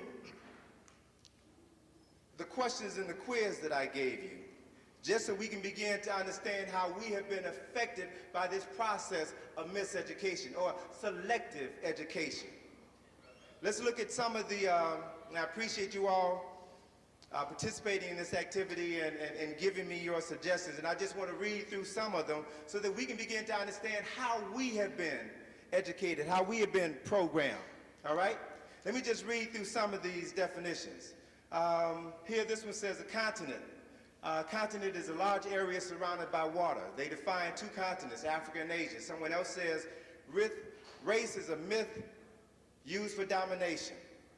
They said that the continents are America, Eurasia, Africa, Australia, Antarctica.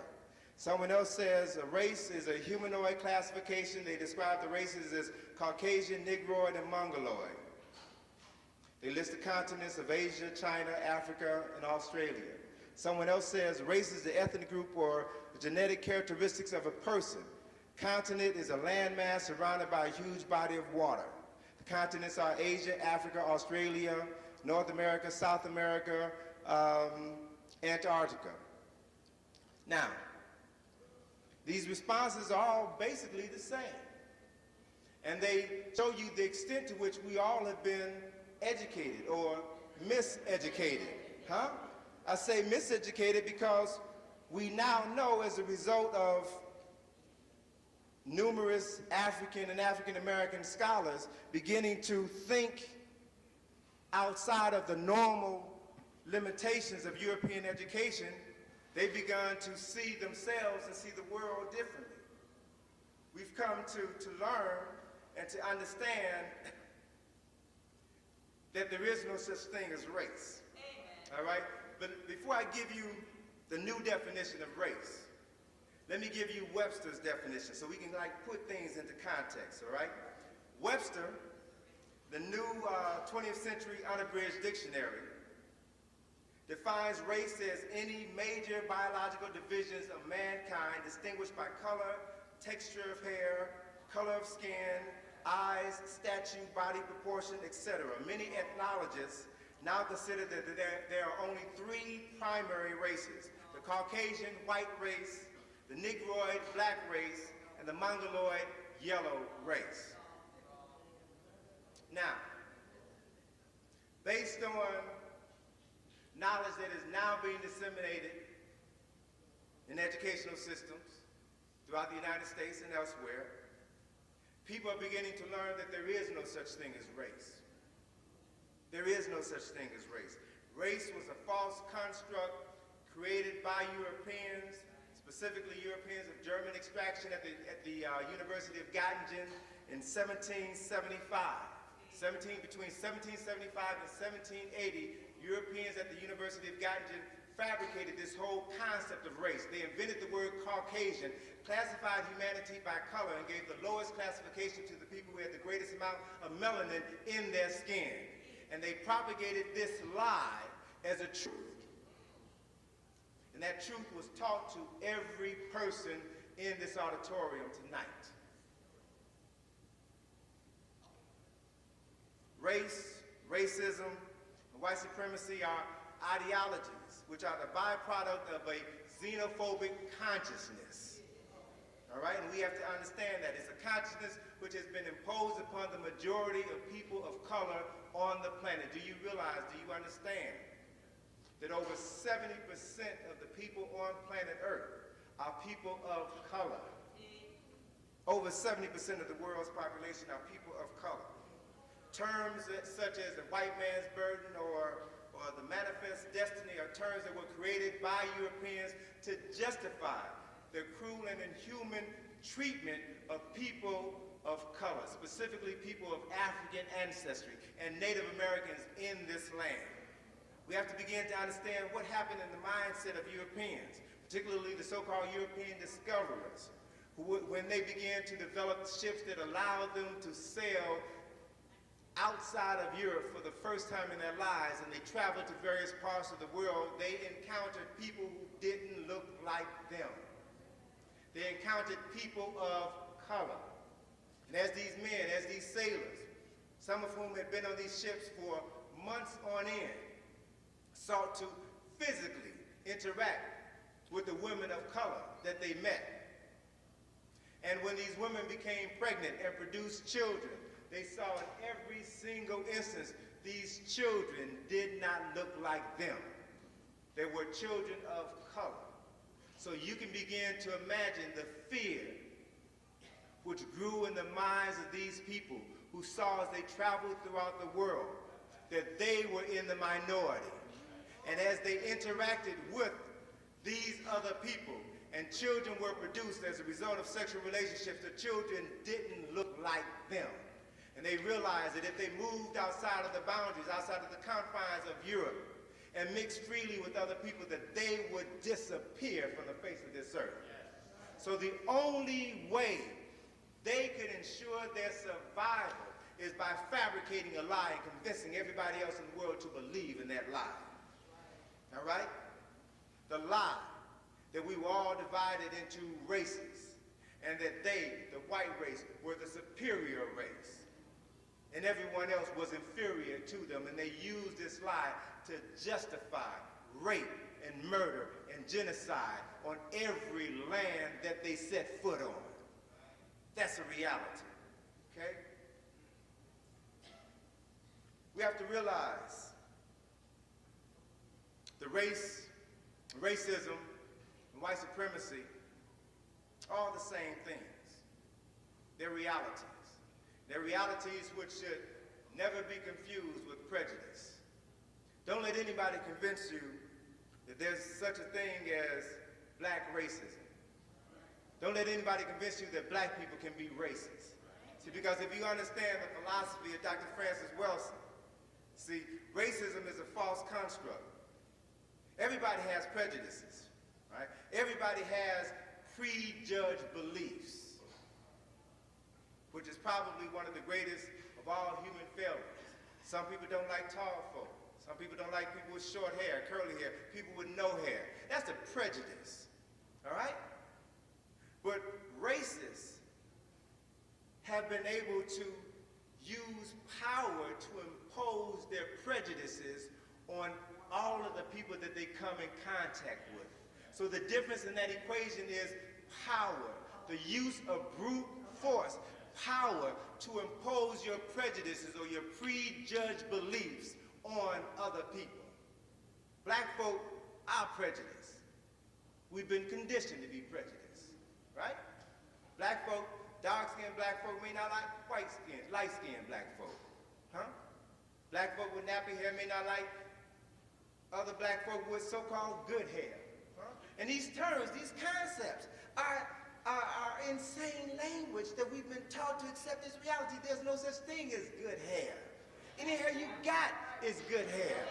Listen to the language that we engaged in, calling somebody who is light-skinned, fair-skinned, someone who is dark-skinned then is unfair-skinned. Huh? That's insane.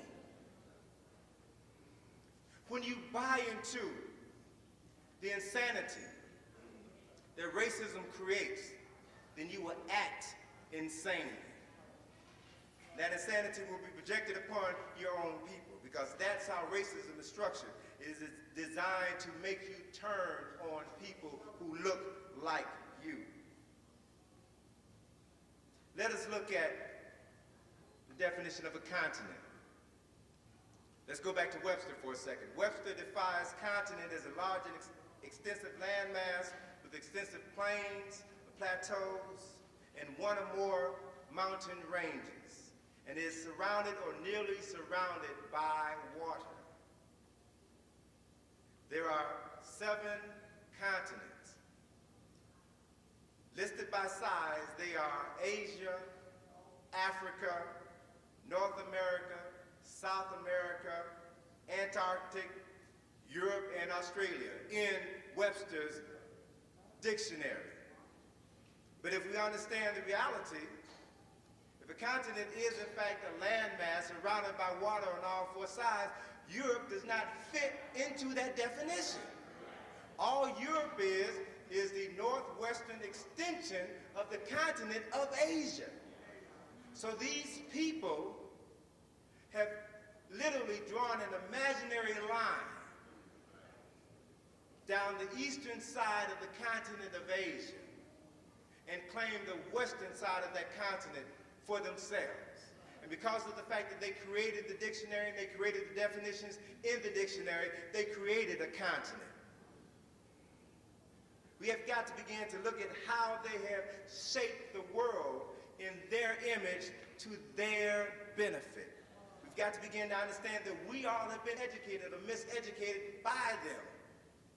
And as long as we continue to accept their definitions of reality, their perceptions of truth, then we will always act against our own best interests. And so then we have to begin. We must begin. If we want to change the nature of this relationship, if we want to change the circumstances that we find ourselves in, we have to begin to define ourselves differently.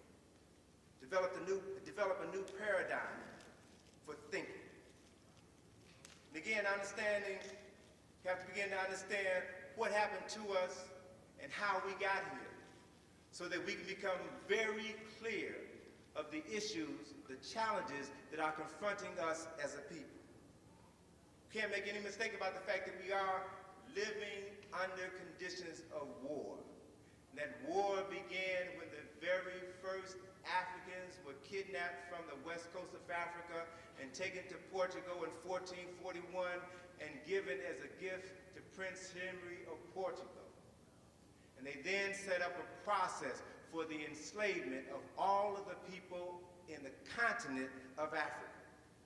1442, Pope Eugenius issued a papal bull allowing first the Portuguese and then the Spanish to enslave all African people in the name of Catholicism.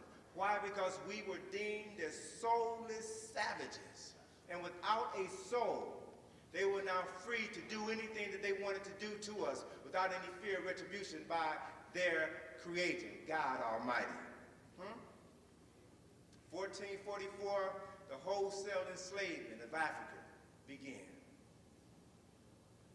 and continued for over 350 years, until finally it was no longer economically feasible for Europeans to continue to engage in the process of importing Africans to North America, to South America, to the Caribbean islands. So then what they decided to do was to prevent a war among Europeans for the theft of the riches on the continent of Africa. And in 1885, a group of 14 European nations met in Berlin. And over a course of a year, they outlined a strategy to come in and colonize and rape the continent of Africa. That Berlin Conference was designed specifically to take out the motherland, to take control of the resources of Africa. And you know, if you think about it, if you think about what Europeans have done as they moved throughout the world, whether it was Africa, whether it was North America, South America, Australia, certain regions of Asia, wherever they have gone in the world, they have killed, they have destroyed in the name of their God. And they have convinced the people that they subjugated in their right to do what they did. We have to begin to understand what happened to us, no longer become ashamed of that dreaded period of the Middle Passage or the Ma'afa, the African Holocaust. We can't be ashamed of that as if we did something wrong. We have to understand that those people who engaged in all of those sick practices of raping men, raping women, castrating men, collecting their organs in jars and putting them on displays in their home, that is sickness. And we have to see that they are the ones who are sick. And we have to begin to understand that we have survived the most horrendous acts of genocide that any people on earth have ever experienced. We have survived. And we have to realize and accept the fact that whatever doesn't kill you makes you stronger. So we must be, by virtue of that reality, we must be the strongest of the strong. So can we begin to act in a way that empowers us? Can we begin to use that strength to our benefit, to now change the conditions that we find ourselves under? In fact, I believe that that's our only recourse. We can't sit back and expect those who enslaved our ancestors and passed civil rights legislation just 30 some odd years ago to be responsible for freeing us. You realize that the civil rights legislation that was passed in 1964 and 1965 is temporary, that it has to be renewed. The Voting Rights Act of 1965 has to be renewed every 25 years. And in the year 2007, at least 35 states have to ratify the Voting Rights Act. And if they choose not to ratify it, it will disappear. And you all will be in the same condition in 2007 that your ancestors were in 1945. That's a reality that we're confronted with. So the question is, how are we going to deal with that reality? If we realize, if we truly understand and appreciate the fact that we are some of the strongest people who have ever lived on planet Earth, then we have to understand the value and the wisdom of engaging in conscious acts of Sankofa.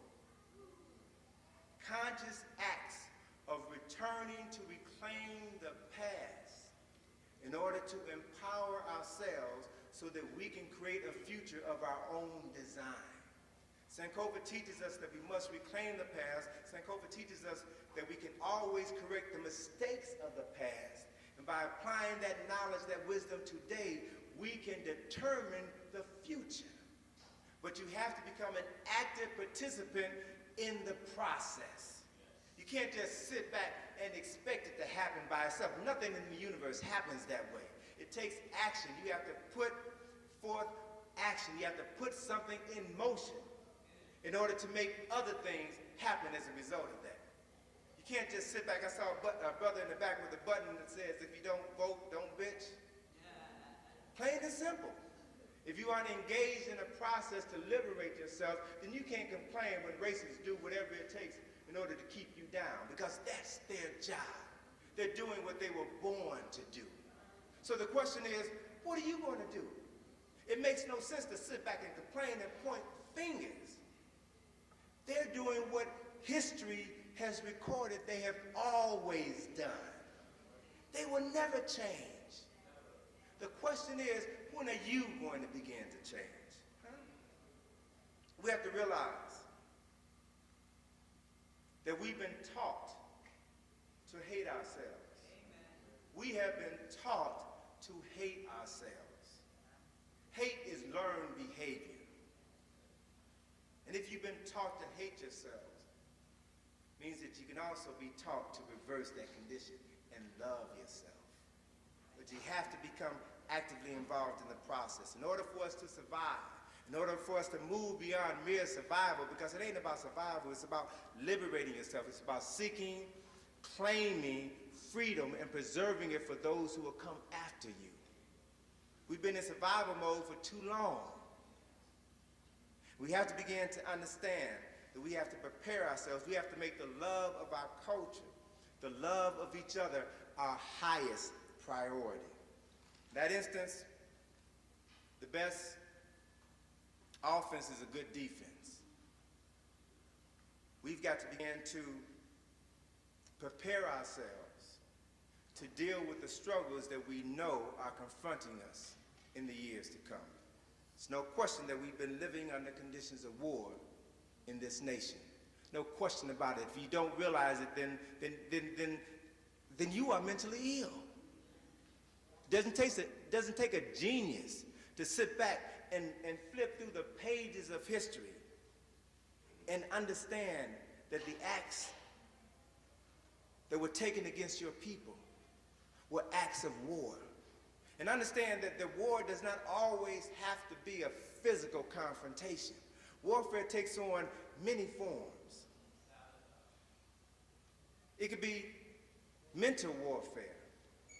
It could be spiritual warfare, training people that they should go to a church and pray to a God that looks like their oppressor. That's spiritual warfare.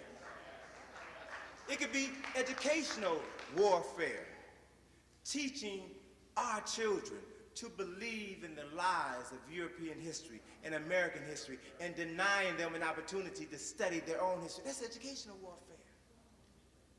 Economic warfare is reality.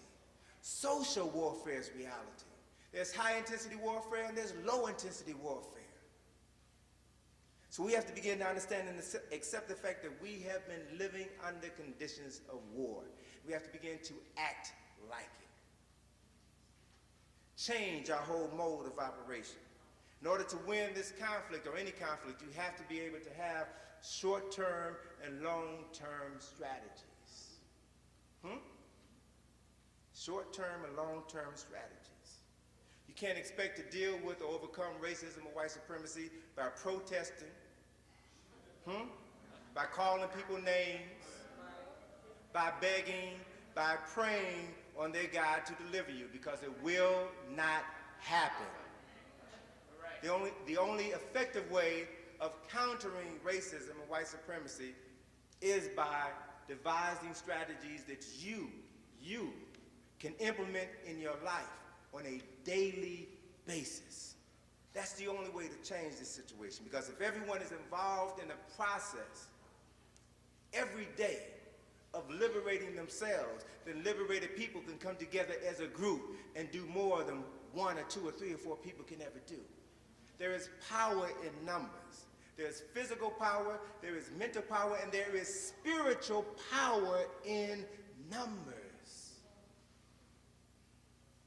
I'm sure by now all of you all are aware of the infamous Willie Lynch letter, right? You've heard that letter read and discussed on many occasions. But if you just think about it, think about the significance of that act. In 1712, a group of plantation owners invited Willie Lynch, who was probably one of the most successful, one of the most prosperous slave owners in the Western Hemisphere. They invited him to come to meet with white slave owners and tell them how to maximize the work and the profits from their slaves. That's what any good businessman would do. They want to learn from the best. And in that letter, in that discourse, Willie Lynch talked about specific strategies that if they are employed will separate the young from the old, the male from the female, light skin from the black skin, accentuate our differences, use them to divide us, and that if you take these strategies and if you teach them to your children, then these strategies will continue to affect the lives of African people for 100 years, 200 years, maybe even 300 years. We're talking about long-term strategies that were designed specifically to render you powerless. So it's going to take the opposite thinking in order for you to change that process, short-term and long-term thinking. In order for us to destroy racism and white supremacy, we must be willing to assume total responsibility for our own well-being. That is, we must master the art of personal economics. And what do I mean by personal economics? When I use the word economics, I'm using that word in its literal sense. The word economics is derived from the Greek words okos and the word nemen. The word okos means house or household. The word nemen means to manage. So economics in this sense is the management of a household or the management of a system or a body in an organized and efficient manner. So let me ask you, what is the most important household that you will ever manage? Your body. This, the house that holds your mind and your spirit, is the most important house that you will ever have in your life. So we've got to begin to look at how we're dealing with this body, the mind and the body and the spirit that makes us who and what we are. See, because if you can't control your body, you can't control your mind and your spirit. You can't control your mind and your spirit, you can't control your body. And in this society, any person who can't control their body is considered an invalid. You know what you do with people in this society who can't control their body? You call them invalids. And what is an invalid? An invalid is someone who is invalid, who has no use, who serves no function whatsoever. And so, I want to ask you all this evening, how many of you fall into this category? How many of you are not managing your household in a manner that allows you to function as a whole, complete, and sound person? Let me do a little survey and ask you some questions. And you can respond just by raising your hands. How many of you, within the last 30 days, have done any of the following? How many of you all have disrespected a family member, a neighbor, or a co-worker? How many? Raise your hand. Be honest.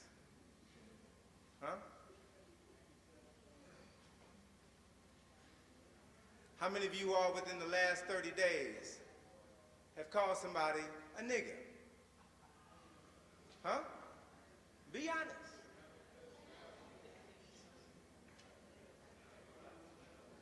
Understand the importance of words and the power associated with words, and how they affect your person, how they affect your soul and your consciousness.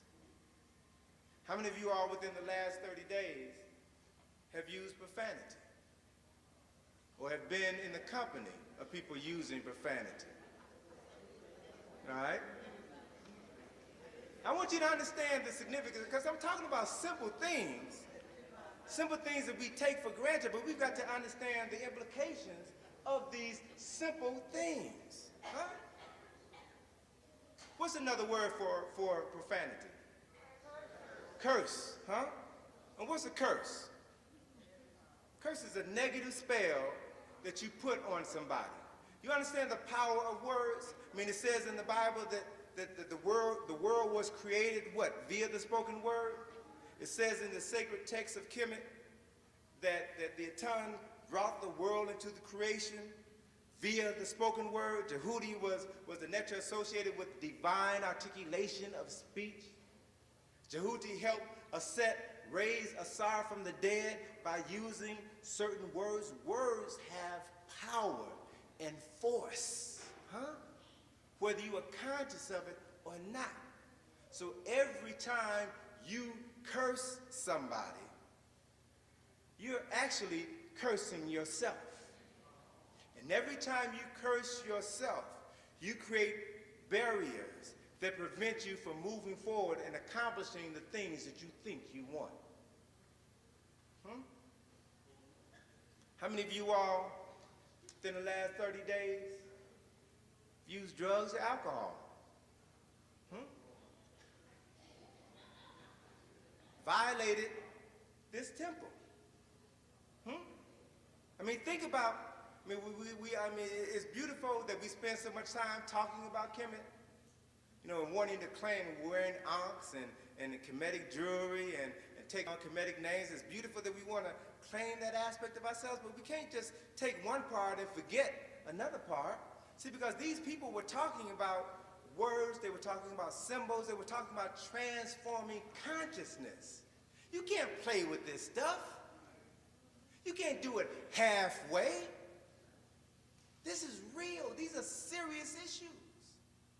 Serious forces of reality that we're talking about here. Not some just frivolous thing that you play with simply because it's the fad of the decade.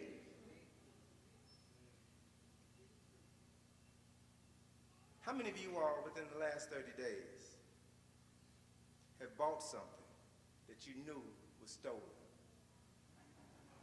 Huh? Bought something hot? Huh? Now, you know, let me take a moment, because see, I'm not trying to sit up here and speak from a self-righteous posture or anything like that.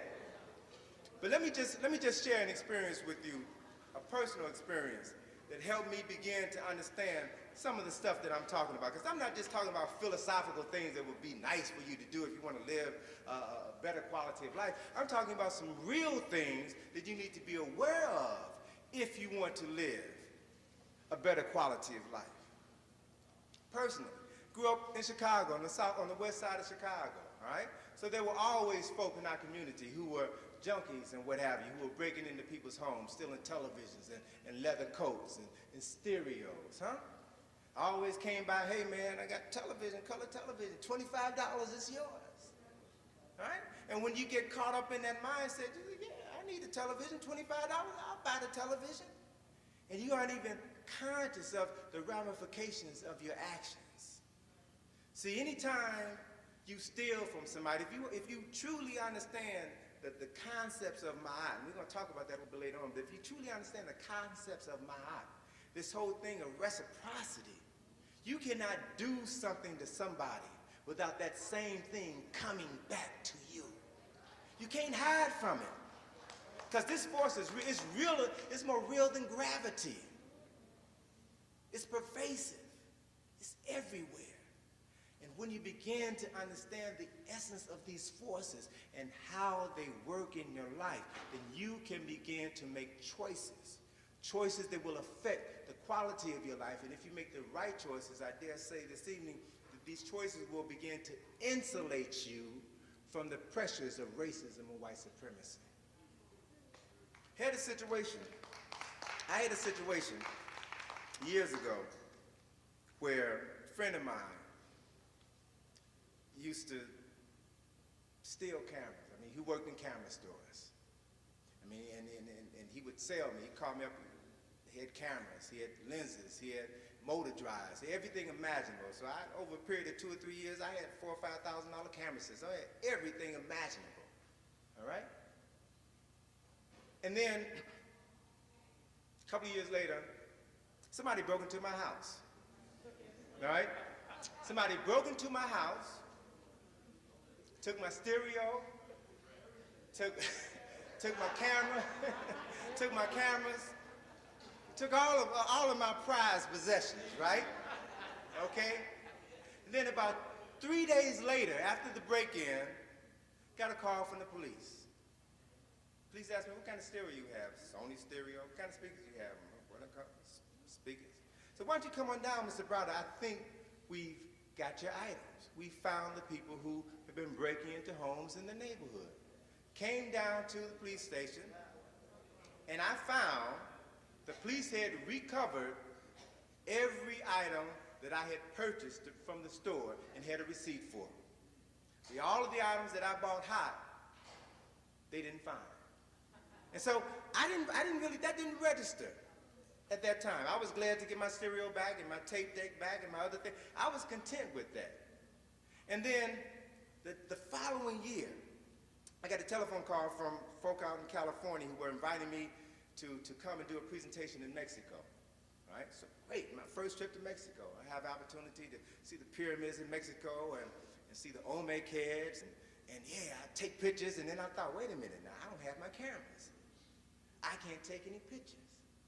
And then I started thinking about it. Well, you know, my cameras were stolen. But wait a minute, other stuff was stolen too. My stereo was stolen, but I got my stereo back. And then something in my mind said, well, Browder, you know, maybe you got back those things that you were supposed to get back, those things that you bought in a righteous manner.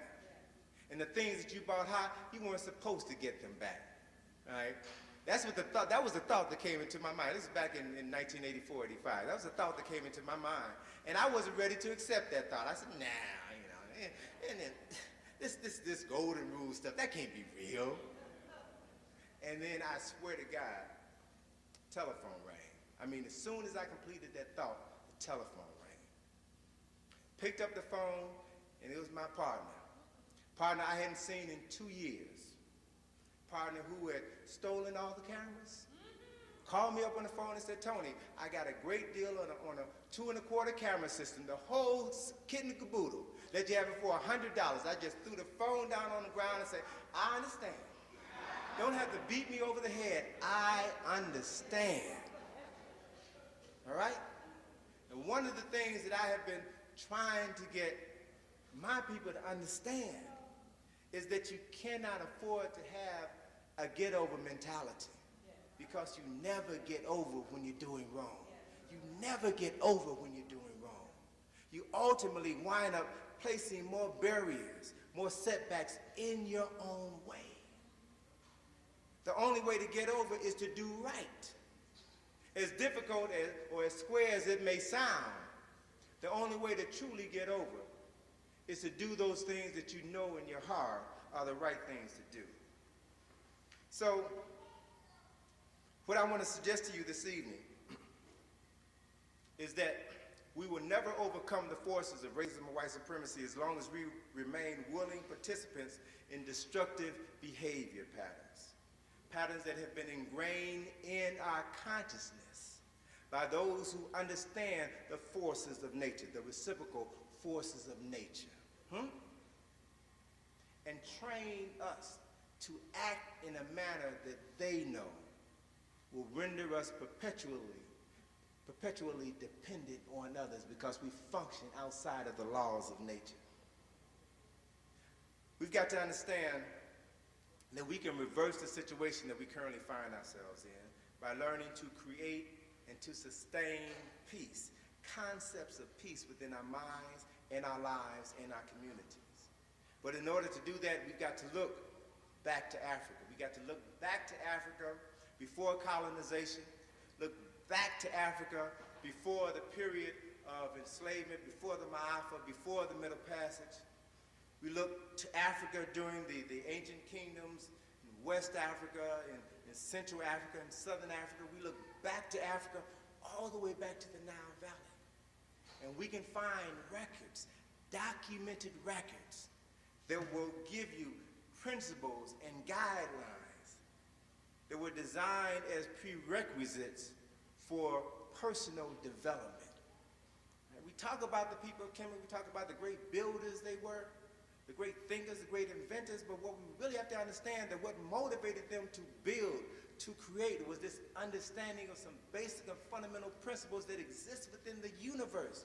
And if you understand these principles and these forces of nature, Neteru, nature, Neteru, these forces of nature, and if you incorporate these principles in your life, they will arm you spiritually and physically and mentally, and allow you to bring out the God force which is ever present in your life. So when you examine these readings and these writings, you will find guidelines that will help you overcome the obstacles that currently stand in your way. You can knock them down as if they were a house of cards, because all they are illusions in the overall scheme of things. You empower racists and white supremacists by believing in their power. It's just like the Wizard of Oz thing, you know?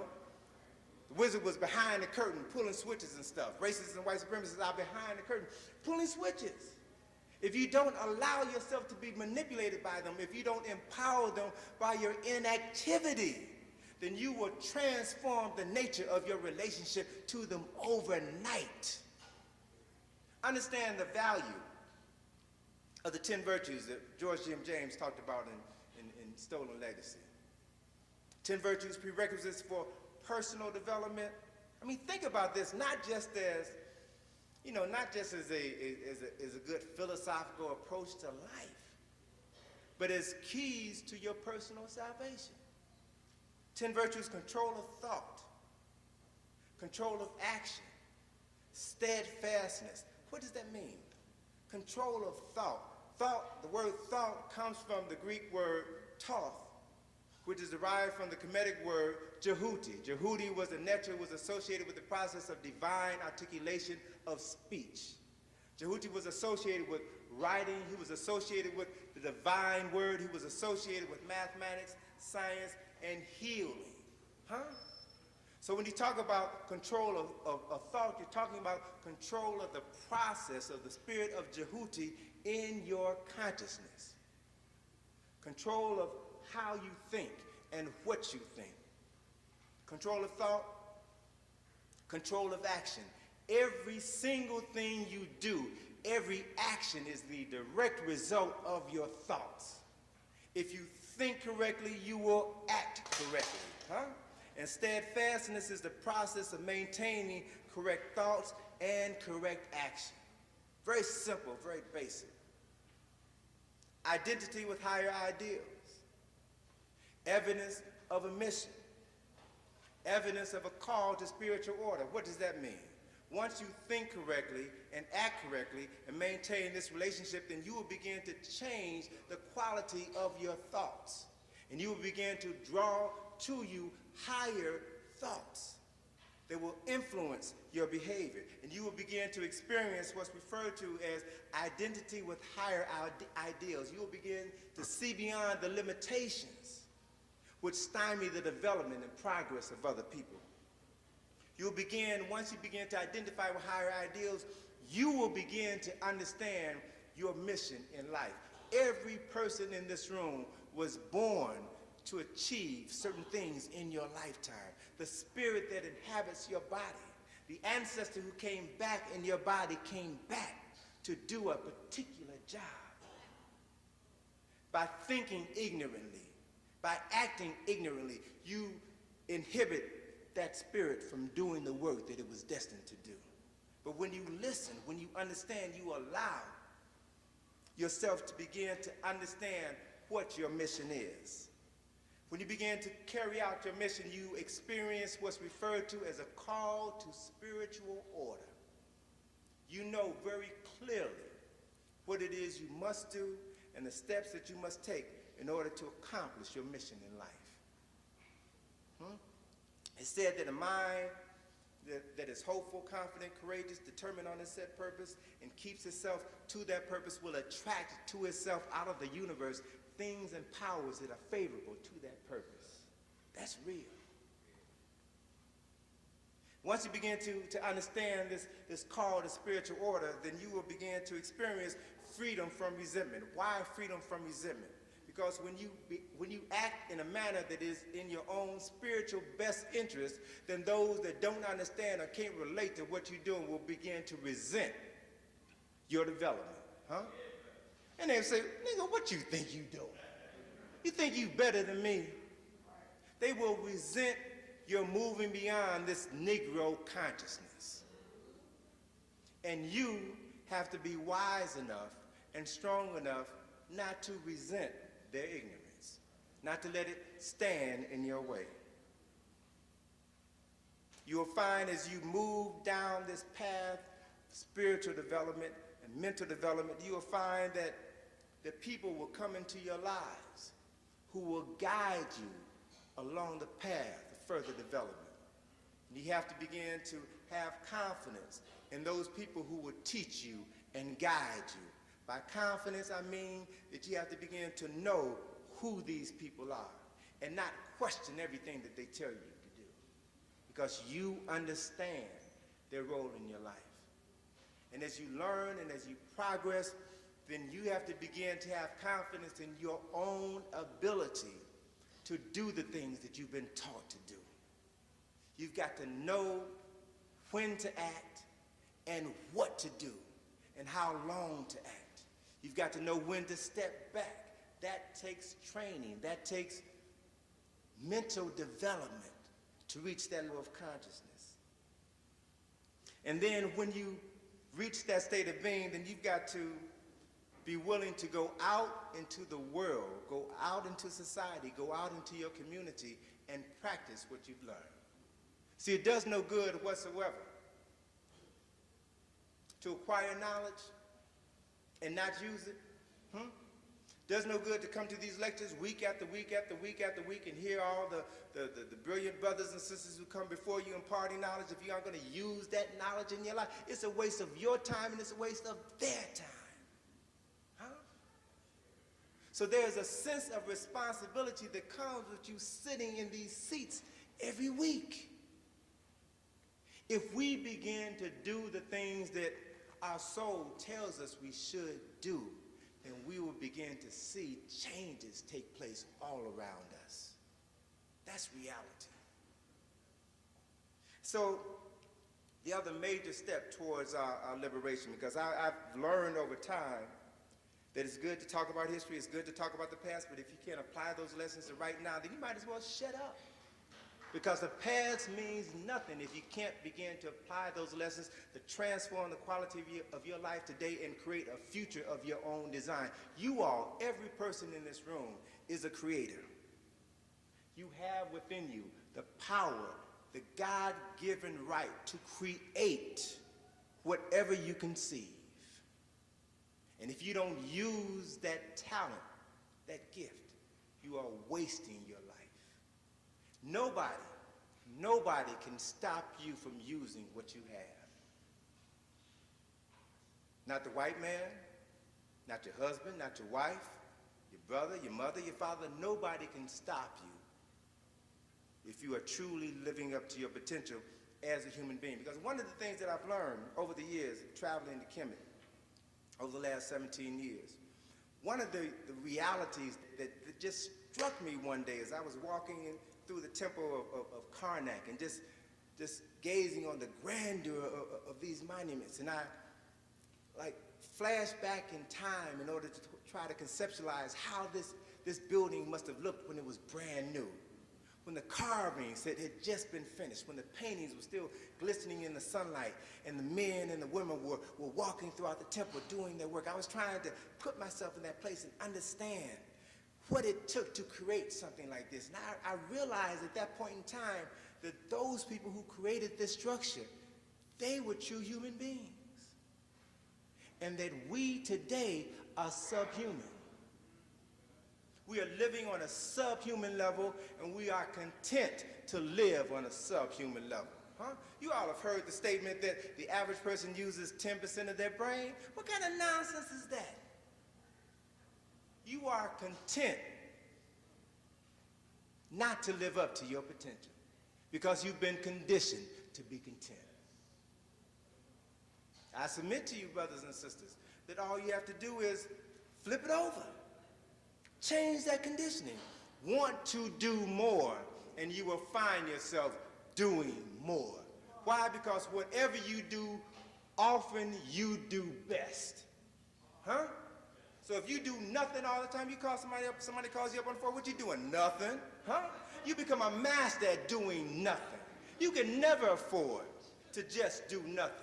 If you understand the conditions that we're living under, if you understand our responsibility to transform the future for our great-grandchildren, huh? Amos Wilson, when he was here a couple of years ago, just before he died, Amos Wilson said something to the effect that a thought does not cease at the end of its occurrence, but continues to move forward into time, creating ripples which transform time for the next 7 generations. Everything that you think, say, and do influences the future for the next 7 generations. That power. You can't afford to do nothing when you have the potential to do everything, huh? And especially, you know, if you understand this whole thing about libation and ancestor worship, Sister Camille, I was so pleased with the libation that you performed this evening. We need to continue doing that, and we need to understand. We need to understand that when we pour a libation, it's not just some ceremony, not some little ritual to impress folk with our knowledge of African spirituality. You're talking about connecting with the real, vital force of life that is everywhere, all right? And that if you understand the whole aspect of the whole concept of ancestral worship or the ancestors.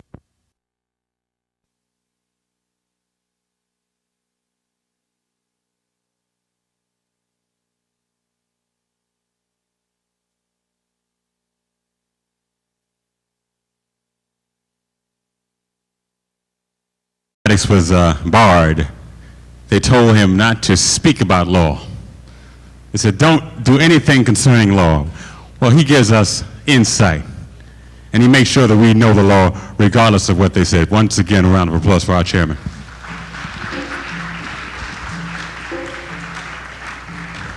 Gives me great pleasure, ladies and gentlemen, to bring our keynote speaker down to address you with some very vital information. We're going to have our drummers start their ritual as they bring our speaker down, ladies and gentlemen. His name will be Brother Anthony T. Browder. A round of applause, please, ladies and gentlemen. Come on down, drummers.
Hotep, New York.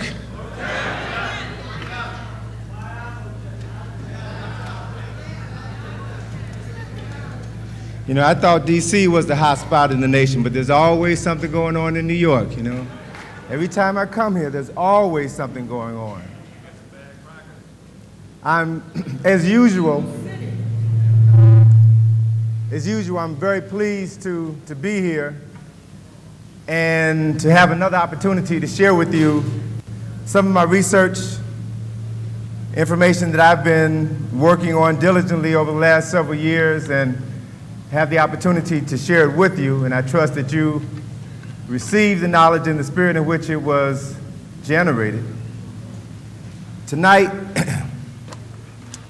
as usual, I'm going to be sharing with you information in several different formats through speech as well as through visuals, because for those of you who don't know, I'm not trained as a historian. My primary training is in the field of design and advertising, art. But after I graduated from Howard and became aware of the fact that I had been miseducated, I began to assume responsibility for re-educating myself. I think Dr. Carter G. Woodson, Dr. Woodson said it best when he stated that every person had two educations, one that is given to him, the other which he gives himself. Another two, the latter is by far more significant because everything that is important in a person's life is that which they must seek out for themselves. It constitutes their real education. So it's all right to get the paper so that you can move out into society and do other things, but just don't think that that paper is your passport to success. We have an obligation and a responsibility to see to it that we put into our minds, put into our consciousness, put into our spirit knowledge of our history, our culture, our ancestors, and our God, so that we can exist within the society and keep our sanity as we continue to build a better place for those who will come behind us. That is our obligation, that is our responsibility. I want to begin my remarks this evening by first acknowledging the memory and the spirit of a brother who is well known here in Harlem, Brother Dr. John Henry Clark, who is now an ancestor.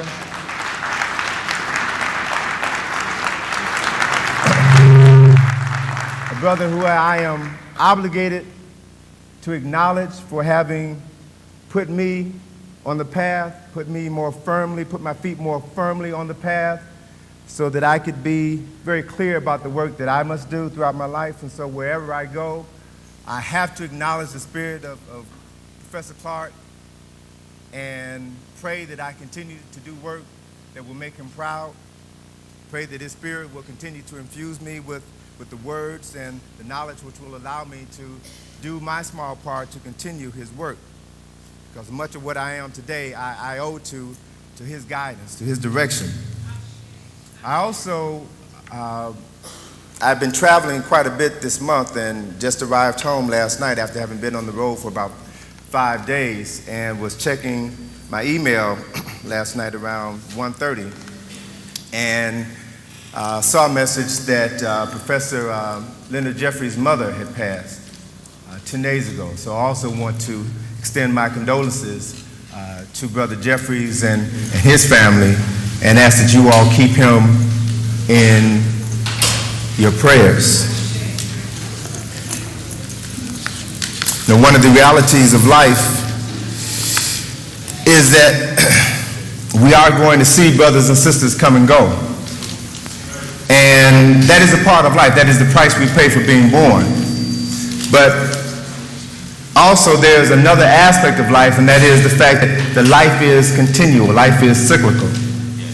And that those who leave us in the physical still have the ability to commune with us in the spiritual, as long as we speak their names and keep their memories alive.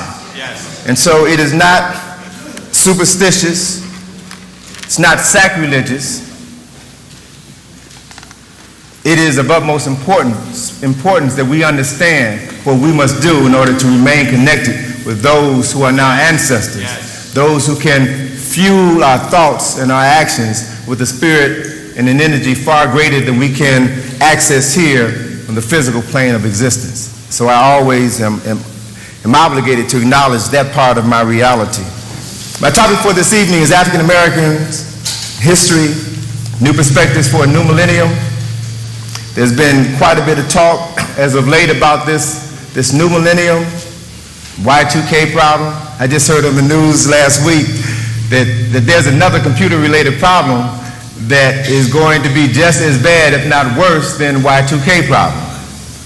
Not very many people have heard about it. It turns out that computer programmers for years would always end their program with a series of nines.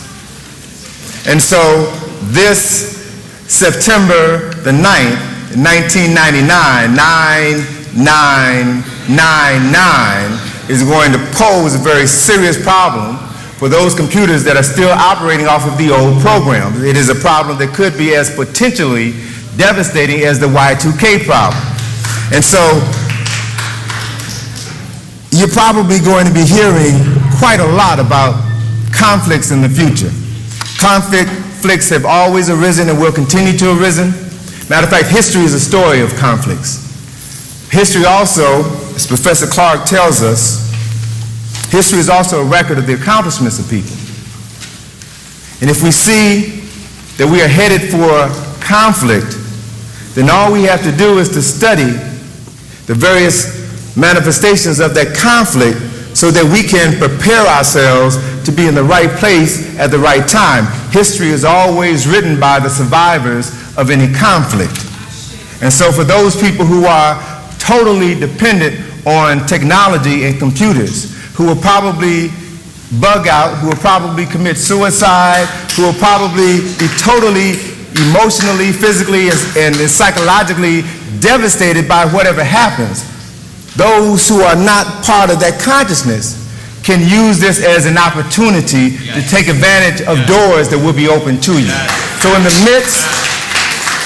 midst of their disaster, there are opportunities for success for those who have their eyes open. So I would encourage you all to open your eyes. Some of the topics that I'm going to be discussing this evening as we talk about new perspectives for a new millennium are issues that I feel are crucial to us as a people if we are going to be around in the new millennium. Because I feel that we're at a very serious crossroads right now.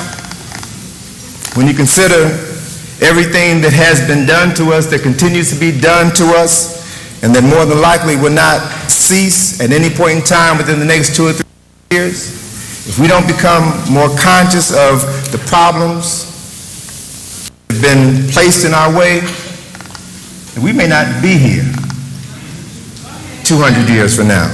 Matter of fact, I had a dream about a month or so ago. It was really more like a nightmare. And I dreamt that it's maybe 50 years in the future. And a young girl, I don't know who she wasn't African, but a young girl was given an assignment to write for class. And that assignment was, whatever happened to black people? And as she went home to search the internet and to search the various CD-ROMs and other resources she had available to her, she found story after story after story of problems that we were confronted with that we did not deal with effectively. And as a result, we set the stage for others to determine it was time to get rid of us. And thus, we were no longer around. And our removal was deemed justifiable in the eyes of others who see us or saw us as a problem. I think it's clear. I think it's clear that many Europeans don't like us here. It's clear. And so I think it's futile to beg or to pray for them to have a change of heart. I think it is. At least based on my study of their history and their interaction with us throughout their history. I don't think things are going to change dramatically within the next 200, 300, 400 years. So given the historical realities that have been presented to us, I think our only recourse is begin to take more serious steps ourselves to protect ourselves and ensure that there will be a place for us in the world in the years to come, in the centuries to come. And I think we're at a point in time where if we don't do it, it's our problem. Based on our knowledge of the history of our interaction with our former enslavers. Okay? So with that said, let me move into my presentation. I want to begin my talk this evening by establishing an operational framework from which I will present my information. And this operational framework is rooted in three very basic and very fundamental realities. The first reality is that history shows beyond a shadow of a doubt that humanity began in Africa over 200,000 years ago. There's no debate about that. History shows that all races evolved from Africans through mutation, gene flow, genetic drift, and recombination of genetic material. That is a historical and scientifically proven reality. Research shows that civilization began in Africa, in the Nile Valley country, the nation of Kemet, which we now call today Egypt, and that Kemet laid the cornerstone for the ancient civilizations of Greece and Rome, which established the foundation for civilizations in France, Germany, Italy, England, and ultimately right here in the United States of America. There's no question about that. And so if we begin to look at that evidence, then we have to be clear or become clearer of a specific reality. And some of those realities are realities that we have to determine how we're going to deal with. Case in point, I want to share just a few visuals with you to reinforce some of these facts. And great. I don't know. Let's see here. Great, okay. This is just an overhead from the September 1997 issue of National Geographic magazine, which had an article about the oldest human footprints ever found on Earth. These footprints were discovered in South Africa, in an area near Cape Town, about 3 years ago. I had an opportunity to visit South Africa twice last year, and during the summer, during July of last year, there was an international conference in Sun City, South Africa, an international conference with anthropologists, paleontologists, and other researchers, and their conclusions at the end of that conference was that there's no doubt that humanity began in Africa, and it appears as though the focus, the central point for the development of human beings was in South Africa, as opposed to Tanzania or Kenya as was previously thought. I had an opportunity to visit an area right outside of Johannesburg called Sterkfontein Caves. And it was in this cave where they found the skeleton of a female, which they originally thought was approximately 250,000 years old. This is Homo sapiens sapien, a human being. And they've just recently reanalyzed this skull and said that this African female was at least 300,000 years old. So what is becoming more clear as they do the research, that we have been on this planet much longer than they have ever imagined. We have been on this planet. And thus they also know that they are recent arrivals into the family of humanity. They understand that. They've also done, okay, yeah, sharpen it up. They've also done research,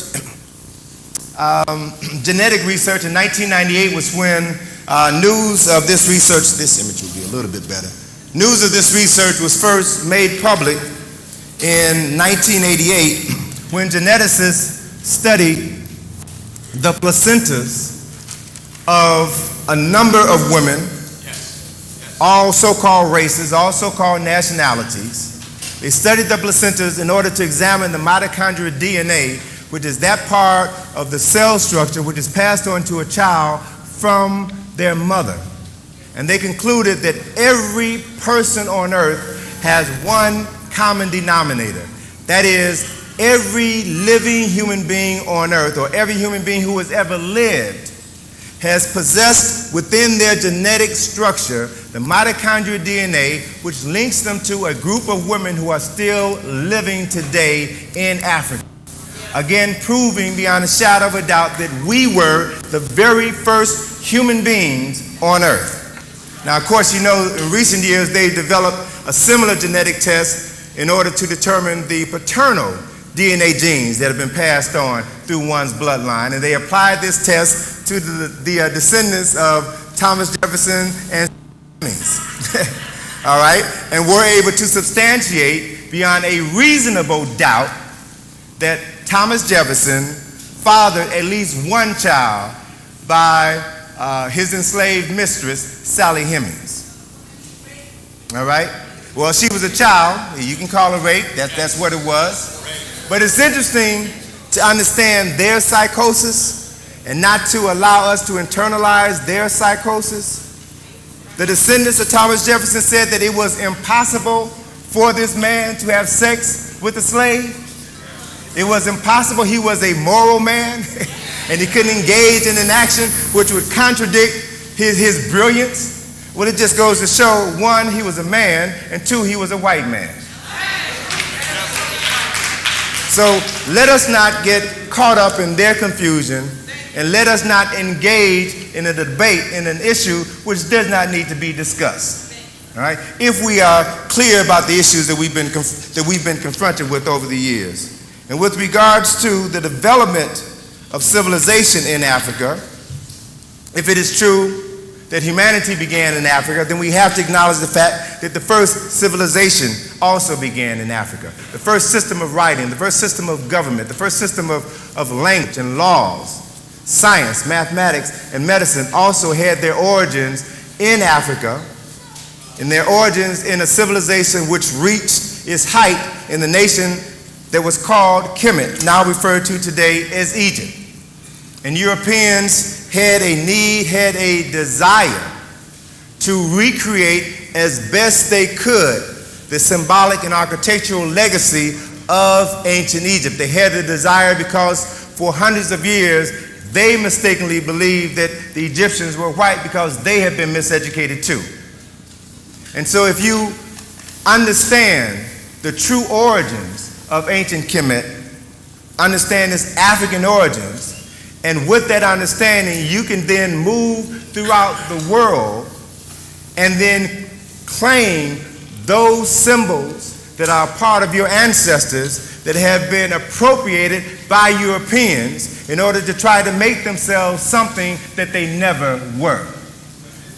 And so in Washington, D.C., some 13 years ago, I designed a tour, an African-centered tour of Washington, D.C., which analyzed the architecture of that city and interpreted the symbolism related to that architecture in order to establish a fact, a historical fact, that the designers of Washington, D.C. attempted to recreate architecturally and symbolically the spiritual essence of ancient Kemet in order to infuse this newly formed nation with a force which would allow them to become the most powerful ruling body on earth. They have become that. They have become that. But what they also have done is to remove from our memory any knowledge of our links to the symbols that they appropriated from our ancestors. And so it was about 2 years ago when the brothers and sisters here at UAM came to Washington, D.C. for one of my African-centered tours. And I've just had a conversation prior to coming up here, and it appears as though they're going to make arrangements for another tour, African-centered tour of Washington, tentatively on April the 11th. And since you all have taken your last tour, I've added some other components, which essentially puts the nail in the coffin and proves beyond a shadow of a doubt exactly what the Europeans were doing. So when you come to Washington and you see that symbol, the symbol which symbolizes the most powerful nation on earth, is a symbol which represents the resurrection of an African God. We cannot forget that. We cannot afford to disassociate ourselves from the historical significance of that symbol. It represents an African God who was born on December the 25th, at least 6,000 years before their God, Jesus. It represents an African God who was murdered, and after death, his spirit came and impregnated his wife, who was a virgin, and then this virgin woman gave birth to their son, who was born on the same day as his father, December the 25th. And this son was charged with the responsibility of restoring his father's kingdom on earth. Heru. This is what this symbol represents. And we should not allow anyone to misrepresent this symbol. It's also identified as a phallic symbol. The symbol, the meaning of this symbol it has multiple interpretations. And we have to be able to know which interpretation to apply at which particular time. And so this symbol did at one time represent the missing portion of a sar that his wife Aset did not find, his phallus, which was supposedly cut from his body and thrown into the Nile River and eaten by a catfish. But this symbol is a phallic symbol. A phallic symbol, a 555-foot high penis of an African that stands in the center of Washington, D.C. And if you understand that aspect of its history, maybe you can begin to understand why Bill Clinton can't keep his pants zipped up. See, the stuff works both ways. It works both ways. We also need to understand and be very clear of the mission of George Washington and the so-called founding fathers after they won their freedom from England and established this nation. We have to be very clear that the very first act that George Washington initiated was to pull together a team of men, a team of artists and researchers whose responsibility it was to design a symbol which was to represent the heart and soul of this newly developed nation. And so this team took 6 years to study, research, and design the symbol which became known as the Great Seal of the United States of America. So the artist in me asks you all to understand that when an artist is charged with something, a job of that importance, they don't take it lightly, because they know that their work is supposed to stand the test of time. And the men who were responsible for designing this symbol, the men who took 6 years to design the symbol, were very clear about what they were doing. So when you see these symbols, you have to understand that they represented George Washington and the so-called founding fathers' desire to recreate symbolically and spiritually the essence of ancient Kemet here in this country, the United States of America. Are there any pyramids in England, France, Germany, Russia, Nova Scotia, Scotland, Lithuania, Ireland? There were, at last count, 92 pyramids in Egypt, 15 pyramids in the Sudan, south of Egypt, a dozen pyramids in Ethiopia, south of the Sudan. The only place outside of the continent of Africa where you will find pyramids is right here in this hemisphere in Mesoamerica, pyramids that were built by African people who navigated the Atlantic Ocean somewhere around 1000 BCE and brought with them knowledge of stone construction, concepts of God, calendar, astronomy, and mathematics, which they introduced to the indigenous people. So this symbol is a representation of the industrious nature of African people.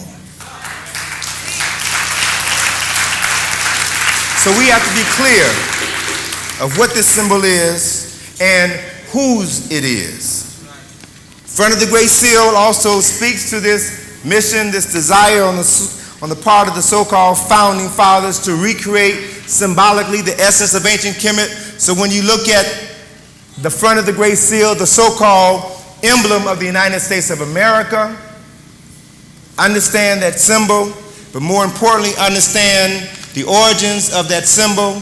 That symbol was copied from the national symbol of Kemet, which was a personification of Heru, the son of Asar and Aset. Heru, the son of God. Understand also the philosophical and spiritual differences between these two symbols. The symbol of ancient Kemet, the symbol of Heru, shows him looking to his right, which symbolizes the future, shows him holding in each of his talons a symbol called a shin, which represents infinity. And above the shin is a symbol called the ankh, which represents life. And so our ancestors were talking about this process of achieving infinite life in the past and in the future. And they knew by understanding your past, by claiming your past, you can then determine what your future was going to be by infusing that information into your knowledge base today. A very simple, very basic, and very fundamental reality. And above his head was a symbol, the sun, which represented Heru, and also represented the creative force which is responsible for the development and the maintenance of all life here on planet Earth. Those who copied the symbol of Heru and created the symbol of the United States of America deviated from this African concept. They showed the eagle, which is a bird that was indigenous to the United States, holding in his claws two oppositional symbols.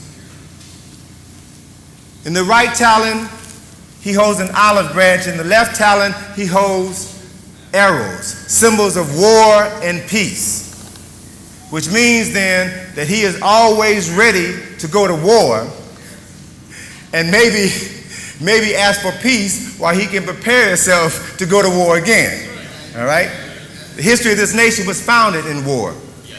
The history of this nation was founded in the destruction of the indigenous population, the rape and enslavement of African people, and the use of their labor to build what has become the wealthiest and most powerful nation on earth. But also inherent within this symbol is another language of numbers. A language of numbers which speaks to an unspoken way of seeing the universe, and seeing and understanding your relationship to the universe. Numbers have meaning, just as letters have meaning when they're combined in a certain order to create words. Words, when strung together, create sentences. Sentences create paragraphs. Paragraphs create concepts and ideas which move and inspire humans. Numbers do the same thing. All right? Numbers do the same thing. So if you were to look at some numbers and understand what they mean, then they would change, that understanding would change the way that you look at everything around you. Because buildings, carvings, statues embody this knowledge of numbers, this science of numbers. For example, the number 1 has always been associated with God, the Creator. The number 2 represents man and woman who come from God. Number 3 represents the union of man and woman, which produces a child. All right, now understand the importance and the value of that fundamental reality. Children come through the union of men and women. Children don't come from 2 men or 2 women. That's Greek. That's Greek nonsense. Children don't come and should not come from men trying to play God and creating babies in test. I'll put this out here, but I guarantee you 100 years from now, humanity will look back on these test tube babies and realize that people were playing Frankenstein and creating monsters without souls. 100 years from now, people will look back and re-examine these scientific accomplishments. The number 4 is a number that symbolizes a cornerstone, a foundation, a base upon which something builds, upon which someone builds in order to position themselves to move forward. That's why Washington, D.C.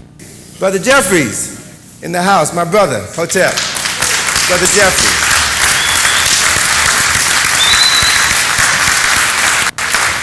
That is the reason why the city of Washington, D.C., when it was designed, was originally designed to be in the shape of a square, 10 miles by 10 miles by 10 miles by 10 miles. This square, this 4-sided symbol, was to represent the cornerstone, the symbolic cornerstone for the establishment of this new nation here in this country.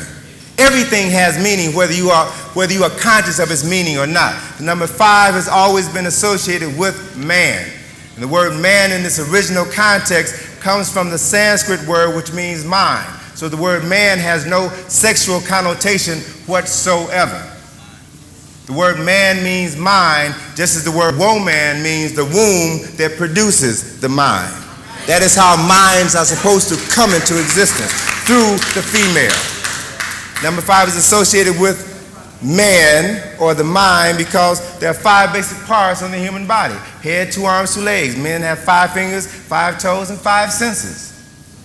That's why the Washington Monument was designed to be 555 feet.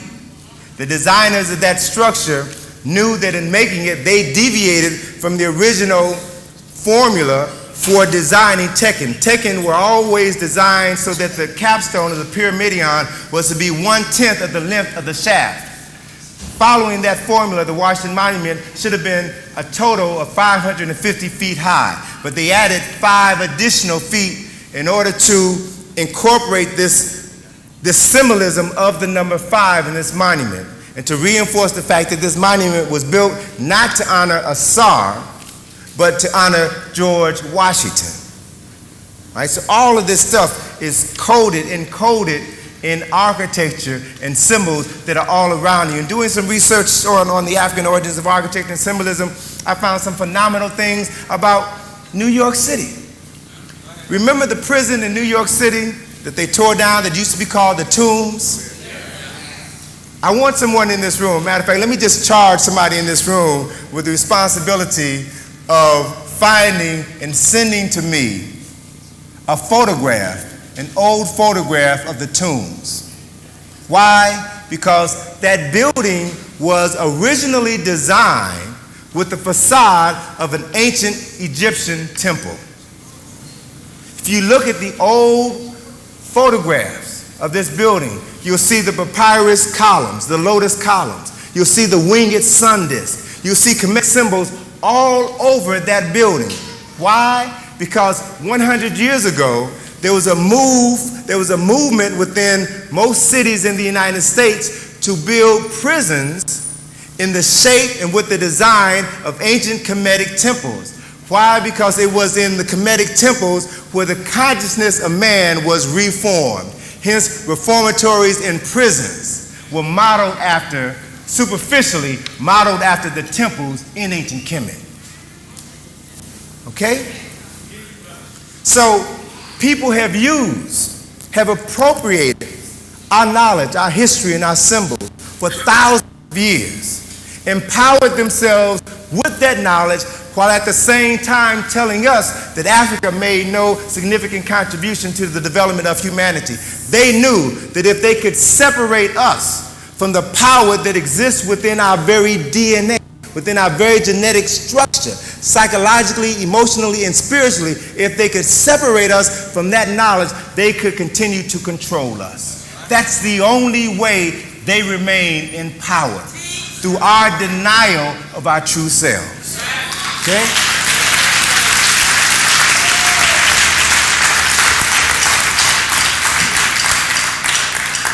So with that basic, well, it only works as long as we continue to allow it to work. As they say, the dream works as long as you remain asleep. But if you wake up, it's a whole new ball game. All right? It's a whole new ball game. And so what I want you all to begin to understand is why these secrets have been kept away from us. What they've done over the years in order to ensure that we remain disconnected from knowledge of self. All we have to do is to look back to the writings of ancient Africa, to the writings of ancient Kemet, and studied how people intentionally distorted historical realities. I take you back to 1795. 1795, a Frenchman by the name of Count Volney traveled through Kemet and other parts of the ancient world. And he wrote a journal of his travels called Ruins of Empire. And in that journal, he documented what he saw with his own eyes. And what he saw was the African origins of ancient Kemet. His book was a bestseller in France. It was a bestseller in England. And someone decided, some American publishers decided in around 1795 that they were going to publish an American edition of his bestseller and make some money on this side of the water. They did publish that, and then they ultimately invited Volney to come to the United States to do a speaking tour and book signing. Volney came to the States, looked at the American edition of his book, and then realized that they had omitted several pages and several significant paragraphs, which talked about the importance of history and put it into its correct historical context.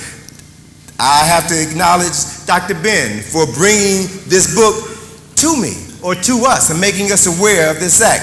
Volney, a passage that was omitted from the 1798 edition of Ruins of Empire, stated that there were a people in ancient times, there were a people now forgotten, who discovered while others were yet barbarians the elements of the arts and sciences. A race of men who are now ejected from society because of their sable skin and frizzy hair, founded on the study of the laws of nature, those scientific and religious principles which still govern the universe. Now, just understand that paragraph and why European Americans saw fit to remove it from that book. That there were in ancient times a people who are now forgotten, who discovered while Europeans were still barbarians. These Africans developed the elements of the arts and sciences.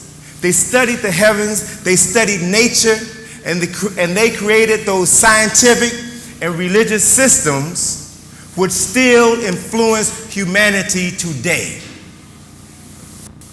White folk could not bear to allow that truth to be spoken, because it would begin to expose their lie. Right? They had to lie to us, and they had to lie to themselves in order to maintain their positions of power. W.B. Du Bois, in his book, The World in Africa, gave an explanation as to this bizarre and inhumane behavior. Du Bois said that there could be but one explanation for this vulgarity of 19th century science. It was due to the slave trade and Negro slavery. It was due to the fact that the rise and the support of capitalism called for a rationalization based upon denigrating and discrediting Negroid peoples. It is especially significant that the science of Egyptology arose and flourished at the very time that the Cotton Kingdom reached its greatest power on the foundation of American Negro slavery. So there was no way on earth that these people now going to come out and say that the very people that we have enslaved, raped, and stolen are the very people to whom we owe our very existence. They're not ready to do that. We have to begin